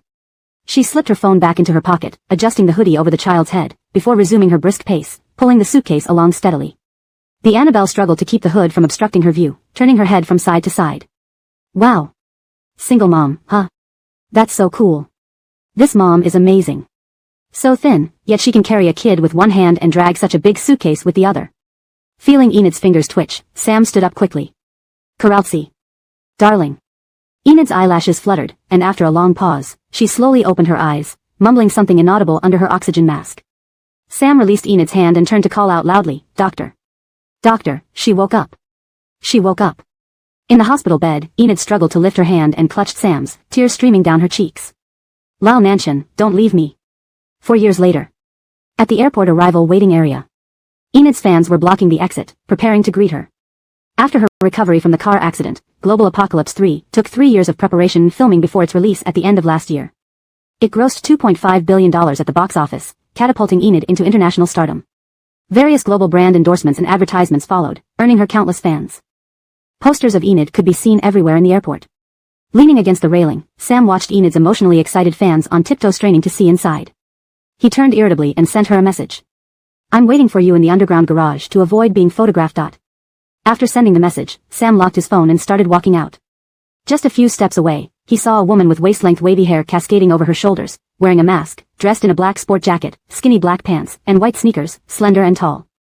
She was dragging a suitcase with one hand and holding a toddler of about 3 or 4 in her other arm, both wearing matching outfits. The Annabelle on her shoulder, also wearing a mask, straightened her little body and looked around with large, wide-eyed curiosity. Sherry was 172 centimeters tall and slim with fair skin, making her stand out even in all black. Especially with a mask covering half her face, her strikingly beautiful eyes drew attention, sparking imagination about her looks. Her wrist, revealed by the pushed-up sleeve, bore an expensive red leather band watch, accentuating her fair complexion. After hanging up the phone, Sherry put it back in her pocket, placed the hoodie cap on the child's head, and then resumed dragging her suitcase outward, walking steadily and quickly. The little one stretched her head backward to keep her vision unobstructed, looking around. Wow. Single mom. So cool. This mom is amazing. So thin and still able to carry a baby in one hand while dragging such a big suitcase with the other. Chapter 70. Long time no see. Matyucha physique clearly comes from years of working out. The young fans who had come to pick her up were particularly impressed by Sherry's appearance and presence, unable to resist taking photos of her and her daughter. Sam's feet seemed frozen in place. Not until the black-clad figure was almost out of sight did he snap back to reality, push through the crowd blocking his path, and chase after them. Sherry's phone rang incessantly as she left the elevator. Sherry took Aurora into a cafe, ordered a cup of hot milk and cake, then removed her mask. Aurora, be good, sit here for a while, mommy needs to take this call. Okay. The Annabelle held the milk cup with both hands, gulped down a few sips, leaving a ring of milk around her lips. Sherry wiped her mouth with a napkin, listening intently to the urgent chatter on the other end of the line. The U.S. side insists that the founder of Hengji Biotech must attend the hearing, otherwise, they will take measures against all our projects and claim it will affect our relationship with the U.S. government. Boss, are you still refusing? Sherry sneered, after so many years, they have no new tricks. Sending you is already a courtesy. In recent years, we've cooperated with many hospitals and universities in the US who clearly want to steal our technology but pretend to ensure fairness by holding a hearing. Ha. I recently heard rumors that their intelligence network has uncovered your identity. Boss, be careful. If they really knew my identity, they wouldn't communicate through intermediaries but would contact me directly. This intimidation tactic is outdated. Sherry lifted her coffee cup. Tell them that if they continue being unreasonable and use the same oppressive methods they used against other tech companies against us, we will terminate all cooperation with every hospital and school in the US and withdraw from the American market. There's another interesting matter. The voice on the other end sounded amused. Haiching Yusef Corporation wants to cooperate with us. What do you think, boss? Sherry raised an eyebrow, delay responding. Don't give any reply yet. Have you received a response from Rusty Corporation? Rusty Corporation hasn't responded yet. I'll have someone contact them again. Good, thank you for your hard work. After hanging up, Sherry watched Aurora finish off her cake before pinching her cheeks gently. Stay here for a bit longer. Mommy needs to go to the restroom before we leave. Aurora nodded obediently. Don't worry, Mommy. I'll be good. Sherry handed her tablet to play cartoons for Aurora, gave a tip to the staff to watch over Aurora for a while, and went to the bathroom. The chubby-cheeked Annabelle hugged her milk cup and swung her short legs while watching the cartoon. Matutely, she saw Gail on the phone surrounded by people walking past the cafe. She immediately jumped off her chair and chased after him. Daddy. Gail, who was talking on the phone, suddenly felt a small child cling to his leg. He looked down. Daddy. Aurora looked up at Gail, her voice crisp and clear. The Annabelle, with two small braids, clung to Gail's leg, her eyes remarkably similar to both Sherry and Gail. Her dark, bright eyes looked up at him, her soft and tender skin stretching on tiptoes, trying to lift her chubby arms high for a hug. Whose child is this? Matthew assistant and other senior executives of Rusty Corporation looked around but saw no parent coming. Gail said into the phone, if I can't make it to today's press conference, let Vice President Priscilla handle it. Release the news as is, without any changes. Finishing the call, Gail hung up, picked up the Annabelle who wasn't heavy but felt substantial in his arms. Are you lost? Where are your parents? Gail asked. Mommy went to the restroom. I spotted Daddy right away. Daddy, am I clever? Mommy didn't want me to follow. I begged and pleaded just to find Daddy. Though only 3 or 4, Aurora spoke in a scattered manner but Gail sensed she had never met her father before. Aurora. Hearing Sherry's voice, Aurora turned her head, waving at Sherry, Mommy. Their eyes met. Gail froze, and so did Sherry. For years hadn't changed Gail much, yet the differences were striking. His cheeks had become more chiseled, his features sharper, exuding more intensity than before. Miss Aiko? Matthew assistant stared, wide-eyed, seeing the breathless Sherry and the laughing child in Gail's arms. Actually, before returning to China, Sherry had anticipated encountering Gail. But not this soon, nor in this way. Sherry hadn't forgotten the confession Gail made during their last call 4 years ago, or Mr. Rusty's wish for Gail to marry Miss Matthew. Publicly, Gail's fiancée was Adelaide, so Sherry didn't want to cause trouble. A waiter caught up, apologizing profusely. I'm so sorry, miss, I returned with coffee for another table and your child ran out. Regaining composure, Sherry retrieved her luggage, adjusted her emotions, approached Gail, and smiled, long time no see. Gail gazed steadily at Sherry, his lips curving, long time no see. Aurora, Mommy will carry you, don't trouble. Sherry faltered, unsure how to address Gail. Leaving aside the bloodline connection between Aurora and Gail, according to public status, she was technically younger than Gail. Should Aurora call Gail Grandpa? Feeling awkward, she said, don't trouble Mr. Rusty. Always obedient except for wanting to find her dad, Aurora reluctantly extended her hand to Sherry despite feeling a little sad. I'll carry her. Gail turned to his astonished executives, you all go ahead, I'll catch up later. Do you want me to ask the driver to wait? Matthew assistant asked. No need, there's a car waiting for us in the parking lot. Sherry smiled at Gail, you just returned from the Middle East, rest well first. We'll meet another time. Chapter 71, Bloodline. Let the driver go back first, wait for my call. Gail spoke naturally, taking the suitcase from Sherry's hand. One arm held the child while the other pulled the suitcase. He told Sherry, show me the way. The Annabelle looked at Sherry's expression cautiously, her tiny hands clutching the collar of Gail's shirt tightly. Seeing this, Sherry had no choice but to walk alongside Gail towards the parking lot. Sherry and Gail were both extremely good-looking, and the adorable child in their arms melted hearts. Not to mention Gail's presence in a suit exuded an air of authority, yet he carried the child and pulled the suitcase lovingly. The three of them walking together drew many glances. Gail and Sherry had just left with the child when the executives of Rusty Corporation asked Matthew assistant. What's going on? Didn't President Rusty have a betrothal agreement with the Matthew family? How come the child is already so big? That's right. We haven't heard that President Rusty got married. Who is that beautiful lady?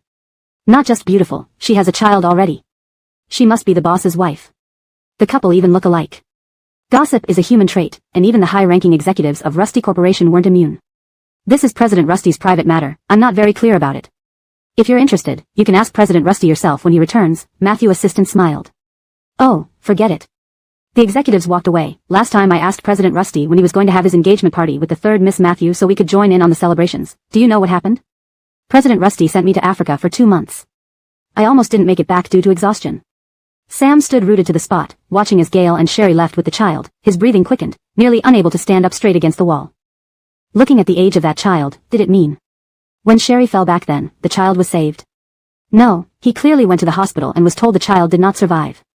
For some inexplicable reason, Sam felt a sense of relief. Over these years, because of the fact that Sherry lost the child, Sam had been tormented daily. Especially as time passed, and his memories of Sherry increased.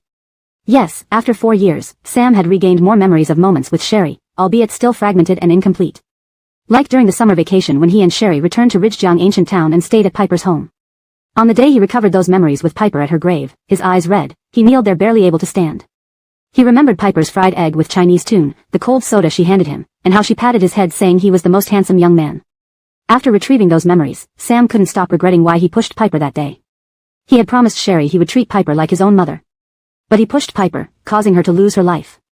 Sam apologized countless times to Piper's cold tombstone, but there was no one left to gently pat his head and tell him not to worry.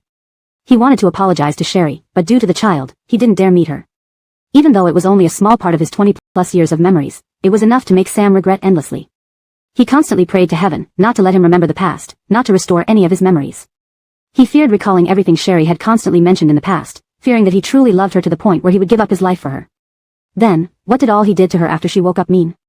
At the airport parking lot, when Sherry received the car keys from the driver, Gail had already strapped Aurora into the safety seat and fastened her seatbelt. The Annabelle with long lashes blinked at Gail, softly asking, "Daddy, why does Mommy ask me to call you Mr. Rusty? Did Daddy upset Mommy?" Mommy is easy to comfort. Big brother taught me how to upset Mommy, it's like this. Aurora's chubby little hands grabbed Gail's index finger and pinky, lifting up her chubby, tender little face. "Rub like this, Mommy won't be mad anymore," Aurora whispered, teaching Gail. Looking at the obedient and gentle Annabelle, Gail's eyes welled up. He controlled his emotions and patted the little one's head. "All right, I understand." Seeing that Gail listened to her, the Annabelle yawned, rubbing her eyes with her tiny hands. No one had told Gail that his and Aiko's child was still alive. He thought his child was gone. When he saw the Annabelle earlier, he assumed Aiko couldn't accept losing their child and adopted this child. Now, he was certain this was their child. Gail pinched Aurora's chubby cheeks. "Sleepy already? Rest a bit." "I'll drive," Sherry offered. "No, I'll drive." Gail closed the rear door and took the keys from Sherry. "Rest first, I have a lot to ask you." "Mr. Rusty," Sherry hesitated, glancing into the car. She saw the little one squishing her chubby face against the window glass, blinking between looking at her and Gail. She smiled at Aurora and looked at Gail. "I'll take you back first." "Aiko, we need to talk," Gail said, his breathing slightly rough, stepping closer to Sherry, for the sake of the child. Sherry's throat tightened, nodding, "Okay." The car drove out of the airport parking lot. Sherry glanced at Aurora in the safety seat. The Annabelle had fallen asleep, her chubby cheek pressed against the window. Her eyelashes were long and curly. She turned to look at Gail, who was holding the steering wheel with one hand.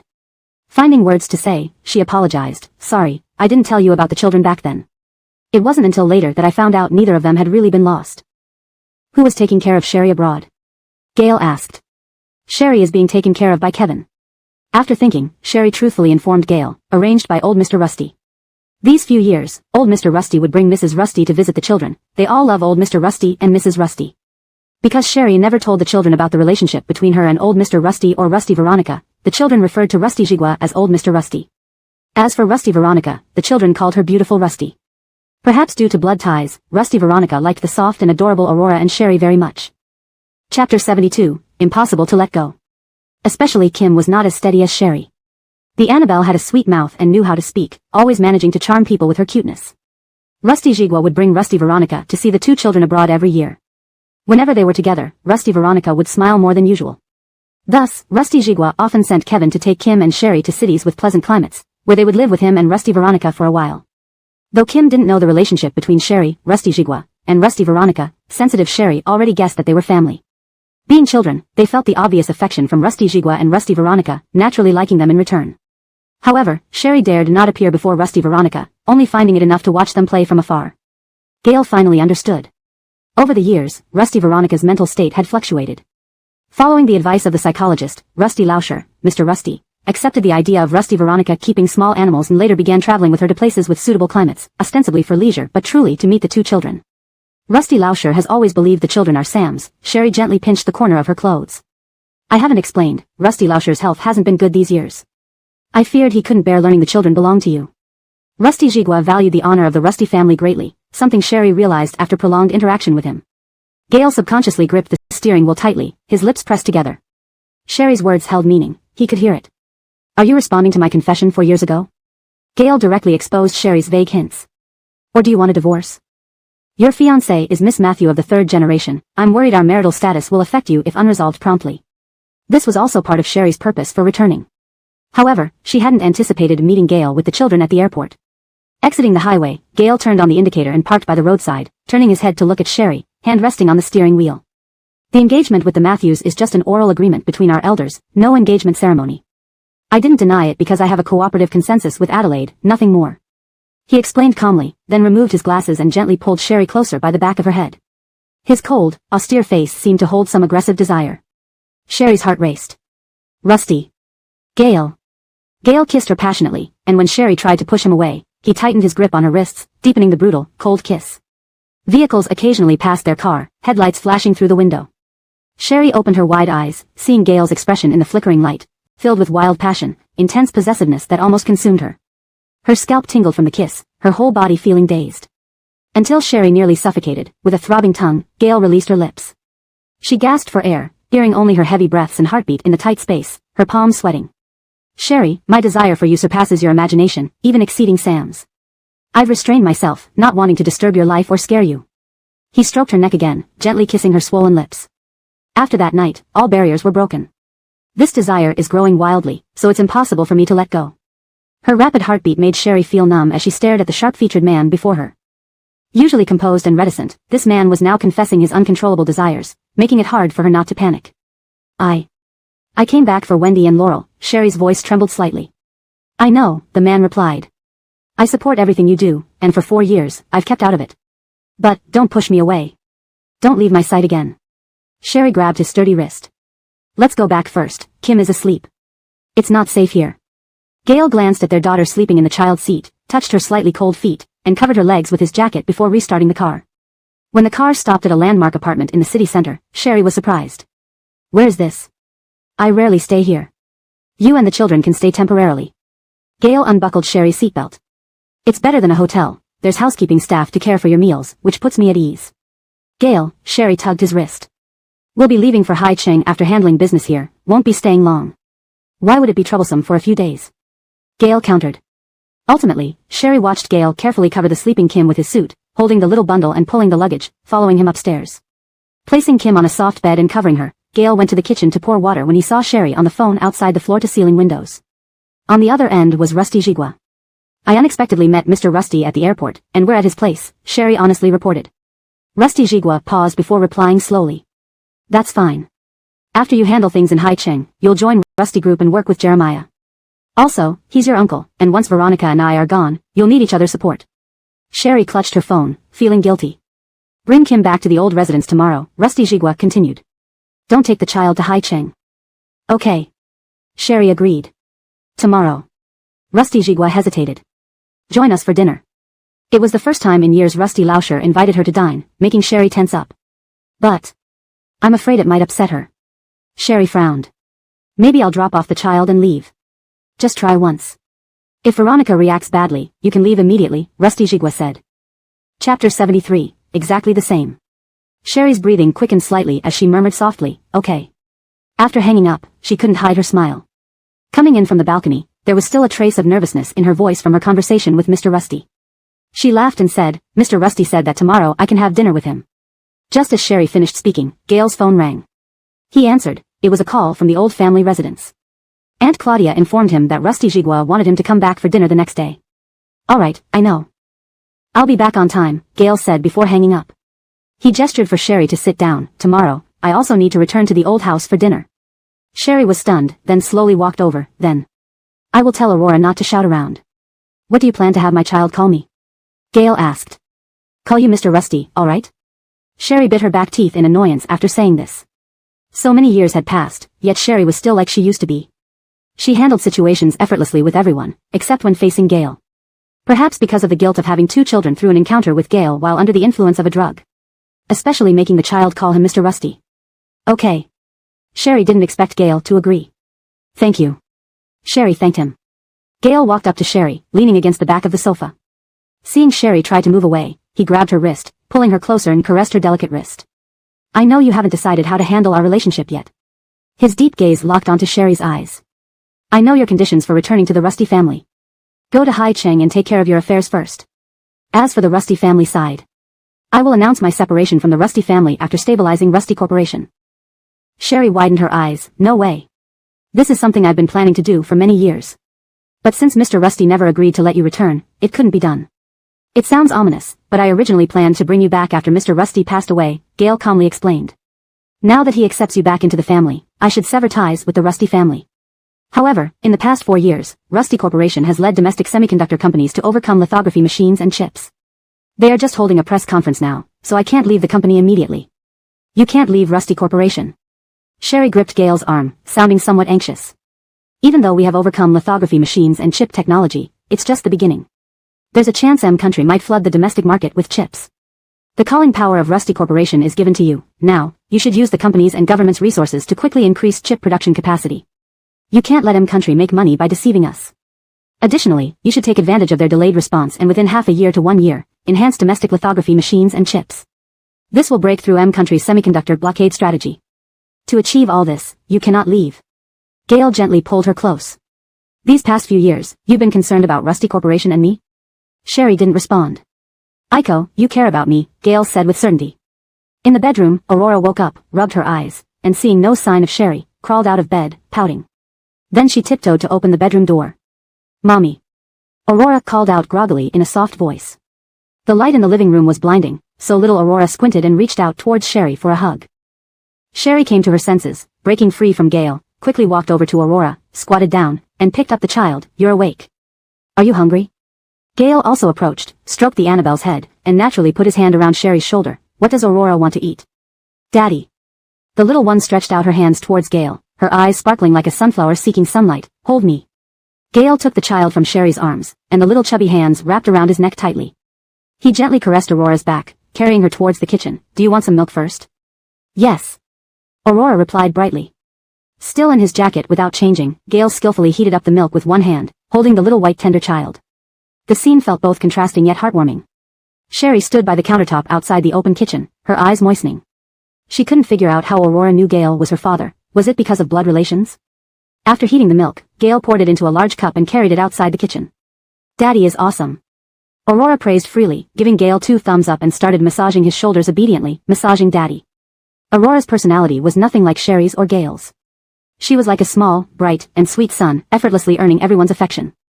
Gail even hesitated to put his daughter down, letting her sit on his lap and sip milk from the large cup. Isn't today Rusty Corporation's press conference? I can look after Aurora. If you're busy, go ahead. Not busy. I'll spend the day with you and the child. Gail stared at the Annabelle who buried her face almost entirely in the milk cup, gulping down eagerly without being picky.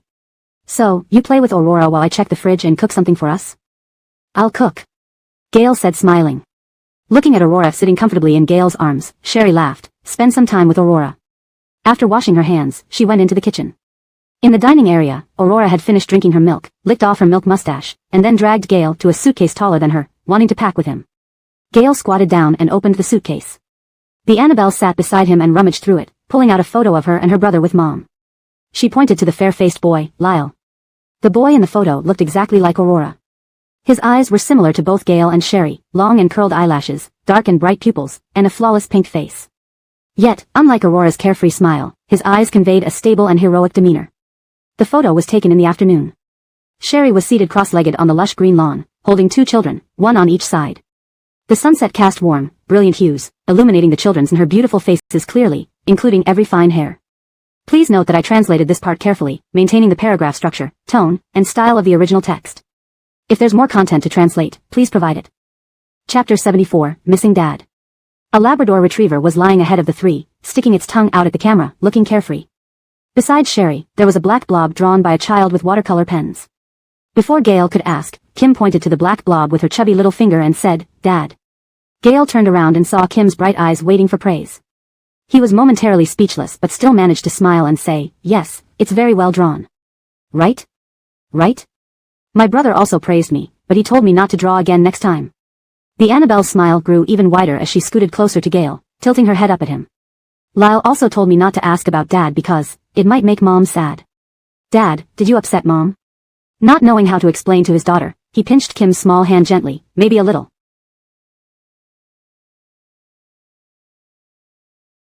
Mom is very soft-hearted. If Dad coos to her, Mom will hug and kiss Dad. Kim looked at Gail seriously and asked clearly, "Will Dad live with me and brother in the future?" "Yes." Gail replied with a smile.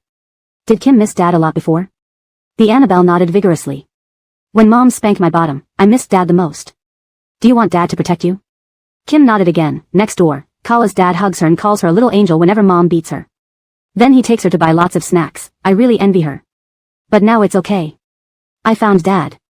"How did Kim recognize Dad right away at the airport?" Gail asked. Carefree Kim easily revealed everything. "Lyle told me. Lyle is very smart. Everyone says he can surpass Brad, the prodigy. He found Mom's marriage registration information, and then we knew who Dad is. Lyle showed me photos of Dad, and I secretly searched for Dad's news online every day, so I recognized Dad and knew how amazing Dad is." The Annabelle didn't realize she had completely exposed both her mother and brother's actions, getting lost in admiration from Dad's constant praises. Even her mother's phone number was divulged. Lyle says Mom is even more amazing than Dad. Mom is the founder of Hengji Biotech. Gail paused. 3 years ago, a biotech company named Hengji Biotech suddenly emerged, making critical breakthroughs in top-tier biological technologies such as gene delivery systems, stem cell cultivation techniques, tissue regeneration technology, CAR-T technology within the body, and molecular switches. They cooperated with several renowned hospitals worldwide to apply these technologies in medicine, gaining global acclaim due to their advanced gene technology. Half a year ago, Hengji Biotech incorporated AI into gene therapy, cell therapy, and cancer treatment, aiming to better save lives by promoting in high-end global hospitals. Recently, they announced plans to invest heavily in live robots research to address birth defects, cancer treatment, aging, and other issues. However, this also placed Hengji Biotech on the brink of ethical controversies and technical risks. Consequently, Hengji Biotech faced sanctions from the U.S., given that the company isn't U.S.-based. Starting 2 years ago, U.S. authorities gave Hengji Biotech 2 choices, either sell to the U.S. or face sanctions. Despite external pressures, Hengji Biotech reached today's position precariously. This time, the U.S. seized an important lever in the technical control and ethical risks of the live robot research. On the 29th of this month, Hengji Biotech will attend a U.S. hearing. This announcement has caused quite a stir internationally. Hengji Biotech, though registered in Russia, was founded and owned by Chinese individuals, which isn't a secret. Still, no one knew the true founder until now. It turned out to be Sherry. Gail pushed his glasses up and chuckled softly, as if it were expected. Sherry was never an ordinary person, a rare genius in biology. With 4 years of support from the Rusty family, it wasn't surprising that Hengji Biotech would emerge and face sanctions from the U.S. "Dinner is ready," Sherry called. Gail carried Kim into the dining room, seeing 3 bowls of tomato and egg noodles prepared by Sherry, garnished with sesame oil, smelling delicious. The vegetables in Kim's bowl were finely chopped. Gail put Kim down and placed the noodles on the table. Kim used both hands to support herself on the chair, climbed up with one leg, and then hoisted herself onto the chair. Looking at the colorful tomato and egg noodles, the chubby Annabelle extended her thumbs towards Sherry in the kitchen. "Mommy, great job." Gail couldn't help but chuckle and asked Sherry, "Is our Kim always this energetic?" Sherry nodded with a smile. "Yes, she's completely different from her brother and doesn't resemble us much." Just then, Gail sat beside Kim with his chopsticks, and Sherry joined them on the other side. After dinner, while Kim took out her picture book and begged Gail to read to her, the Rusty's Corporation's press conference neared its end. News that the Rusty Corporation overcame the semiconductor challenges domestically and broke through the lithography machine and chip issues dominated international media headlines, sparking explosive discussions. Over the past few years, just as Gail predicted when he decided to stop collaborating with foreign companies and invested heavily in domestic R&D instead, the Rusty Corporation faced enormous challenges for the next 3 to 5 years. Leading by the U.S., strict sanctions were imposed on the Rusty Corporation and its partners researching lithography machines and chips. Match-reporting each other, they finally broke through the technological blockade, thrilling the Chinese people. Immediately after the press conference ended, several Middle Eastern countries announced large orders with the Rusty Corporation, making European nations uneasy. Chapter 75 Departure. Aurora had just met Gail and was very attached to her father, insisting that Gail had to comfort her to sleep every night. Sherry sat on the sofa reading news online. Not only were mainstream media outlets at home and abroad discussing the breakthrough in domestic chip and lithography machine technology, but even self-media platforms were buzzing with the topic. As she read, a smile involuntarily spread across her lips. Therefore, it's crucial to have technology firmly in our own hands. Seeing that it was already past 10 o'clock, Sherry pushed open the bedroom door for a glance. She saw Gail hugging Bridget already asleep, so she quietly pulled the blanket over them and slipped out of the master bedroom. The next morning when Sherry woke up, Gail had already gone to the company. He left a note for Aurora saying to meet at the old Rusty family residence in the afternoon. After exercising and watching international news, Sherry locked her phone screen, entered the master bedroom, and drew the curtains. She bent down to kiss Bridget's soft, warm little face, brushed the stray hairs from her face, and softly called out, "Aurora, wake up, we're almost there." Hearing her mother's voice, Bridget rubbed her eyes and sat up, reaching out her little hand for a hug before fully waking up. Sherry held the child in her arms. The little one felt heavy like a plump, tender little kitten, tightly hugging her neck and murmured, "Good morning, Mommy." "Good morning." Sherry stroked Aurora's back gently. "Get up, wash up, and eat breakfast. We are going to the old Rusty family residence today." The little one straightened her spine, rubbing her eyes with her chubby fingers. "So, we can see the beautiful Rusty Marin and old Mr. Rusty?" Rusty Marin mentioned by the little one is Sherry's biological mother, Rusty Veronica. "Yes. But Aurora, we agreed that except when Mom takes you to see old Mr. Rusty and Rusty Marin, you should pretend not to know them outside. Otherwise, it might bring trouble to them, okay?" Sherry undid the buttons of Aurora's pajamas and whispered, "Also, you can't call Dad, Dad, when we're at the old Rusty family residence today." Aurora nodded obediently. "I know, Dad told me last night. Old Mr. Rusty likes Dad and Mom, and loves Aurora and Lyle too. But due to some reasons I'm still too young to understand, he cannot allow Dad and Mom to be together. Before Dad and Mom solve those reasons, it has to remain a secret that I'm Dad's child. This way, they can solve those issues as soon as possible, or else it will cause trouble for Dad and Mom." Sherry didn't expect that Gail would have talked to Aurora about this last night, relieving her worry. She pinched Aurora's cheeks affectionately. "Yes. Our Aurora is so smart. Of course. Mom, Lyle, and Dad are all amazing. Aurora can't be any less impressive." Aurora's chubby face rubbed against Sherry's chest. "If I'm so great, will you give my confiscated phone watch back to me, Mom?" "Matt here." She readily agreed. "Now let's get up quickly, wash up, have breakfast, and then Aurora can help Mom pick a gift for Rusty Marin, okay?" Sherry hadn't expected to meet Rusty Veronica so soon and felt somewhat at a loss about what gift she should prepare for her birth mother. "I brought the paintings I made with Lyle for Rusty Marin and old Mr. Rusty."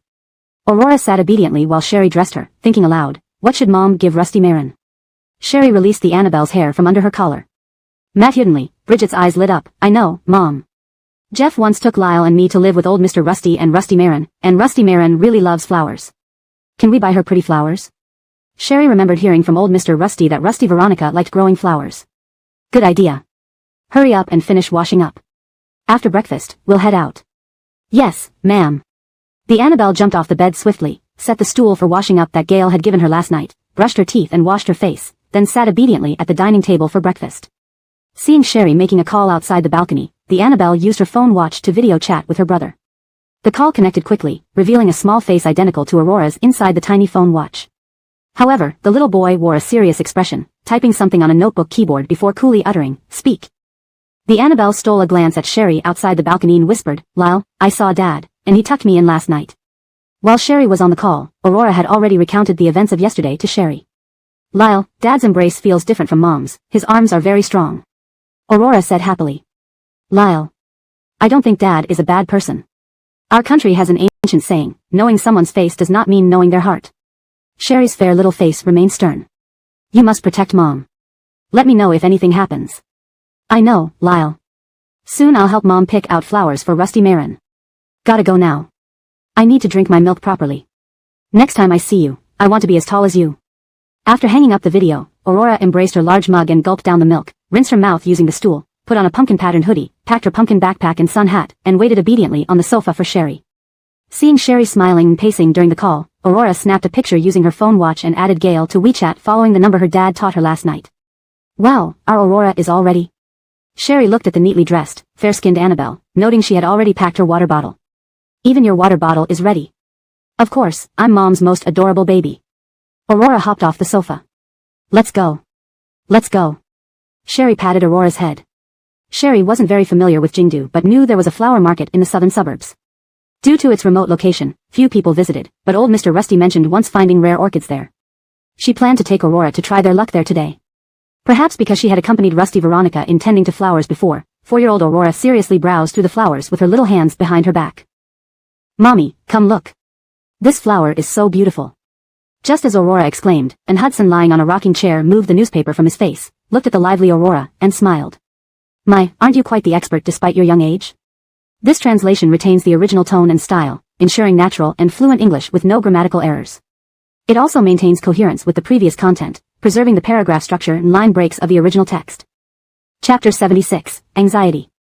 Sherry also came over and patted the round head of her Annabelle. The Annabelle grabbed Sherry's index finger with her tiny hands and pointed to the peony on the high stand, saying with a smile, Mommy, Rusty Marin will definitely be very happy if she sees such beautiful flowers.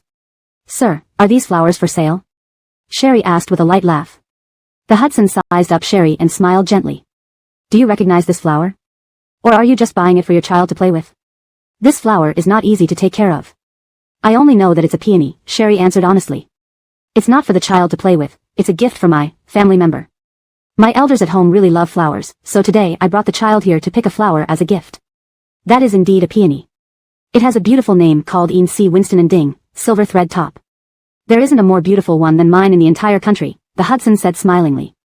I've put in quite some effort to grow this. Do you think Sir could part with it? Sherry politely inquired. Grandpa, this pot of flowers must be Grandpa's treasure, which is why Grandpa stays here accompanying the flowers, right? Our Rusty Marin can take good care of plants, rest assured. The Annabelle stood tall and showed the Hudson her phone watch. I'll often take photos of the flowers and send them to you. The Hudson was amused by the almost 4-year-old girl and replied, Really? Then this flower might be a bit expensive, can your mommy afford it? The Annabelle tugged on Sherry's hand. Mommy, do you have enough money? Sherry laughed and said, Don't worry about it. Sir, may I ask what the price is? Sherry asked. If you have money, then donate $20,000 to charity, if not, give what you can.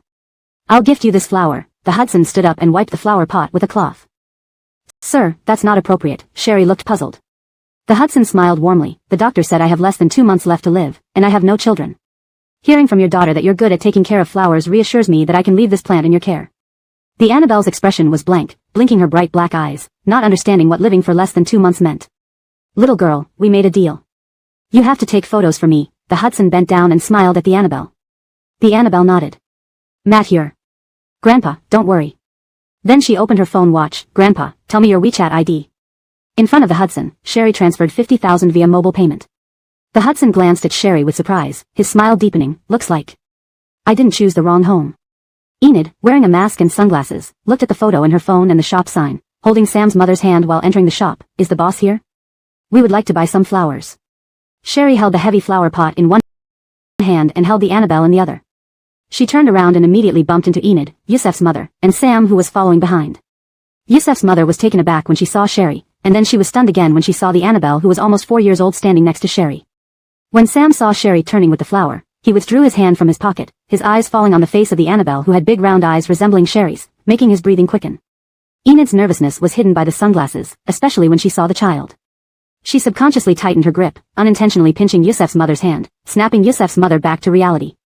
Caught off guard but without dodging, Sherry knew the Foos had once provided her with shelter, despite the reasons behind it.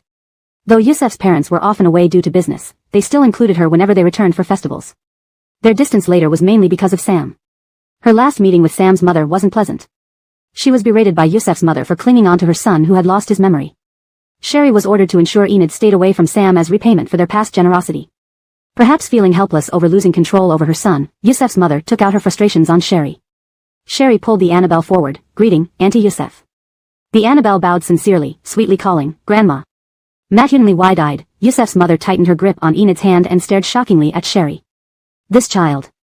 Sam finally spoke, his throat constricting, is this yours? Did you bear her? Hearing this, the Annabelle got slightly upset, of course Mommy bore me. Do you think Daddy can give birth? Enid exclaimed, Sister Coral, you're married? Yes, Sherry nodded gracefully, leading the Annabelle, nothing else, then we won't disturb. As they brushed past, Enid noticed the flower Sherry held. Wait. Enid stopped Sherry. Excuse me, Sister Coral. Aunt Yusef has been searching for this silver thread peony for a long time. We came here today specifically to buy it. Could you consider letting it go? I'm really sorry, look, Aunt Yusef even came from Haiching specially.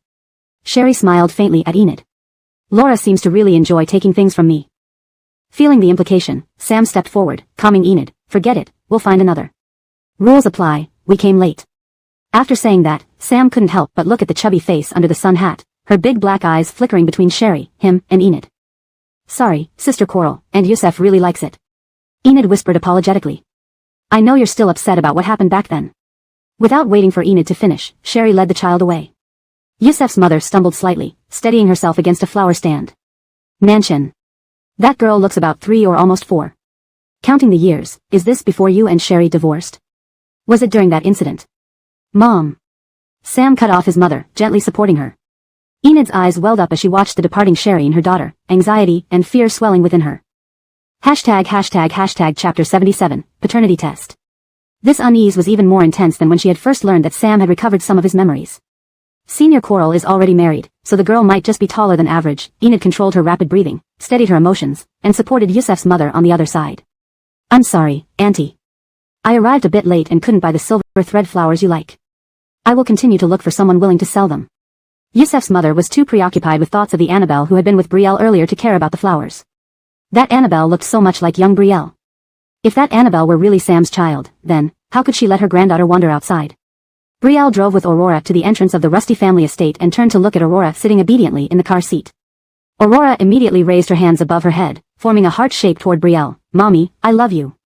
She laughed, encouraged by her daughter, and gently pressed the accelerator, driving up to the gate, then lowered the window and pressed the doorbell. The intercom connected. Hello, may I ask who's calling? Hello, this is Brielle. I have an appointment with Mr. Rusty. I'm here to visit him with my child. Alright, please wait a moment, I'll open the gate for you. Soon, the 2 beautifully crafted iron gates slowly opened. At the end of the road stood a castle-like building. Wow. Grandpa Rusty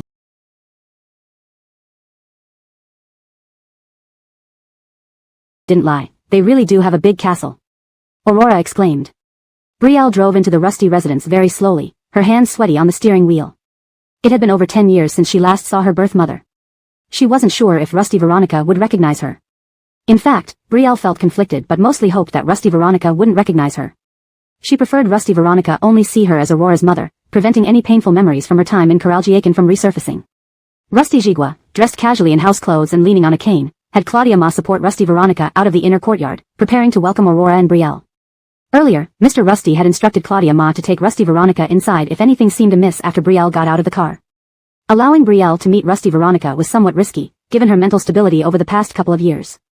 However, Mr. Rusty admired Brielle's excellence and hard work, as well as her longing for Rusty Veronica. He was old now, and one day he would leave first. So, making Brielle officially Rusty Star and allowing her to interact with Rusty Veronica sooner rather than later seemed appropriate. But from afar, Rusty Jigua didn't see Brielle's car coming. Instead, he saw the electric cart driven by the security guard carrying Aurora and her luggage slowly approaching. Rusty Jigua turned his head and asked, "What's going on?" "Sir, Miss Coral's phone." The servant handed the phone to Rusty Jigua. "Didn't you say you were coming for dinner?" Rusty Jigua asked. "Mr. Rusty, thank you for giving me this opportunity." Brielle's voice choked with emotion. "When I saw those iron gates open, I knew, you've opened the way for me to return to my mother. I love her very, very much and long to be by her side. But I can't take the risk. I don't want her to relive the hellish life in Coralgiacan because of me. I'm sorry." Brielle's car stopped by the roadside. Holding the phone, she was already in tears. In truth, she was happy when she saw those gates open. Rusty Jigua pursed his lips and turned to see Rusty Veronica smiling as she carried Aurora off the electric cart. The Annabelle hugged Rusty Veronica's leg tightly, looking up affectionately, rubbing her chubby cheeks against Rusty Veronica, and expressing her love. Aurora pointed to the pot of silver thread flowers, telling Rusty Veronica that she had picked them specially this morning because she knew Rusty Veronica liked flowers. She eagerly awaited praise, her face beaming with pride. The servants who accompanied them laughed together. "You thinking of Veronica this way makes me very proud," Rusty Jigua said solemnly, "but it's not your fault. It was I who lost my daughter first, giving bad people a chance. Without you, Veronica might never have escaped that place, and might not be alive today." These words came from Rusty Jigua's heart, though he had never told anyone before. In Coralgiacan, they treated his daughter like livestock for bearing children, never taking her for prenatal checkups. He couldn't forget the conjoined, malformed fetus in her womb. If she had given birth naturally in that cellar, she might have died. "Go handle the affairs in Haicheng. Aurora will be taken care of by me. When you're done, we'll sit down for a family meal." Rusty Jigua spoke warmly, lacking his former harshness toward Brielle. Brielle bit her lip and replied, "Okay." After hanging up, Brielle wiped away her tears, took a deep breath, and started the car again. Back at the villa in Beijing, Yusuf's mother couldn't stop thinking about the Annabelle who had been with Brielle. During dinner, she finally brought up Brielle to Sam, her expression anxious. You tell me honestly, did something happen between you and Star during that time you thought she drugged you? Yusef's mother grasped Sam's hand.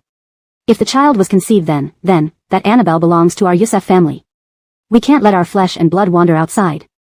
Seeing Sam tightly pressing his thin lips, Yusef's mother knew there was indeed something to it. That Annabelle, she's yours. Yusef's mother stood up. No way. Our child cannot remain outside. Thinking of that soft, sweet Annabelle standing politely in front of her saying, Grandma, Yusef's mother's heart melted. Mathuch, a cute Annabelle, was actually her granddaughter. Mom, when Brielle fell down the stairs, I checked with the hospital and reviewed her medical records. She was pregnant with twins, both of whom were lost. Sam finally admitted the truth. I think that Annabelle might be adopted by Star due to the trauma of losing her babies. No way. Can't you see how much that child resembles Star? Yusef's mother clenched her fists tightly, pacing back and forth in the dining room. Why don't we just do a paternity test? You contact Star now, and I'll talk to her. Although their last meeting hadn't ended well, for her granddaughter, she could apologize to Brielle. Chapter 78 Hengji Biotechnology. Sherry, a single woman raising her granddaughter on her own, didn't know how much hardship her granddaughter would still endure. I don't have Sherry's contact information, Sam said as he stood up, turning to his mother. Mom, whether this child is adopted or born to Sherry, they are her last remaining relative in the world. I won't fight her for the child. Are you doing this for Enid? Yusef's mother grabbed Sam's arm. Are you worried that Enid might not accept this child? Nanshan. I never liked Enid, but I allowed you two to be together because you insisted. If she can't accept this child. That's not it, Mom. Can you stop blaming everything on Karaltsi? Sam was irritated by his mother's words. Hasn't Karaltsi been good enough to you? Being good means marrying early and giving me a grandson. That's true kindness. Yusef's mother sat down angrily. You insisted she was irreplaceable, so your father and I agreed. But why haven't you married and had children yet? You and Enid both say it's her career ascent period and unsuitable for marriage and having children. So what's the point of your relationship if not that? In Yusef's mother's mind, Enid wasn't even as good as the previous Sherry. Although Sherry came from a poor background, as long as Gail, her daughter, was the successor of the Rusty group, she could help the Yusef family. This Enid, having neither parents nor connections, brought trouble through the Yi family, always requiring her son to resolve issues. Mom, this is Karaltsi's and my decision. Please don't always blame everything on her. Sam stood up again. This time in the capital, I'm here to discuss cooperation with Hengji Biotechnology's China region manager. Let's set other matters aside until we finalize this deal, only then will I be able to focus on them. Sam left without another word. Nanshan. Yusef's mother couldn't hold her son back, venting her anger and asked the maid to clear the dishes. She returned to her bedroom upstairs, sulking. Sam drove out, irritably turned on the signal light, stopped by the roadside, got out of the car, and leaned against the hood, lighting a cigarette. Not until the ground was littered with cigarette butts did he hesitantly dial a number he hadn't called for 4 years. Sorry, the number you dialed is disconnected. Please check. Sam hung up and dialed Xerxes. Xerxes seemed to be eating on the other end of the line, his voice muffled. You must want Aiko's contact information, right? Sam paused. Did Mom call you? She just hung up. Xerxes sighed. I really don't have Aiko's contact info. Besides, now that you're divorced, shouldn't you leave her alone? I saw Sherry today, and so did Mom. Sam frowned. She was with Anne. Xerxes was taken aback. Wasn't the child lost when Aiko was hospitalized initially? Yes, that's what I thought too, but considering the age of that child. Sam hesitated. I need to know if the child is mine. If Sherry contacted people from your lab, please find out for me. Sam stubbed out the cigarette and got into his car after hanging up. He wasn't sure what to do if the child turned out to be his. Yes, I'll visit Cloud City tomorrow and then return to High City. Sherry smiled while talking to Eshan over the phone. I'll come straight to the lab. Good. Eshan laughed. I won't tell them you're coming. It'll be a surprise. Also, there's a Cloud City University alumni gathering tomorrow. Many scholars who graduated from here will be back, and you can meet them. They might be able to help you in the future. Thinking about her seniors like Fateh, Alana, and Alicia brought a warm smile to Sherry's face. These past few years wouldn't have been possible without your and Professor Ilrich's support. Thank you, Teacher Ridge. Sherry sincerely thanked Eshan. Don't mention it. We contributed, yes, but you've also given us generous compensation. Eshan chuckled. The anonymous donations to our lab over these years were from you, right? And the unique scholarship for our biology department at Cloud City University, isn't that also provided by you? Over the years, besides those contributions, Sherry also sponsored many children in impoverished areas who wished to study, hoping they could become successful in the future. It's the least I can do, Sherry smiled. Well, talk later. Come early tomorrow. I'll wait for you at the lab, Eshan laughed and ended the call. Sherry's phone vibrated. Sherry answered, hello. Miss Aiko, this is Kayla. Because the launch event went well, some executives drank too much tonight. Sir has had too much alcohol. My mother is in the hospital, and I'm looking after her. Could you pick him up? Kayla carefully asked. Where is he? Sherry put down her water cup, went to change shoes, and remembered to grab an outerwear for Gail. I'll send you the location. Room 8918, thanks for the trouble. Kayla replied. Sherry received the location on her way out, a 13-minute drive from home. At the entrance of the nightclub, Sherry mentioned going to room 8918 to pick someone up. A service attendant led her forward. Just as the elevator button was pressed, she saw Sam leaning against the wall playing with his phone. Please. The attendant gestured for Sherry to enter first. Unexpectedly meeting here, Sam locked his screen and moved to the side. Seeing a man's jacket draped over Sherry's arm, he tightened his grip on his phone and greeted casually, picking up your husband? Sherry responded indifferently and walked into the elevator. On the third floor, Sam watched the attendant lead Sherry towards the VIP suite. He clenched his fists and turned away, heading for another suite. While Sam wanted to know who Sherry's husband was, he knew today wasn't the day. For the Youssef Corporation to cooperate with Hengji Biotechnology, he needed to speak with the Chinese regional manager first. Unable to arrange a meeting earlier, he invited the manager's secretary for the night, hoping to gain some useful information. Translation notes.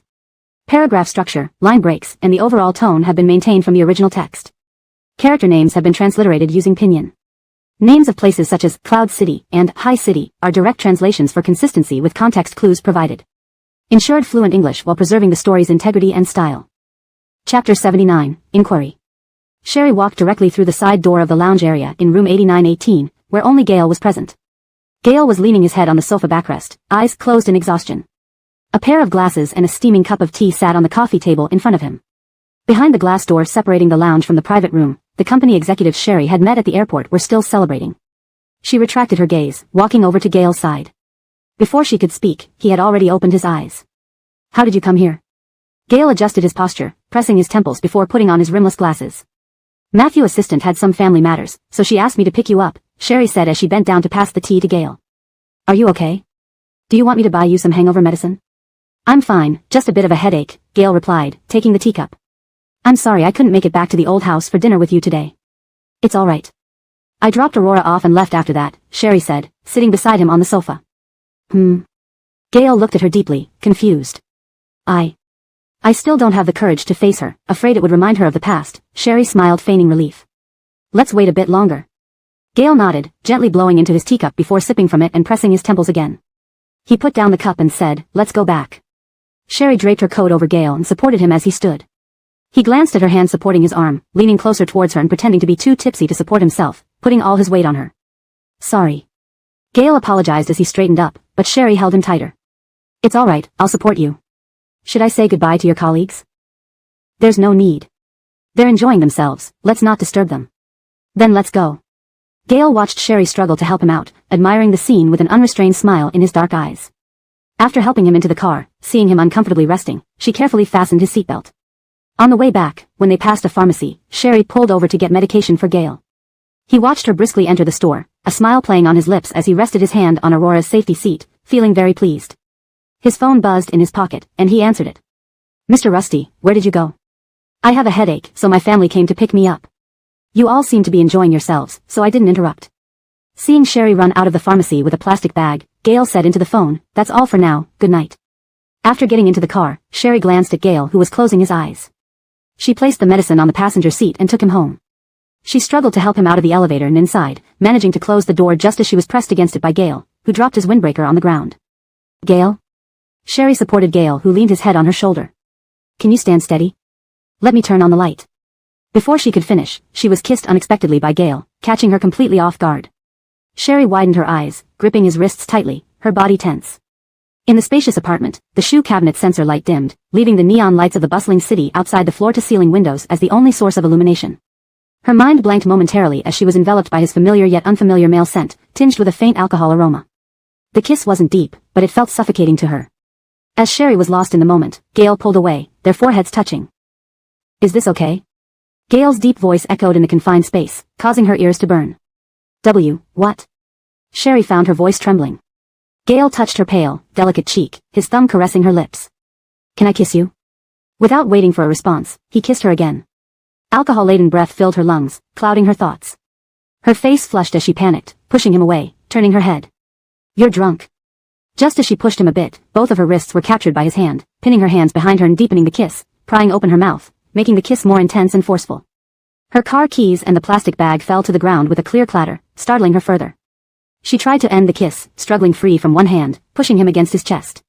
But his warm body pressed her against the door with such intensity that there was no room for retreat. Sherry gripped his suit jacket, her skin prickling, her spine trembling, and her legs weakening. She almost couldn't breathe, unable to summon strength to push him away, emitting feeble moans. She felt a rush of sensation due to the kiss, the sense of shame nearly choking her. Feeling his arousal, Sherry's heart pounded loudly in her chest. Gale suddenly picked her up like a child, eliciting a surprised yelp from her. She wrapped her arms around his neck, looking down at the breathless man beneath her. Gale. Her lips parted and flushed red, softly calling his name. Gale removed his glasses and threw them aside, kissing her again, wrapping her slender legs around his waist. Sherry flinched, unsure what to do with her legs, but was forcefully held closer by Gale's grip on her waist. I want you. Gale held the back of her head and kissed her again. Will you give yourself to me? Sherry clutched Gale's shoulders tightly, her mind in turmoil. You're drunk, Before she could finish, Gale kissed her again. When her phone vibrated, it brought them back to their senses.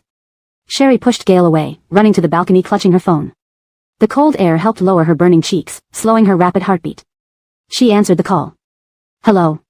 Boss, Edgar received news from Youssef Corporation's secretary saying if we are willing to cooperate, they can offer us an additional 0.3 percentage points in profits. Edgar is somewhat interested but wants to consult your opinion first. Chapter 80, Favorite. Brielle raised her hands to tuck the disheveled hair beside her temple behind her ear, cleared her throat and said, the Youssef family is in such a hurry? Yes, they are pretty anxious. Even though they are very urgent, but ask them not to worry for now. For domestic cooperators, our Hengji always offers prices tens of times lower than abroad. We do this so that our technology can benefit our own country. I don't want what happened with Coral and Hong Company to happen again, so, if they don't agree to our terms, we will keep it delayed, Brielle explained. In the previous cooperation with the domestic Coral and Hong Company, they raised the price higher than the foreign medical centers. If it wasn't for the fact that the process of Brielle's independent cooperation with domestic hospitals was too complicated and would delay the usage time, she would have insisted on Hengji negotiating directly with the hospital. But Edgar says business is about making money. There's still room for profit for the Youssef family. We just aren't leaving room for our own profits. If they can't accept it, then no cooperation. Tell Edgar that this is my word, anyone who goes against this, even pleading, won't help. Seeing Brielle's firm tone, the other side didn't dare to say more and responded, all right, got it. Boss, you focus on your work, rest assured, leave the rest to us. After hanging up the phone, Brielle gripped her phone and looked at the dazzling lights of Jingdu from afar before calling Kim. Mommy, came Kim's happy voice, Mommy, I'm playing with mud with Rusty May Ren. Rusty May Ren said that if I bake these little cups I made, they can turn into real cups for drinking water. I made cups for Mommy, brother, and Daddy. And I drew all of you on them. Rusty May Ren praised my drawing as very beautiful. Brielle smiled faintly, great, then take good care of Rusty May Ren and Mr. Rusty. Don't worry, Mommy. I'll definitely take good care of Mr. Rusty and Rusty May Ren. After hanging up the call, Brielle called Sherry, but the little one didn't pick up, possibly still upset with her. She then called Kevin and only felt relieved after hearing from him that Sherry was doing fine. When Brielle finally calmed down and returned from the balcony, Gale was nowhere to be seen in the living room.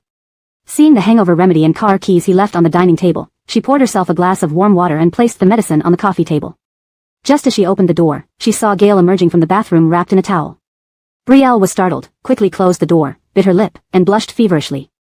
Sorry, I thought you were in the master bedroom. Last night, Gale had slept in the master bedroom with Kim while she took the sofa in the living room by default, assuming she would sleep in the guest room. It seemed Gale wanted to give her the master bedroom, so he bathed in the guest bedroom. Shortly afterward, Gale came out dressed in loungewear, his black short hair dripping wet and messy on his forehead. Without glasses, Gale's facial features appeared even sharper. Just sleep in the master bedroom, Gale said. I've prepared the water for you. Take the hangover remedy and rest early. Closing her laptop, Brielle stood up and said, I'm going to Hai Ching tomorrow, and will come back after finishing the task. Okay, I'll wait for you.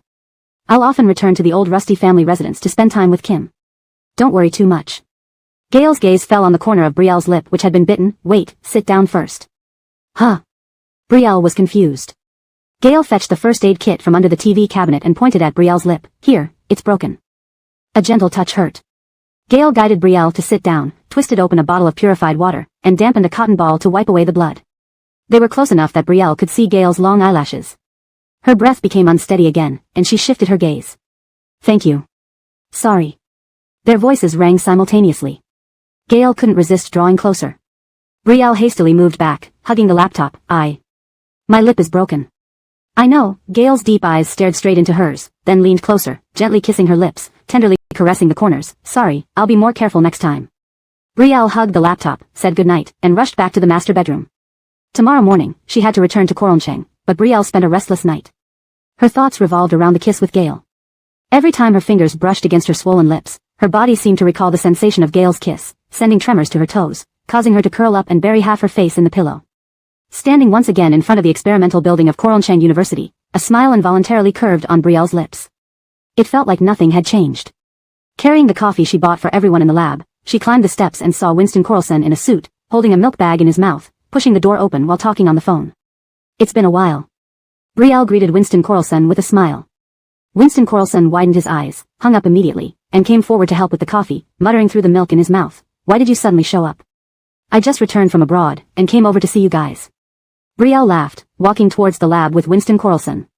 Brielle's sudden arrival caused Alana to scream joyfully, rushing out from behind the computer desk to embrace her. Little junior sister, you're finally back. Alana turned and shouted inside, husband. Charmaine. Little junior sister has returned. Star treats everyone to coffee. Winston Corlson placed the coffee on the computer desk. Soon, Alicia, Fateh, and others emerged from the lab, each giving Brielle a warm hug, then introducing her to the new junior brothers and sisters. How could you? You didn't contact us for so many years after studying abroad. Alicia lightly twisted Brielle's arm. Each time we asked Teacher Ridge, he'd say you were working on classified experiments and couldn't contact the outside world. Brielle nodded. True, the projects came one after another. Actually, some project data originated from our lab, so it's not as if there was no contact. The old man is terrible. Not telling us. Alana grumbled unhappily, turning to look at Fateh. Why not tell the old man? Let's skip the school reunion. It's better to use the time to eat out with Star and chat about the past few years. Fateh scratched his nose. Probably not possible. Teacher said we must attend today. No worries, the teacher asked me to come today as well. After the event, we can gather in the evening. Brielle smiled. All right. Come to my place. Fateh grinned. I'll tell the housekeeping auntie to buy more food. We'll have hot pot tonight, Star's favorite. Thank you, Master Lyle, you still remember. Brielle's smile came from the heart. Chapter 81, A Prominent Figure. Alana, usually carefree, tugged at Fateh's sleeve, pulling him aside from others and whispered, have the housekeeper send the child to my mom. Aiko and I were pregnant around the same time. With her losing the baby, she might be too sad to see a child. Great idea, my dear. Fateh praised. Sherry was chatting with her seniors when she received a call from Eshan asking her and Xerxes to head to the auditorium first. After hanging up, Sherry said, I'll go ahead then. All right. You and Coralshin go first, we'll join you after changing, Alana replied. Xerxes was heading to the venue but got delayed by encountering Sherry. Okay. Sherry nodded. Walking alongside Sherry on the campus path, Xerxes hesitated but eventually asked, my cousin mentioned seeing you in Kyoto with Anne. Sherry didn't mind his question, smiling at him. What do you want to know? Xerxes scratched his head sheepishly. Sorry Aiko, I'm just curious. My cousin asked me to inquire, but I won't tell him. It's fine. Breelage answered gracefully, the child isn't his. I told him from the beginning that the baby wasn't Sam's. Xerxes nodded. All right, I won't say anything. The wind rustled through the leaves as they walked side by side. To break the silence, Xerxes scratched his head and said, oh right, this afternoon the Haicheng graduate swimming team is coming over for a match. Want to check it out? I won't be able to, Sherry replied. I'm returning to Haicheng this afternoon. Xerxes nodded, not knowing what else to say. He kept walking forward, unaware of the basketball flying towards them from the field. Watch out. A shout went up from the field as Sherry quickly reached out to shield herself. The basketball hit her elbow and bounced away. Xerxes was dazed. The boys playing basketball rushed over, picking up the ball, apologizing, sorry. Upon seeing Sherry, one boy pointed and exclaimed, you're Sherry? Sherry clearly hadn't met this boy before. Who are you? Recognizing her acknowledgement, the boy exchanged glances with his friends and looked at Xerxes. I'm from Haicheng University. I never thought I'd see you here at Coroncheng University. Sherry's expression turned grim. Let's go, she said to Xerxes. Why go? Afraid your reputation at Haicheng will come out? The boy laughed, tossing the basketball in his hands. Listen, don't let Sherry's pretty face fool you. She's quite promiscuous at our university, slept with countless people. Then she drugged Mr. Youssef from Youssef Corporation, and her nude photos were plastered everywhere. If you like, maybe ask how much she charges per night, but don't fall for her. Sherry clenched her fists, but before she could respond, Xerxes punched the boy squarely in the face. Shut the hell up. Xerxes shouted, pummeling the boy. Students who had been watching the game rushed over. Stop it. Sherry tried to pull Xerxes back but was shoved aside by his rage. Seeing their student being held down, Korolcheng students started brawling with the Hai Cheng students. Damn. We came here for a friendly match, yet you attack us. Who gave you the guts to bully us at Korolcheng University? The fight escalated into chaos until Sherry's repeated threats of calling the police finally calmed everyone down. Calling the police would likely result in disciplinary action, so both sides backed off as security separated them. Spitting out blood, Xerxes wiped his mouth and glared menacingly at the Hai Cheng students. Soon, the coach and organizing teacher from Hai Cheng University arrived, rushing over. What's going on? A friendly match ends in a fight? The Hai Cheng coach berated his students. The Korolcheng coordinating teacher reprimanded their students as well. What are you doing? Attacking guests from Hai Cheng University? Do you want a disciplinary record? They insulted a Korolcheng University student first. Xerxes argued, pointing at the other side. They attacked first. Hai Cheng students pointed back at Xerxes. Both sides glared fiercely, ready to clash again. Sherry stepped forward and explained the situation to the teachers, showing them the audio recording she had made. The boy who had retrieved the ball hadn't expected her to have recorded it and his face changed dramatically. I'll pursue legal action if necessary. Sherry put her phone away and asked, which department are you from, and what's your name? The boy clenched his fists and remained silent. Department and name? Sherry repeated. Biological Sciences, Fintan, he finally gritted out. Fintan? Ha. Third in Biological Sciences at Hai Cheng University, planning to intern at Hengji Biotech this year? Sherry asked. Fintan was stunned. How did you know? Over the past few years, Sherry had provided additional scholarships to several universities' biology departments, hoping to promote the development of biological sciences in China. Fintan was one of the beneficiaries. He was also pre-selected to intern at Hengji Biotech this year. Sherry glanced at Fintan without saying more, only telling the Korolcheng coordinating teacher, we have an alumni reunion today. Eshan wants Xerxes to attend. We'll head over first. Everyone knew that Xerxes was a prominent figure at Korolcheng University, beautiful like a character from a manga, a prodigy in genetics, and still single. He was also beloved by Eshan and well-known among the faculty. The coordinating teacher nodded. Go ahead. I'll handle this. As Sherry and Xerxes walked away, Fintan stood there, lost in thought as the teachers discussed. What did Sherry mean earlier? How did she know he was third in biological sciences and that he would intern at Hengji Biotech? Did you hear me? The Hai Cheng coach slapped Fintan's head. I heard you. Fintan muttered sullenly. Chapter 82, Adoption. Xerxes' suit and shirt were all dirty. While Xerxes returned to the dormitory to change clothes, Brielle bought medicine and band-aids. Seeing Xerxes come downstairs, Brielle pulled him over to sit on a bench and began treating his wounds. Xerxes couldn't help but speak up, that person was just spouting nonsense, don't take it to heart. I don't believe you're someone who would drug and assault people. But did cousin really post your photo? Yeah, Brielle responded while concentrating on dressing the wound.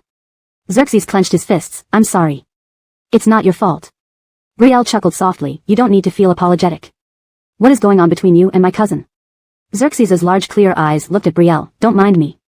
I've grown up abroad since childhood and only reconnected with my cousin's family 5 years ago, so I don't know much about what happened between you two. Everything I heard from others was quite confusing. Not much to tell. Brielle used a cotton swab dipped in iodine to clean the cuts on Xerxes' lips and jawline. When I was young, I accidentally saved Sam from kidnappers, and he took me back to the Youssef family. We ended up together, and later, on his 22nd birthday, he took me to get married. Right after we got our certificate, there was a car accident, and he lost his memory, while I became a vegetative state. After Sam lost his memory, he fell for someone else, then I woke up, wanting him to remember our past. I clung to him for 2 years. Later, he thought I drugged him, posted my photos, and I came to Korolcheng University. You know the rest. So, Xerxes grabbed Brielle's wrist, the child really belongs to my brother? You didn't have an abortion back then? Seeing Brielle's gaze fall on his hand, Xerxes hurriedly let go, sorry. The child isn't Sam's, it's just mine. Brielle took out a band-aid and carefully applied it to Xerxes. If, just hypothetically speaking, if my brother remembered everything and regretted it, would you forgive him and reconcile? Xerxes sounded anxious, I feel like he is regaining his memory. I can sense it. His feelings towards you are different, even if he hasn't recalled everything yet. If I were you, and Sam had killed my adoptive mother, and covered up the crime that made my sister jump off the building, then came to find me after recovering his memory, would I stay with him?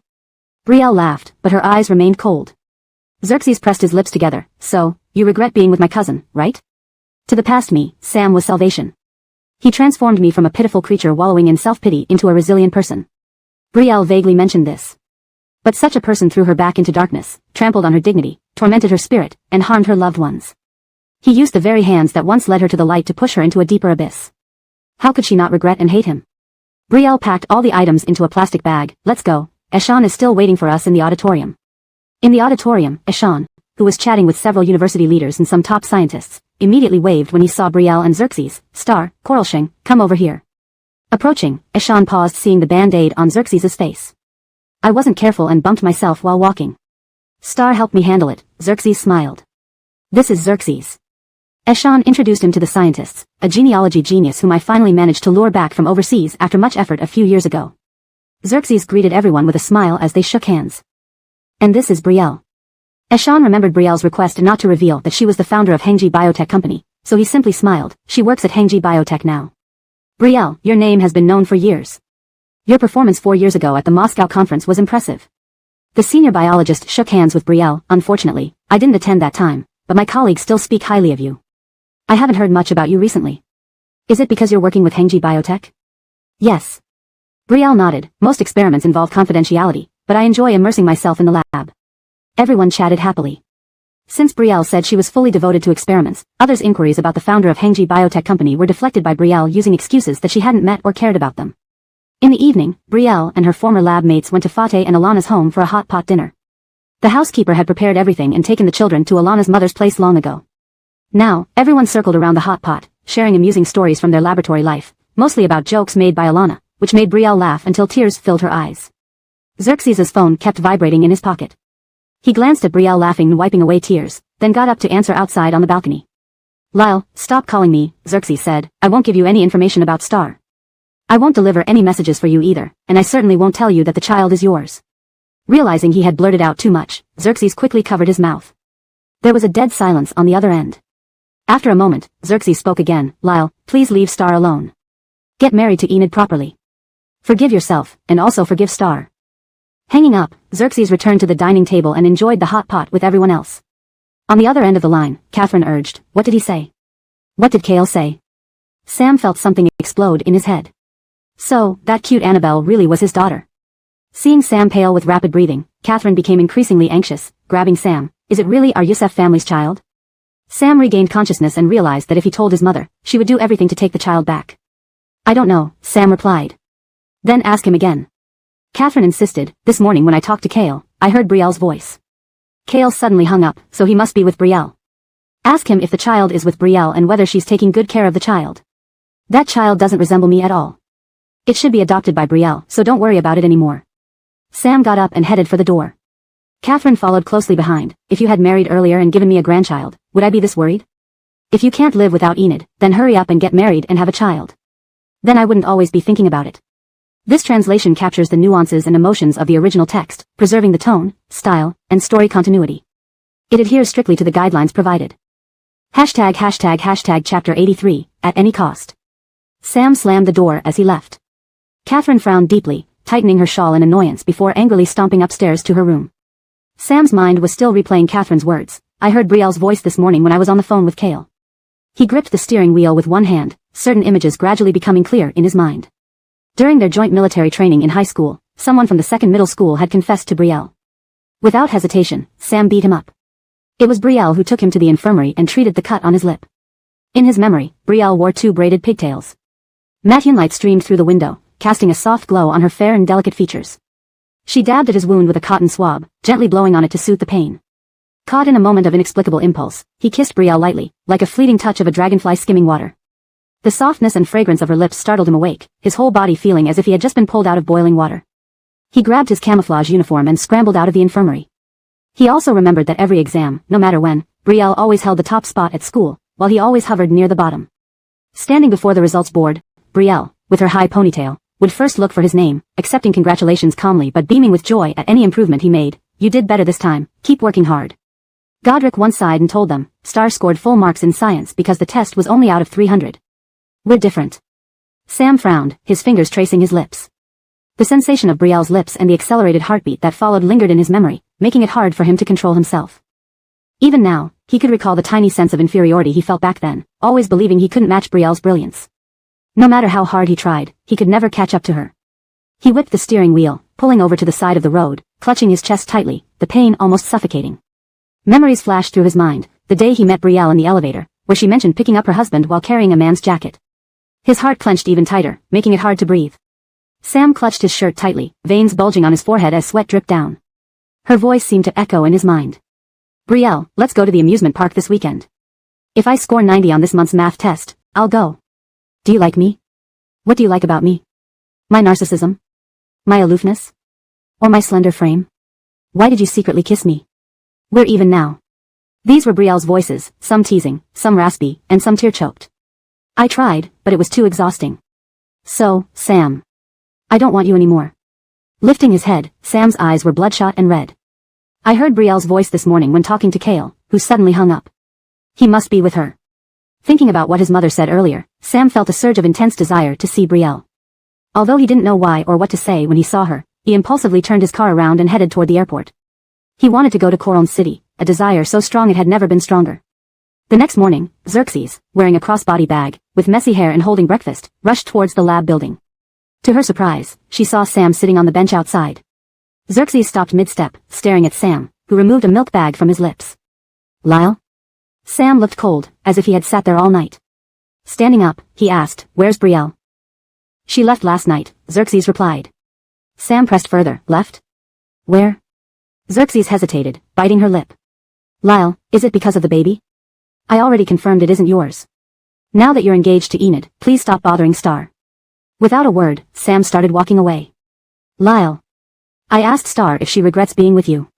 Hearing this, Sam paused and turned back, his fists clenched. She said, you were her savior, turning her from a self-pitying worm into a resilient person.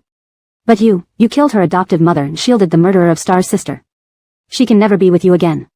You jumping in and out of her life only brings her pain. Did she tell you this? Sam asked. So, the child wasn't harmed. So, that Annabelle was their child? The last part is what I think, Xerxes frowned. Leave her alone. Sam glanced at him, then walked away. It's none of your business. Xerxes opened her mouth to respond but ultimately said nothing, watching him walk away before turning back to the lab in frustration. Brielle sat on a sofa in a cafe, flipping through photos handed to her by a private detective. While abroad, young Master Ferris indulged in gambling, drinking, womanizing, and drugs. Back in the country, he has become even more unrestrained, often boasting about his sister Enid being an international superstar and the savior of EF Group's second son. The detective handed over another set of photos. Ferris usually compensates victims financially. If you want to take down Ferris, consider focusing on his gambling habits. Brielle's eyes narrowed slightly as she looked at the photos of Ferris, eyes red from gambling. What about the Yi Corporation? What did your people find? Brielle asked, setting down the photos and sipping her coffee. Last year, following your instructions, employees of Yi Corporation reported tax evasion. This caused significant trouble for Yi Corporation. However, the detective smiled and handed her a folder. With Yusef Corporation backing Yi Corporation, the taxes were paid off, executives resigned, and Enid donated $2 million under Yi Corporation's name, helping them recover. Brielle flipped through the documents, her lips curving into a faint smile. Not surprising. Sam, CEO of Yusef Corporation, will spare no expense for anything involving Enid. End of chapter. Chapter 84 Save Me. Oh, right. The private detective rummaged through his bag and placed a medical record on the table, pushing it to Sherry. This is President Dion of Yusef Corporation's medical record. I thought you might be interested. This one's a bonus from me, no charge, thanks for your support over the years, Miss Coral. After finishing the donation certificate of Yi Corporation, Sherry opened Dion's medical record. It clearly stated that Dion's memory was gradually recovering. Sherry showed no emotional reaction, which surprised the private detective, who then scratched his nose. Miss Coral's reaction is different from what I expected. Sherry closed the medical record and casually put it on the coffee table. From now on, don't meddle in things I haven't asked you to. Okay. The private detective gave an okay gesture but couldn't help himself. Did a little investigation into the conflicts between you and President Yusef. If he recovers his memory about your past, he might even help you against Yi Corporation. No need, Sherry smiled at the private detective opposite her as she raised her coffee cup. If I can handle it myself, I won't trouble others.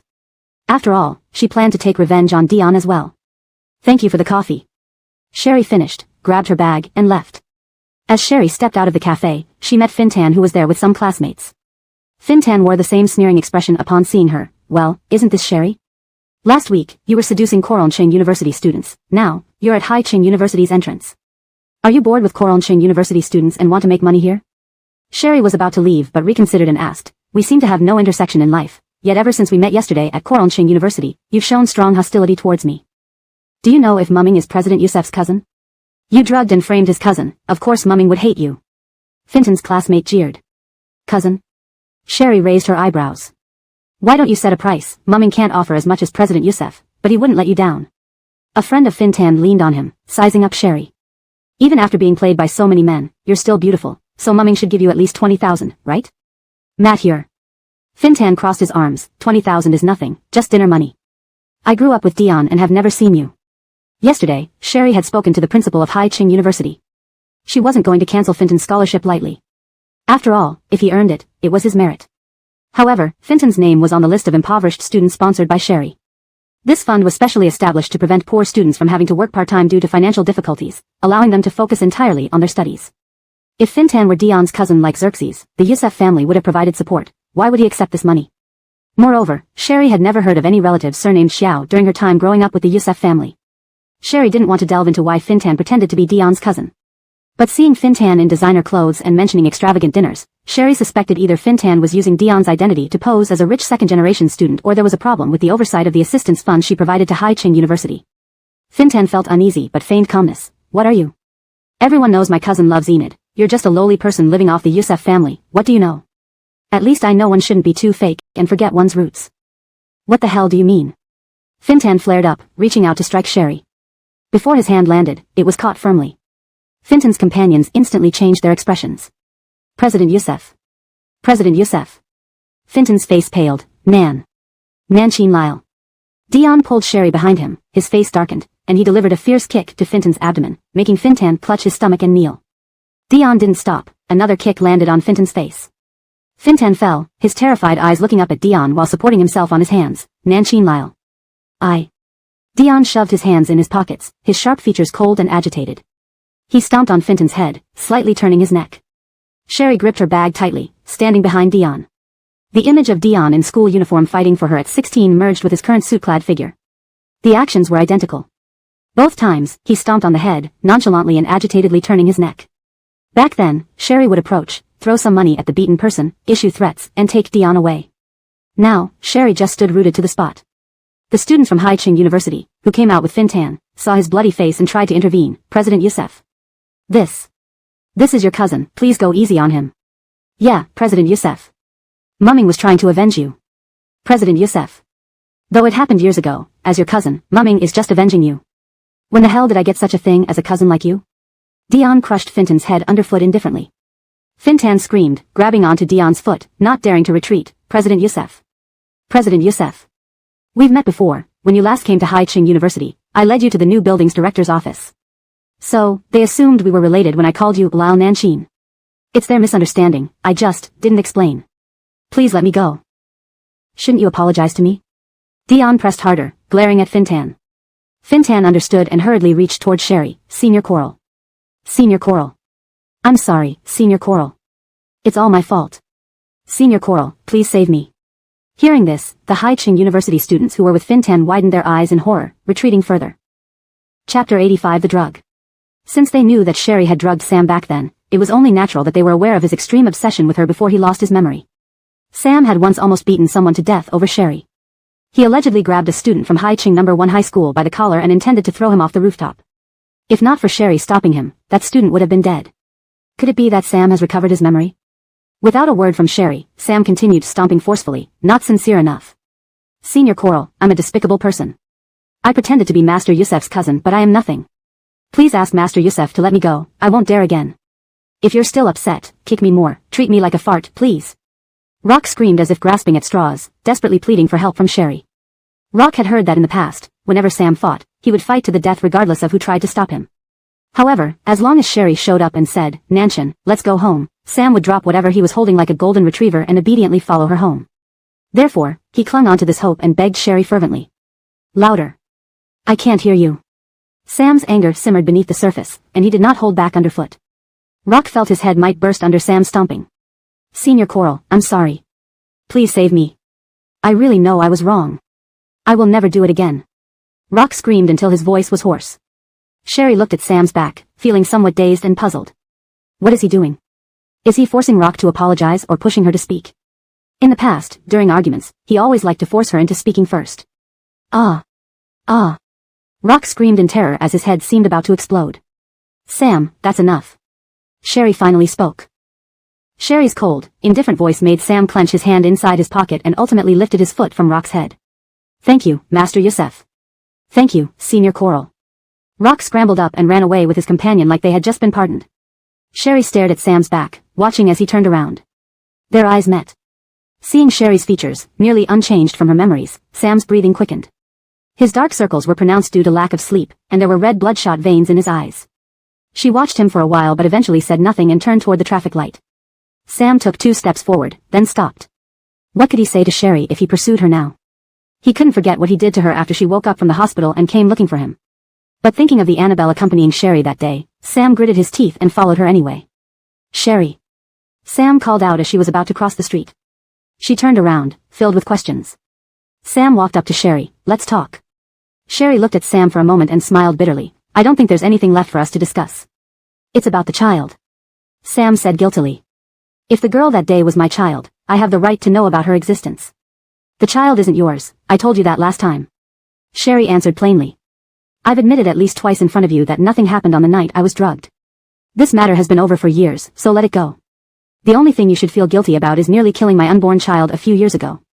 Aiko, let's not be stubborn about the child. I was out of control because of Coral G back then and almost caused harm to our child. I'm sorry. Sam sounded coaxing.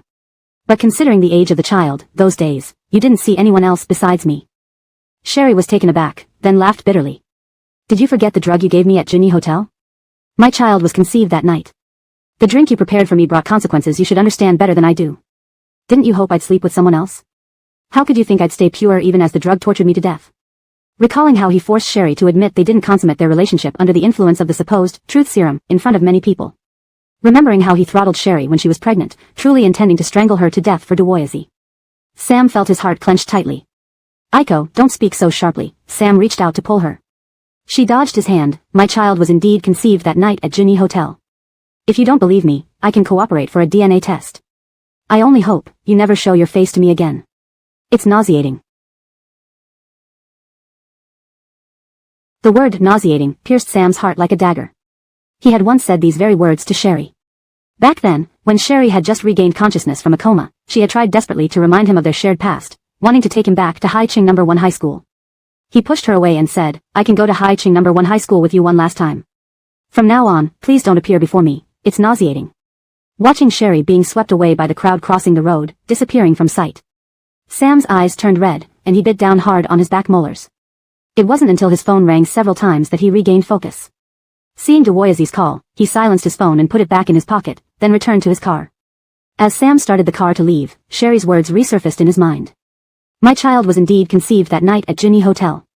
If you don't believe me, I can cooperate for a DNA test. Is my child really from that night at Ginny Hotel? No way, Xerxes said the child was his. But if she really did have relations with someone else that night, then it was he who sent her to another man's bed. Sam realized this belatedly, feeling as though his blood had frozen. The drink you prepared for me, you should know better than I do what it could do. What was that drug exactly? Sam dialed Ferris's number. Soon, Ferris answered with a woman's coquettish laughter audible in the background. Hey, Lal-in-law. Ferris greeted cheerfully. What's up? Several years ago, at Ginny Hotel, the drug you prepared for Sherry, you said it was replaced with an aphrodisiac. Was it very potent? Sam gripped his phone tightly as he asked. Chapter 86 Love Song. What, brother-in-law, is it for your friend? Ferris seemed to have moved to a quieter place. That drug is very potent, it can turn a virtuous lady into a wanton woman. It starts working in as little as 10 minutes. My friend used this drug to get the goddess he had long admired. It really makes women beg for more. They even don't have time to be rushed to the hospital. But this drug is hard to find now, with such strict controls. Back then, Sherry waited 10 minutes after taking the drug before leaving. Ferris was sent back by Gale's people.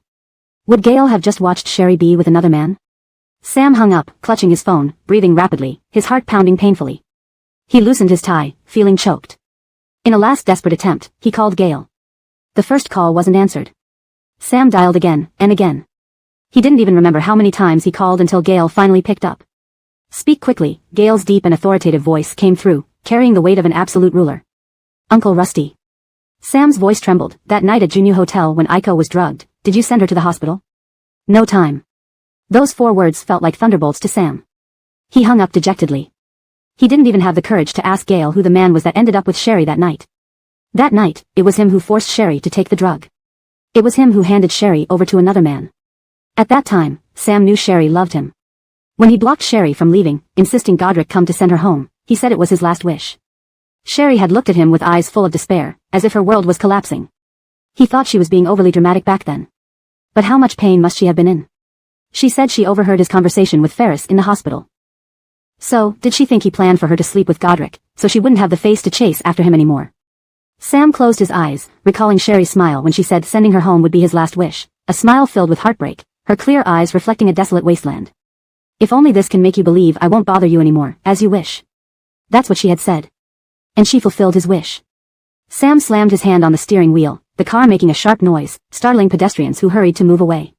He gripped the steering wheel tightly, his heart racing wildly. After a moment, Sam started the car and chased in the direction Sherry had gone. Just as his car caught up with Sherry, she entered Hai-Ching University. Sam immediately followed, turning into the campus. But by the time he got there, Sherry was nowhere to be found. Parking his car, Sam called Xerxes to ask for Sherry's number, but Xerxes didn't answer. While on the phone, Sam wandered around Hai-Ching University looking for Sherry. Meanwhile, Sherry had already entered the university president's office. For years, you've refused to come back despite my requests. I thought you still held a grudge about what happened back then. The president placed a cup of water in front of Sherry, adjusting his glasses awkwardly. It wasn't you who were wrong, but Sam.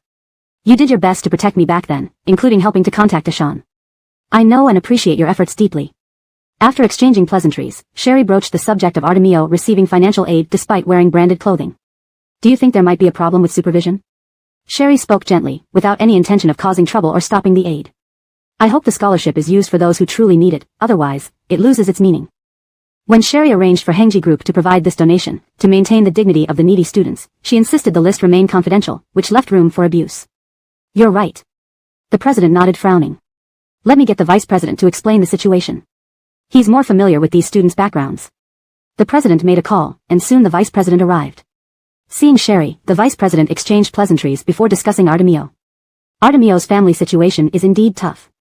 His father died in a car accident during his junior high, and his mother abandoned him.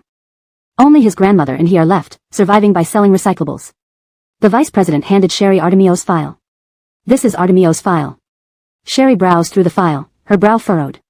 I met Artemio at a cafe today. He pretended to be Sam's cousin, dressed in brands, and apparently spends $20,000 on a single meal. Sherry carefully examined Artemio's photo before handing the file back. I hope you can verify this. Just as Sherry finished speaking, a broadcast echoed across the campus. Sherry, this is Sam. I need to talk to you. I'll be waiting at our usual spot. If you hear this, please come. Sherry froze. The president looked bewildered. Is that Nanshan's voice? The broadcast repeated Sam's message. Really, is that Nanshan? The president looked at Sherry. Has Nanshan regained his memory? Sherry frowned deeply. Aiko, I owe you many apologies. I hope you give me a chance to talk. I will wait until you come. The president didn't know what to say. Though everyone knew Sherry and Sam's love story from Hai-Ching High School to university, it became complicated after Sam lost his memory, fell for someone else, and plastered pictures of Sherry everywhere. Now this. This is so like Nanshan. The president chuckled, seeing Sherry remain silent. Regarding Artemio, the school will investigate thoroughly. If he misused the aid, his funding will be revoked. Yes, this was Sam's style. During their worst arguments, when Sherry ignored him for days, Sam once went to the broadcasting room during break, publicly apologizing and singing love songs to her over the intercom. Chapter 87, To the Capital. At that time, Sherry's heart was brimming with sweetness. But now, her emotions were entirely unperturbed. After all these years, Sam had not matured one bit, remaining as immature as ever. Sherry did not have any intention of leaving and spoke to the principal again. My main reason for coming today is because Hengji Group previously mentioned providing Hai-Ching University with a batch of advanced laboratory equipment. Hengji has coordinated with foreign partners, and it will be shipped back after the hearing. I wonder if we can begin preparations at the new laboratory building? Yes. This is truly wonderful news. Everything is ready at the new laboratory building, and the equipment can be moved in any time. The principal nodded with a smile. Please thank the founder of Hengji Company for me. You know, we invited the founder of Hengji Group several times to give a speech at our university, but they always declined, staying quite low-key. The laboratory work keeps them busy, so they couldn't spare the time. Sherry didn't reveal her identity to the principal of Hai-Ching University and simply smiled as she stood up. I would like to visit the laboratory building. Is that convenient? Of course. Let me accompany you. The vice principal said with a smile. Thank you for the trouble. Sherry expressed her gratitude. After touring the new biology lab with the vice principal, she left Haiching University without any intention of going to the old place as Sam had suggested. The vice principal watched Sherry leave from the school gate and muttered to himself, young people's relationships are so complicated. She first married Sherry, then lost her memory and ended up with Enid, and now, after regaining her memory, she is back to find Sherry. Truly baffling. Boss, Yusef Group really isn't giving up. Lao San called to say that Yusef Group has once again lowered their offer by another 0.1%. Listening to the voice on the other end of the phone, Sherry stood in front of the kitchen countertop waiting for the coffee maker, tapping her fingers lightly as she responded, since Yusef Group is so eager to collaborate with us, there's no need to press the contract issue. Tell them we don't require the additional 0.1% discount. Really, boss? They only need to meet one condition before signing. We won't provide financial support for the first batch of drugs. They need to produce qualified medication within a month to prove their production capacity and financial stability to Hengji Group. If they can deliver on time and pass inspection, Hengji will feel confident in handing over the large orders to Yusef Group. Sherry picked up her coffee and walked toward the living room. Remember to specify in the contract that any breach of terms by either party will result in a hefty penalty. Also, draft a separate confidentiality agreement for the formula. Understood, the voice on the other end replied cheerfully. Ending the call, Sherry stood by the floor-to-ceiling window, watching the heavy rain pour over Haiching City, taking a gentle sip of her coffee. Sherry knew too well about Yusef Group's production capabilities. They could never complete the first batch of medication within a month. Naturally, they would need Yi Group's assistance. A smile curved on Sherry's lips. Ferris. Yi Group. She wondered how Sam would clean up Yi Group's mess this time if Ferris made a mistake again. Would Sam risk everything, including Yusef Group, to protect Ferris once more for Enid? Her refined and fair face reflected on the rain-streaked glass, but her smile didn't reach her eyes. The rain intensified as Sam stood under the eaves of the top floor of the Haiching University laboratory building, his pants soaked below the knees, yet he still hadn't seen the person he was waiting for. He clenched his fists tightly. Based on the fragmented memories he had of Sherry, he understood that she wouldn't come. Sam's phone rang repeatedly inside his suit pocket. He pulled out the cold, stiff device and saw it was Enid calling him again. Finally, he answered, "Hello. Lao Nanshan, where are you? I've been calling you all day with no answer." Enid's voice was tinged with a slight sob. While shooting an ad, my foot got crushed by a box. The director gave me 2 weeks off. I thought, maybe we could use this time to finalize our wedding. On the other side of the call, Sam remained silent. A strong sense of crisis washed over Enid as she tried to sound casual. You know, mother-in-law has always hoped we would get married soon. We're not getting any younger, and it's time to start a family. Would your agency allow that? Sam asked, staring at the downpour. I'll coordinate with Yvette and the company. At worst, I'll quit showbiz and stay home to be a good wife and mother. Lao Nanshan, you know, you are the most important thing to me. Sam felt a mixture of emotions. In the past, if Enid said this, he would immediately take his household registration book to find her and register their marriage at dawn the next day. But now, what's wrong, Lao Nanshan? Enid, not hearing Sam's usual enthusiastic response, panicked. Are you not wanting me anymore? No, don't think like that. But. Tears welled up in Enid's eyes. You didn't even ask how badly my foot was hurt when I told you about it. Sorry, recently, due to the unresolved contract with Hengji Group, I haven't slept well for days. Sam lied to Enid. Where are you now? Back at the hotel? I'm at the Capital Hospital now. Though it's not serious, Yvette insisted. I shouldn't have doubted you, Lao Nanshan. Rest well. Company matters are important, and my foot is fine. You rest well too. Lao Nanshan. Just before hanging up, Enid urgently held Sam. I miss you so much. Love you, rest well. Sam hung up the phone and looked at his watch. It was almost 11 o'clock at night. Sherry wasn't coming.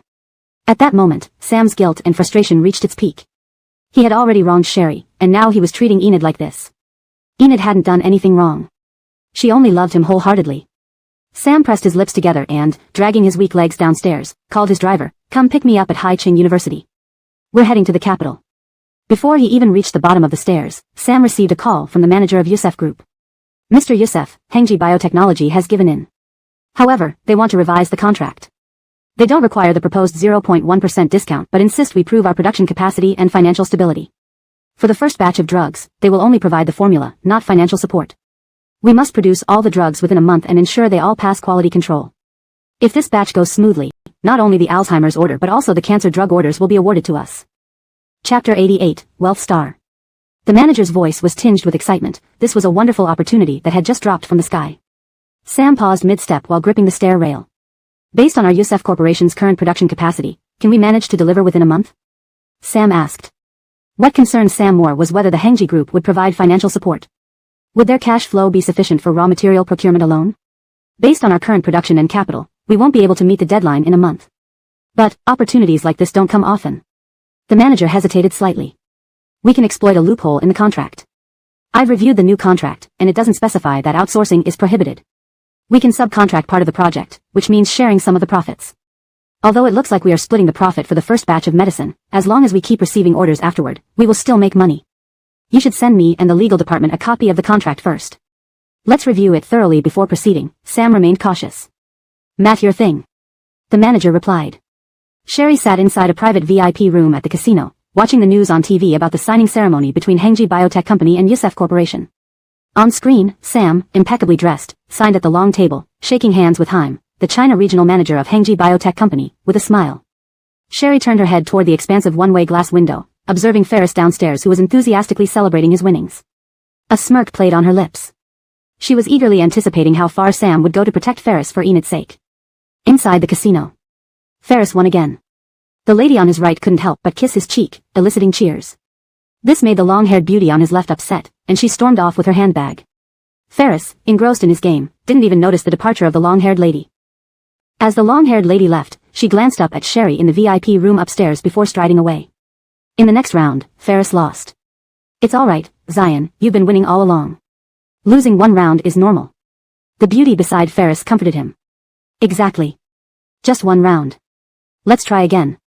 Ferris perked up. Soon, he lost the next round as well. He won the third round, but his joy was short-lived as he continued losing from the fourth round through the 10th. He was on the verge of losing all the chips he had won earlier. Despite this, Ferris became more obsessed with gambling, his eyes red from overexcitement. After losing 4 consecutive rounds, Ferris finally gambled away all his chips. I've noticed you win after a series of losses. You've lost 4 times in a row now, so maybe your luck will turn around this time. Want to exchange for more chips? The lady beside Ferris suggested softly. Ferris thought this made sense and went to exchange for more chips. But when he handed his card to the staff, they returned it with a smile. Zion, there's insufficient balance. How could that be? Ferris grabbed the card and tried another one. Try this one. The staff tested it and smiled awkwardly. This one also has an insufficient balance. Ferris's expression darkened. Then, let's try with 10,000. Sorry, Zion. Still insufficient balance. No 10,000 either? Ferris's face turned grim. What about 5,000, or even 1,000 if necessary? After several attempts, the staff gently shook his head and advised, Zion, you've been here for a long time. Why don't you take a rest and come back another day? Li Rijdong, who had been accompanying Ferris, retorted at the staff. What do you mean by that? Are you saying Zion has no money? Who do you think you're looking down upon? Open your eyes wide and see clearly. This is Zion from E Corporation. How could he possibly have no money? Pulling Ferris aside, Li Rijdong whispered, your cards must be fine. You know what kind of person you are. There's a Mr. Priscilla here at the casino who lends money to gamblers. Since you've lost so much today and might start winning soon, it seems a pity to leave now and lose your luck.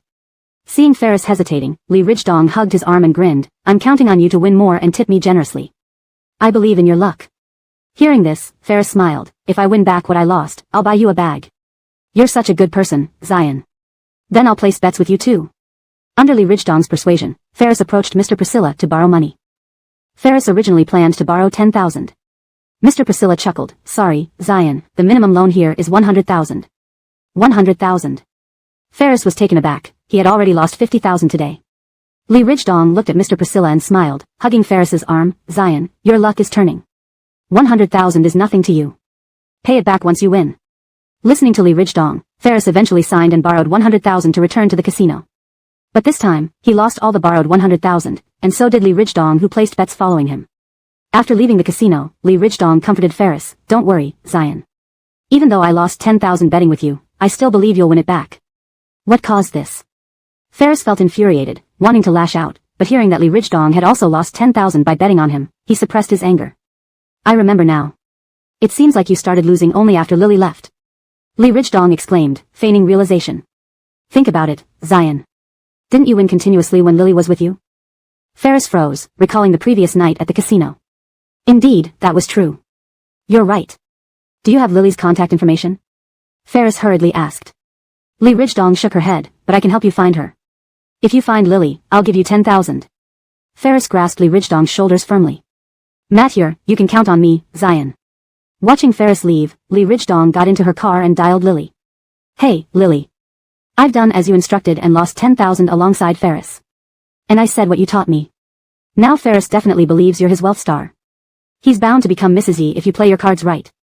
Li Rijdong said with a laugh, so, shouldn't you settle the remaining payment now? Chapter 89 Making Amends. Rest assured, I'll transfer the money to you right after I hang up. Kaylee said. Great.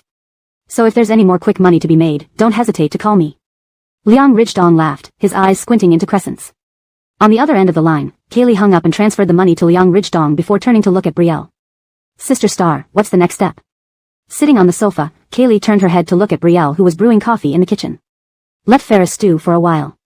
Brielle put down the pour-over coffee pot and came out with 2 cups of coffee, handing one to Kaylee. Ferris is already addicted to gambling. While he's looking for you, he'll surely continue to gamble. When he can't win anymore, he'll desperately seek you out. Kaylee nodded, clutching her coffee cup tightly. No matter what, I must make Ferris pay. Brielle took a sip of coffee. He will. He'll experience everything that you and your sister once endured. Now, Yusef Corporation had entrusted part of an order to Yi Corporation. This was the biggest order Yi Corporation had received in recent years. How could a so-called group like Yi Corporation even compare to Yusef Corporation? Their cash flow was very limited. If Ferris touched Yi Corporation's cash flow or stole the formula, things would get interesting. Ferris owed a life to Christine. Brielle would watch Ferris suffer and then prostrate himself to apologize to Huyen. Just as Brielle had predicted, Ferris couldn't resist gambling twice before finding Kaylee but ended up borrowing money from Omar at the casino because he had no funds. Omar didn't say much, he just slid the contract over to Ferris, who signed it without even reading it. With a smile, Omar lent him the money, casually mentioning that he still owed the previous amount. Ferris simply replied that he would repay the debt once he won this time. All right. Then I hope Zion can repay the debt soon. Omar smiled, turning back to his men and said, escort Zion out. As expected, Ferris lost again. Just as he was about to leave the casino, Omar and his men intercepted him and led him to a secluded alley behind the casino. Zion, we agreed that you'd repay the earlier debt today. Omar said with a smile. Seeing the group of people following Omar, Ferris's face changed slightly and he frowned. I lost everything today. But rest assured. I'm not someone who owes others money. Once I find my lucky star, I'll win back all of it in no time. But Zion, including the interest from your previous loans, you now owe us over 5 million. Omar took the document Ferris had signed from one of his men. Look here. I only lent you so much because I trusted you. Now I can't report this to my superiors. At the very least, you should repay the first loan's interest of 1 million, which is only 25,000. Ferris gritted his teeth. You should know my brother-in-law is President Sam of Yusef Corporation. How could I owe you this much? Asking me for money is doing me a favor. Yes. Yusef Corporation is a large corporation. It's because you're the brother-in-law of young Master Yusef that I dared to lend you so much money. But come on, Zion, how can you borrow so much and not repay a single cent?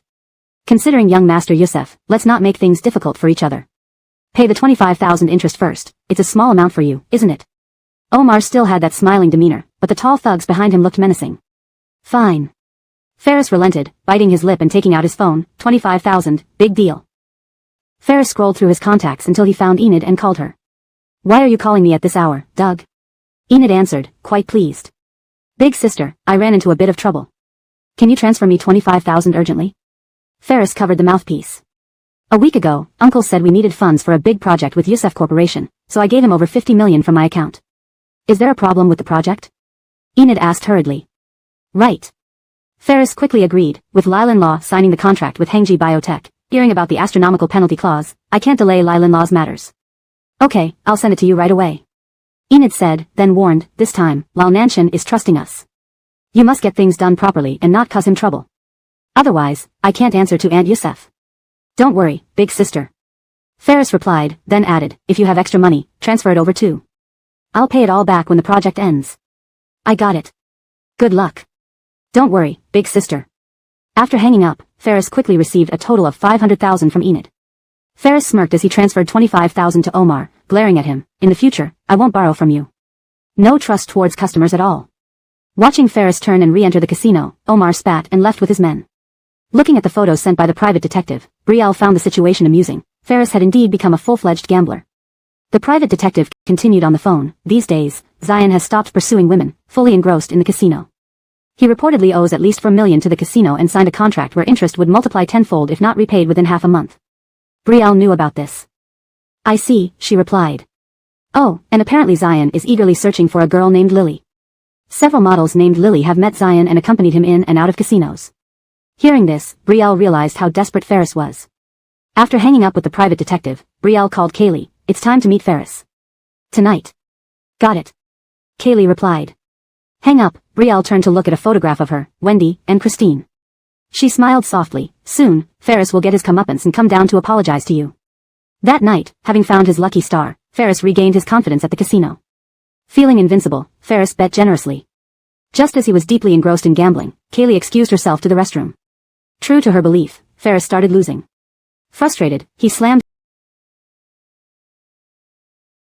his cards on the table, increasingly convinced that Kaylee was his good luck charm.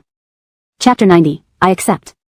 Just as he kept turning back to see if Kaylee would return, he saw Sherry sitting down at the opposite side of the gambling table. Ferris was taken aback for a moment, then smiled. Well, isn't this Sherry? Long time no see. Sherry responded with a light smile, playing with the chips in her hand. It's been a long time, Zion. Want to gamble a few rounds with me privately?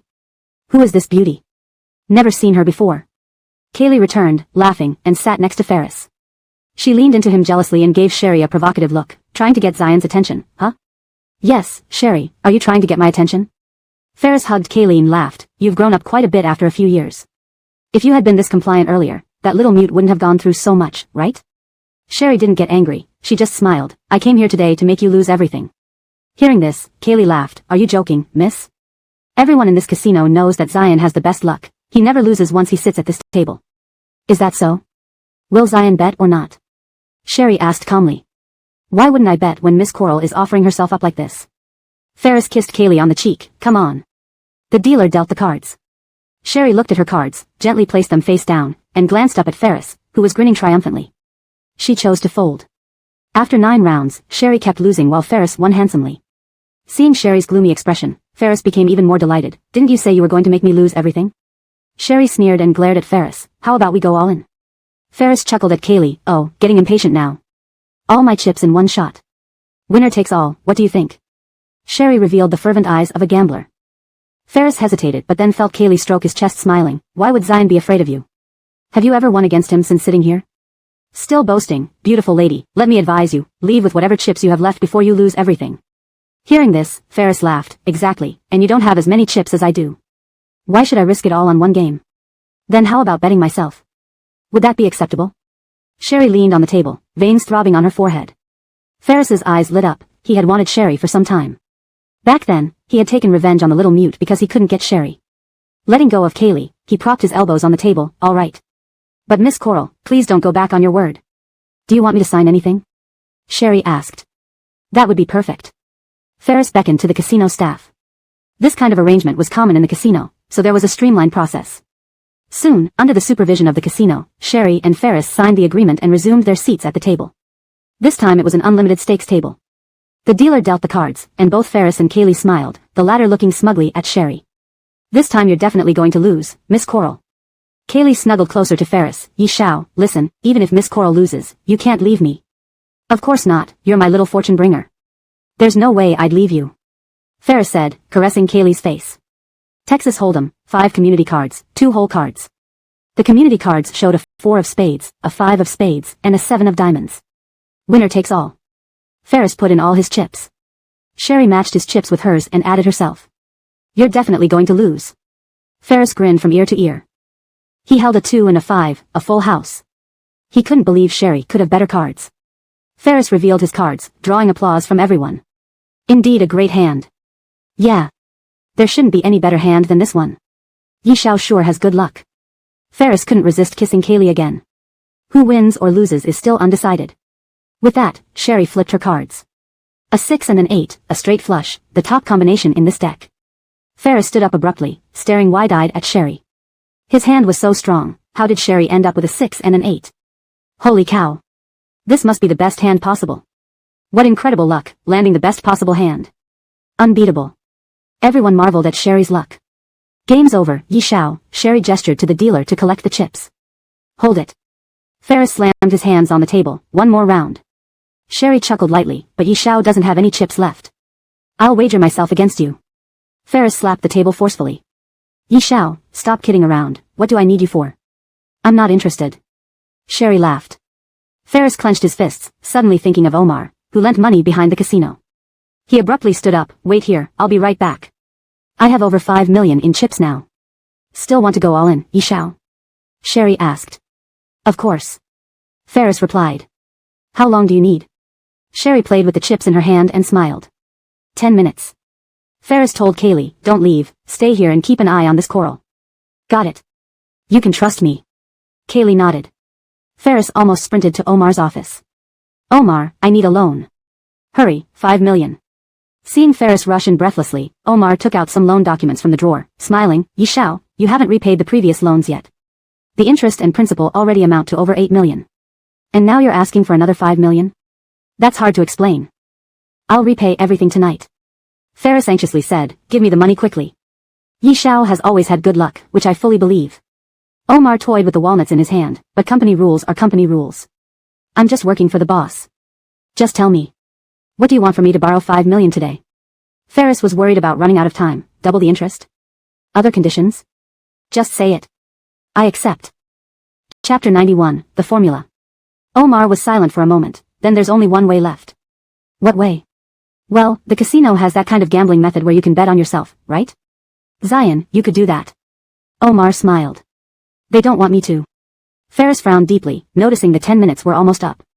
He said, or I could sign a personal guarantee contract with you. You definitely trust one will pay it back. With our Yi Corporation being so big, how could we owe you money? Not to mention my brother-in-law is still the CEO of Yusef Corporation, Sam. Master Yi, it's not that I don't trust you. But the department handling loans has never signed such contracts involving personal guarantees. Omar laughed, why don't you talk to someone else about this? I don't care. No matter what method you use today, I must borrow the money. Ferris insisted, otherwise, don't blame me if I'm not polite. Omar thought for a moment and said, all right. Since we've cooperated for so long, I'll be your guarantor myself, letting Zion sign a contract with personal guarantees. But remember, if you can't pay back today, you'll be at our disposal. Even I won't be able to save you. Fine. Ferris agreed. With new chips in hand, Ferris sat back down at the table. This time, his excitement was barely contained. I can't believe you have such good luck every single time, always getting the best combinations. Ferris laughed. The spectators nodded in agreement. Getting the best combination in one hand was extremely rare. Sherry managed it once, but it was unlikely she'd get so lucky again. Really? Sherry smiled as she revealed her cards. Another best combination. My God, another best combination. That's too lucky. It's impossible. Ferris rose, ready to flip the table, pointing at Sherry with red eyes and shouting, you cheated. This casino is monitored everywhere. Do you think I can cheat under all these cameras? Are you questioning the casino? Sherry asked with a smile, or are you just a poor sport, Master Yi? I don't believe it. You must have cheated. Ferris rushed towards the table in fury. Before he reached the table, the casino goons restrained him, pressing him onto the table, causing the chips to scatter. Sherry straightened her sleeves, watching Ferris calmly as she stood up and instructed the staff to collect her chips before leaving. Sherry. I want to gamble with you again. Dare you to gamble once more. Ferris struggled. Sherry smiled faintly, not turning back or pausing her steps. Ferris, this time, you're going to hell. Soon, Ferris was brought to Omar's office. Omar, lend me 1 million more, no. 500,000. Just 500,000, and I can turn it around. Ferris tried to rise from the sofa but was held down by the goons. Zion, we made it very clear earlier. If you can't pay everything back today, you'll be at our disposal. Omar walked out from behind his desk, waving the contract Ferris had signed. Ferris's eyes widened in shock as he looked at Omar. You, what do you plan to do? Well, we could send someone with this signed document to find Mr. Yi at Yi family. No way. If you take this to my father, he'll kill me. Ferris showed fear. Then, Zion will have to repay the debt with organs. Omar grinned. That's illegal. Ferris exclaimed. Not really. For a big casino like ours, when people borrow and don't repay, we can't just let the money disappear without recovery. That would bankrupt us. No way. No way. Ferris swallowed hard, finally realizing the gravity of the situation. I'll pay it back. Can you pay it back today? Omar asked. Can you give me a few days? Ferris's voice trembled. Half a month. I'll gather the money within half a month. Fear that won't work. If you can't pay today, you might not leave here. Omar sighed. Zion, it's not personal. I'm just doing my job. I can add interest. Give me half a month, 10 days. Just 10 days. Ferris panicked. Omar stroked his chin. There's one last way I can help you, Master Yi. Will you consider it? Tell me. Ferris clung to hope like a lifeline. See, casinos have strict repayment terms. You could transfer over 10 million from Yi Corporation first. Once you win enough in the casino, you fill the gap back later. Makes sense, doesn't it? No way. Ferris refused firmly. Using corporate funds would result in severe punishment from his father. So, the last option is this. Doesn't E Corporation have a pharmaceutical order from Yusuf Corporation? We want that formula. If you bring us the formula, the debt will be erased. Omar smiled. This is the only favor I can do for you. Ferris remained silent. Seeing Ferris waver, Omar continued, I'm trying to help you, Zion. The formula is valuable. It's something you can photograph and steal without anyone knowing. Even if something happens later, no one will suspect you, right? All right. Ferris agreed. Great. We need the formula by tomorrow evening. Once we have it, your debts are wiped clean. Omar decided. But, so soon? Ferris felt uneasy. These are private extensions for you. Otherwise, you wouldn't leave this casino today. Omar added, of course, with your wealth, we're not worried about you running away. After all, we can always use this signed document to visit President Yi. Dazed, Ferris emerged from the casino as dawn broke. Having not slept all night, his eyes were bloodshot. But thinking of his debt, he drove directly to the company. Chapter 92, Evaluation. That noon, Ferris handed the formula over to Omar. After verifying that the formula was correct, Omar burned all the documents signed by Ferris without hesitation. Only then did Ferris let out a long breath of relief. Is young Master Yi planning to borrow money again to make a comeback at the gambling table? Omar asked with a smile. Ferris hesitated for a few seconds before saying, then, give me 1 million first. I love doing business with people like young Master Yi. Straightforward. Omar printed out the loan contract and handed it over for Ferris to sign. Back in the casino, Ferris lost the 1 million before dawn, stormed into Omar's office for another million, and returned to the gambling table once more. When Sherry received news, Ferris had already been in the casino for 7 days. Is the video footage of Ferris stealing and delivering the formula preserved? Sherry asked. Miss Coral, rest assured. The video has been saved and will be sent to you shortly, Omar whispered. It's about time. Sherry smiled. Remember to keep filming. Yes, ma'am. Sherry hung up the call and picked up a photo of Starla from her desk, her lips curling. Very soon, all the pain Ferris inflicted on you will come back to haunt him 1,000-fold, 10,000-fold. Rest assured. Just as she finished speaking, her phone rang. Recognizing Kevin's number, Sherry answered. Hello, Kevin. Miss Aiko, Little Master Ralph is missing. Kevin sounded anxious. Little Master Ralph said he wasn't feeling well, and after seeing a family doctor and taking some medicine, I instructed the staff not to disturb him so he could sleep. 3 hours later, when I went to check, he was gone. There was only a note saying he had come back to find you. I tried intercepting him at the airport but failed. Based on the flight information he provided through timed messages, he should be arriving in Kyoto in an hour. Kyoto. Sherry's heart pounded. It would take more than an hour for her to get there even if she left immediately. I'm sorry, Miss Aiko. It's my fault I didn't watch Little Master Ralph closely enough. Kevin apologized.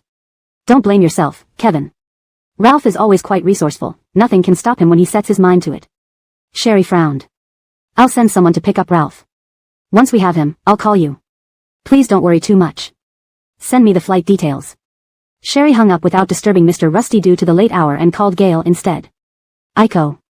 Gail had just left work and sounded surprised to hear from her. His voice hid a hint of amusement. Ralph sneaked back home without telling Kevin. According to the flight info from his timed messages, he should arrive in Kyoto in an hour, while I'm still in Haicheng. Send me the flight information and everything else. I'll go pick him up. Gail interrupted. Okay, thanks. Aiko, Ralph is also my child. It's my duty to help, so no need to be so formal, Gail said. Got it. Sherry sent Gail the flight details and Ralph's information along with several photos. She also added a WeChat voice message. Ralph looks exactly like Aurora. You should recognize him easily. Soon, Gail replied via voice message, alright, don't worry. I'll send you a video as soon as I get him. Looking at the picture of the cute boy with his chubby face, Gail couldn't help but smile. On the way to the airport, he called Assistant Matthew, buy some daily necessities for a 4-year-old boy, along with snacks and toys he might like. Deliver them to the house quickly. A boy? Assistant Matthew was puzzled but complied. Matt here, I'll take care of it right away. Hold on. Also get a children's toilet seat, a shower head, and a small stool for brushing teeth. Prepare everything. Gail remembered what Aurora had mentioned about these items being missing. Got it, sir. Gail arrived at the airport in 50 minutes and waited at the arrivals gate. Soon, he spotted a little boy in white sneakers, blue jeans, and a black hooded sweatshirt pushing his small luggage. The little guy wore the cap of his hoodie, carried a backpack, and pushed his suitcase with one hand, his chubby face serious, just like in the photo. He appeared coolly before everyone's eyes. A girl waiting to meet her own arrival saw Ralph and squealed with delight. Whose child is this? So adorable. Ralph, unlike Aurora, remained indifferent, keeping his cool demeanor as he rolled out with his suitcase, spotting Gale almost instantly. Their eyes met, and Ralph stopped in front of Gale, looking up at him. "Where's my mom?" Gale squatted down, eye to eye with the little boy who had a stern expression. "Your mom is still in Haicheng. She sent me to pick you up." With that, Gale scooped Ralph up, holding the suitcase with one hand and walking toward the exit. Gale's sharp features and tall stature made him quite noticeable, especially dressed formally and exuding an air of authority. Now carrying a child and pulling a Hello Kitty suitcase, the contrast created a striking visual impact. Wow. So handsome. Who would have thought such an elite man would be a doting father? Look at that. No wonder the kid is so adorable, with such a handsome dad. Ralph wrapped his small hands around Gale's neck, looking unhappy. "Don't think that I'll recognize you just because you're nice like Aurora." Hearing this, Gale chuckled softly. "Yes, I understand. But Aurora isn't silly. Aurora is the most adorable little son in the world because of the protection from your mom and having a good brother like you." Ralph tightened his grip on Gale's neck slightly, his ears turning red. "Don't think that just by saying those things, I'll be happy," Ralph warned Gale. "I'll be watching you closely. If I think you're not fit, I won't let mom stay with you or allow Aurora to call you dad. Alright, starting today, you'll live with me. Let's see if I'm suitable to be your and Aurora's dad." Gale took the elevator to the underground parking garage. Chapter 93, Back Rub. Opening the car door, Ralph saw the pink child seat and raised an eyebrow. "Pink? You came back too suddenly. This safety seat is for Aurora. You can sit here temporarily. If you like a different color, we can buy one tomorrow," Gale said. Ralph had already thoroughly investigated Gale. She recognized his car from its license plate. That Gale had prepared a child seat for Aurora in the car made Ralph somewhat happy. She nodded with her little face still set sternly. Securing Ralph's seatbelt, Gale got into the car and sent a video call to Sherry. Soon, Sherry answered. Seeing Ralph sitting in the safety seat with her arms crossed, Sherry scolded, "You're becoming more and more unruly. Leaving a note and flying back on your own. Do you know you're only 4 years old? What if you met a bad person along the way?" "Not yet 4, I'm still naive." Ralph turned away, sulking at Sherry and muttered softly, "Encountering a bad person. Probably the bad person would think they didn't run fast enough." Sherry knew this little troublemaker was holding a grudge because she had scolded him earlier. Taking a deep breath, her tone softened. "Alright, Ralph, don't sulk at mommy. Send a video to Jeff later, he's very worried. Mommy spoke too abruptly last time. I'm sorry, it's mommy's fault. Our Ralph is the most sensible, cleverest little kid, a little genius." Hearing Sherry say that, Ralph's ears turned even redder but still stubbornly refused to turn around to face the phone camera. Seeing Ralph's red ears, Sherry knew the little one was no longer angry. "Mr. Rusty, it's a bother for you. Please take Ralph to Mr. Rusty's place tomorrow morning," Sherry said to Gale. Gale turned the camera towards himself and said to Sherry, "Look at Ralph. If she wants to evaluate me, I can take her with me for a while." Sherry paused, surprised. "Do you have any experience with children?" "Without experience, I can learn. Ralph is so smart, she will teach me, right?" Gale turned to look at Ralph in the back. "Isn't that right, Ralph?" This time, Ralph's ears and roots of her hair turned red, reluctantly saying, Sherry was surprised by Ralph's cooperation with Gale and did not insist on sending Ralph to the Rusty family estate. She told Gale, "Okay, then let Ralph stay with you temporarily. If you're busy, send her to the Rusty family residence. Old Mr. Rusty misses Ralph very much. Matt here." Gale nodded. "Rest assured, it's late, rest well. Finish your business in Haicheng soon. If you need any help, be sure to tell me." "Yeah, okay." Sherry smiled in response. "It's almost done." Though Sherry responded positively, she did not need Gale's help. The vengeance against May, she must handle herself. "Okay, get some rest." Gale finished the call, turned around and looked at Ralph. "Let's go." The little one was still maintaining her cool expression and replied coolly, "Yeah." When Gale drove to the building, he saw the small chubby fingers of the little one tapping on the tablet computer. Once he parked, the little one put the tablet back into the backpack. Looking at a tablet in the car is bad for your eyes. Gale opened the rear door, unbuckled Ralph's seatbelt, lifted the child out, and with one hand held the child while retrieving Ralph's luggage from the trunk. Ralph tested Gale's arm strength and inwardly mused. Aurora was not wrong, this man's arm is indeed strong. Following Gale home, Ralph inspected his residence and found it somewhat satisfactory. "Sir." Assistant Matthew came out after placing the daily necessities for the child, seeing Gale carrying Ralph while changing shoes. He greeted Ralph smilingly. "Good evening, Aurora." Ralph raised her eyebrows, with her adorable yet serious little face. "I'm Ralph. Aurora is my sister." Assistant Matthew froze, eyes wide open. Lyle. Sister. Ralph, Aurora. Twins. This meant that Miss Coral's child was never in danger at all. Previously, when Assistant Matthew saw Sherry with Annabelle at the airport, he suspected that Sherry adopted the child. But now, seeing the twin brother of Aurora, Assistant Matthew instantly understood these two kids were definitely Sherry and Gale's. Seeing Assistant Matthew's reaction, Ralph pulled on Gail's sleeve, who was changing shoes, speaking disdainfully. Is your assistant a bit dim-witted? When Ralph checked Gail's background, she often saw Kayla following him, naturally knowing Assistant Matthew's identity. Sorry, young Master Ralph. I'm just very surprised. Kayla had a young nephew and was adept at entertaining children. He squatted down, extended his hand towards Ralph. Actually, we've known each other since before young Master was born. Ralph shook hands with Kayla proudly. Gail stood beside, watching Ralph put on cartoon slippers bought by Kayla. His face was full of fatherly smiles as he said to Kayla, "Thank you, you can go now." "Alright, good night." As soon as Kayla left, Ralph pushed her luggage into Gail's house by herself and laid out the luggage in the living room. "Which room am I staying in?" Ralph brought out her toiletries and a large bath towel, looking like a little adult. "I want to take a bath." Gail took off his jacket and hung it over the chair back, removing his wristwatch, and asked smilingly, "Can a not yet 4-year-old take a bath alone?" "Humph." Ralph laughed contemptuously. "Do you think I'm a useless child?" "Which room am I staying in?" "Stay with me in the master bedroom." Gail pointed to the direction of the master bedroom, not giving Ralph a chance to refute. He continued, "Since you're evaluating whether I'm qualified, shouldn't you observe me continuously?" "That sounds reasonable," Ralph said, entering the master bedroom.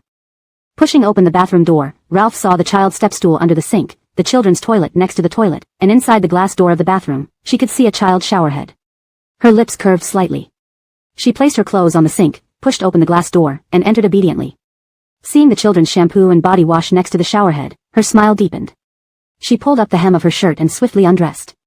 Knock knock. Gail stood outside knocking on the door. "Ralph, should I come in and help you rub your back?" Chapter 94, Exorbitant Breach of Contract. "No thanks." Ralph turned on the faucet. Hearing the sound of running water, Gail stood by the door uneasily, waiting anxiously.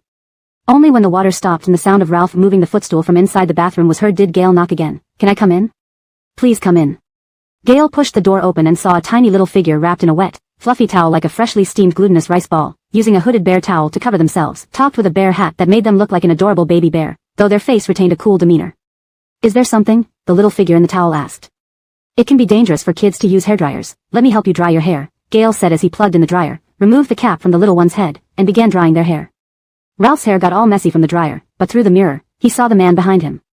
The man's long, strong hands gently combed through his hair, not too forcefully, making it feel quite comfortable. After drying his hair and brushing his teeth, the little one held his pajamas and walked out, saying, "I'm going to change my clothes. You should hurry up and take your shower." "Okay." Gail watched Ralph's retreating back with a smile playing on his lips. By the time Gail finished his shower, Ralph had already fallen asleep. When this little guy slept, he looked just like Kim, except Ralph's eyebrows were slightly more spirited. Though both delicate like porcelain dolls, it was easy to tell he was a boy. Gail kissed Ralph's chubby cheek, pulled the blanket over him, and lay down beside him, holding him carefully, just as he had done with Kim. To Gail, Ralph and Kim were both his treasures. On the 29th, Hengji Biotech Company's hearing in M Country commenced on schedule, attended by the company's president of the Americas, Thompson, broadcast live globally. Sherry stood by the juicer, watching TV as Thompson, dressed in formal attire, sat at his place. She picked up her fruit juice and sipped it lightly, not taking the hearing too seriously. However, M Country's news was abuzz with public outrage. Citizens spontaneously organized protests outside the Capitol building, showing strong support for Hengji Biotech. The reason was simple: Hengji's technology had saved countless lives. Half a month ago, Sherry had gradually released the message that if Hengji didn't receive fair treatment in M Country, they would completely withdraw from the market, ending all collaborations with universities and hospitals, even if it meant paying huge breach penalties. This matter concerned everyone's lives. Who could guarantee they wouldn't develop a terminal illness? Currently, only Hengji Biotech had formulas to treat cancer and Alzheimer's, and even a drug to control ALS was in clinical trials. If Hengji withdrew, how would patients get their needed medication? Even if Hengji eventually developed new drugs, who could ensure they or their families wouldn't fall ill before then? These citizens supported Hengji to secure a lifeline for themselves. Sherry finished her juice and answered her phone after turning off the TV. "Miss Coral, Ferris has paid off his debt, though I don't know where he got so much money from. But now he's borrowing again." Omar's voice came through. Sherry wasn't surprised. Ferris must have used funds allocated for the medicine batch. Last time, she instructed Omar to warn Ferris to use the money and win it back without anyone noticing. Ferris lacked the nerve then and chose to steal the formula instead. Sherry hadn't acted because she wanted to lull the gambling-addicted Ferris into a false sense of security, only to push him further into despair later. Once trapped, Ferris would likely move the funds again, thinking he could win and repay secretly, an archetypal gambler's mindset. Sherry exploited this to not only bring down Ferris and Yi Corporation but also drag Sam and Yusef Corporation into it. Back when Sam saved Ferris, the hidden murderer of Laurel, Sherry felt indignant and helpless. Now, she'd make them experience that. I know, thank you for your help these days, Omar, Sherry smiled. Miss Coral, what are you saying? It's all part of my duty. Before, I offended you, but thanks to your plea to Uncle Shen, he spared me.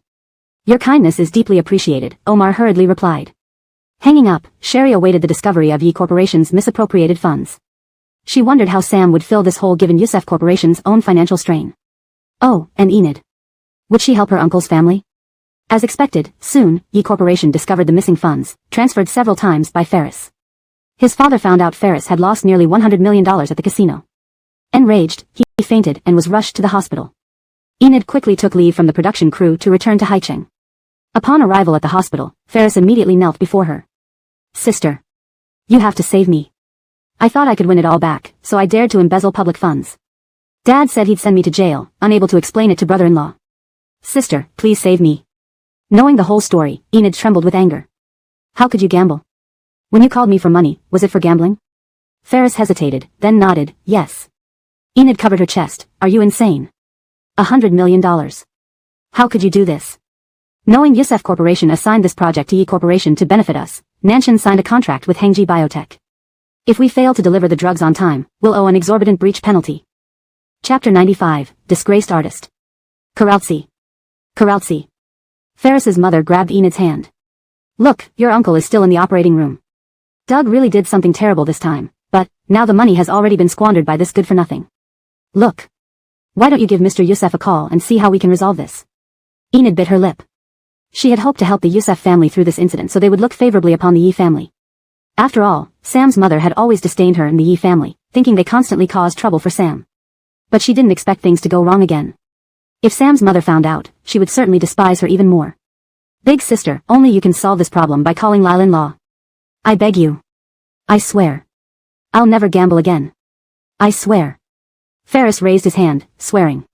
Sister, please save our family. Seeing no way out, Enid eventually nodded. I will first check how much money I can get together, then I'll call Lyle Nanshan. She knew this matter had to be brought to Sam's attention since it had already happened. The most important thing was to figure out how to fix it. First, Enid checked her bank accounts and then asked Aunt Sabrina if the payments from her upcoming endorsements, movies, and TV dramas could be advanced. Aunt Sabrina was furious when she heard Enid wanted to give money to the Yi family again. Little Ji, can you be a little more careful? The Yi family isn't your real parents. Why do you care so much? Last time, you already gave them all your savings. I grew up in the Yi family, so it's my responsibility. Aunt Sabrina, can you please ask for me? Enid pleaded softly. Doing this will lower your reputation. And if I really ask, what will the production crew and brand sponsors think when they know you need money? They might guess that you're in trouble, maybe gambling, or have been threatened. Now what sponsors and producers fear the most are disgraced artists. They could replace you at any moment. Aunt Sabrina exclaimed. You're joking with your future. After getting a negative response, Enid sold several of her stocks to raise funds but only managed to gather less than 10 million yuan. With no other choice, she bit her lip and called Sam, telling him about Ferris's gambling and embezzlement. Sam's anger surged to the top of his head, yet he forced himself to calm down. He walked to the floor-to-ceiling window, propped himself against the glass, and closed his eyes, asking, can Yi Corporation still come up with enough working capital to produce this batch of drugs? Tears welled up in Enid's guilty eyes. I've already checked. It's not enough. Even if I sell all my stocks and try to attend more events, I can only raise 15 million yuan within a week. Sorry, Lyle Nanshan. I didn't expect Doug to cause you such trouble. Sam straightened up, his lips tightly pressed together, unable to contain his anger. Does Ferris know our two companies signed a contract? If I don't receive the goods on time, the Yi family will face bankruptcy. Sorry, Lyle Nanshan. Enid burst into tears. It's all my fault. Whatever happens to the Yi family, I'm just afraid. I'm afraid it will hinder you from completing the Hengji Biotech contract. Lyle Nanshan. Only 10 days have passed since Yusef Corporation and Hengji Biotech signed the agreement. Is there any way to inject capital into Yi Corporation? Enraged, Sam abruptly ended the call and immediately convened an emergency meeting with senior management. At the conference table, Sam sat at the head, his face dark and silent. The executives debated endlessly. Why didn't we listen when we were short of funds and shouldn't have coveted Hengji's cancer treatment drugs? We should not have signed that contract, one said. What use is saying that now when the damage is done? We should use the remaining time to find another company that can take over this order. No company can take over this order in time, all equipment needs to be purchased anew. We can use Yi Corporation's existing equipment since they've run out of cash flow and breached the contract first. According to the contract, can they afford the compensation? We can't afford the compensation either. So, why not negotiate with Yi Corporation to forgive their debt in exchange for the equipment? Yi Corporation may not agree, these are Hengji's most advanced devices. What do you think, President Youssef? They turned to Sam, who had been quietly contemplating. Contact Ridgeman Pharmaceutical and see if they are interested in cooperation, Sam instructed. Weren't Ridgeman Pharmaceutical competing against us for Hengji before? One executive pointed out. They'd love to see us in trouble. I know. Sam frowned. So we must share some benefits with Ridgeman Pharmaceutical to ensure the successful completion of this transaction. That seems to be the only solution for now, agreed another executive. I'll go negotiate with Ridgeman Pharmaceutical. But we also need to consider what to do if they refuse. Go ahead and contact Ridgeman Pharmaceutical. Meanwhile, we'll explore other options, Sam replied. As he left the meeting room, Sam felt a sharp pain in his chest, thinking of the huge hole Yi Corporation had created. Sherry knew as soon as Ferris's father was hospitalized that Ferris had gambled away Yi Corporation's working capital. She didn't care how Sam would handle it because just the leak of the formula alone could bankrupt the Youssef family. She wondered how Sam would continue to help Ferris. Meanwhile, the hearing was drawing to a close. Rich Pingan was addressing the panel. You ask why Hengji Biotech charges such low prices to other countries and so high to M country. Let me tell you, our nation once paid exorbitant fees for patents from your country, which cost very little in your country. This knowledge premium was justified because we lacked the knowledge then. Now that the tables are turned, it feels unfair to you. Isn't saving lives and benefiting humanity part of what we do at Hengji Biotech? Rich Pingan's words were firm and confident. Chapter 95, Disgraced Artist. Karaltsi. Karaltsi. Ferris's mother grabbed Enid's hand. Look, your uncle is still in the operating room, and Doug did something terrible this time, but the money has already been squandered by this scoundrel. Could you call young Master Youssef to see how we can resolve this matter? Enid bit her lip. She had hoped that this incident would allow her to help the Youssef family, making them view the Yi family more favorably. After all, Sam's mother never thought highly of her and the Yi family, believing they were always causing trouble for Sam. But she didn't expect things to end up this way. If Sam's mother found out, she would surely look down on her even more. Sister, only if you call Lyle-in-law can this issue be resolved. I beg you. I swear. I will never gamble again. I swear. Ferris raised his hand, swearing. Sister, please save our family. Unable to resist Ferris's pleading, Enid finally nodded. I'll first see how much money I can gather here before calling Lao Nanshan. This matter needed to be communicated to Sam since it had already happened. The crucial part was to find a way to mitigate the damage. Enid checked her accounts and asked Alexis if she could receive her upcoming endorsement and film salaries early. Upon hearing that Enid wanted to give more money to the Yi family, Alexis's anger flared up immediately.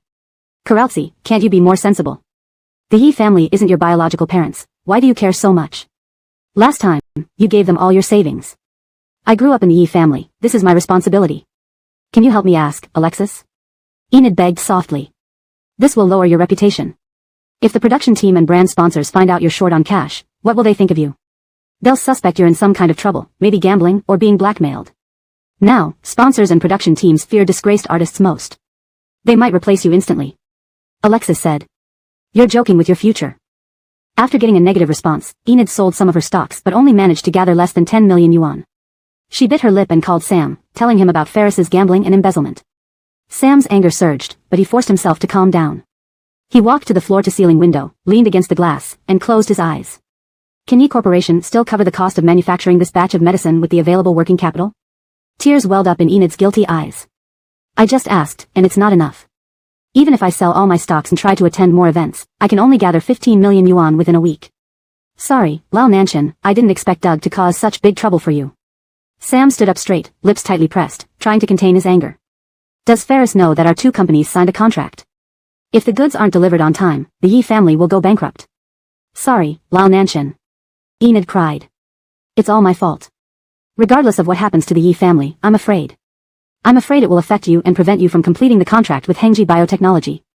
Lao Nanshan, it's only been 10 days since Youssef Corporation and Hengji Biotechnology signed the contract. Is there any way to provide capital to Yi Corporation? Enraged, Sam hung up and urgently convened a meeting with senior management. At the conference table, Sam sat at the front, looking grim and silent. The executives argued back and forth. I said we shouldn't have been tempted by Hengji Biotech's cancer treatment and other drugs when our company lacked funds. We shouldn't have signed the contract. What's the point of saying that now? The damage is done. We should find another company that can take over the order while we still have time. No one else can take over in time. All equipment would need to be purchased anew. We can use Yi Corporation's existing equipment. Since their capital chain is broken, they breached the contract first. According to the contract, can they afford the compensation? We can't afford to compensate Hengji Biotech either. Why don't we negotiate with Yi Corporation, waive their hefty compensation, and let them settle the debt with the equipment? Yi Corporation might not agree. This batch of equipment is the most advanced that Hengji transported back. How do you see it, Mr. Youssef? An executive asked, looking at Sam, who remained deep in thought. Contact Ridgeman Pharmaceutical and see if they are interested in cooperation, Sam said. Weren't Ridgeman Pharmaceutical our competitors for Hengji's contract? An executive noted.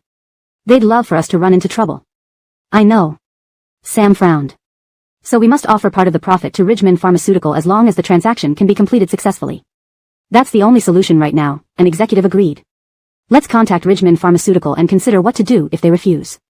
You go ahead and contact Ridgeman Pharmaceutical. Meanwhile, let's explore other options. Sam said.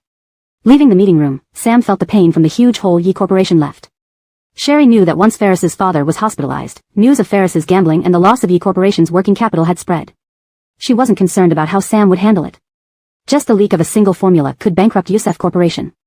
She wondered how Sam would continue helping Ferris. Meanwhile, the hearing was nearing its conclusion. Ridge Pingon was speaking. You ask why Hengji Biotechnology, claiming to benefit humanity, offers such low prices to other countries yet charges country such high prices.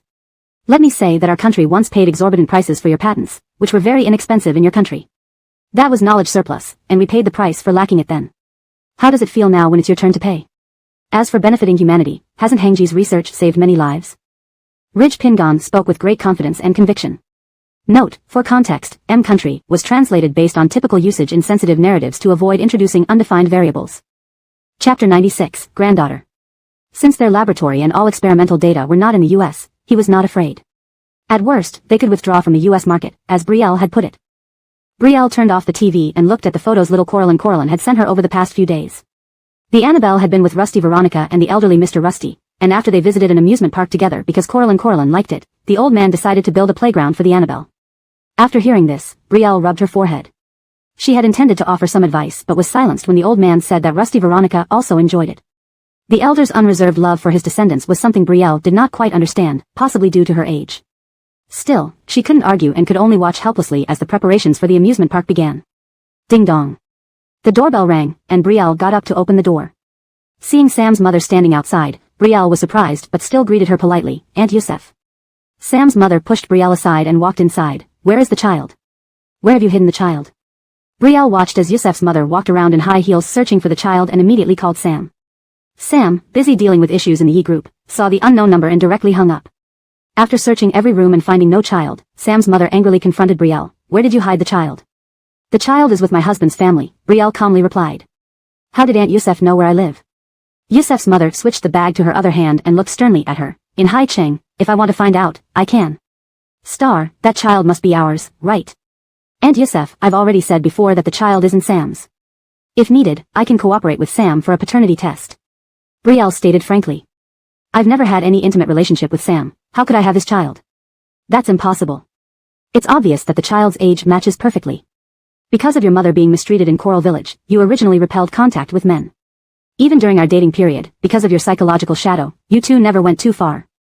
Youssef's mother knew very well about Brielle and Sam's past. Moreover, at that time you loved Nanshan so much, who else could you have had relations with except for the time you and Nanshan were drugged together? During that incident, nothing happened between me and Sam, Brielle explained calmly. You have watched me grow up and should know my character. Why did I choose to divorce Sam after the incident? Because when he was under the influence of the drug, he called another woman's name, Enid. Brielle continued evenly, as you say, I did love him back then. Given my mental state, I would never have initiated an intimate relationship with another man. Youssef's mother nodded. But Sam drugged me again, Brielle said with a bitter smile.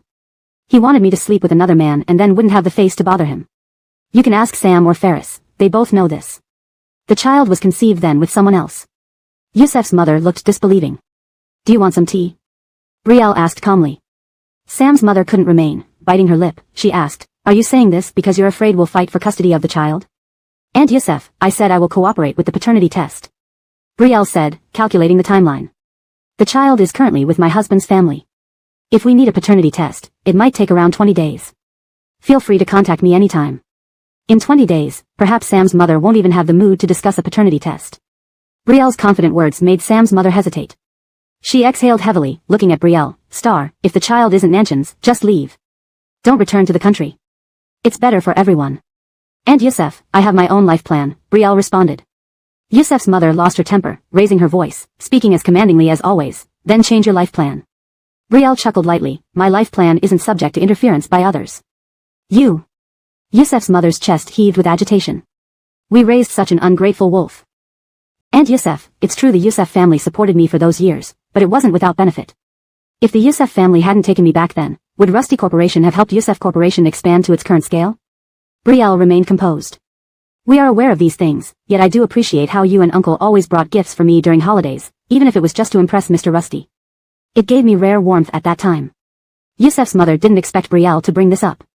Red-faced and furious, she sneered and sized up Brielle. Indeed, with Rusty Corporation backing you, you finally have the spine to talk back. Just sticking to the facts, Brielle retorted, stepping aside. If Aunt Yusef doesn't want tea, please step out. Yusef's mother took a step closer to Brielle and whispered, without Rusty Giron, you're nothing.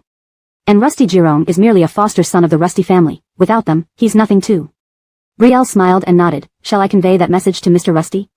Sam's mother remained unchanged in Brielle's memory, prone to verbal indiscretions when angry, making it easy to catch her in compromising positions.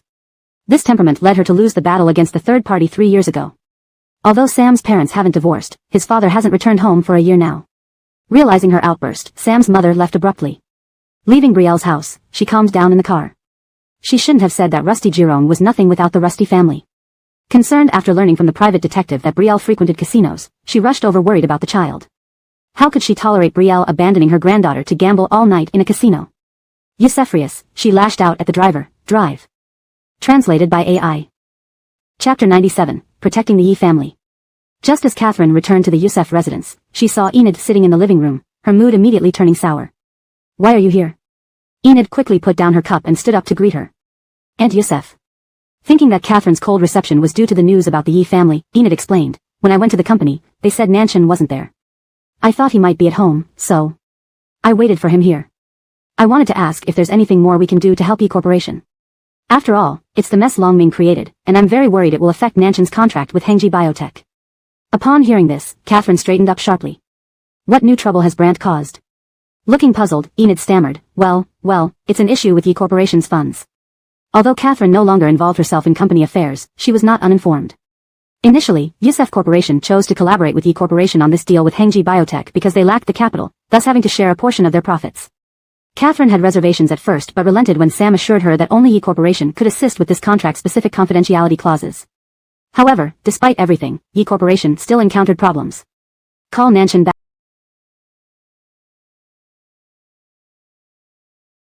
now. Catherine ordered one of the servants.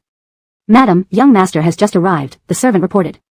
Catherine rushed out and saw Sam, looking exhausted, changing his shoes. She asked sharply, I disagreed from the start about sharing profits with Yi Corporation. Now look what happened. Sam looked up and saw Enid standing behind Catherine, tears welling in her eyes. He pressed his lips tightly together. Now is not the time to assign blame, it's time to find a solution. Since Yusef Corporation is now my responsibility, don't worry anymore. Sam's tone was harsh as he changed back into his shoes, intending not to enter the house. Karaltsi, come with me. Catherine placed a hand on her chest. Fine. Neither of you gives me peace. Go.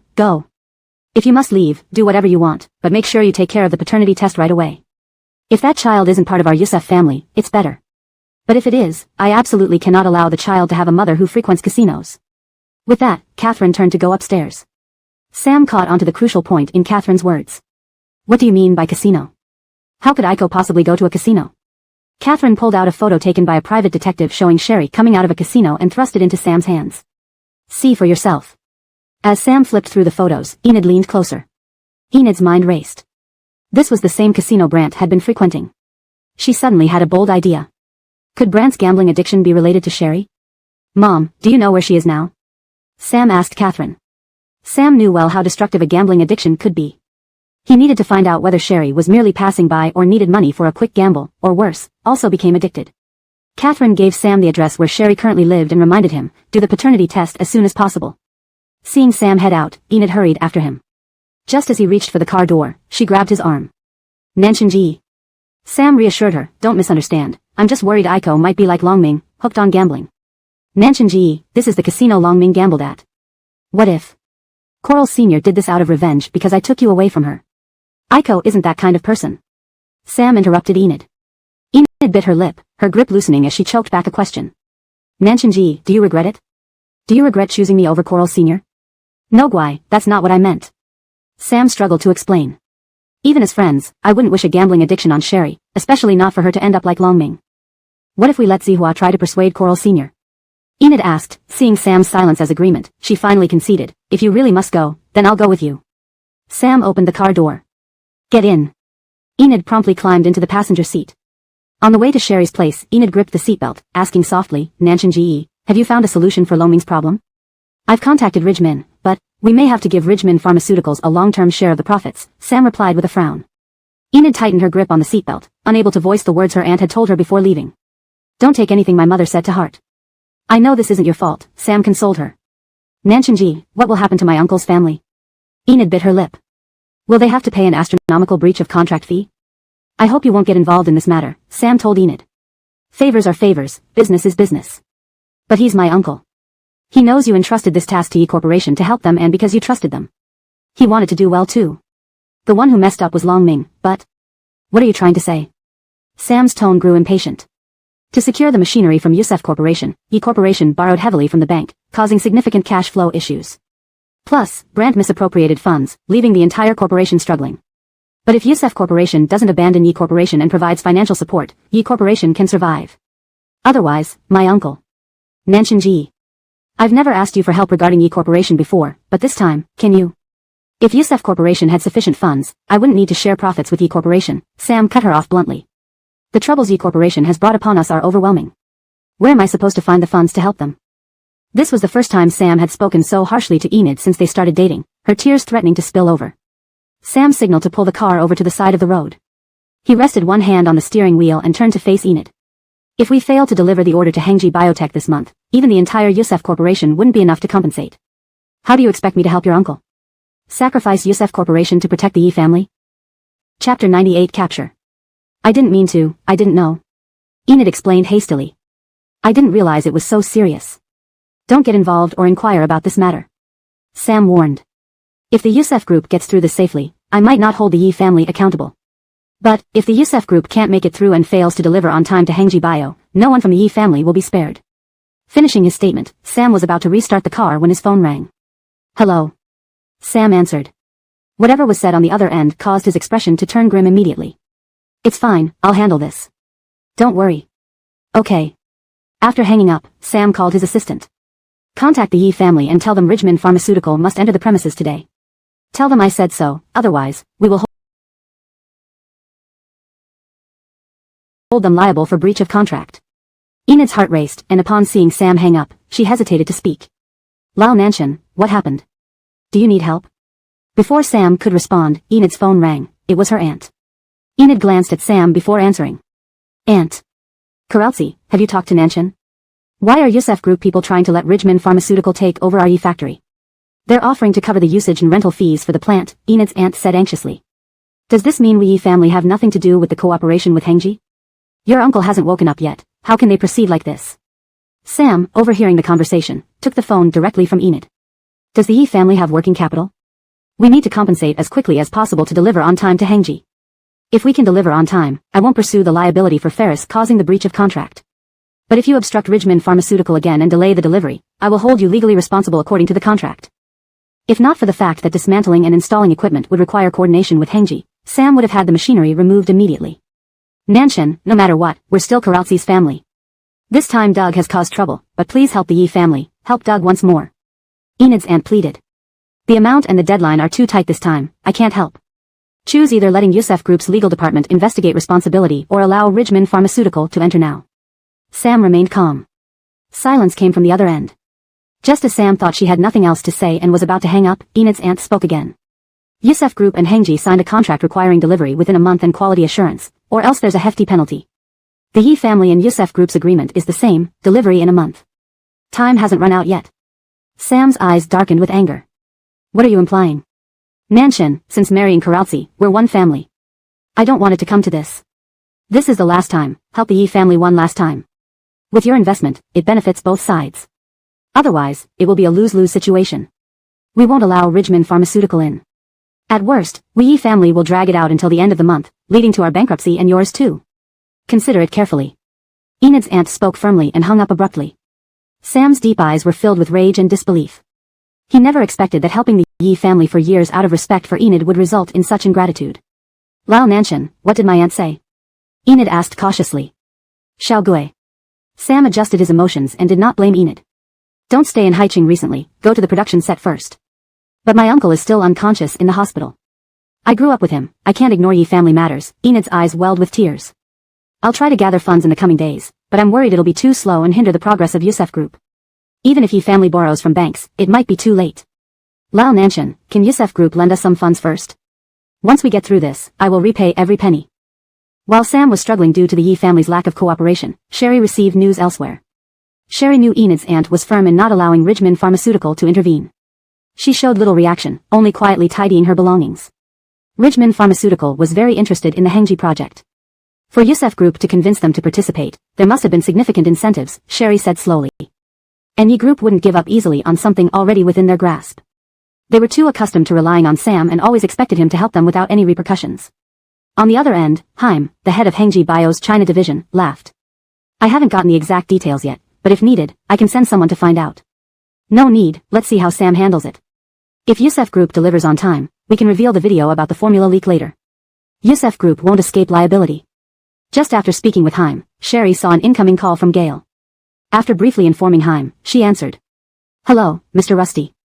Ralph wants to visit you. Gail continued without waiting for a response. I haven't taken a vacation in years, and now the company is running smoothly, which is the perfect time for me to rest. If you're still busy, it's fine, I can accompany Ralph. I'm already packing to return to Jingdu and expect to get what I need tomorrow or the day after. Sherry looked at the packed suitcase. Then I plan to visit Ridgejiang town first. Is it convenient for me and Ralph to accompany you? Gail asked again. Sherry paused, considering it wasn't bad for Ralph to visit Wendy and Laurel's grave. Well, then, please bring Ralph over, and I'll pick you up when the time is set. Sherry said. No need, just send me the address, and I'll bring Ralph to meet you. Don't worry. That afternoon, while waiting for Gail and Ralph, Priscilla sent Sherry a message that they had captured Ferris.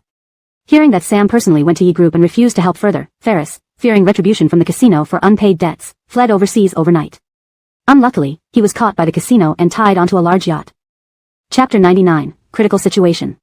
Sherry replied to Omar's message. Sherry, follow what Kaylee instructed. Entertain Zion well, and I hope he leaves satisfied. Ding Ridge.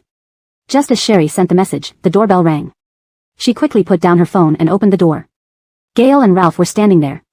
Ralph still had a serious expression on her little face and remained silent, standing in front of her oversized suitcase without saying a word. Gail patted Ralph's small head and said to Sherry, Ralph missed you, and it just so happens that I have nothing to do these few days. Sherry immediately squatted down to hug Ralph and reached out to pull the luggage. I'll take care of it. Gail said. She moved aside to let Gail in, then asked him without paying attention to the red-eyed little ball in her arms, have you arranged everything at the corporation? Don't worry, it's all arranged. I haven't taken a vacation for years. This time, I consider it a break. If there is any emergency, Kayla will contact me. Gail took off his coat and checked the fridge. I'll take Ralph to the supermarket to buy some things and prepare dinner. You can busy yourself. Although this was Gail's first visit, his manner was as if he was coming back home. Has Ralph been troublesome these past couple of days? Sherry patted the little one's bottom in her arms and asked Gail with a smile. No, Ralph is very independent and can handle her own affairs, Gail said sincerely. For a child under 4, Ralph was incredibly independent. Ralph raised her eyebrows and revealed a proud look. Sherry smiled and pinched Ralph's cheeks. Our Ralph is the most independent. When the three went to the supermarket, Gail put Ralph in the shopping cart and pushed it while Sherry walked ahead picking up milk. Ralph tried reaching for the strawberry milk with her tiny hand, struggling to grab it. Before she could reach, a large hand already picked up 2 boxes and placed them in the cart. Ralph looked up at Gail who was fetching a cheese stick for her, her little ears turning red again, unable to suppress the smile spreading across her lips. After returning from the supermarket, while Gail and Sherry were in the kitchen, Ralph sat on the couch in the living room eating snacks and watching TV. She couldn't help but take a picture with her tablet and send it to Aurora. Soon, Aurora's video call popped up. Ralph went into the room before answering it. Lyle is such a sneaky person. With Dad and Mom. Aurora pouted, clearly feeling a mix of jealousy and envy but still caringly asking, how are they? Did they show any signs of reconciling? I think our previous guess might be wrong, Ralph mused. Mom doesn't seem like she's fighting or separated from that man. It feels more like Mr. Rusty doesn't agree with Mom being with this man.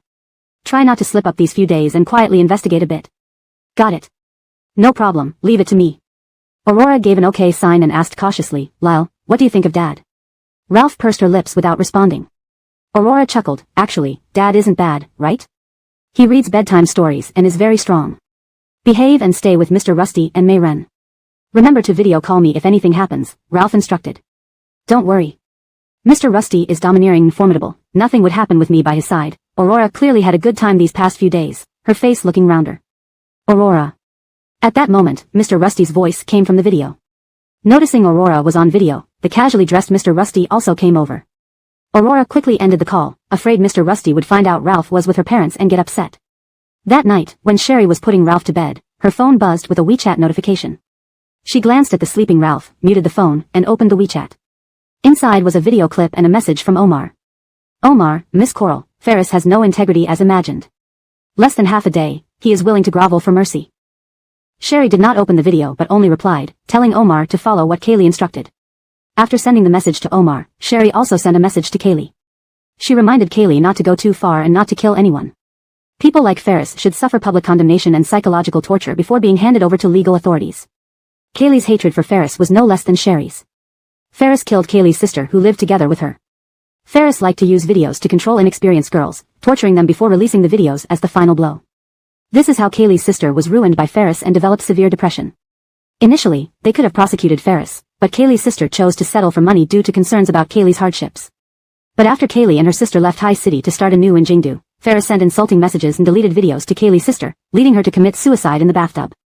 How could Kaylee not hate him?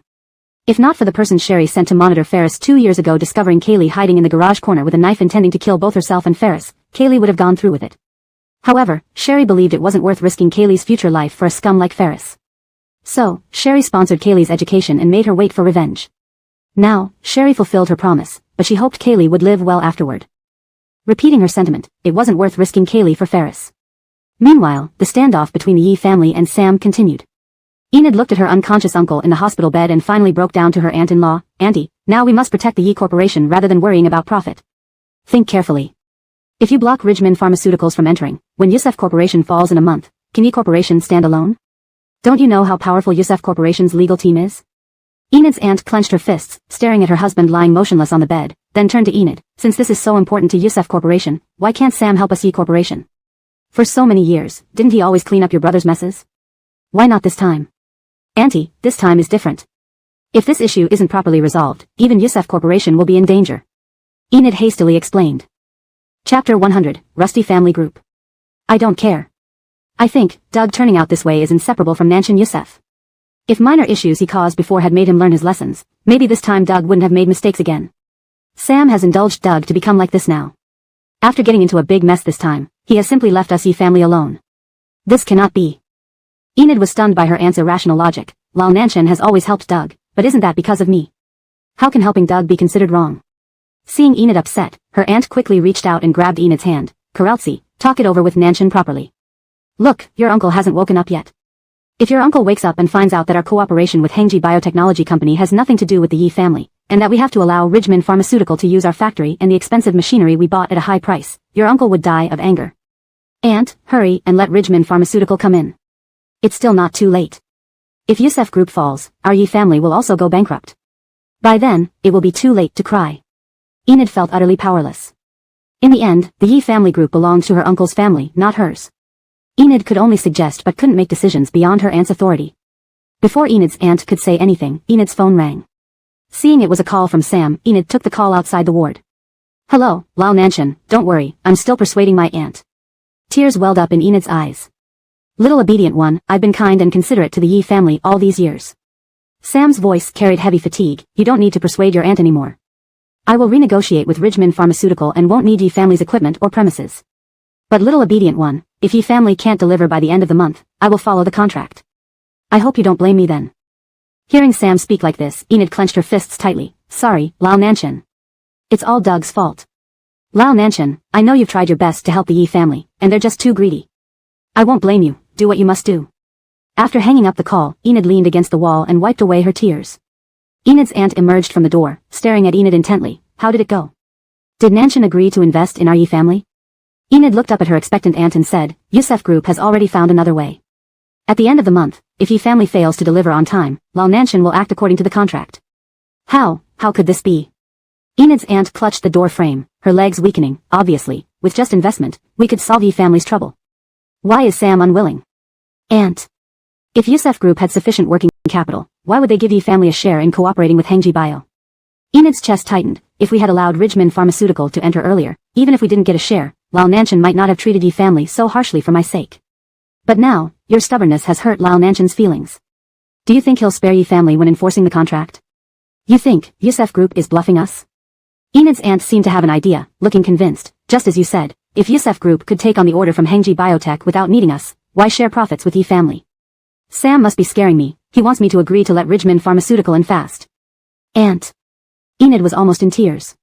Call Sam, beg or cry, you must make Sam invest quickly. Enid shrugged off her aunt's hand. Aunt, I won't beg Lyle Nanshan this time. If you think Lyle Nanshan is bluffing you, then insist on not letting Ridgeman Pharmaceutical in. I'll cover all of Uncle's medical expenses, but the rest, my effort to help the Yi family has its limits. After saying that, Enid turned and walked away. Karaltsi. Karaltsi. Enid's aunt shouted after her twice but failed to stop her, gritting her teeth. TSK. Ungrateful. At that moment, Enid's aunt didn't realize that the Yi family, which adamantly refused Ridgeman Pharmaceutical's entry, had already been abandoned by Sam. Someone like Sam would never use childish tactics like bluffing. Since he gave Yi family a chance to make amends and they refused it, Sam didn't need Yi family either. Ridgeman Pharmaceutical invested in cooperation with Yusef Group, who increased production costs but wasn't constrained by others any longer. And all future cooperations with Hengji Bio would see Yusef Group discarding Yi family and giving their shares directly to Ridgeman Pharmaceutical to ensure smooth delivery. Sherry heard the news and sneered. I thought Sam could protect Yi family and Ferris for Enid no matter what, but I didn't expect he'd abandon them so quickly. Initially, no matter what Ferris did, Sam always shielded him, not because of any deeper bond, but because Ferris hadn't harmed his interests. Indeed, pain wasn't known until it struck home. One wonders what Sam feels inside, and what Enid feels inside. But Sam is admirable. It said that he personally went to the factory, tripled the workers' wages, and promised them bonuses if Yusef Group safely overcomes this crisis, greatly boosting morale. Haim smiled. Compared to exorbitant compensation, this is the best solution under Yi family's uncooperative circumstances, Sherry said with a smile. No problem, there was still one last card, the leak of formulas that Sherry hadn't played yet. Seeing Ralph rubbing her eyes and coming out of the master bedroom, Sherry told Haim, Ralph's awake, let's talk later. After hanging up the call, Ralph looked around the living room but couldn't find Gail. Mr. Rusty went to buy breakfast. You said you wanted peach pastries last night. Sherry smiled, picked up the child, and said, the moment you wake up, you look for Mr. Rusty, not Mom. Only kids like Kim would look for their moms, Ralph pouted, holding Sherry's neck and burying her face in it. Are we going to see Grandma and Aunt today? Yes. Sherry put the little one on the sofa and went to heat milk for her. Mom will finish business in Haicheng soon. When we return to the capital, you can visit Grandpa Rusty's house just like Kim. What about Mom? Ralph stomped in slippers and climbed onto a stool in the open kitchen, watching Sherry heat her milk intently. Mom will be joining Rusty Corporation next, Sherry said with a slight smile. #### Chapter 101, Clear and Unambiguous. Was it old Mr. Rusty who got Mommy to join the Rusty Corporation to help the Rustys? Sherry knew that her mother always listened to old Mr. Rusty, but what Mommy really loves is the laboratory. Will Mommy never go into the laboratory again? Sherry reached out to pinch Sherry's little cheeks. Mommy can manage both. You don't need to worry about that. Ding Ridge. Hearing the doorbell, Sherry thought it was Gail coming back, so she opened the door while holding Sherry. Sam stood outside the door. Seeing Sherry with a small child in pajamas in her arms, he stared at the child's little face for a moment, then didn't react. Is there something? Sherry asked. Sam snapped back to reality. I heard that you. He considered the child present and bit his lip before saying, let's talk privately, not in front of the child. Sherry put Sherry down. The milk on the stove is turned off. Go sit on the sofa and wait for Mommy. Sherry glanced at Sam with an air of superiority, then walked toward the sofa like a little adult. I can give you a strand of my child's hair for a paternity test, Sherry said. I didn't come here for that. Sam took out a card from his pocket and handed it to Sherry. I heard you went to the casino. If you're short of money, you can tell me. Looking at the card Sam offered, Sherry chuckled softly but did not take it. I heard the Yusef Corporation is struggling now. Does President Yusef still have extra money to give me? You're raising a child alone now. You must have many expenses. I'm not short of money.